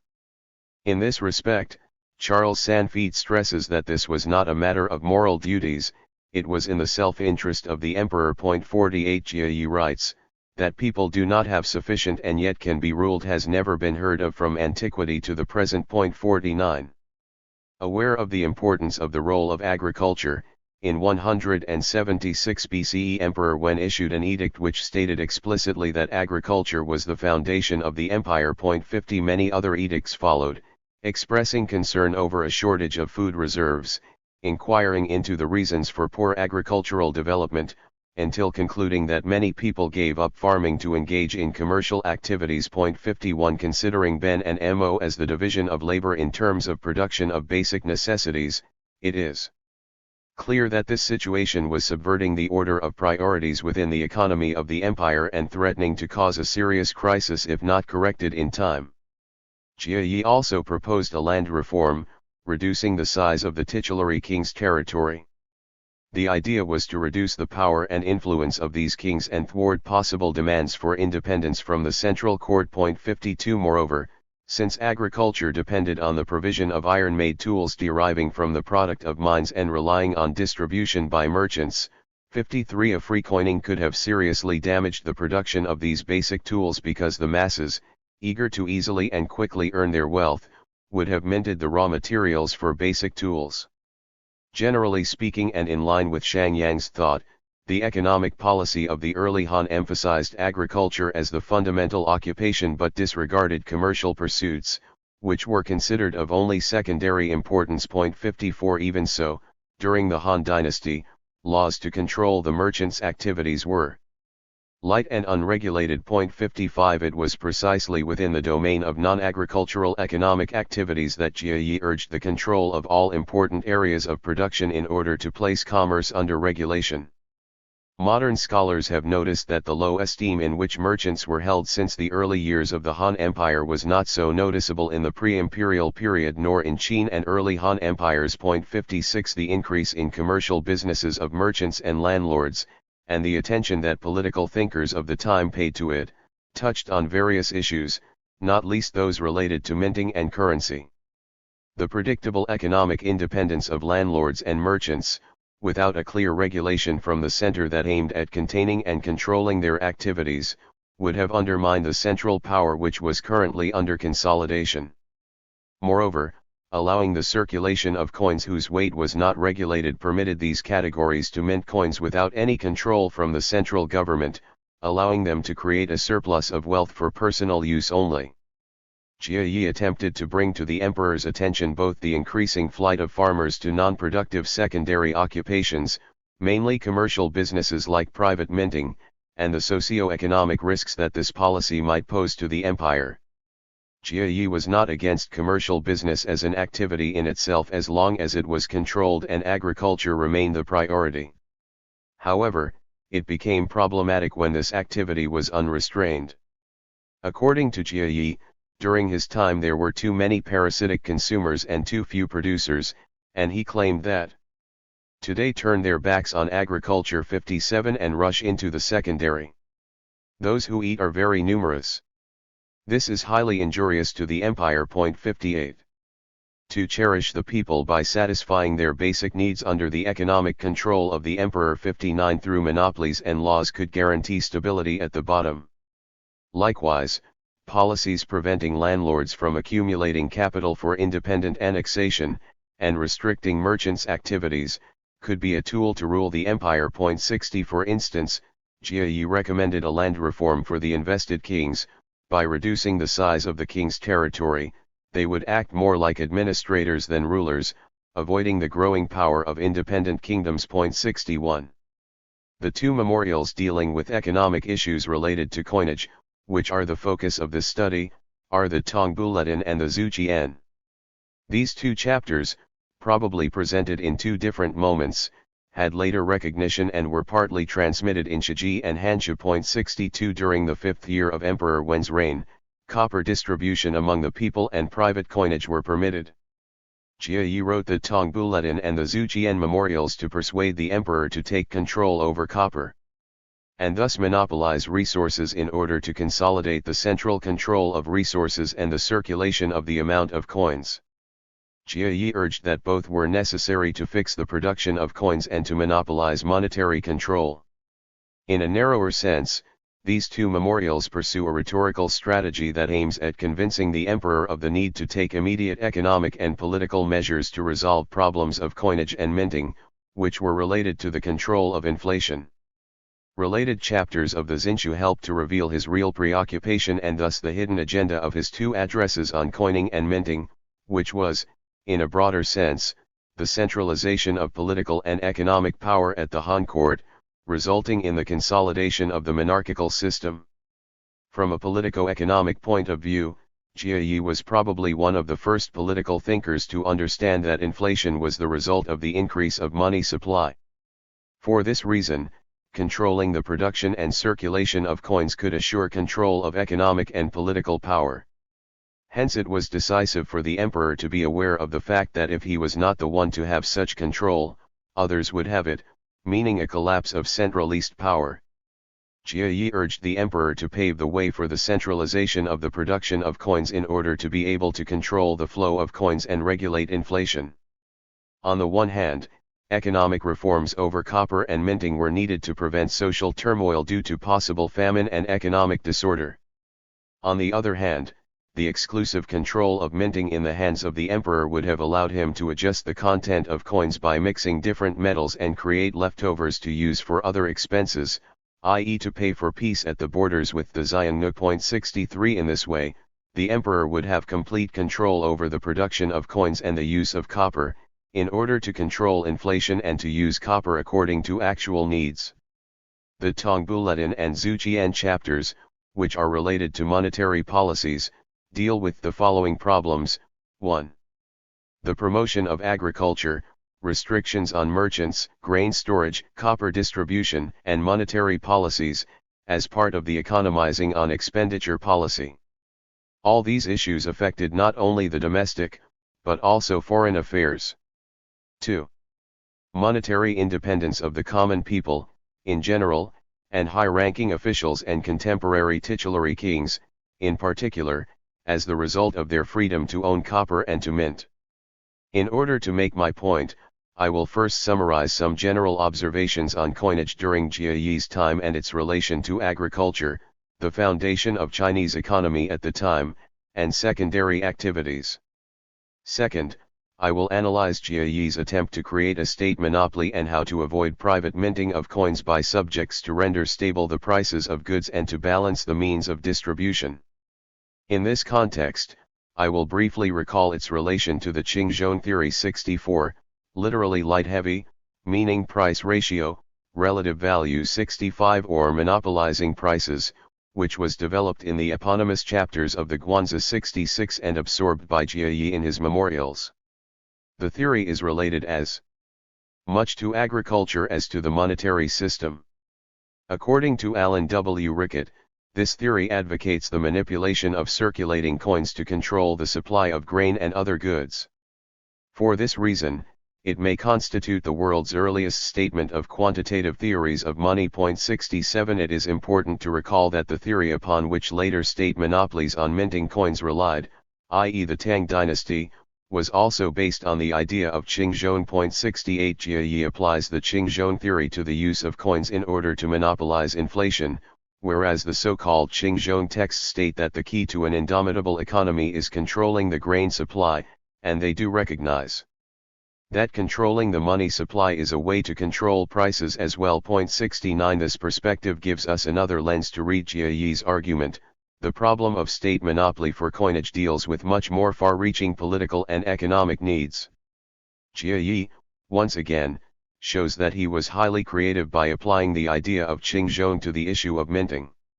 He theorized that the political goal of economic centralization could be reached by persuading the emperor of his duty and his own interest, i.e. to guarantee control over the distribution of copper and the production of minting in order to monopolize inflation and the circulation of coins.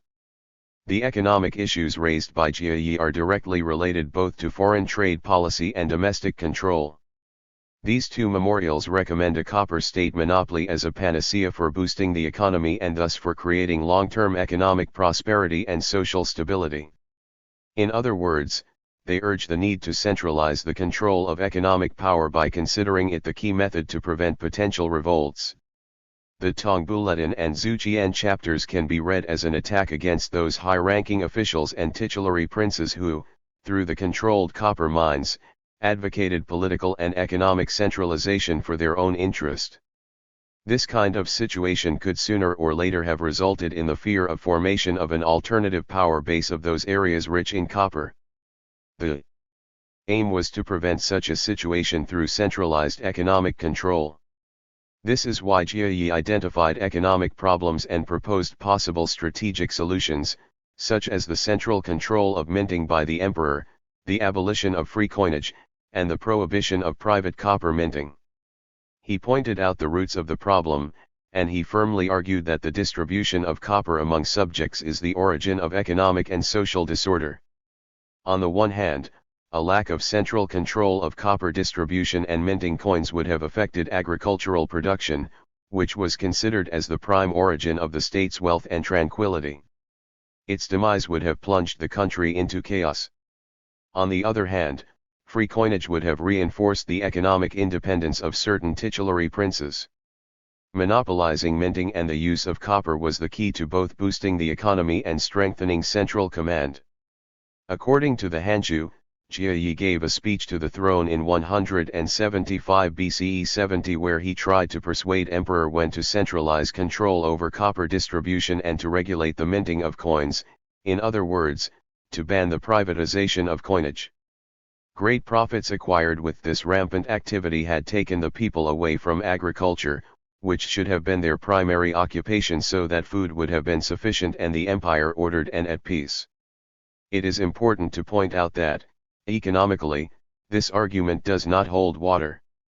It was an unshakable topos among Chinese intelligentsia, i.e. the Shang Junchu authors, who did not truly understand how prices work. 71 The control of minting coins was also crucial for actualizing the idea of centralizing political power.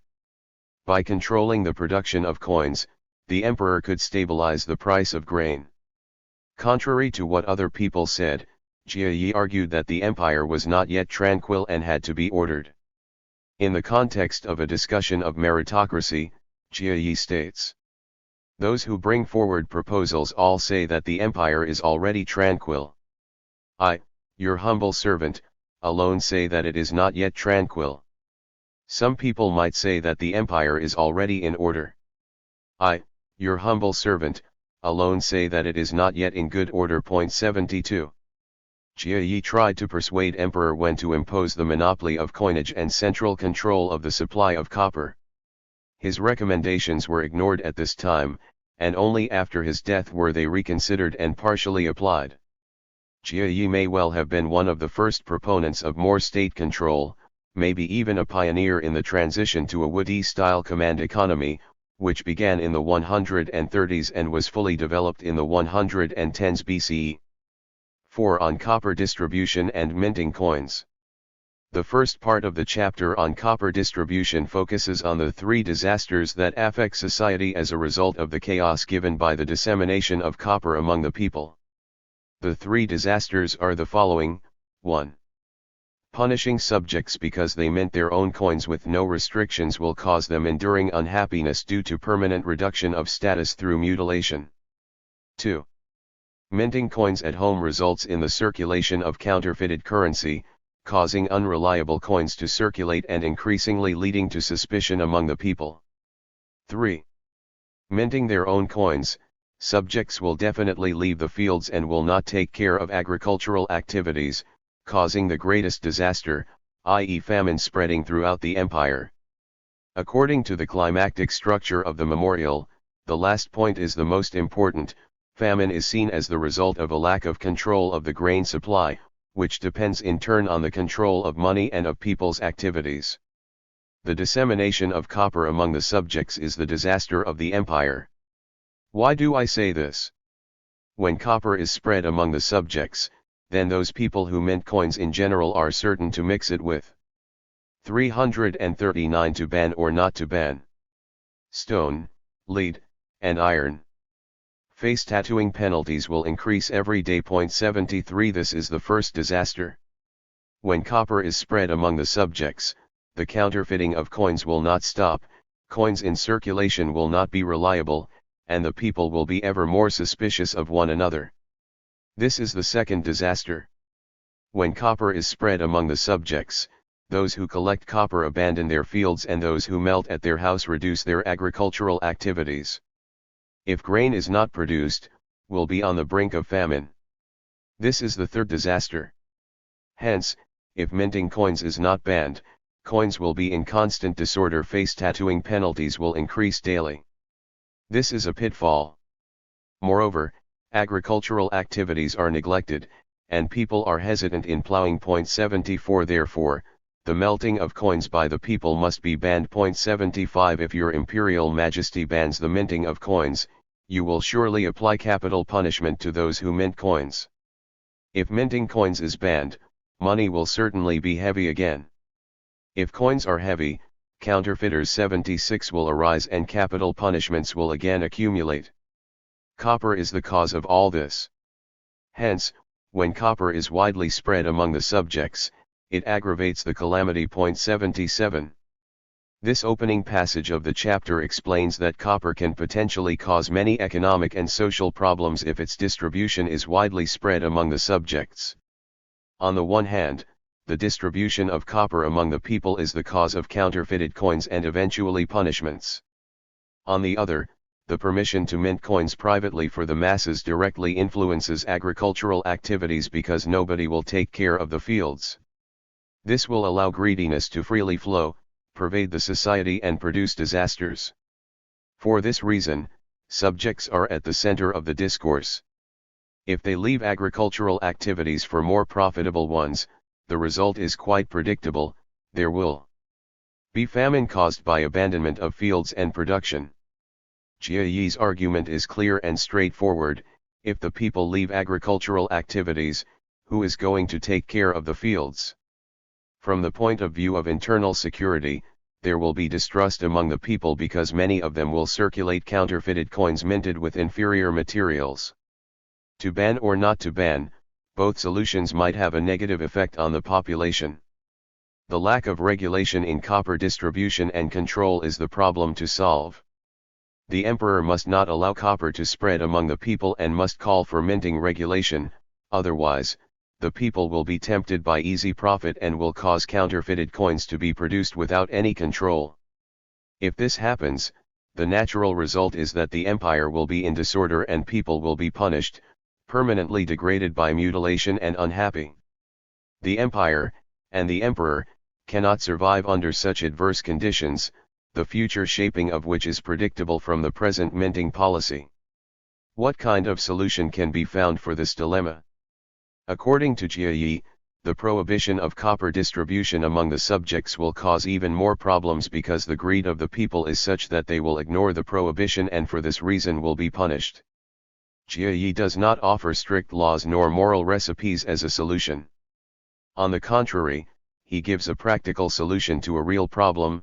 He describes a calamity that can only be prevented if mining for copper is under the emperor's control. His real agenda is to focus on the importance of centralizing economic and political power. In order to avoid irreversible disasters for the empire, according to the text it is necessary to attain the 7 blessings, which consist in some practical measures to be applied in order to prevent a possible economic crisis. As with climaxes in other texts of the time, the last item of the list is the most important.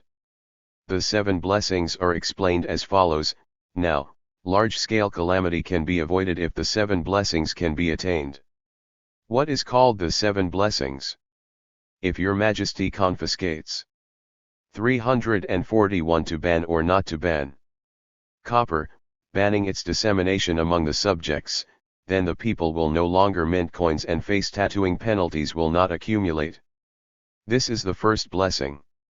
If copper is not disseminated to the subjects, then counterfeited coins will not multiply and the people will no longer suspect one another. This is the second blessing.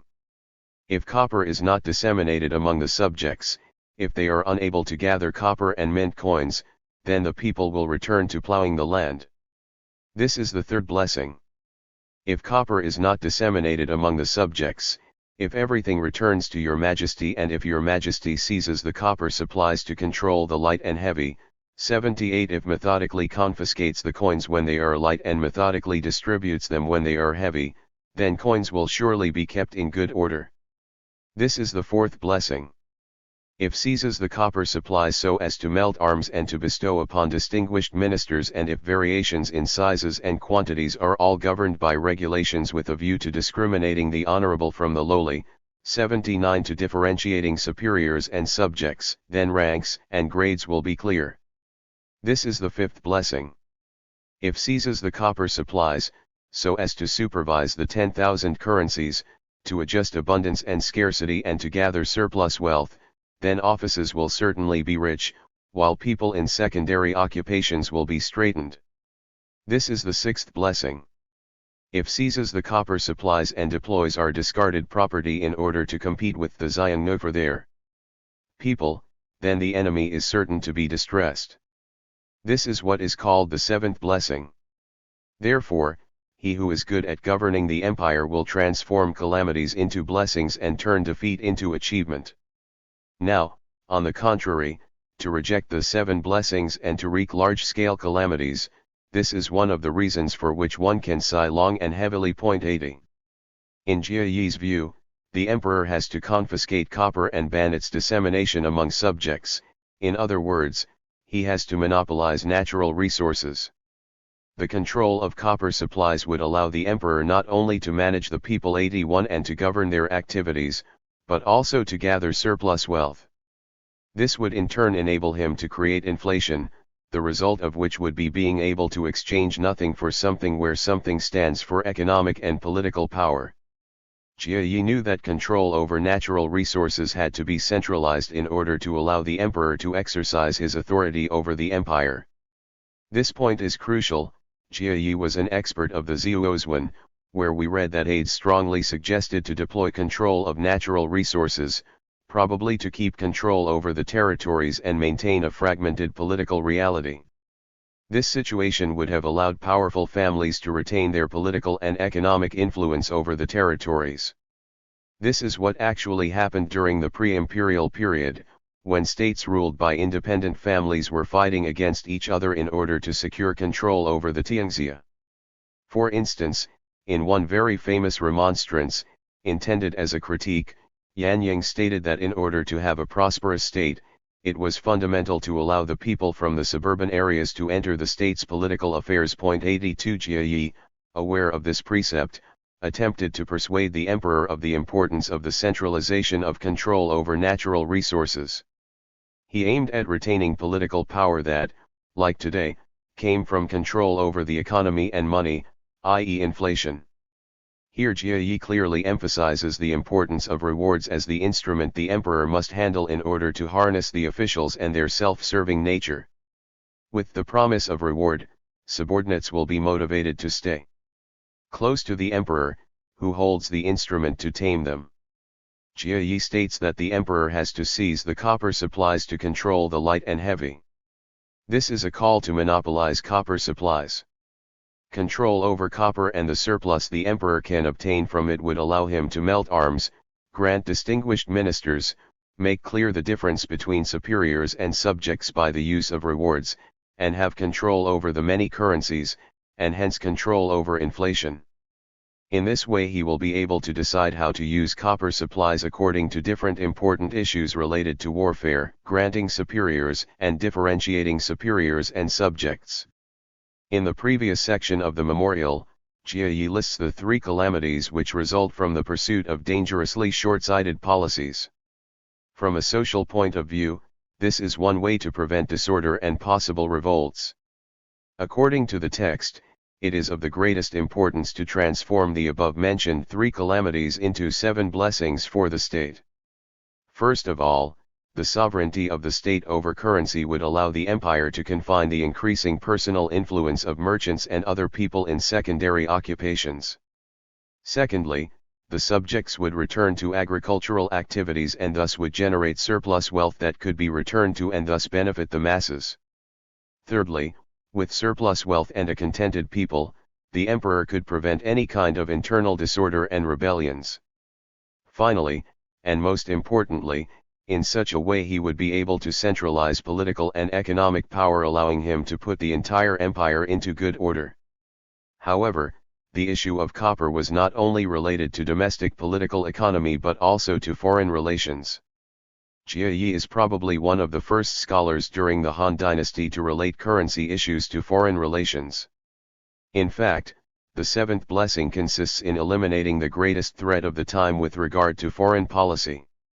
Jia Yi suggests that the control of copper supplies by the emperor also serves to distress the Xiongnu Confederation, semi-nomadic populations living at the northern and northwestern frontiers of the empire that had been raiding the border regions for decades. 83 Concrete economic measures related to the idea of caring for the people are indicated in the memorial on copper distribution, but fully expressed in the one on minting coins, which states 83 problems at the borders also included the southern regions. However, the Han Empire here succeeded in applying tributary arrangements.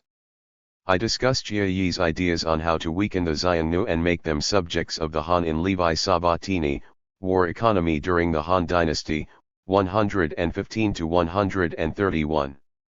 344 Levi Sabattini.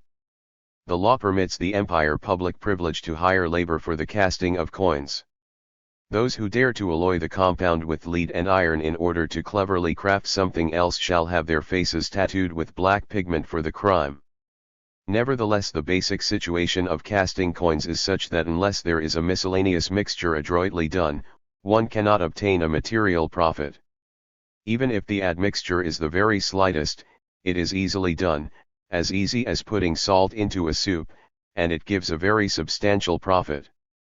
Even if by extension of law everyone enjoys the public privilege to cast copper and tin, those who cast will by disposition certainly counterfeit anyway.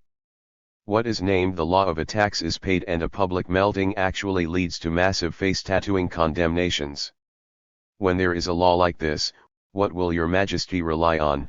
84 Now, there are things invite calamities, and there are laws that lead to crime. Now that has ordered that the humble folks have the power of making money, everyone pursues their public privilege to cast coins in concealed private quarters. But if therefore would desire to ban that they make substantial profits and commit secret acts of wickedness, their tendency would not be stopped even though the punishment of face tattooing would be daily inflicted. Because the basic nature of people is like this. Now, if you make this manifest and publicize it in order to have the confirmation of your decree requested 85, the officials will imprison them and set up a trap for the people. What will be the cumulative result of this? If your Majesty does not consider your plans in good time, the people's strength will soon be exhausted. When minting coins was banned in the past, capital punishments accumulated among the subjects. Today minting coins is of public and face tattooing punishments have accumulated among the subjects. Although there is a certain difference, it is not significant. The people are about to drown. Would your Majesty refuse to rescue them? 86. To ban or not to ban the casting of coins. In both cases the final result will be punishment. Jia Yi was aware of the importance of keeping the people satisfied and urged the emperor to consider this as one of his main tasks in order to prevent political and social turmoil. He recommends human satisfaction to him as a crucial tool to preserve political power and keep the state in balance. In fact, Jia Yi says that the people go against the law not because of distress. To go against the law by committing subtle acts of wickedness is the basic nature of people, because they want to pursue their own interest. This idea is in line with the thought of the Shang Junchu and the Han Fizi and puts Jia Yi within the heritage of the discussion of the late Warring States period. According to the Han Fizi, human nature is self-interested. 87 The text states that rewarding and punishing are the means to harness people's self-serving nature, and they are crucial to a ruler's self-preservation. 88 As for Jia Yi, human nature seeks for personal satisfaction and is self-centered. According to the passage above, if people are in economic difficulties, they will be even more motivated to counterfeit and add inferior materials when minting coins, even if this is prohibited. For this reason, they will be punished with face tattooing, which means both being mutilated and being recognizable as criminals. Since they will be permanently reduced in their social status, this will bring unhappiness and a miserable life to them. Sooner or later they will rebel against the emperor. Jia Yi calls upon him for a solution, and goes on. Furthermore, the people of the present generation are using coins that vary from county to county, and from commandery to commandery.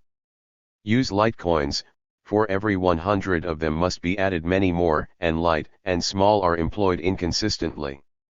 If use heavy coins, the right equivalent is not received. If legal coins are not upheld, will let the empire be effectively kept in the hands of powerful families. If officials unify in great haste, then they will be confused and severe, and the people will not be able to carry the burden. Moreover, power would not be sufficient and authority could not be imposed. If give free rein and are lenient, will be different depending on commandery and county, they will not be the same in the market stalls, small and big will be used differently and coin inscriptions will be greatly confused. Now, if it is not by this method, where shall one turn to find a solution? 90. Jia Yi points out two main problems. The first one deals with powerful families who are about to gain control, both economically and politically, of monetary circulation, causing the empire to be out of balance and in grave danger of falling apart. The second one deals with the disorder produced by the lack of a monopoly both on currency and centralized economic power, allowing the people to follow and pursue their personal interests. Moreover, the absence of standards put magistrates into a difficult situation from which they were unable to extricate themselves. From this point of view, the only way to rescue the empire and guarantee a good and stable economic policy was to control the production of coins. In order to do so, the emperor must establish a government monopoly both on minting and mining, and fix a standard that officials would apply and that people would be happy to follow. Monetary confusion endangered social order and central rule, and the empire needed order and centralization lest it put itself at the mercy of powerful families and lost its authority. I believe it was courageous of Jia Yi to address this problem. In my reading, he aimed at criticizing personal favorites of the emperor such as like Deng Tong, who had been granted a copper mine in Yandao and who had the right to coin his own money. 91 But he also criticized some of the contemporary titulary kings like Levi, king of Wu, who profited most from the permission of private minting through control of copper mines. 92 According to Shiji and Hanchu, owing to this special permission, for instance, in 3 or 4 decades Levi was able to amass money to use to revolt against the emperor. By his own account, he had tried to obtain control over copper supplies and minting in order to have sufficient resources and allegiance of the people in the final confrontation. 93 The economic independence of titulary kings of itself posed a potential danger to the throne because it could turn them into powerful contenders for supremacy, who called into question imperial authority. Moreover, the economic power of coins and minting could enable families to hire soldiers. The outcome was likely to be civil war. In fact, this is what happened in 154 BCE when Emperor Jing, following the advice of Chaokuo, 94 ordered cutting down the size of their kingdoms in order to reduce their ever-increasing economic and political power. This intervention caused the revolt of the 7 kingdoms under the leadership of Wu and Chu, initiated by the Prince of Wu against the imperial house. 95 Jia Yi, together with Chaokuo, fervently advocated the political centralization and destruction of the titulary kingdoms. The centralization of control over copper supplies and the monopolization of minting was the most effective way to cut the kings off from their economic base.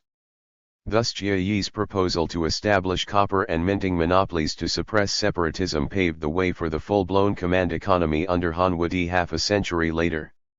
In 175 BCE the time was not yet ripe for state monopolies in spite of the fact that Jia Yi had described the dire consequences of a continued laissez-faire policy in great detail.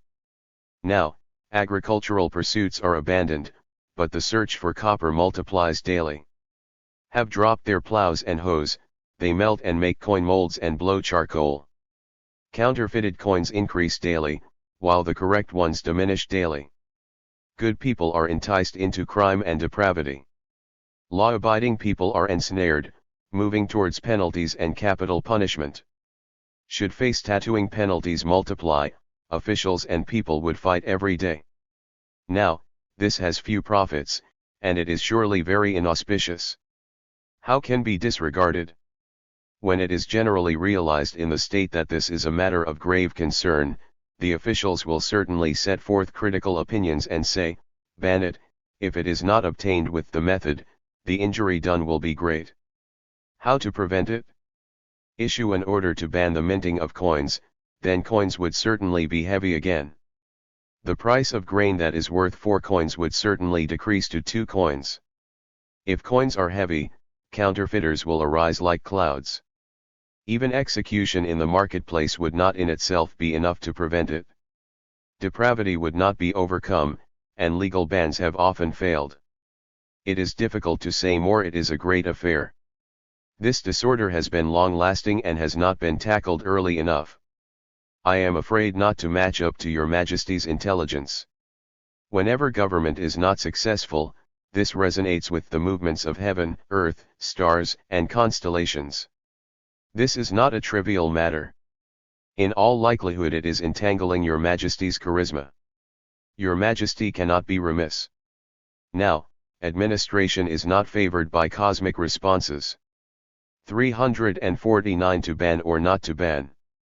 And this is not a small problem. 96 Right now it begins to collapse, and I modestly hope that it will be possible to have a good plan. 97 Again, the problem here is with private minting, the search for copper, and with counterfeited coins. To counterfeit is illegal and the response to it is punishment. If the emperor bans private minting, he will have to punish the people who counterfeit. The control of standard is explained with the balance between light and heavy. 98 This method's purpose was thus to use money in order to acquire grain and other critical commodities when they were plentiful and cheap, and to sell them when they were in short supply and expensive. In this way, the ruler could control the profits of merchants and gain income for the state. Qing and zhong are used by Jia Yi to refer to the value of money in relation to goods or to describe relationships between other commodities with regard to supply and demand. When dealing with coins, the emperor could control their weight and create inflation for the benefit of the empire. In other words, to centralize the control of copper distribution and the related issue of coins, the emperor could determine the circulation and weight of coins and be able to control inflation. Jie Yi employs this idea to advance his argument concerning the issue of currency. In the passage quoted above, Jie Yi argues, issue an order to ban the minting of coins, then coins would certainly be heavy again. The price of grain that is worth 4 coins would certainly decrease to 2 coins. His reasoning starts out from the assumption that if a law to ban the casting of money by individuals would be promulgated, legal coins would be heavy again. This in turn would lead to a decrease in the price of grain. The price of a quantity of grain that is worth 4 coins would decrease to 2 coins. If coins were fewer than before, they would become heavy and commodities like grain would accordingly become light. Because of this, counterfeiting of coins would increase. Jie Yi urges the emperor to consider the important issues on coinage. Jie Yi's real agenda is dealing with manipulation of the weight and production of coins. This is also related to the manipulation of the price of grain. By manipulating and controlling the quantities of coins and their weight, the ruler can adjust the ratios of exchange and thereby control market prices. 99. 5. Concluding remarks. The Tong Bulletin and the Zhuqian chapters need to be framed within the discussion of the importance of agriculture and of protecting the empire's grain supply. Due to their fiduciary value 100 and without centralized control of minting, coins could deeply influence grain prices. Because of this, these texts also say that coins could in addition be influenced by measures of control. The disorder caused by a policy of laissez-faire confused the roles of various economic actors within society and could distract the people from farming, causing them to desert the land. The consequences of this would soon have become dramatic for the empire. Moreover, the use of materials other than copper for minting coins was a potential waste of different metals that could have been used for the production of agricultural tools or weapons instead. Finally, a monopoly on currency would have given the emperor the opportunity to control inflation and, from a political and social point of view, subject and keep the realm at peace. From a more general perspective, as underlined in a recent study of Walter Skeidel, 101 in strong states with taxation and centrally controlled military forces, rulers had greater autonomy from elite interests, and elites, or powerful families, depended to a significant degree on the state in order to maintain their status.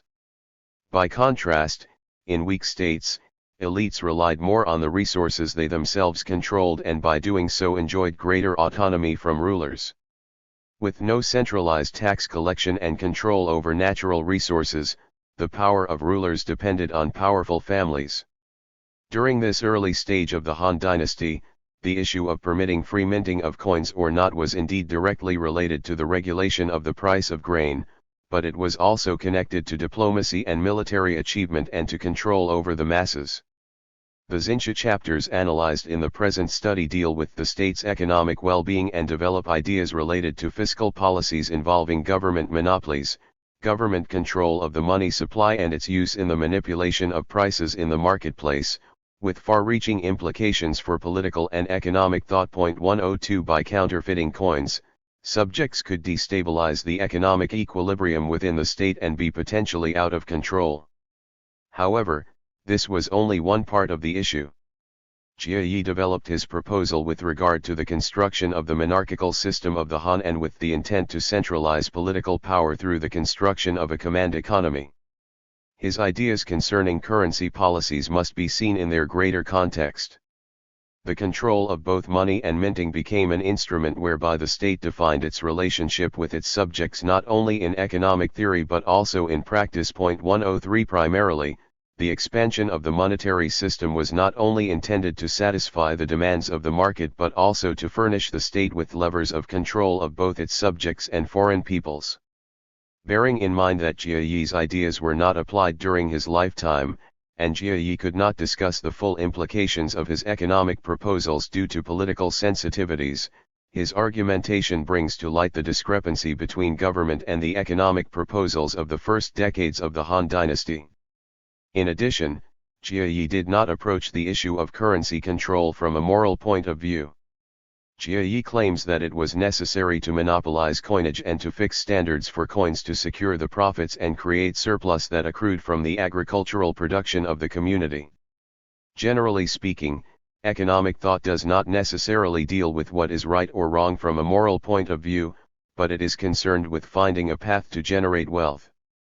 As for Jie, his motive was to prevent a collapse of the empire due to economic reasons, i.e. large-scale abandonment of fields in order to seek occupations more profitable than agriculture, which would have been the potential cause of social instability and rebellions.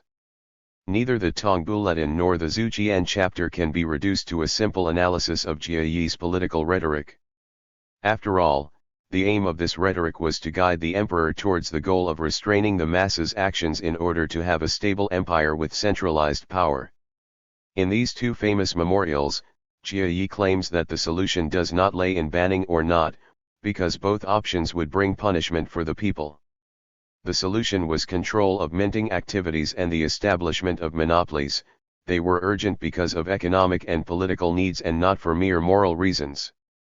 The equilibrium was to be balanced by the emperor among the three types of occupations, farmers, artisans, and merchants, and was a prerequisite for the prosperity and political stability of the state. 104 The issue of coinage was more than just a rhetorical device that used the idea of prevention of the impoverishment of the peasants, i.e. of ensuring the survival of the entire people, to persuade the emperor of the importance of cherishing the people. It was an economic tool to monopolize prices in order to control inflation and centralize political power, which eventually would also increase control over powerful families and hence stabilize the monarchical system. Jie anticipates the need for a common market within the empire's borders that is based on monetary union and control, recognizing the necessity to create a centralized monetary system with state monopolies on coinage and copper. It is indeed in this period and with Jie that we find, within the Chinese political economy, the germs of monetary policy as the single most important tool in economic management at the ruler's disposal. This serves as the key instrument for the consolidation of the centralized imperial system. Chapter 8.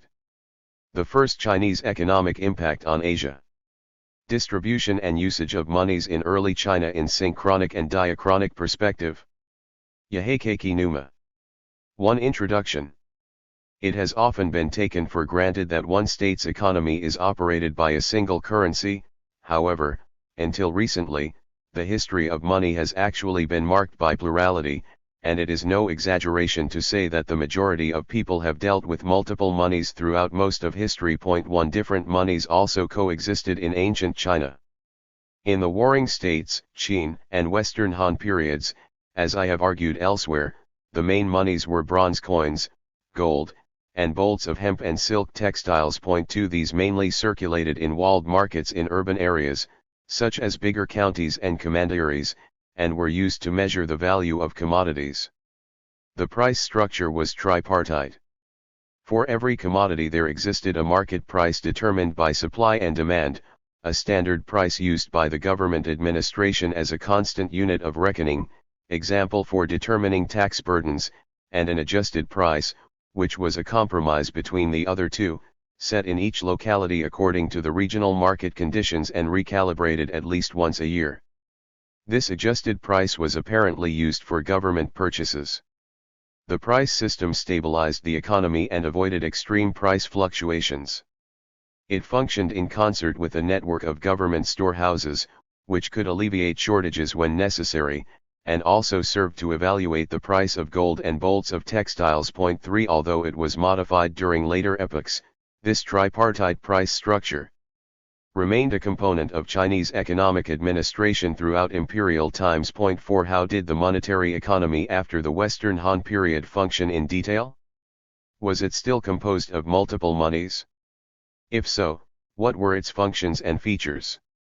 Since ca. 1900, scholars have conducted basic historical research on the monetary economy in ancient China, including the Eastern Han period, by means of traditional text studies, epigraphy, and numismatics as well as studies of historiographic literature and archaeology.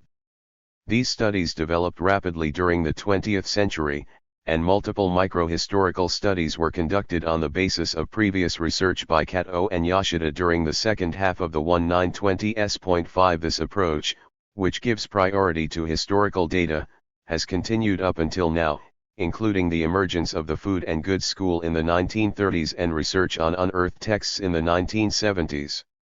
Many scholars, taking a macro-historical approach, dedicated themselves to the integration of its results and attempted to reconstruct the evolution of the ancient Chinese monetary economy. After the 1930s, scholars focused on the objective to understand Chinese economic history as a whole. Among them, I would label the most prevailing school of thought as the rise and fall theory of the ancient Chinese monetary economy. According to this school of thought, the ancient Chinese monetary economy was established before the end of the Zhou period, and reached its peak during the first half of the Western Han period. It is thought to have declined after the latter half of the Western Han period or after the Three Kingdoms period. This school of thought gained significant attention and was dominant for a long time, especially in Japanese historical circles after 1940s.6. In Chinese historical circles, the dominant position proposes that the pre-modern Chinese economy was a natural or barter economy. This position can be called the pre-modern Chinese natural economy theory. Although there are many variations of this theory, most Chinese scholars who subscribed to the pre-modern Chinese natural economy theory argued that there were no significant economic differences among the Han, Three Kingdoms, and the Western Jin periods. Moreover, like their Japanese colleagues, they underestimated the strength of the monetary economy after the Western Han period. In contrast, some scholars argue that a monetary economy flourished not only in the Western Han period, but also in the Eastern Han period. 8 Others collected historical texts concerning monetary activities in the Eastern Han period. 9 Assembled historical and archaeological evidence concerning bolts of silk textiles through the Han period. 10 Some scholars attempted to re-evaluate commercial activities in the Eastern Han period. 11 Furthermore, the author of this chapter recently examined the actual conditions of the Chinese monetary economy between the Eastern Han and the Three Kingdoms periods in detail. 12 Proceeding from the results of this book-length study, the present chapter firstly focuses on the existence and features of the monetary economy in the Eastern Han period and on its subsequent development. Next, it examines the distribution and usage of multiple monies throughout early China in synchronic and diachronic perspective and roughly sketches the historical features of the monetary economy in each period. Finally, it attempts to clarify the influence of the Chinese monetary economy on early Asian economic history overall. 2 Multiple monies in the Eastern Han period. 2.1 What is huo? According to the Guangguodiji of the Ho Hanchu, bolts of hemp and silk, gold, and grain were used as currency after the turbulence between the Western and the Eastern Han period, and bronze coins were newly recognized as the official currency by the Eastern Han in 40 CE. After the turbulence by Wang Mang, bolts of hemp and silk textiles, gold, and grain were used variously as currency. In this year, the Wuzi coin started to circulate as currency. 13.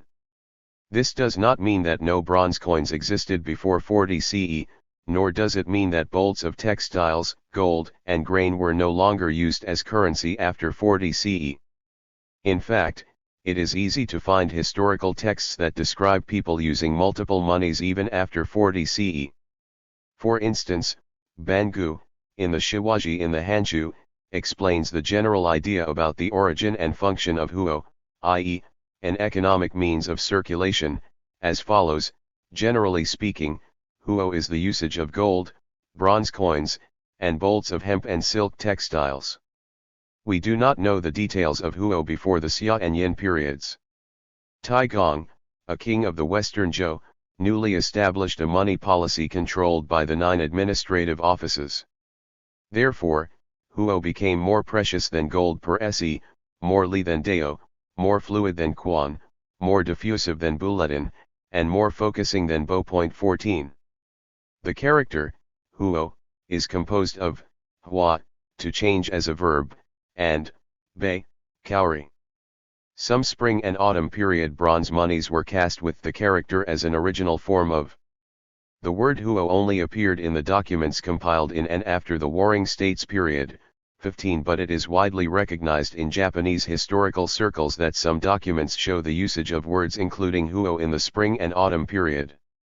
According to this theory, during the spring and autumn period, huo only seems to signify precious goods, and not money as such. 16 Therefore, the word hua also seems to signify precious goods in the spring and autumn period. The word bei originally meant cowrie, and cowrie functioned as a gift in the Shang and the Western Zhou periods. As I have argued elsewhere, it was a symbol of life and rebirth before the Warring States period. In the mid-Warring States period, people gradually forgot the cowrie's significance as a symbol of life and rebirth and recognized it only as something valuable from the past. In the meantime, the monetary economy began to flourish during the Warring States period. Therefore, in a kind of historical revisionism, people misunderstood valuables from the past as being money per se on the basis of their relatively new concept of valuables as being equated with money in the monetary economy. 17 According to the previous discussion, the words huo, hua, and bei signified precious goods, and not money as such. The word huo in and after the Warring States period, on the contrary, not only meant a gift in general, but also meant money. In the previously quoted Shiwaji in the Hanshu, huo was defined as the usage of gold, bronze coins and bolts of hemp and silk textiles, and they functioned as currency. This text shows that people in the Eastern Han period conceived of huo as being composed of not only bronze coins but also gold and bolts of textiles. Whether this historical view was true or not, this is how Bangu thought and how coins, gold, and bolts of textiles functioned in the Han period. The next section examines how these multiple monies actually penetrated and circulated in societies. 2.2 Bronze coins functioned both as means of poll tax and as the salary of officials in the Han period. These salaries were officially paid in a 50-50 mix of bronze coins and grain, but in reality, they were usually paid in a 70-30 mix. 18 Table 8.1 is based on three different estimates concerning the salaries of officials in the Eastern Han period and indicates the differences per month between the salary amounts for high and low-ranking officials. On the left, the second line shows the salaries calculated in bronze coins according to the laws of Han. 19 The third line shows the salaries calculated in grain as given in 50 CE. 20 The fourth and fifth lines show the salaries composed of grain and bronze coins in CA 106 CE, 21 and the sixth line shows the salaries based on Han wooden strips excavated in Julian. 22 Table 8.1 shows that all official salaries included bronze coins except for the examples from 50 CE, therefore, we can conclude that officials basically seem to have made a living by means of bronze coins. In fact, during this time, Emperor Shun gave coins to several high-ranking officials whose houses had burnt down, which implies that coins were indispensable for their ordinary lives. 23. Multiple other examples exist of bronze coins used as currency in the Eastern Han period. 25 For example, bronze coins were the most general means of measuring or displaying commodity values. 26 Bronze coins were used as a means of payment for workers and a means to cover travel expenses. 27 Even children could travel on their own when they had enough bronze coins. 28 Moreover, Peng Xinwei cites Lunhan as proof that bronze coins had deeply penetrated Eastern Han society, even in the private sector. 29 There are also examples of merchants who had their own shops as well as peddlers who conducted commodity exchanges in bronze coins. Not only Ho Hanshu compiled by Fan Ye, but also other historical documents, such as Dongguan Hanji, contain examples that show how various commodities, ranging from luxury goods to daily necessities, could be bought or sold with bronze coins, and that people paid bronze coins to build shops in the market and repair horse-drawn carriages. 30 Even the price of fortune-telling was paid in coins. 31 Starving people in those days had a strong desire for grain, salt, and vegetables as well as for coins. 32 Furthermore, the Ho Hanshu provides an example of bronze coins owned by mountain-dwelling people who had never visited a county office. 33 Han wooden strips excavated in a peripheral area, located in the Julian County, likewise show multiple examples of coins being paid as a fee for clothes and workers. 34 According to these above-mentioned examples, many people without any distinction of rank, place, and birth seem to have used bronze coins in their daily lives. 35 2.3 Gold had been accumulated by the Western Han, and the total amount of gold reached 700,000 jin up until the reign of Wang Mang. However, compared with the Shiji and Hanchu, the Ho Hanchu rarely mentions gold, and this is one of the greatest riddles of Chinese monetary history. Some scholars argue that this is due to a loss of gold caused by the disturbance after Wang Mang, and they submit several hypotheses, 36, but no universally convincing explanations have been reached. According to others, the comments concerning gold in the Hanchu are not reliable. 37 In fact, in the Han period, in principle, criminals had to pay penalties in gold, but, in reality, they often paid in coins instead of gold. 38 Thus, the present author admits that the reliability of comments on gold as penalties in the Shiji, Hanchu, and Ho Hanchu are problematic. However, both excavated texts and transmitted texts show a strict distinction between bronze coins and gold in terms of their usage, so we should not simply confuse bronze coins and gold in the Shiji, Hanchu, and Ho Hanchu, either. This still makes it difficult to arrive at a persuasive explanation for the loss of gold after the Wang Mang period and indicates that a small quantity of gold circulated during the Eastern Han period. According to the above quoted text from the Ho Hanchu, it is only certain that gold more or less functioned as huo in the Eastern Han period. Furthermore, legal texts from the Han periods refer to standardized coins as currency, standardized bolts of hemp as currency, and standardized gold as currency, respectively. 39 The condition of gold currency was highly refined, much more refined than bluish or reddish gold. If gold had not been currency but just a regular commodity, the form and fineness of gold would not have needed to be regulated. Obviously, gold was used as a means of payment by the Han government. This is also corroborated by the fact that Han wooden strips excavated from Julian mention that the central government transported taxes in the form of gold. 40 The government also mainly imposed fines by gold for minor offenses. Needless to say, however, we cannot ignore the fact that the interchangeability and versatility of coins was stronger than that of gold. Gold was a high-value money. 1 jin of gold was equal to several tens of thousands of coins. Thus, gold was inconvenient when people wanted to buy daily goods. There are only examples of exchanging slaves for gold, land for gold, and grain or beans for gold in a year of famine. 41 In addition, a certain type of vessel used to propitiate the spirit of the deceased, also known as called tomb-quelling jar genmuping, began to be buried in Eastern Han tombs. Inscriptions appear on the surface of these jars, such as respectfully made a present of gold and silver, respectfully made a present of piles of gold, or 38 Fujita Takao, Shinken Bakenkyo, in Zenkinde Chigoku no Kibatsu, ed.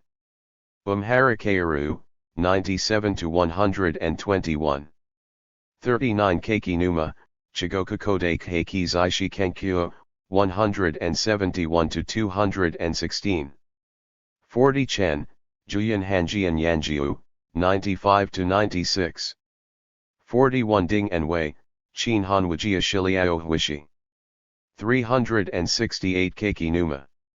Respectfully made a present of a lead man, gold, and jade. 42 This suggests that the Eastern Han people had a strong desire for gold even when arrangements were made for the afterlife. At the end of the Eastern Han period, Dongzhou privately collected gold, silver, jade, silk, etc. 43 Even though the amount of gold was obviously smaller than the amount of gold owned by Wang Mang, this suggests that gold was valuable even at the end of the Eastern Han period. 2.4 Bolts of hemp and silk textiles. To evaluate whether bolts of hemp and silk textiles functioned as currency during the Eastern Han period, the following text is widely recognized as one of the most important sources. In those days, the price of grain was high, and there was a shortage of grain in the government. Zhang Lin, a member of the Department of State Affairs, said to the emperor, the reason why grain is expensive is because bronze coins are cheap. Let us ban the use of bronze coins and use bolts of hemp and silk textiles as means of taxation instead of coins for the empire's convenience.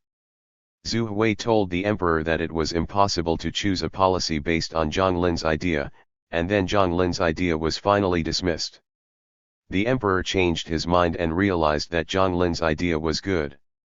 Zhu Hui turned himself in and was put into prison, and finally the emperor dismissed his anger against Zhu Hui, and Zhang Lin's idea was dismissed. 44. Variants of these passages can be found in the Shiwaji in Jinshu and the Qianbai. In Tongdian. 45, many scholars regard the above quoted passage as evidence that Zhang Lin suggested monaizing bolts of hemp and silk textiles in the years between 84 CE and 87 CE. When examined closely, however, this text reveals that Zhang Lin only suggested stopping using coins as a means of taxation and building a tax system based on bolts of hemp and silk textiles. This does not imply that bolts of hemp and silk textiles had not been a means of economic circulation in the market before 84 CE. As I have previously discussed, bolts of hemp and silk textiles served as a means of payment before the Eastern Han period. 46 Although this idea provoked controversy, 47 In my opinion, bolts of textiles also functioned as a means of economic circulation in and even after the Western Han period. First, according to the explanation by Ban Gu in Hanshu quoted in section 2.1, bolts of hemp and silk textiles were a means of economic circulation, at least in a private sector, before 84 CE. Second, legal texts of the Qin period referred to standardized bolts of hemp as currency.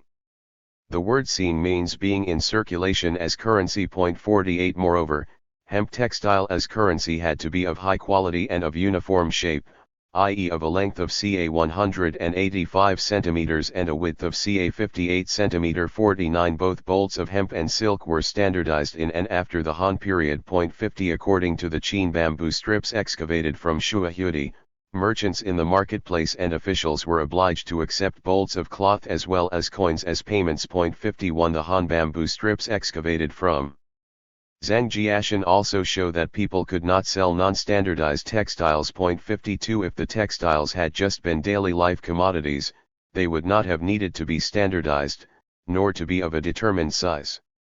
Therefore, quite obviously, the government regarded textiles as a means of payment and measurement for daily transactions.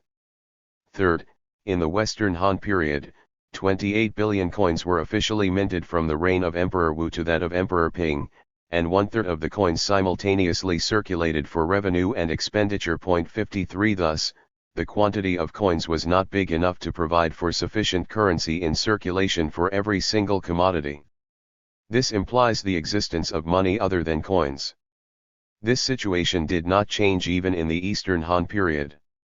Fourth, the salaries of governmental officials were paid in bolts of textiles at least in the Wang Mang period. 54 Some examples in the Ho Hanshu show that the emperor presented textiles to the poorest officials in order to feed them. Consequently, these officials could not help but buy daily goods with bolts of textiles. 55 Fifth, one finds examples of purchasing commodities with textiles as well as with coins in the Ho Hanshu. There are examples of exchanging slaves for textiles, grain for textiles, beans for textiles, livestock for textiles, and yogurt for textiles. 56 Moreover, there is the case of Chen Shi, who gave 2 bolts of silk textile to a burglar who was starving, which implies that bolts of silk textiles could be used as currency to buy food. 57 Consequently, we can conclude that bolts of textiles were widely accepted as currency during the Eastern Han period. What, then, was the relationship among these monies? 3. The distribution of multiple monies in a synchronic perspective. 3.1 Rates among multiple monies. As mentioned in the introduction, commodity prices were determined according to a tripartite price structure in ancient China. For every commodity there existed a market price determined by supply and demand, a standard price used by the government administration as a constant unit of reckoning, and an adjusted price, which was a compromise between the other two, set in each locality according to regional market conditions and recalibrated at least once a year. The most important thing here is that the prices of gold and bolts of textile were also evaluated according to this tripartite price system in the Eastern Han period. 58 It is widely known that Qin and Han had statutes concerning prices of gold and textiles, such as 1 bolt of hemp textile equals 11 coins and 1 jin of gold equals 10,000 bronze coins, but these fixed prices were simply a standard price and not a market price or adjusted price. As the Eastern Han government expressly enacted this law, the price of gold could be changeable in other cases, example when buying a commodity in private. Under these circumstances, how did people in the Eastern Han period use monies? The market prices of all commodities were changeable, and people always negotiated for commodity exchanges in private. Whether you lost or gained profits depended on your own ability as a negotiator. For instance, an official from the Western Han period named Zhao Guanggan 59 was said to be good at guzhi, a special technique to obtain a commodity at a cheap price. 60 If one wants to know the fair price of a horse, one should first search prices of a dog, sheep, and cow, and then deduce the fair price of a horse in comparison to other prices. This technique was called guzhi. The account of Zhao Guanghan's purchasing strategy in the Hanxia shows how commodity prices could vary. When planning a large purchase, one needed a broker to eliminate the risk of losing everything. These brokers, who played the role of business transaction mediator and manager, appeared in the Han period. They were chosen from those who were noted for their chivalrous spirits, and when a deal was being brokered, they took a commission and ensured the business transaction concluded smoothly and fairly. This also implies that many people were actually deceived during negotiations. Some people even attempted to manipulate weighing scales to gain money, which irritated the government. 61 Under these circumstances, it was natural for people to become fearful. The uncertainty and asymmetry of information concerning commodity exchange was the core of the problem. However, the volatility of commodity prices and money ratios in ancient China did not lead to economic collapse. In my opinion, there are at least 4 conditions, which made the volatility of commodity prices and money ratios relatively stable: walls surrounding the market, dedicated rows for stores in the market, clientelization, and price tags. Figure 8.1 A model of distribution of commanderies, counties, villages in the Han period. Note, is a village. Are larger walls. A dotted line is a xiang. A shadow marker is a xian. A thin line is a road. A thick line is a main road. Including a village is an urban area where an administrative office of a xiang is located. Including several villages is a bigger urban area where an administrative office of a xian is located. Is the capital city of a jun.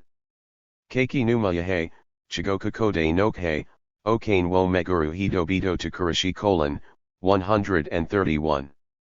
Most marketplaces in the Eastern Han period were walled. Generally speaking, there were multiple walled villages, where ca 50 to 300 people lived, in a field. These villages in rural areas had various names, such as Su, Lu, Luo, Ge, Su, Chiu, Pu, Jo, Go, Zu, Su, Ye, Chang, and Lin. Some villages were located in an outlying field, others were scattered alongside a road. In the family register, however, people were categorized into the unit of li. There were cases where people categorized into the same li actually lived in different villages, and vice versa. 62 Each village was managed by an administrative office. Each xiang was managed by a county. Counties were large walled cities with a castle, and they were composed of several villages. Their officials governed both the village inside the county walls and the village in outlying fields and alongside the road. Several thousand people lived in a certain range governed by an administrative county office. Each county was managed by a commandery.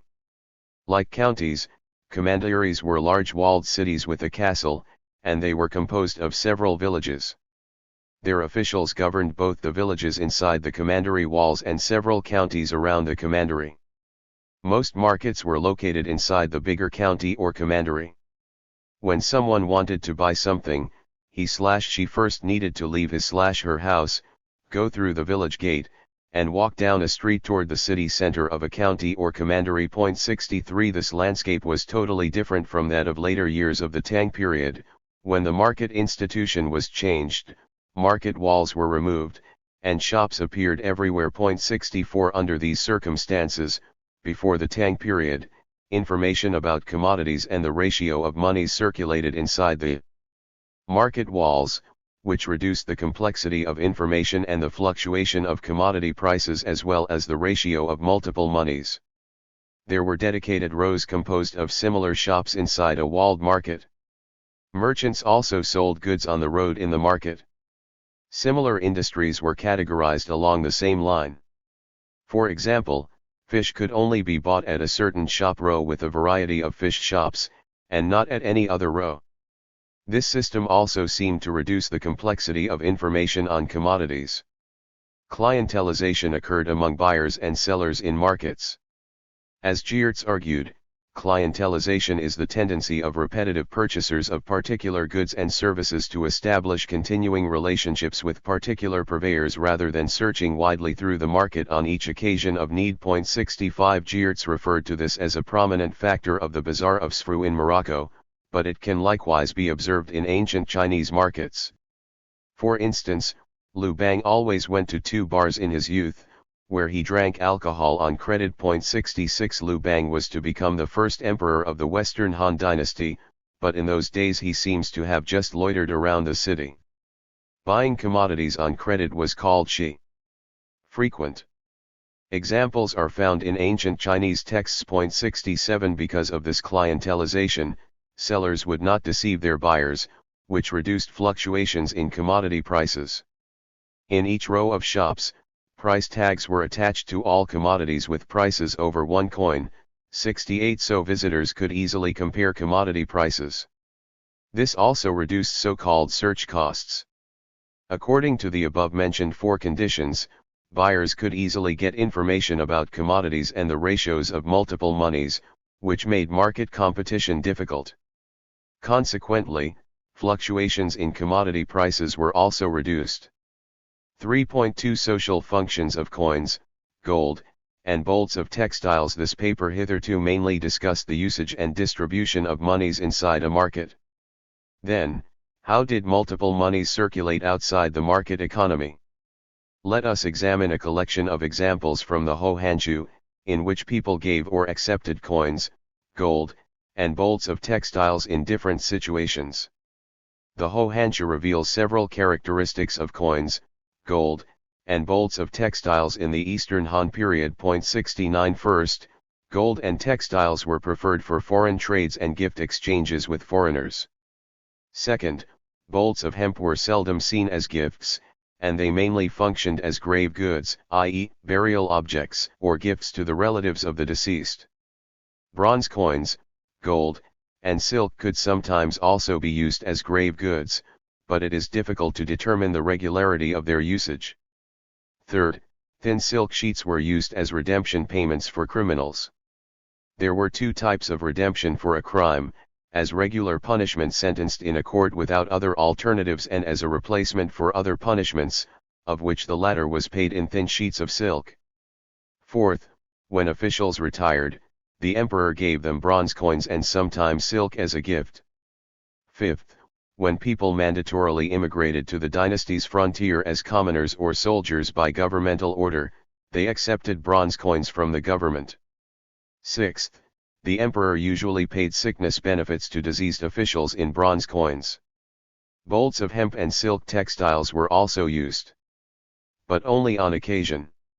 Seventh, the government sometimes presented bolts of silk textiles to socially vulnerable persons or people with extraordinary workloads. 70 This means that there were functional differences among multiple monies in the Eastern Han period.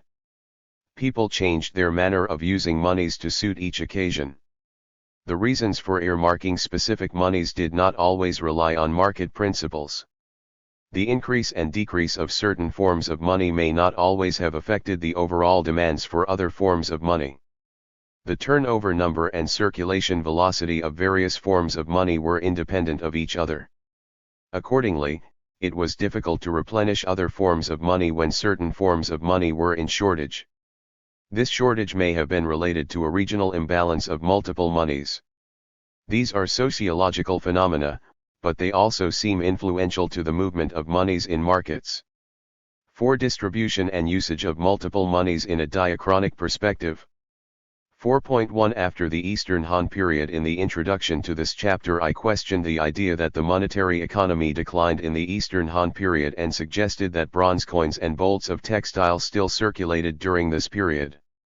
It was recognized that the usage of monies in the Eastern Han period was partly different from that in the Western Han period, implying that the monetary economies of both periods were qualitatively different. How did the monetary economy change after the Eastern Han period? How did the distribution and usage of multiple monies change diachronically after the Eastern Han period? The first thing that we notice is that there were functional disparities among monies in each period, and that they changed diachronically.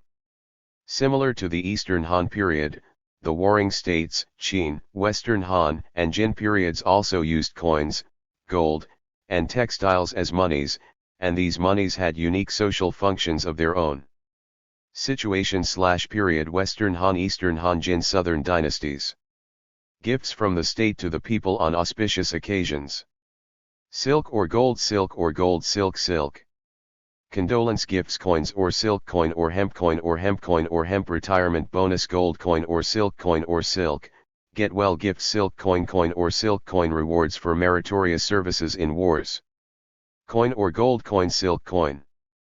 Bounties for criminals, coin or gold hemp, silk, gold, compensation for forced emigration, coin, coin, coin. Gifts for foreigners, gold or silk, gold or silk, gold or silk, hemp or silk, redemptions of punishment, gold, silk, hemp. Gifts to invited scholars, silk, silk, silk, silk. Presents for wedding celebrations, coin or gold, silk, coin or silk.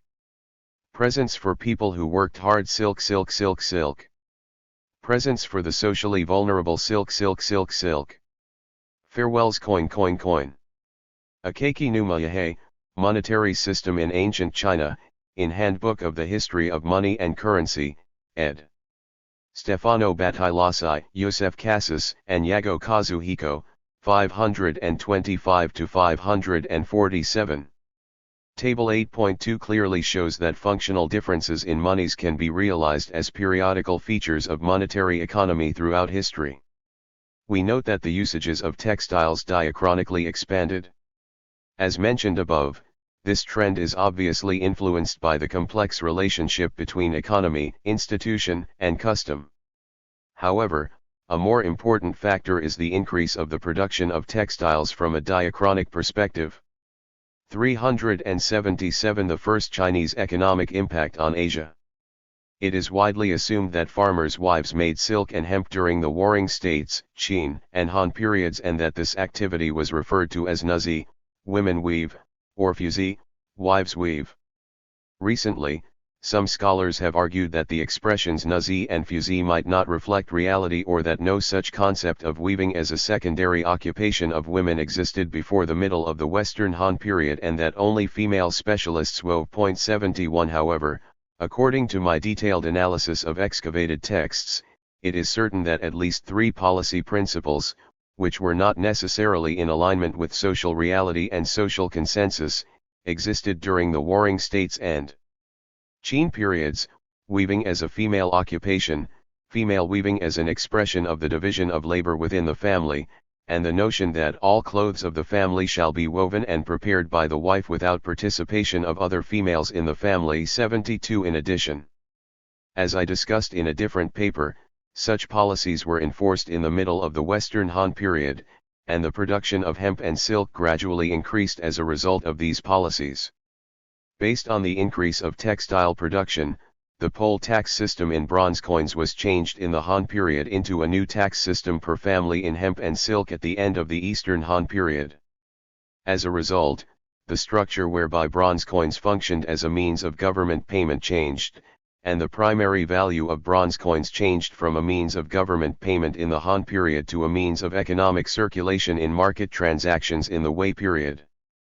That is to say, in the Wei period, bronze coins continued to be minted not because they were precious or because the government desired to have them but because ordinary people needed them. After the Three Kingdoms period, bronze coins and bolts of textiles continued to serve as monies in the Jin dynasty. After the War of the Eight Princes, the monies distributed by the Jin central government did not account for a large proportion, and the local administrations and local armed groups stored their monies and resources, respectively. Even though people paid taxes, most of them did not go to the central government.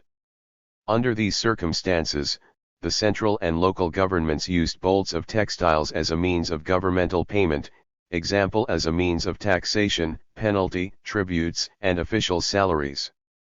In contrast, bronze coins were only used as a means of economic circulation in market transactions. 73 This is totally different from the Han period when mainly bronze coins functioned as a means of governmental payment and of economic circulation in market transactions. 74 How, then, did such changes of usages among multiple monies influence the Asian economy as a whole? 4.2 Regional and interregional monies. The ancient Chinese always engaged in international trade.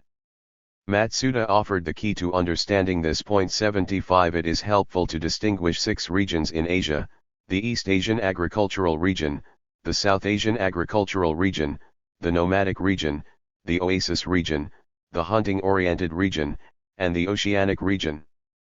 This regional division is based on both physical and human geography as well as historical perspectives.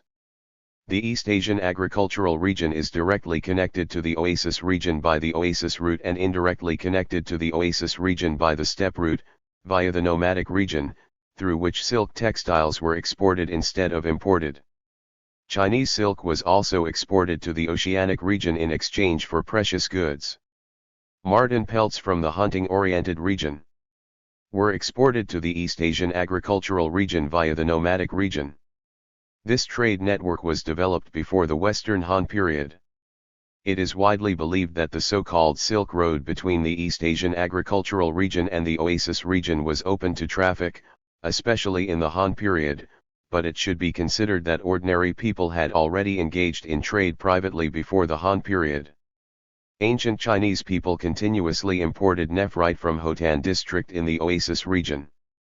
People alongside the Silk Roads engaged in transit trade. 76 The existence of the southwestern Silk Road between the East Asian agricultural region and the South Asian agricultural region has also recently been indicated by many scholars. 77 These multiple Silk Roads actually spread far and wide throughout Asia, therefore, they are sometimes called the Silk Road Network. 78 Hansen conversely claims that the only evidence of merchants indicates the existence of Sogdian merchants who worked for the military authorities, and that the so-called Silk Road trade was a small-scale, local trade, rather than a thriving long-distance trade in ancient times. 79 However, Kim has recently argued that the tribute missions visited China with private merchants, or private merchants visited China under the false name of a tribute mission. According to his findings, which are based on the Han wooden strips excavated from Xianquan, their tribute missions sometimes consisted of delegates from several foreign states, which had political conflicts with each other, because the delegates needed to reduce the travel costs. They were usually able to gain economic and military support from the Han local administrations. Once they entered, they engaged in trade and stayed for months or even years. This format of foreign trade also flourished with Korean states in the Han period, and recently excavated texts show that it in general occurred more frequently than transmitted texts have shown. 80 Many historical texts including the Guanzi, Shiji, and Hanchu, which are quoted by Matsuda and de la Vicierie, support this opinion. 81 It was, however, legally forbidden to carry bronze coins abroad at least in the Tang and Song periods and in the Han period. 82 China can be separated into several economic zones in accordance with their climates and principal products, and some types of bronze coins were originally created as a means of economic transactions among these economic zones in the pre-Qin era. 83 However, the shape of bronze coins was unified in the Qin period, and their usage was only permitted within the Qin Empire. There are some examples of excavated Chinese coins from oasis cities, 84, but most of them are relics left behind by Chinese people during the period in which they conquered these regions. There are also examples of excavated foreign coins, such as Roman gold and silver coins, which were also found in China, 85, but this does not mean that they were used there as monies, either. Subsequently, in the Han period, silk textiles became the main export good, eagerly accepted by foreigners who mainly brought horses. Matsuda called this phenomenon the silk horse trade. 86. In this sense, it can be said that bolts of silk textiles functioned as an interregional money. Gold also had an important function as an interregional money, and the Han dynasty sometimes presented it to the northern nomads. In fact, the Sogdian merchants from the western regions came to the fore from the 3rd century CE onward, some of whom stayed in the city of Dunhuang, and their letters show how they used gold as a money on the Silk Road at the beginning of the 3rd century CE. 87. In short, bronze coins were just one of many regional monies from the perspective of world history, and they legally circulated only within China. In contrast, bolts of silk textiles were interregional monies throughout Asia. Based on the previous points, it is important to emphasize that bronze coins functioned as a means of taxation, while bolts of hemp and silk textiles were temporarily collected as taxes in the Han period. This means there was a distance between the international trade balance, which was calculated by textiles, and the national monetary economy, which was calculated by bronze coins. However, as mentioned above, the production of hemp and silk increased in the private sector during the Eastern Han period, and these textiles began to replace bronze coins as the main means of taxation. This implies that the central government started to produce and collect hemp and silk textiles. This occurred at the end of the Eastern Han period and consequently unintentionally brought about the direct link between governmental finance and international trade. This might be regarded as the first case of trans-regional economic integration under the unintentional leadership of a Chinese government in history. It seems that some politicians of the Three Kingdoms period already noticed the advantages of this economic integration. In fact, on this occasion, the government became engaged in international trade and earned copious profits. For instance, Zhuge a prime minister in Shuhan during the Three Kingdoms period, gained supremacy over the southern part of the Sichuan district and attempted to open the southwestern Silk Road to traffic. He also collected taxations by silk and hemp textiles, established an official who specialized in producing silk textiles and exported the textiles as a resource for destroying enemies. 88. Furthermore, he made contact with multiple states located in Central Asia. 89. The Cao, the largest dynasty located in the northern part of China during the Three Kingdoms period, likewise collected bolts of hemp and silk textiles as taxation, and it was committed to eliminating tariffs on products. 90. In my opinion, it is not a coincidence that governors of commanderies or provinces near the gate of the Silk Road, e.g. figures such as Kang Ci and Su Miao, became famous and influential by their trans-regional economic policies during the Three Kingdoms period. 91. As a result of this process, the trade relationship between China and foreigners was enhanced, and the Sogdian merchants who were engaged in intermediate trade became more influential. In fact, the so-called Hexi corridor started to develop during the Wang-Mang period, and had its first golden age between the Three Kingdoms period and the 16 Kingdoms period. 92. The Cao also established a colony in Shanshan, and the Jin dynasty had tributary relationships to Shanshan, Kaosai, Shul, Yankai, and Yushan, as well. 93. For instance, the Kharosthi inscriptions excavated from Naya and Krorana sites also seem to have been made in the period from the 3rd to the 4th century CE, 94, and they testify to several examples of people using silk textiles from China as a property or debt. 95. However, there were disturbances along the Hexi corridor by heads of ethnic minorities, such as Xu Jininj and Qi Wanyan, in the years 278 to 279 and 296-299, so that the international trade relations seem to have temporarily become unstable in these periods, and even to have worsened in CA 310.96. 5. Conclusion. In conclusion, a multiple monetary economy existed not only in the Warring States, Qin, and Western Han periods but also in the Eastern Han period and afterwards. Bronze coins, gold, and bolts of hemp and silk textiles functioned as the main multiple monies, while only a small number of references to payments in gold appear in historical texts from the Eastern Han period and afterwards. In other words, there was no single, uniform, generalized money but multiple forms of monies. Moreover, these monies were evaluated according to a tripartite price system, which meant that bronze coins did not maintain their value through a gold standard, a textile standard, or other standards with fixed parity. However, the volatility of commodity prices and money ratios did not lead to economic collapse because at least four conditions made the market stable: walls surrounding the physical market, lines of shops in the physical market, clientelization, and price tags. Did any other factors affect the velocity and movement of multiple monies?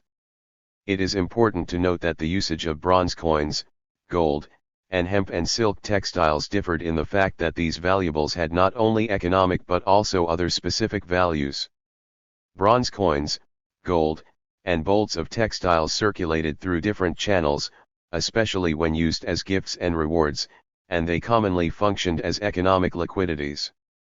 In other words, these multiple currencies were imperfectly substitutable with each other in different scenarios in Table 8.2 on the one hand, and they commonly functioned as economic liquidities on the other hand.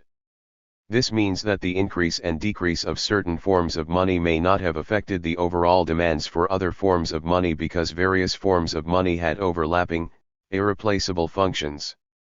As a result, it became difficult to replace some forms of money with other types, even when there was a shortage of certain forms.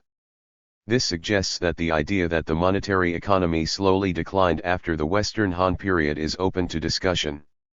Moreover, when comparing instances in which multiple monies were used in the Western and the Eastern Han periods, respectively, we can observe striking differences. For instance, upon the retirement of government officials, gold was often paid in the Western Han period, while coins were paid in the Eastern Han period. These examples indicate substantial differences between the monetary economies of the Western and Eastern Han periods. Furthermore, in contrast to the dominant theory that almost no monetary economy existed in the Wei, Jin, Southern and Northern dynasties, the sources clearly show that a monetary economy did exist during these periods and that its qualities were different from the Han period economy. Based on the above, it can be argued that neither economic formalists, who directly apply a neoclassical economic approach to the ancient world, nor the so-called Polanyi school in economic anthropology, which recognizes that the ancient economy was deeply embedded into society, 97 can fully explain the ancient Chinese world. Aside from the real intentions of Polanyi's ambiguous and sometimes disputable remarks, 98 a recent study demonstrated that modern economies are more or less embedded in society, 99 and that we can only discuss the different degrees of embeddedness in each society. As far as the ancient Chinese world is concerned, my view on this topic is relatively simple. Large marketplaces were walled in, which meant that all information concerning economic transactions was concentrated, and therefore seemed relatively disembodied from society. In contrast, when people used monies outside the market, i.e., as a gift, they needed to consider the institutions and customs of the period. These phenomena influenced the synchronic relationship among monies. More importantly, there also existed a cross-period relationship among monies and changes in the relationship among monies from the Warring States period to the Jin period when seen from a diachronic perspective. Whereas bronze coins functioned as a means of taxation and bolts of hemp and silk textiles were only temporarily collected as taxes in the Han period, bolts of textiles became the main means of taxation at the end of the Eastern Han period and remained so afterwards. Moreover, the production of hemp and silk increased in the private sector during the Eastern Han period. Consequently, the central government started to produce and collect hemp and silk textiles, which could function as interregional monies. This occurred at the end of the Eastern Han period. As mentioned above, this event might be regarded as the first case of trans-regional economic integration under unintentional governmental leadership in Chinese history.